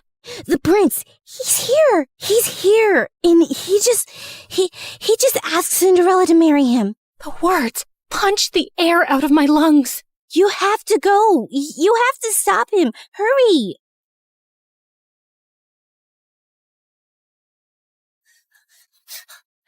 Just as the royal delegation was preparing to leave. And there he was. Henry was standing beside Cinderella, his hand cradling hers gently as he bent to kiss her fingers. "Henry, no! You can't marry her! You don't know who she is!" Everyone froze, including him. He slowly turned to me, squinting his eyes hard, and then his face hardened to stone. I told you she would never let me escape. "Henry, whatever she's told you, it's all lies." Address me properly, miss. It's Crown Prince Henry. Okay, Crown Prince Henry. You cannot marry that two-faced witch. A ripple of murmurs went through the small crowd gathering around us. I need a moment alone with her. He led me forcefully into the stables away from everyone and slammed the door behind us. You are the biggest liar I've ever met. All the time you whined about your perfect stepsister replacing you when it was just a poor, abandoned girl that you and your family made your slave? I felt like he'd slapped me in the face. She didn't even dare tell me her name yesterday at the ball. She said she sneaked away because she wasn't allowed to exist freely, not even for a night. Then she ran away before I could even ask who she was. All I had was her slipper she left behind by accident. And then imagine looking for her and finding that you're the villain in her story. Henry, she's a manipulative psychopath. She stole my letters. She stole yours. I didn't even know you were sick or losing your sight. Stop lying. It was your handwriting on the letter I got, where you told me you couldn't be with me because of my illness, where you said it would be better to end things before they really even began. I never wrote that letter. She faked it. I think she always knew about us right from the start. Are you really so twisted that you think she plotted all this? So according to you, she intercepted our letters, forged your handwriting, and had been spying on us all along just to ruin things between us one day? I know it sounds crazy, but it's true. For a second, a shadow of doubt crossed his face, and I thought he might believe me. But then his jaw tightened. No, you didn't want me. And now you just don't want her to have me either. My heart felt like it would explode. You met her last night. How can you marry someone you don't even know? As if time is a guarantee of anything. I knew you for much longer, but it turns out I didn't know you at all. She knows about my ailment, and she accepted me as I am. And even though I've lost most of my sight now, when I look at her, she glows like an angel. She's kind and beautiful and good. I know she will save me, and I will save her from you. As he started walking away, I felt something break inside me, like a monster being unleashed. Maybe it's a blessing you're going blind, Henry. I hope it happens faster for your sake. It's better if you're spared from seeing the snake you're marrying or the fool you've become. And I wouldn't have married you anyway. A blind fool is no prince, only a burden. Mind your tongue when speaking to your prince. And if you ever cross my path again, I will have you exiled. I walked out after him and watched from a distance as he took Cinderella's hand, lifted her into the royal carriage, and rode away. taking every dream I'd ever dared to have with him. What was it that Henry had called me? Ah, yes, the villain in Cinderella's story, and that she would save him, and he would save her from me. Yes, her beauty was so bright, it even enchanted an almost blind man. It made everyone else look ugly. I calmly stepped over to the oil lamp and knocked it over. Then I stood back and watched as the flames ran up the curtains, licked up the walls, ate up her belongings, gobbled up all her lies. The whole room blazed, and it felt good. The fire spread faster than I'd expected. The house was old, and the walls were bone dry. By the time the servants managed to put it out, half the estate was gone. Mother, heartbroken and sickly, packed up what little we had left and moved in with some distant relatives. Anastasia went with her. And me? Well, I was declared unwell, hysterical, and quite dangerous. I was locked up in a sanatorium, just a fancy word for a prison with prettier walls. Anastasia tried to visit me regularly the first few years, bringing me sweet treats and books, but over time, the visits got fewer, and eventually they stopped altogether. And so, here I stayed, my name forgotten, just one half of the ugly stepsisters duo. The real question is, did Cinderella get her famous happy ending? Honestly, I don't know. The Crown Prince had a relapse of his disease a few years later, and this time, he did not survive it. I'm sure Cinderella wore black for a while and looked stunningly tragic, but I doubt she really mourned him, because I don't think she was capable of loving anything or anyone. But who knows? Maybe she lived happily ever after anyway, bedecked in jewels and finery, admired and beloved by the people, and with a whole castle to scrub to sparkling perfection. Anyway, this is how my story ends. It's so depressing, isn't it? But don't worry. This version won't stick, because no one really wants the truth. Not when the truth is ugly and the liar is beautiful. Hey, before you click away, can we talk? Like, really talk? You just spent time with me and my story. Not 30 seconds, not a quick swipe, actual time. And that's kind of rare now, isn't it? Look, I get it. TikTok is addictive. Those quick dopamine hits, one after another. But here's the thing. Do you remember any of those videos from last week? Last month? They blur together, don't they? But a story? A real story sticks with you. It changes how you see things. Maybe after watching mine, you'll think differently about the villains in other stories. Maybe you'll question who's really telling the truth. That's what stories do. They don't just pass time. They change us. We're fighting to keep this alive. Every animation you see took weeks. Every character, every expression, every scene, crafted by humans who believe stories matter. We could pump out 3-minute clips with AI voices reading Reddit posts. We could chase trends. We'd probably get more views. But we don't, because you deserve better. Here's the truth. Platforms push short-form content because it keeps you scrolling longer. But we're not trying to steal your time. We're trying to earn it, to give you something worth those minutes. So if this story made you feel something, anything, then please share it. Not for the algorithm, not for us, but for everyone who's hungry for real stories and doesn't even know it yet. Send it to that friend who says, I wish movies were like they used to be. Drop it in the group chat where people actually discuss things.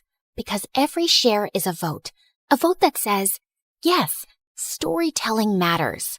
Yes, we still want narratives that challenge us, surprise us, make us think. The art of storytelling survived thousands of years, from cave paintings to campfires to Shakespeare to cinema. Don't let it die on our watch. not for a 5-second dance trend. Help us prove that in a world of infinite scroll, some things are still worth stopping for. Share this story. Save storytelling. It sounds dramatic, because it is. It's a funny thing about most human parents. All over the world, they treat their babies like unique, extraordinary miracles. Every spit bubble and burp is celebrated. Every crooked step is recorded like it's worthy of Olympic gold. Not my mom, though. She never kept records or celebrated milestones. My dad had left before I was born, so she was too busy keeping a roof over our heads to even notice me much. Also, by the time I turned 4 and still hadn't said a word, I think she'd quietly accepted that her kid might grow up to be deeply ordinary, which is why she probably never took me to a doctor. While she worked as a maid at rich people's houses, she left me all day with our neighbor, Mrs. Sharma. That son of an owl stole all my jewelry and invested it in a food truck that sells boiled peanuts. Who even eats wet nuts? He's an idiot wrapped in a moron. At least your son leaves the house. Mine's in his room making dance videos all day. Still sounds better than selling soggy nuts. Ugh, that dumb son of an owl. You're not an owl. I saw your dead husband's photo. He's not an owl either. Therefore, it makes no sense to call your child the son of an owl. Did she just speak? Did she just say therefore? Also, owls are not dumb. They're highly intelligent creatures who have clever hiding places for food. They can also remember different hunting routes, even after seasons change. Sarah, how do you know all that? It's in that book. I read it while Mrs. Sharma was watching that soap opera with that woman who keeps coming back from the dead. I think I know why her son is stupid. That was the first time I saw Mom smile. It didn't happen again for a very long time. From that day on, it felt like every buried hope and ambition Mom ever had got pinned on me. She said I was special, and apparently that meant one thing: studying. Constantly, aggressively, and without praise. If I got A+ grades, it was nothing impressive, because she said everyone else in my class had one brain cell. School picnics and field trips, a complete waste of time. And while other kids chilled out on Sundays, I was attending the public library like it was church. Don't even get me started on my birthday, which, lucky me, fell on Halloween. Like the time I turned 8, I was trying to look happy about the advanced algebra book set Mom had gifted me when the bell rang and Mom opened the door. Trick or treat! Why would you want to be tricked or treated? If someone tricks you, you're an idiot. If someone treats you with sugar, you're still an idiot, just fatter and with cavities. And what are you even supposed to be? A zombie! I eat human brains! Looks like someone ate your brain. Lady, do you have candy for us or not? No, but I have something better. Sarah, bring your birthday dessert. I died inside as I carried my ugly chia seed flan to the door. Yeah, I never got cake. I'll cut you a slice. It's full of omega-3s. Ew, is it supposed to move like that? Ah! I think it just blinked at me! She pushed the plate away, and it splattered on the floor. The kids ran off, while Mom yelled after them, and I couldn't stop grinning. That zombie girl was my hero. Yeah, Mom was hard on me, and growing up in that house was stressful. But I realized that life was hard on her too. Like once when I was 10, I stopped by one of the houses she worked at just in time to walk into a meltdown. You left the cupboard open again, and my dog knocked over the wedding china trying to reach his treats. This is why I never trust the help around expensive things. I'm really sorry. Actually, I've seen your dog open the cupboard by himself before, and maybe you shouldn't keep his treats next to your plates? Sarah, stop. You know what? I was only going to dock the price of one plate from your salary. And suddenly, she grabbed 2 more plates from the cupboard and smashed them on the floor. But look what your daughter made me do. Now you'll be paying for 3. I'm sorry if I made things worse, Mom, but it wasn't even your fault. How can you let someone talk to you that way? Because people like me don't get to argue, Sarah. I can't lose this job, so I nod and apologize and swallow my pride every day. This is why you can't be average. You're going to have to study harder than anyone else and become someone brilliant. And one day, you're going to walk into a house bigger than that, not to clean it out, but because you own it. You're going to go places, and you're taking me with you. Yeah, no pressure at all. I got bumped up to the 9th grade when I was 12. Some kids looked at me curiously, others snickered and asked me if I needed a high chair, but mostly they ignored me.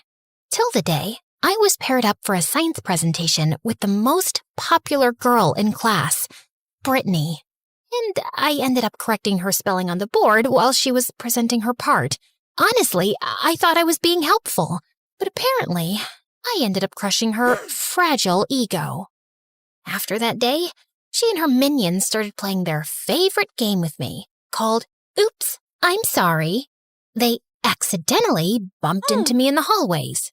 Oops, I'm sorry. Accidentally hit my face with balls in the gym. Oops, so sorry. Accidentally kicked my chair from under me in the cafeteria. Oops, I'm so sorry. My elbow got scraped when I fell, so I went to the school nurse to get cleaned up.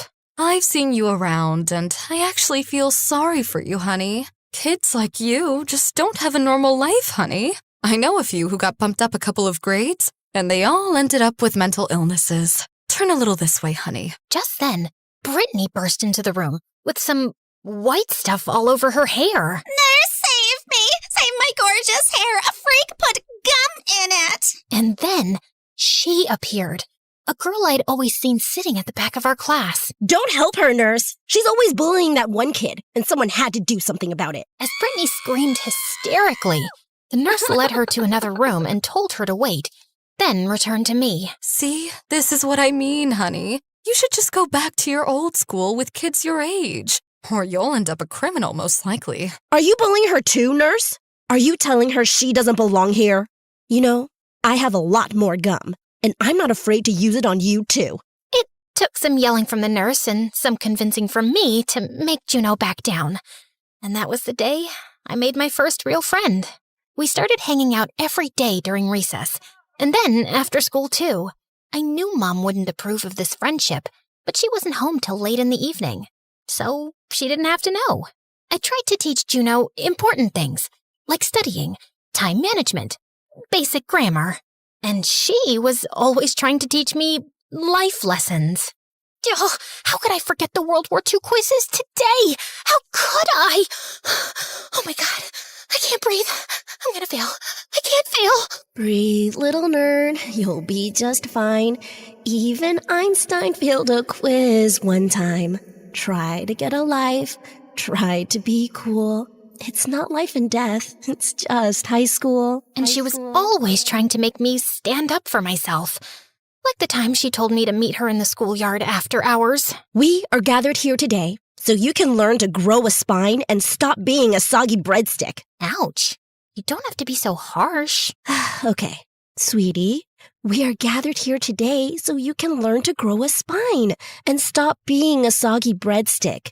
Now picture I'm Brittany. What do you really want to say to her? Brittany? I think you're kind of mean. Ew, are you trying to write her a love letter?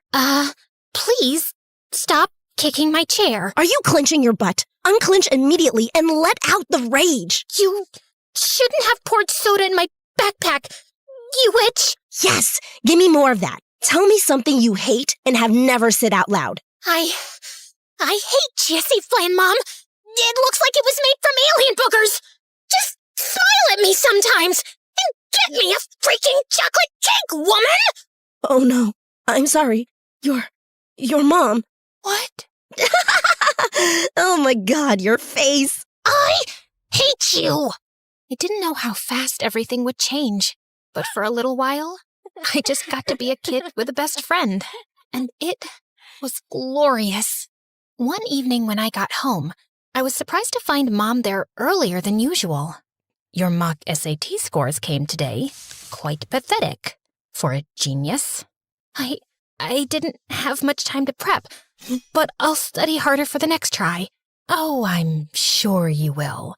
Now that your little adventures with that girl are over, you think I don't know where you go after school?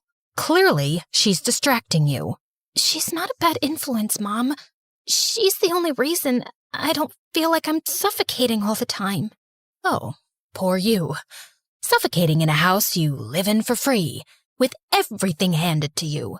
And all you have to do is study. But no, you've got other priorities, like hanging out with some loser. You don't even know her. She's kind and brave and funny. I know her family. They're poor and cheap. And what are we, Mom? Royalty? Juno's my best friend, and I don't care if you don't approve. I felt shocked at myself as Mom looked at me. She got up and left the room. The whole weekend, she gave me the silent treatment, and the guilt started eating me up. Maybe I had been slacking lately. She worked without a break so I could focus on studying. I couldn't screw up. Hey, baby genius. Why have you been ignoring my texts all weekend? We have to try this new ice cream place after school. I can't. My SAT mock scores weren't good, so I need to catch up with prep. You're 12. You've got like 500 years before the SATs matter. And seriously, none of this exam stuff is that important. Yes, it is. It's important to me, because I don't want to be a nobody stuck here for the rest of my life. You mean, like me? Well, you do treat everything like it's a joke. Not all of us can do that. Some of us have real goals, and people counting on us. Right. And some of us are just clowns with no future and zero expectations. Got it. Good luck catching up then. She avoided me for days after that, and I told myself I needed less distractions right now.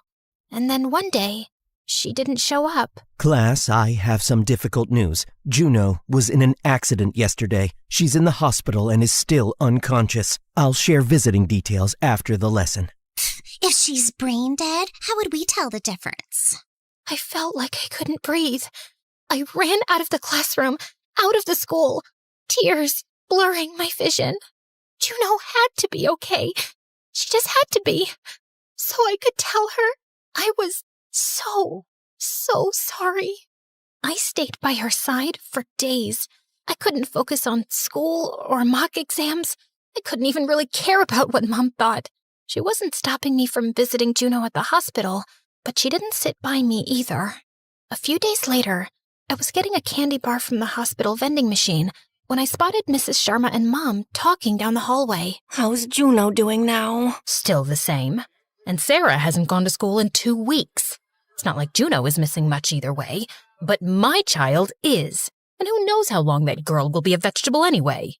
Just then, Juno's mother appeared around the corner, looking furious. If this is how you talk about my daughter, I don't want you here. And take your precious child with you. Our family's going through a lot already. We don't need you to make it worse. No, wait, I'm so sorry.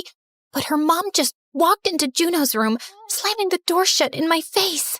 Mom reached for my arm, but I jerked it away and ran off in tears.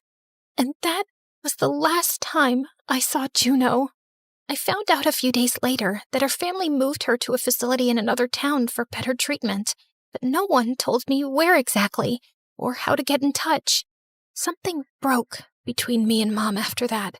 Not that she was ever great at emotions, but when I needed her the most, she offered me no comfort or apology. She gave me nothing. And because of her, I treated the one person who cared like she didn't matter. And I never even got to say goodbye. After that, I turned exactly into what Mom wanted. An overachieving, emotionless machine. I studied through birthdays, holidays, and mental breakdowns. I skipped meals, skipped grades, and skipped childhood entirely. By 15, I had a high school diploma and a full-ride scholarship to a great university in the city. So, Mom and I packed our bags and left. Then in my second semester, I pitched the idea of a fashion app for a class project. So, You upload photos of your clothes, and Stash Tag scans, tags, and sorts everything. Then it builds outfit combinations, finds discounts on matching items, and even connects you to a resale platform for stuff you don't use anymore. Basically, it's your closet, but smarter. My professor loved it and said he knew people who'd be very interested.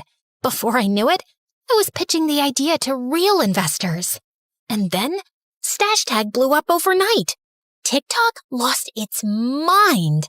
Fashion bloggers and stylists were calling it revolutionary. And just like that, I became a millionaire before I was legally allowed to drive. We had everything Mom ever dreamed of. A house bigger than any she'd cleaned. Respect. Security. She even started her own business called Bright Minds Academy, a prep center for SATs and college applications built on the slogan, I raised a genius. Let me help you raise one too. I was happy for her, really. I'd worked hard so she could live this life one day. But I'd also worked hard to get away from her. So, at 19, I'd quietly applied to a master's program in literature some months ago, just because I wanted to do something for me. The university was across the country, and my flight was tomorrow. I was going to tell her tonight, over dinner. And then, I got the phone call from Mom's secretary. Miss Sarah, your mom slipped down some stairs. You need to come to the hospital immediately. The next few weeks went by in a haze of test results and doctor consults. Mom had suffered a spinal injury and head trauma, and she still hadn't woken up. And then one night, I was jolted from my sleep with a smack on my face. Ow! What the heck? Oh my God, Mom? You're awake! Get away from me. Who are you? Where am I? What? Mom, it's me, Sarah. It's okay. You had an accident. I don't know you. I don't want to be here. She yanked the blanket off herself, but she couldn't get off the bed. Why can't I move my legs? Mom, please, calm down. What did you do to me? What's wrong with me? Just then, some medical staff rushed in and calmed Mom down by giving her sedatives.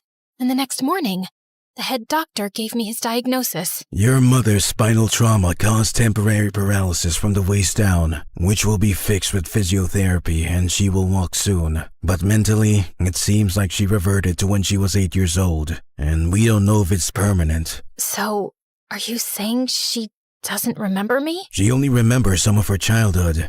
So yes, she has no awareness of who she became as an adult or who you are. I know this is a lot to process, but we will help you both adjust. First, she ruled my life as my mother.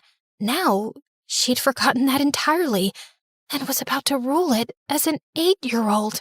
She got to be a child again, and somehow I still wasn't allowed to be. After a few days of making her understand the situation, the doctor said I could take Mom home. I knew she was confused and scared, and she'd act out, but I had no idea what I was in for.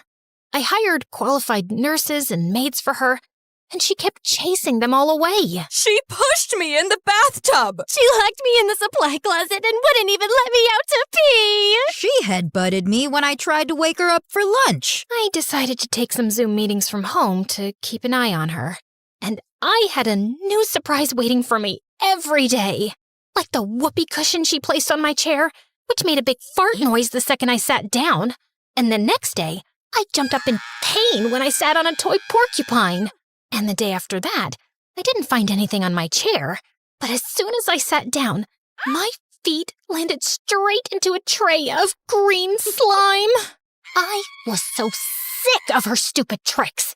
Especially when I found out she was funding them with my Amazon account.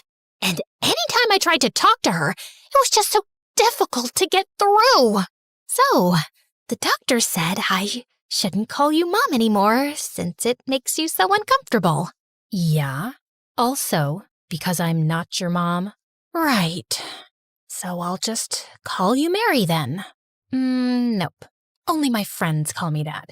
You can call me Your Majesty. Yeah, that's not happening. Suit yourself. Mary, can you please put that away and eat your food? You need to take your meds after this. Mary? Mary? Mary? Your Majesty? Yes, servant? Please finish your food. Okay, servant. Don't you think that sounds a lot better than Sarah? There was a girl in my class named Sarah, and I hated her. Then why did you name me Sarah? I don't remember naming you, but if I did, maybe it's because I hated you too. Her childish, spiteful words got under my skin, and I just wanted to scream. A few days later, I took her grocery shopping with me, and after she kept chucking vegetables out of my cart and throwing in candy, I told her caretaker to wait with her at the front of the store.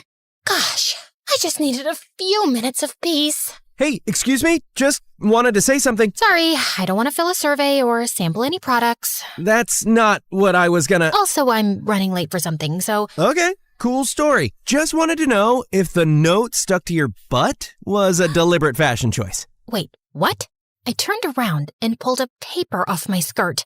Kick me, I'm stupid and boring. Ugh, my mom did this. That's a bit immature. Yeah, well... She's the worst 8-year-old ever. I'm sorry, did you say 8? Just then, I heard a loud crash and went running to the front to see cans of tuna on the floor, right next to her caretaker. Where's Mom? She pushed me into the tuna display and bolted outside. As I dashed out the door, the guy caught up with me. I'll help you find her. So, am I looking for a grown woman or an 8-year-old? She looks 40, but she's mentally 8. She's in a wheelchair, and she rolls super fast. Wow, I have so many questions. But okay, got it. A passerby overheard us and said he'd seen a woman in a wheelchair going to the park nearby. As we ran down the jogging path, I suddenly spotted her. Oh my God, she's heading for the balloon vendor. Mom crashed straight into the balloon stand. The vendor tripped, balloons flew away, and kids screamed. As we shouted apologies and finally caught up with Mom, I grabbed the handles of the wheelchair, and then she flung herself onto the ground. Please help me. My daughter is so mean. She says I deserve to be in a wheelchair because I'm ugly. Oh, now I'm your daughter? Cut it out.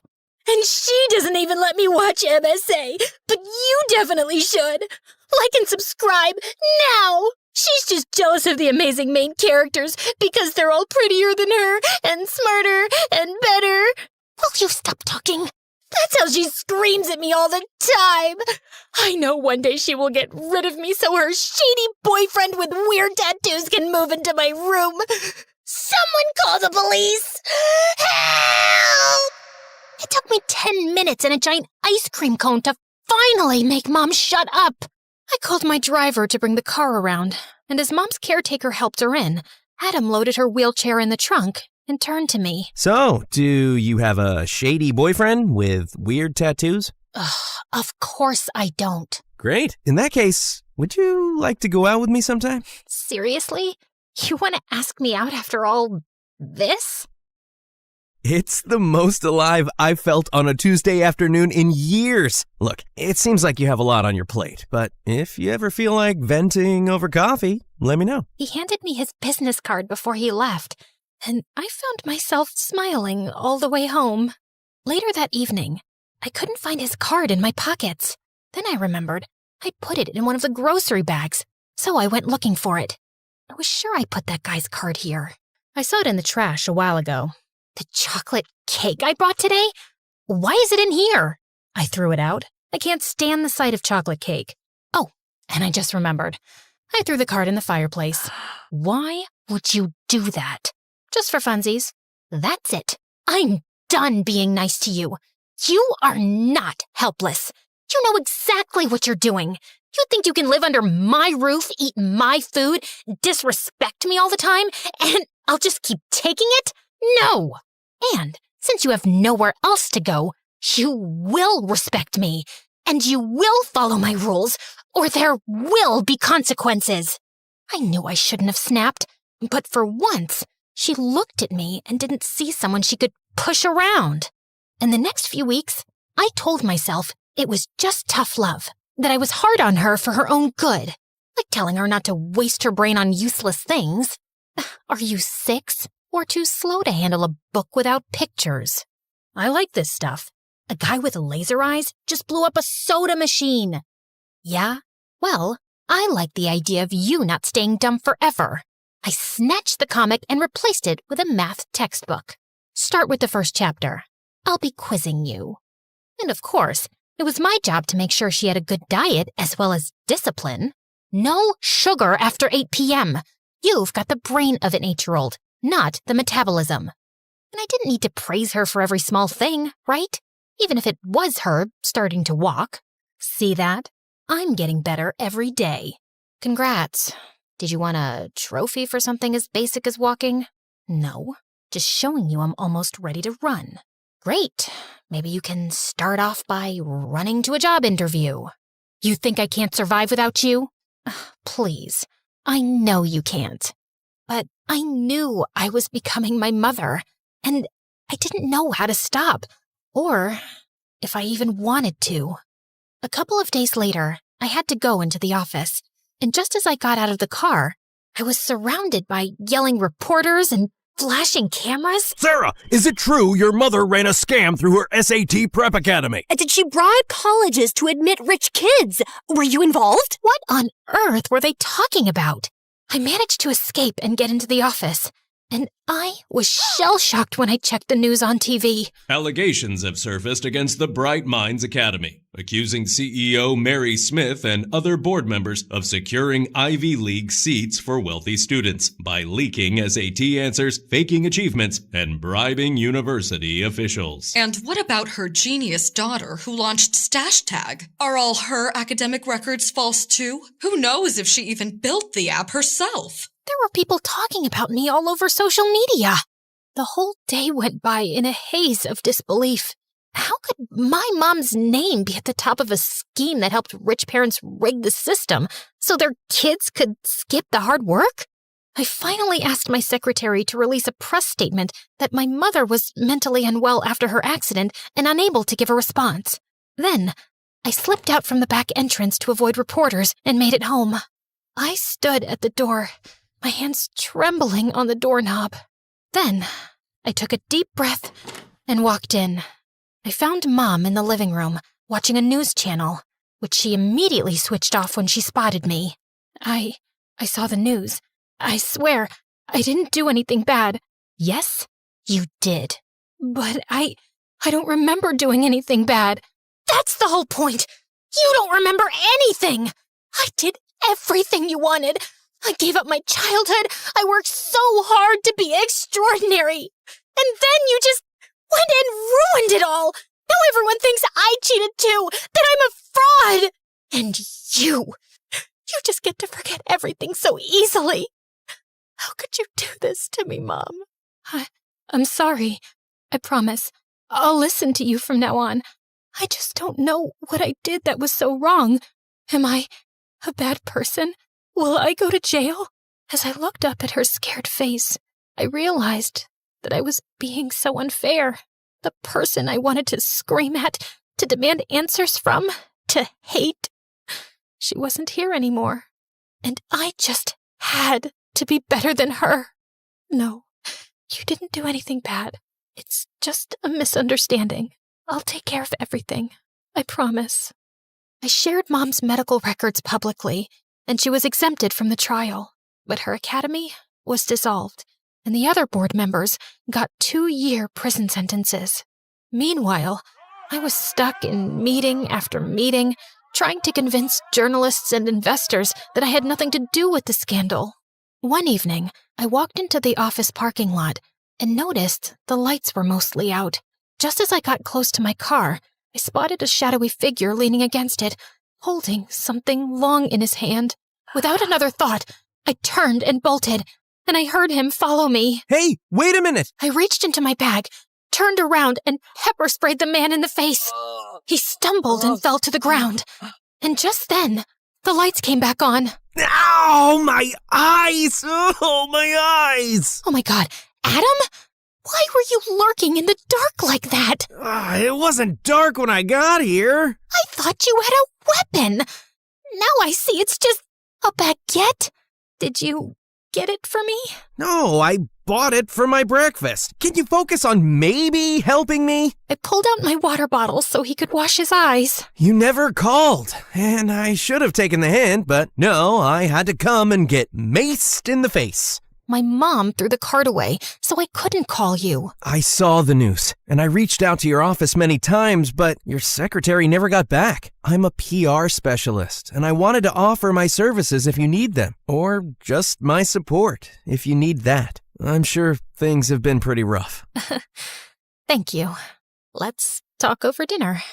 I hired Adam, and he started helping me clean up my image. On his suggestion, we got my university professor to do a public interview, backing my claim that Stash Tag was my original idea for a class project. Slowly, the frenzy died, and people moved on to juicier gossip. Adam and I got close in the process, and with him around, things didn't feel like they were always about to fall apart. Mom had been good lately.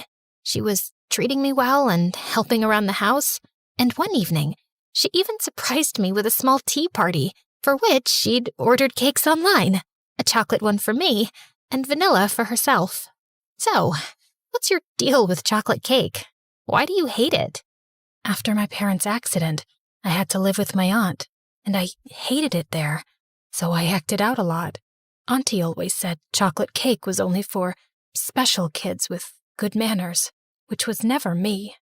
Every birthday, my cousins got this big chocolate cake with candles and frosting, and I never did.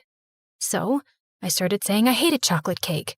Like, if I couldn't have it, I'd pretend I didn't want it.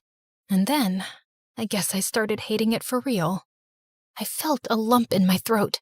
She'd never given me details of her childhood before, and I'd never asked. How about you try it now and see how you feel? Mom stared at it uncertainly, then took a small bite. She seemed surprised by her own reaction and blinked hard, like she was trying not to cry. It's really good. Yeah? How about you and I go to Paris and try the world's best chocolate cakes? I think we both deserve some fun. Maybe my mom didn't know how to love better because no one had ever loved her right. Maybe the wrong things she'd done came from always being in survival mode and never feeling safe enough. And choosing to forgive her and being different from her, maybe that was the smartest thing I would ever do. Because letting go of your anger takes real strength and wisdom. Read, little nerd, you'll be just fine. Even Einstein failed a quiz one time. Try to get a life, try to be cool. It's not life and death, it's just high school.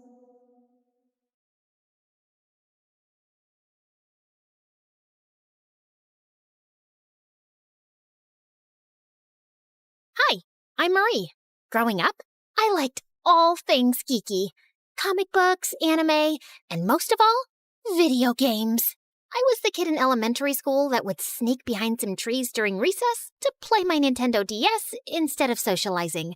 So I never really had any friends. And home wasn't so peachy either. Dad left soon after my sister Ava was born. And Mom, well, let's just say she tries.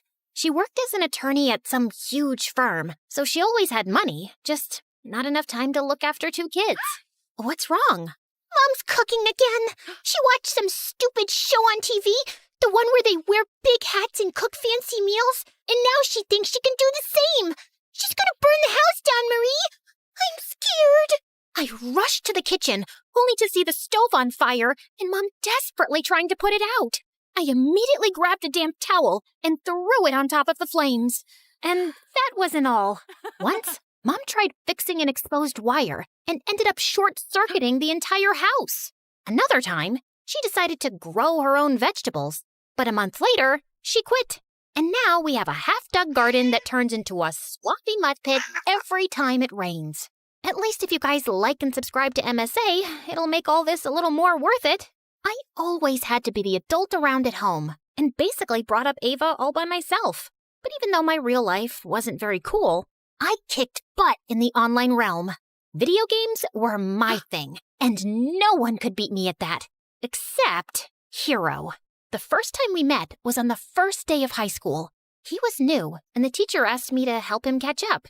And I quickly found out that, just like me, Hero loved video games. His mom didn't make a lot, so he was always jumping from one part-time job to another. And it was his dream to become a world-famous gamer.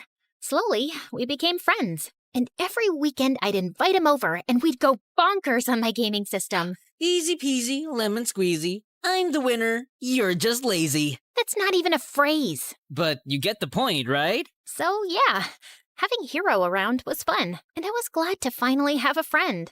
But then I turned 18 and things kind of glitched. Hero and I had planned on checking out this new game store in town, and I was waiting for him at school, but he never showed up. I even tried to sell, but he didn't answer, and his social media accounts were gone. He disappeared without a trace, and as weird as it was, I decided to stop chasing after him and move on. I threw myself into my studies, topped my class, and got into a good college.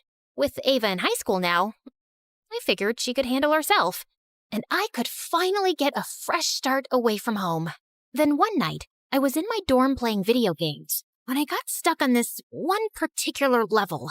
After my 5th attempt, I was ready to throw my controller out the window when I heard someone behind me. Need a hand? I turned around and found myself looking up at Adam, a senior, and easily the most charming guy on campus. What are you doing in my room? Just came by to say hi to a friend down the hall. And then I saw you struggling, so I figured I'd stop and help. I appreciate your not-so-called-for help, but hey! Adam had snatched the controller from my hands and started pressing buttons like a pro. Within minutes, he'd cleared the level like it was nothing. The trick is all in the NPC interactions. They each have coded movement loops that line up with the mission objectives. You pick up on those patterns, follow the right ones, and they practically guide you to the finish line. Of course I knew that. I was just trying to improve my timing. Right. You know, my friends and I are playing at the video game arcade tomorrow. You could join us if you want. Thanks, but I like to play alone. Suit yourself. But just in case you change your mind... And he wrote his number on my desk and left. I tried to shake off his offer, but then I thought it had been a while since I was playing solo and maybe teaming up with others wouldn't be so bad. So, the next day I called him and he sent me the address. I expected it would be a casual gaming session with a few friends, but I was stunned to see that it was a massive gaming tournament. Hundreds of gamers sat around, dead serious, fingers flying over controllers, and eyes glued to screens. Just then, Adam spotted me and ran over. Hey, perfect timing. You're playing with me. I nodded and took a seat next to him. And together, we breezed through every challenge. The games were tough, but our sync was on point. And by the end of the tournament, Adam and I were on top of the leaderboard. That was incredible. I knew you had skills, but this is next level. I couldn't even tell it was our first time playing together. You know what? You've got to meet my dad. I don't think I should. But Adam was already pulling me through the crowd before stopping in front of this tall man who looked like he ate gigabytes for breakfast. Dad, this is Mari. I think she'd be perfect for a team. Ah, such a pleasure to meet young prodigies like yourself. Tell me, Maria, has the world of digital gaming always intrigued you? It's Marie. I know. But I prefer Maria. It has a certain melody to it, like the soft patter of keys under one's finger in the heat of play.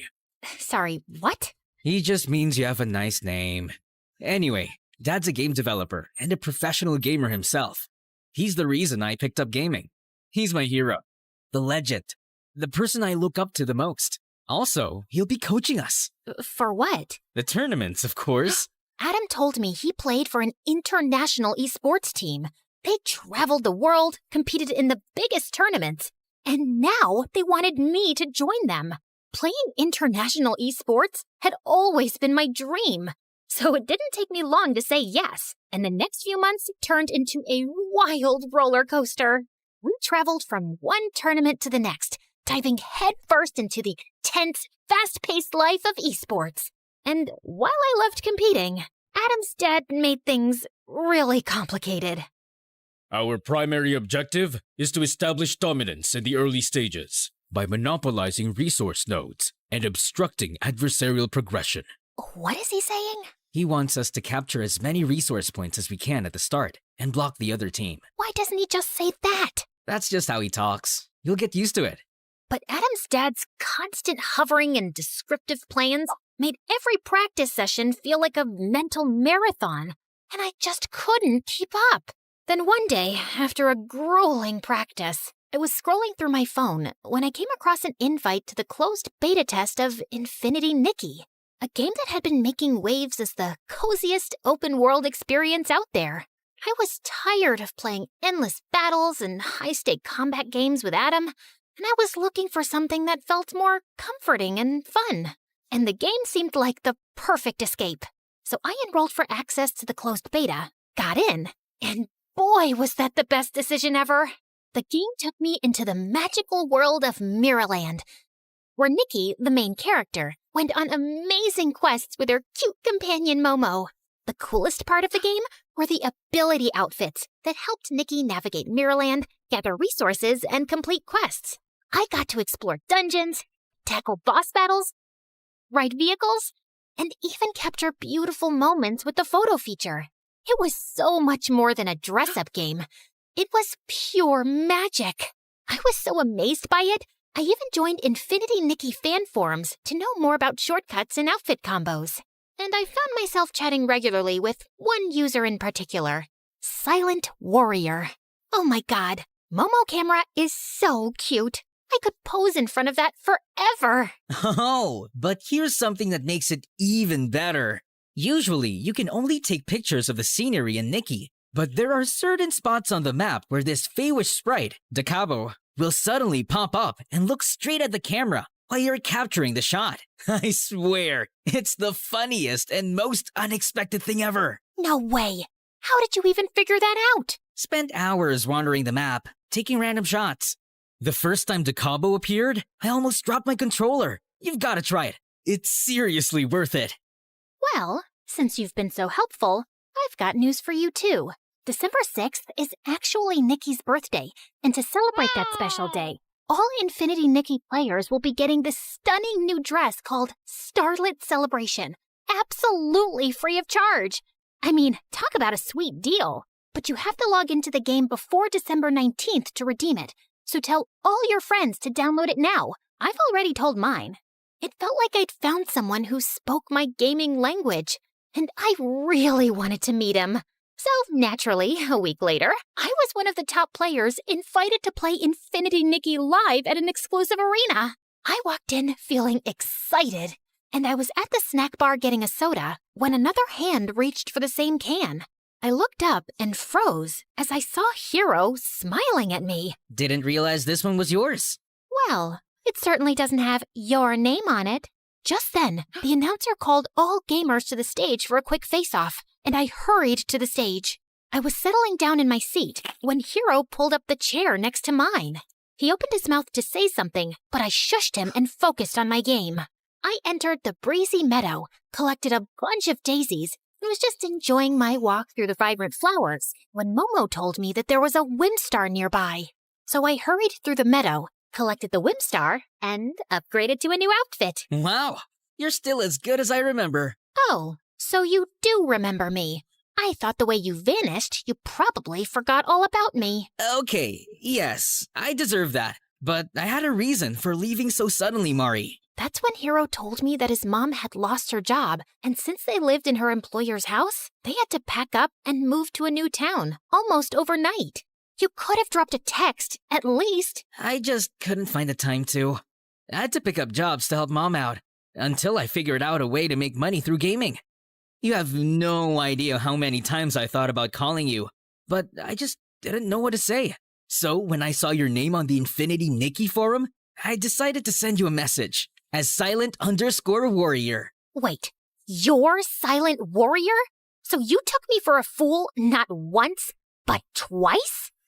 That feels good. I'm sorry, I just didn't know if you'd talk to me. I even learned the whole game just to get to this live event and meet you, Mari. So, what do you say? Can we restart?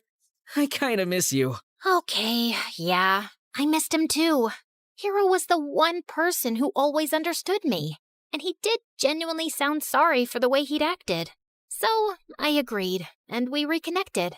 We spent hours chatting about games, and I told him everything about my new team and life at college. Our conversations felt effortless, and I was happy to have him back in my life. But while things with Hero got better, with Adam, it only got more tense. Maria, grab the plasma cannon next to you. You're wasting essential resources. I'm pinned down by these two enemies. I need to deal with them first to advance. Incorrect. Your role is to support Adam. He's leading the mission. Provide suppressing fire, and use that weapon to neutralize the opposition. But if I expose myself, I'll get eliminated. Then strategize smarter. Honestly, you're making me question your tactical skills. Did we make a mistake by bringing you onto the team, Maria? Oh, I don't know, sire. Maybe you did. So why don't you go ahead and find someone who's better than me and can understand what you're actually talking about? And yeah, for the record, my name is Marie. And I just threw the controller down and walked out. And seconds later, Adam followed. How dare you talk to my dad like that? He's constantly breathing down my neck, Adam. It's annoying. He just wants you to do better.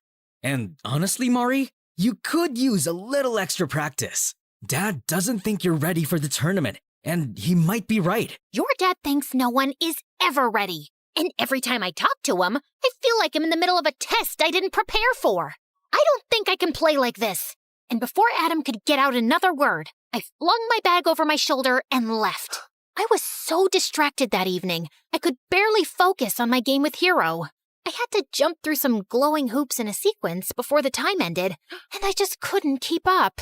Hero immediately understood something was off and asked me what happened. And I told him everything. Why are you even with them if they don't value your skills? It's not all bad. The rest of the guys on the team are great, and Adam's a bit edgy, but he's a good player. It's his dad who gives me the ick. My mom's a saint compared to him. At least she never trash-talked me the way he does. Mari, you're a great player, and from what you're telling me, this Adam sounds like a jerk. I think you should just quit and play with me instead. We're good. I just laughed at Hero's suggestion. He was clearly joking. There's no way he'd actually expect me to quit my team at the last minute. Although, I'll admit, the idea was kind of tempting, considering how Adam being on the team was seriously getting on my nerves lately. Later, I ended up talking to my sister Ava about it, and the next day, she and Mom showed up at my dorm with dinner to cheer me up. I was struggling through the lasagna Mom made when suddenly there was a knock at the door. Hero? What are you doing here? Okay, don't freak out. But I kind of put our names down together for the tournament tomorrow. What? Why? Because your team sucks, Mari. Adam and his dad are dragging you down, and it's obvious you're not happy. But playing Infinity Nikki with you these past few days made me realize how amazing we are together. If we team up, we actually have a chance of winning. And I found out from my sources, and the prize money on this tournament is insane. Hero, Planning to ditch me at the last minute? I saw Adam standing behind Hero with a hard expression on his face. You're taking this the wrong way. Oh, am I? Wasn't he just telling you to leave us and join him? My dad gave you the opportunity to be a great gamer, and you tossed that aside to play Infinity Nikki with him? It's that same dress-up game you keep raving about, right? It's more than a dress-up game, Adam. It teaches you about friendship, care, and warmth. And it tests your skills and presence of mind. You have to strategize your way through each puzzle. It's not easy. Sounds like a pretty easy game to me. Really? Then why don't you and I go head-to-head? First one to complete his quest wins. And Mari joins the winner's team. That's the stupidest thing I've ever heard. Why? Scared I'll kick his butt? We'll see about that. But the food's getting cold. Believe me, Mom, no one wants to eat that. And this is way too entertaining. Adam shoved me aside and took over my gaming system while Hero pulled out his laptop. And they both dove into the game. Hero skillfully switched between Nikki's ability outfits, jumping between platforms with precise timing. The puzzles were tough, Rotating tiles that moved unpredictably, hidden traps waiting to catch him off guard, narrow pathways requiring precision, and lasers that could slice through in an instant. But Hero kept his pace steady. Adam, on the other hand, was clearly struggling. The caged greed towered over him, and he just couldn't figure out how to break through its defenses. While Hero completed his challenges with absolute ease. This is not fair. I was just getting the hang of the game. Besides, you already knew the shortcuts and how to switch between the ability outfits. Fine. Then how about we do a dress-up contest? Mari can rate which dress combo looks nicer. Does that sound fair to you? Huh. I breathe fashion. Bring it on. The combat started, and just like before, Hero nailed this one too. He carefully curated a stunning look. A bright yellow playsuit called the Sunny Agenda, paired with a set of elegant stockings and white high-top sneakers. He finished the outfit with a sleek ponytail and the sweetest headband, creating a perfectly coordinated ensemble. I was just watching him work in awe when Adam jumped up. That's how you do it, baby! Adam, why have you paired the red shimmery gown with the green shimmer jacket? And what's up with these blue glitter stockings? So, it's all glitter, and I know girls like glitter a lot. Yeah, if you're 5 and dressing up your doll, your outfit has no synchrony, Adam. Everything looks great individually, but together, it looks like Nikki fell into a pool of glitter. It doesn't make any sense. And that's why I vote for Hero. Hero smiled at me proudly, and I was about to shake hands with him when Adam jumped in between. You're a cheat. Obviously, you'll vote for Hero because you like him. Hero won because he's good, and he genuinely made an effort to learn the game. Yeah, right, liar. What's your problem, dude? I beat you in 2 games straight, and you're still crying like a baby. Be a man and just admit you suck. What did you just say to me? And with that, Adam launched himself at Hero, grabbed his laptop, and threw it across the room. Hero lost his mind, swung back, and the two of them got into a fight. I tried to stop them, but they kept swinging at each other. And then Hero pushed Adam, and he went flying into the table with all the food. Oh my god, I made that with my own 2 hands. It took me hours to get the flavor on point. And somehow it still sucked. What did you just say to me? Ah! Shut it! All of you! What is wrong with y'all? And Mom, I love you, and I'm happy you're here, but you've got to stop cooking. As for you two, I'm not teaming up with either of you. I've decided to go solo. What? Oh, don't look surprised, Adam.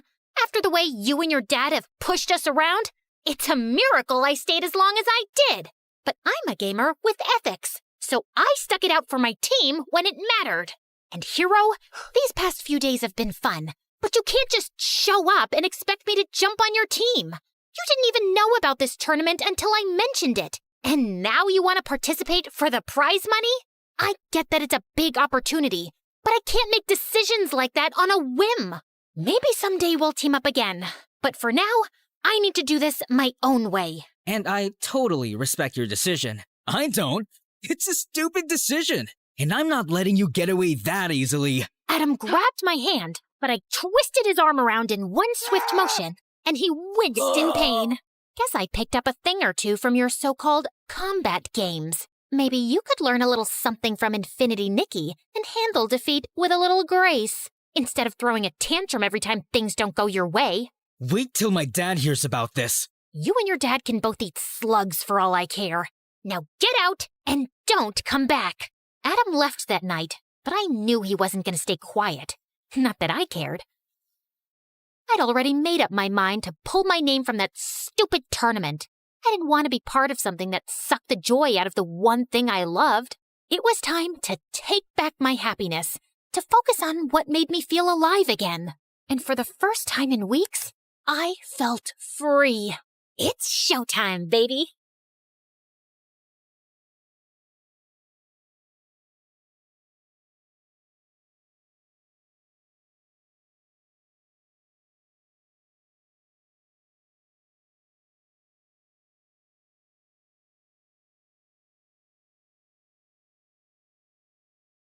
The morning bell echoes through the halls. 1,000 voices bouncing off the walls. From the quiet corners of the library floor to the laughter leaking through the classroom door, we're walking hallways where the legends grew. But today the ink is fresh and the story's new. A student stares at a blank white screen while an artist paints the things unseen. The scholar's lamp burns through the night. The athlete runs towards the morning light. A teacher sighs, hoping the spark they lit survives. Finding the light when the halls get dark. Oh, welcome to the light that ends. It's you, where the story's changing and the lead you. So carve your name in the wind, let the legacy breathe. There's a world in the pages that we're starting to weave. Not just a school, but the soul of the story. Turning our scars into stars and our grit into glory.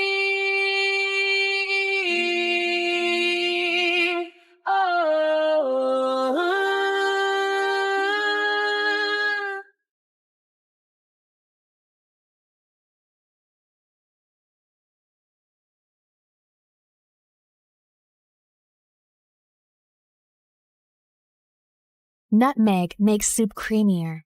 Rosemary is steak's best friend. Basil goes with almost everything. Cinnamon brings comfort to sweet and savory alike. And chili?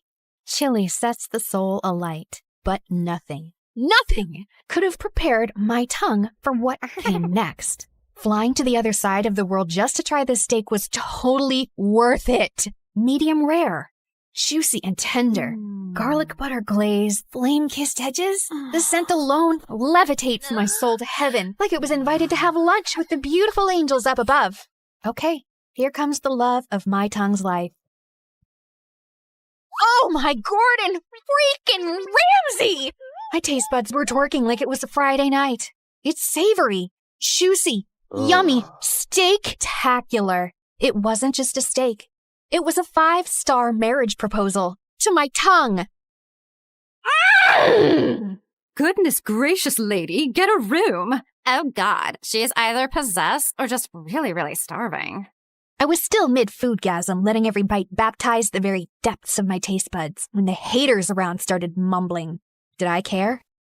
Not one juicy crumb. I had my priorities, and it was to finish this masterpiece. It seems like you've been thoroughly enjoying our food, milady. Oregano. I finally opened my eyes and came face to face with the handsome chef. Oh, I practically proposed to the steak. Weren't you watching me, Mr. Chef? I was, and now I'm wondering, should I be jealous of the steak? Wow. Oregano. Okay, that was my cue to leave before I started flirting back and accidentally dated this man over medium rare beef. I came here for the food. Just the food. Not the flirty chefs with dangerous dimples. Oregano. My life was basically all about food. Eating and tasting dishes, restaurant hopping, food festivals, cooking show marathons, experimenting in my family's restaurant kitchen. Just name it. But here's the thing. I have golden taste buds, and they never lie. So the question is, will your dish make me scream and lose my voice, or spit it out in disgust and hate you for the rest of my life? Some boys at school have made it their life's mission to get option A.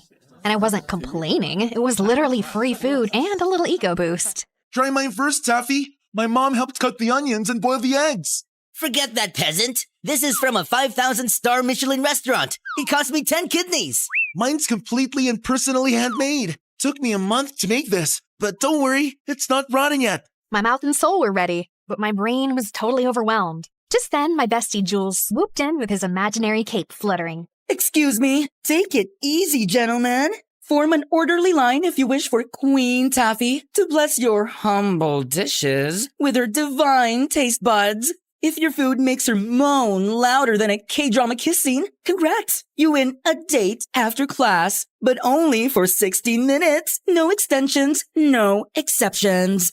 The boys went feral. What are you doing? I don't have time for boys. I just want to eat and that's it. Oh, babe, it's time you started eating with them, not just their food. Whatever. But let's see if one of these can make me scream. Unfortunately, every dish was a disaster. This one tastes like a zombie rat crawled out of the sewer, licked a quadruple A battery dipped in rotten mayonnaise, and fell into my mouth. What were you even thinking, dude? Next, fish and chocolate? It's bold and daring, but a total abomination. Next, please. Are you sure you ordered this from a Michelin star restaurant? Or did you accidentally grab it from a dumpster behind one? Suddenly, I felt it again. That weird, stabby vibe that hits me every time I chew. I turned my head, already knowing the source. And there he was. Gavin. The silent, brooding window guy. I always caught him glaring at me as if I just ate his pet goldfish. And maybe the bowl, too. And whenever I confronted him about it, he'd just roll his eyes at me. Like, seriously, did I eat his precious lunch in a past life or what? He was insanely annoying. It was even worse because he's stupidly attractive. Ugh! Why do hot guys always have to have the worst attitudes? I was so ready to snap at him when Nicholas, the handsome French student, stepped forward holding a steaming ornate box. Mademoiselle Taffy, is the taster still open? Depends. What's in the box, Frenchie? Something très spécial, made especially for you. I took a bite, and fireworks started exploding around me instantly. Sweet gravy heavens! This is criminally delicious! Oh, I knew it. His dish looks as perfect as he is. So, do we have a winner now? Did you hear me scream? No, right? Because it's missing something. Are you implying my dish isn't perfect? It's really good, but it needs a little more kick. Maybe some spice, some crunch, some little twist, you know? Something to surprise me. Right now, it's just giving something, but not everything. You'll regret this, woman. I'm sorry, what? Nothing. I said I'll do better next time, just to hear that sweet scream of yours, mademoiselle. We'll see about that then, buddy. There was only one place that had ever made me scream so loud I lost my voice. The MSU cafeteria. I didn't come to this school for academics. I came for the food. The cozy, stylish ambience was just a bonus. And you know what was more interesting? Behind those lunch ladies hides a secret cooking legend. A masked mystery chef, whipping up dishes so good they'll make you cry in 1,000 different languages.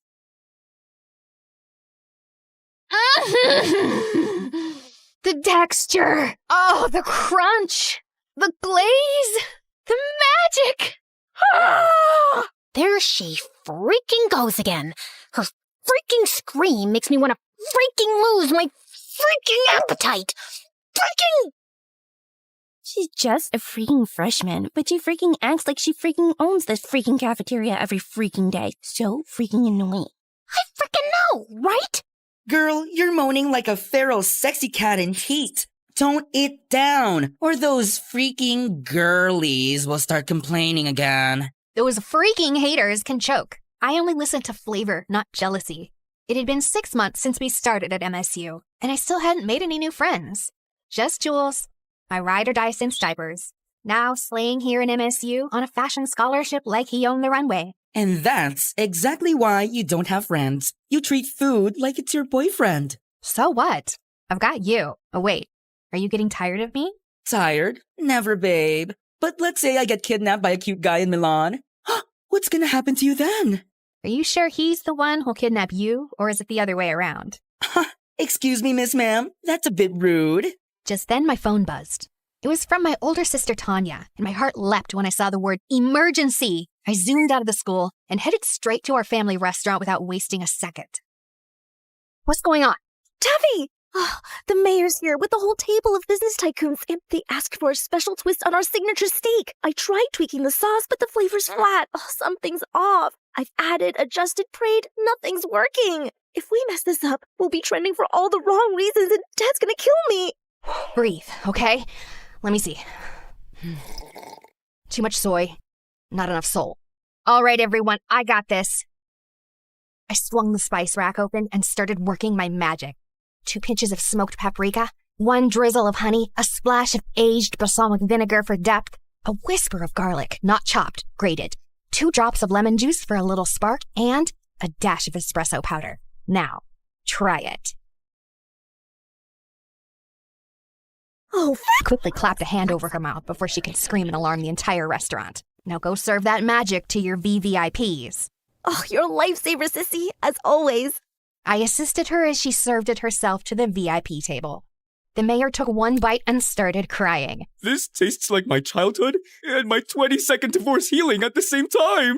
I need a moment. This steak just forgave me for all of my sins. Your food is divine. You should expand this place. Branch out, and you'll have my full support. That sounds tempting, sir. Thank you. But we actually prefer to stay small, family style. Our restaurant had been around since the 1900s. No branches, no fusion. Because for us, it was never about the money. It was about legacy. And okay, maybe we were also deathly afraid someone would steal my great-great-great-great-great-great-grandma's top secret recipe for our signature dishes. I felt like a hero today. So I threw myself a mini feast in my bedroom as soon as I got home. Half an hour later, Jules barged in and was immediately intrigued by all the food around me. Salty. Sweet. Cheesy. Ooh, spicy. You're clearly riding a flavor high. Did you fall in love? Wait, no. Not enough sugar. You're just really happy. Like, I just saved the whole world moment kinda happy. My mood was always connected to the food I ate, and Jules had basically mastered the art of reading me like a menu. I just saved the restaurant from going down in flames and made the mayor cry. The mayor himself? Oh my god, that sounds so dramatic and I love it! Now pass me those fries and start spilling me the deets. Jules listened to my story with sparkly eyes and the biggest proud smile on his face. Your restaurant's gonna be in amazing hands once you take over someday. You know that, right? You really think so? Taffy, please. That's not even a question. Now get up. You're trying on my new designs tonight. I was basically his personal doll at this point. We spent the rest of the night turning my room into a mini runway, me twirling around in his freshly sewn outfits, and I was loving it. While I was walking down the hallway, a girl suddenly bumped into me, and a pile of books crashed to the floor. Oh my god, I'm so sorry. No, it's totally on me. I wasn't looking. I remembered her during the freshman orientation because she had this pretty, innocent face. I crouched down to help her and noticed every single book was a cookbook or a recipe guide. You're into food too? Kinda. I mean, yeah, I guess. Just prepping for something. Prepping for what? Oh, the cooking club. They're reopening the Culinary Society for freshmen, and they're choosing 10 new members. The announcement's tomorrow at the auditorium. Finally! A club that was made for me! No way! Girl, you just made my day! I'm Taffy, by the way. You are? Jillian. Well, see you around then. Future club mate? Oh, I don't know. I'm not sure I'll make it in. The hesitation in her eyes caught my attention. I wanted to ask more, but before I could, someone called out her name and she hurried off. And just like that, my curiosity was hooked. So I immediately told Jules about it. Congrats on finally making a new friend. Please, I think she's way too shy for my energy. But guess what? I'm joining that club. You in a cooking club? Babe, it's about cooking food, not just inhaling and eating it. You're way too lazy for that. But I have a golden tongue. Of course I can cook too. Last time you actually tried to do it yourself, I almost died. I just accidentally grabbed the salt instead of the sugar. It was baking powder. Hey, whatever. This time I'm serious. The Culinary Society could help me hone my skills. Plus, it's great prep for restaurant management. Or you just want to try everyone else's dishes. That too. The auditorium buzzed with freshman students the next day, all cramming in for the big announcement. I scanned the room and spotted Jillian in the corner, nervously biting her nails like they were snacks. I slid into the seat beside her. She looked so relieved it was kind of cute. Hey, you're here. Of course. Was that Gavin? What was he doing here? Don't tell me. He also cooks? Broody boy has kitchen skills? My curious thoughts were cut off as the president of the Culinary Society finally stepped up to the mic and started the announcement. Welcome, aspiring chefs. The Culinary Society is now officially open. This program aims to discover hidden culinary talent. Those who pass the initiation will receive a sponsorship. It's all about the guidance, support, and even funding to grow your skills. The club's goal is simple: It's to discover you. With the right sponsor, your talent can be developed and taken further. I really need to get in, no matter what. Hey, we're gonna make it, both of us. No plan B, no backing out, got it? I smiled as she gave me a tiny nod. The initiation will last 3 days, and the judges will be the senior members of the club. Just then the student council president stepped forward. This guy looked like he had walked straight out of a rule book. Dead serious and probably hasn't smiled once since birth. Tomorrow's challenge is a written exam, so study hard. The second and third challenges will be surprise practical tests. Exam venue and time will be posted shortly. You may now return to your classes. Holy spicy sauce explosion. This is going to be amazing. My foodie heart was on fire. I glanced back at Gavin, only to find him already looking at me. Of course he was glaring again. Seriously, what was his deal? The glaring, the eye-rolling, the mysterious brooding energy. It was driving me nuts. So on the way back to class, I finally snapped and cornered him. Hey, got a second? He didn't even respond, just rolled his eyes at me as always. Are you joining the club just to roll your eyes at me every 5 minutes? Or do you actually cook? The world doesn't revolve around you and your stupid food cravings, you annoying brat. Seriously, why are you so mad at me? What did I ever do to you? You exist. That's enough. Now, get out of my face. Unbelievable! This guy clearly didn't know who he was dealing with. That night, I studied like my life depended on it. Notes in one hand, spicy instant ramen in the other. Then came the written exam day, and everyone looked so tense. But for me, it was easy peasy mac and cheesy. I was the first one to finish the test, so I stood up with a proud smile. Till I saw Gavin, already done and standing. Before me? After submitting his papers, he turned to me and scoffed before walking off like he owned the place. The audacity! The next morning, I dragged Jules with me to check the results. Out of 100 applicants, only half made it, and I nearly choked on my gummy bears when I didn't see my name at the top. Second place? Wait, who's first? I leaned in and gasped when I saw the name. Gavin? Like Gavin, the cute and brooding window guy? He cooks? No, there's no way. That's probably a different Gavin. But then the crowd parted, and speaking of the devil... Excuse me. Oh, look. It's me on top. The one and only Gavin.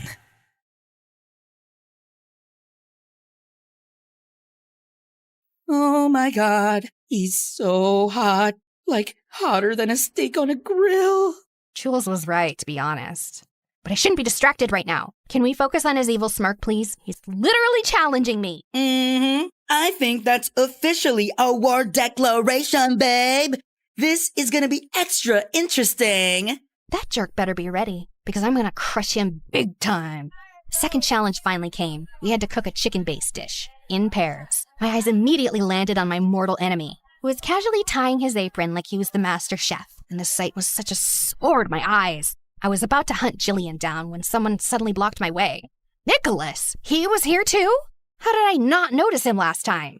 Ah, mademoiselle, fate brings you back to me. I'm still wounded from you turning down my masterpiece last time, you know? Team up with me, and if we win, you owe me a dinner date. Fair trade, no?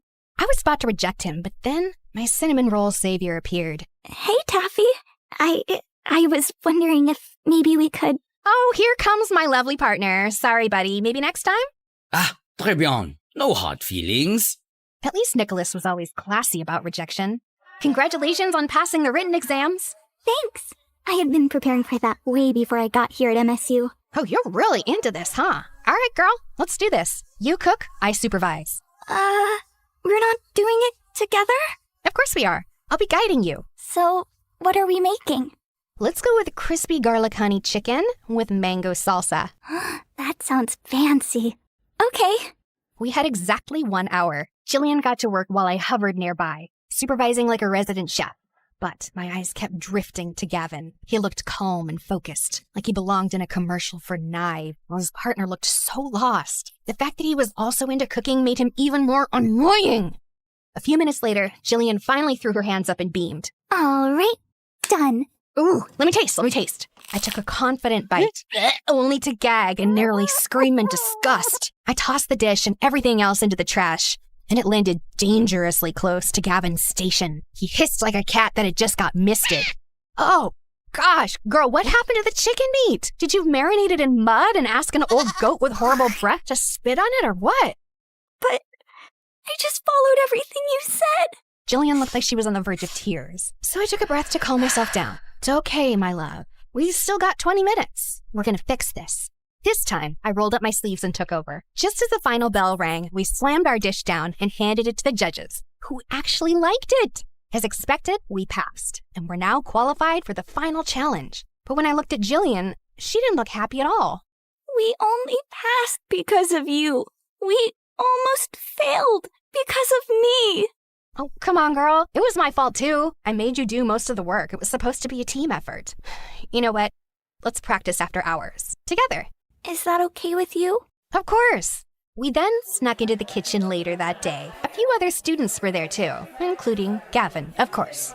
For the sake of my sanity, I ignored his brooding presence and locked in on Jillian. This girl needed serious kitchen rehab. She was way too clumsy to be left alone with fire, knives, or even a blender. Honestly, if someone didn't supervise her, she'd either blow up the kitchen or food poison someone. Or both. She tried dish after dish, and I sacrificed my precious tongue for each one.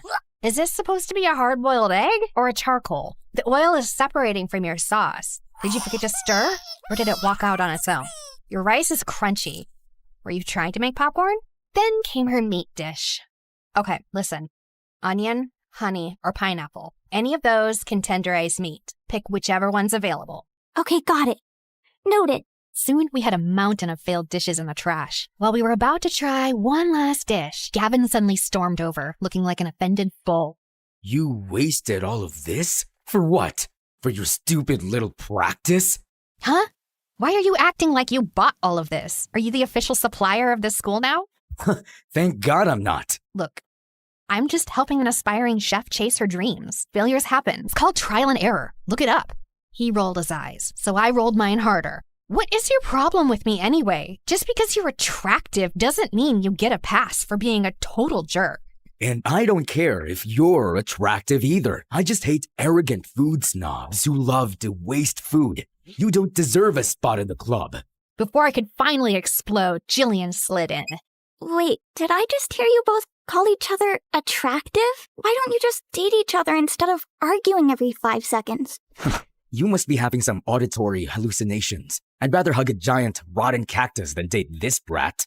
He really hated me that much, huh? I hoped I'd never see his stupid smug face ever again. Unfortunately, we were in the same class. And worse, we still had one final challenge in the club initiation left. The announcement came sooner than expected, and the venue was deep in the woods.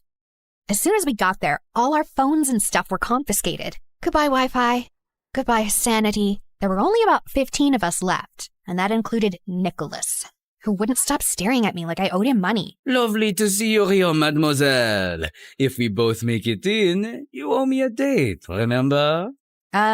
Since when did I agree to that? Since the day you insulted my masterpiece. But I gave constructive criticism. Of course. That's why I've made it my life mission to make you cry. The next time you taste my dish. Okay, but why did that sound like a low-key threat? Our conversation got totally cut off when the club president finally stepped up for the announcement. Your final test will challenge your creativity, resourcefulness, and pure culinary courage.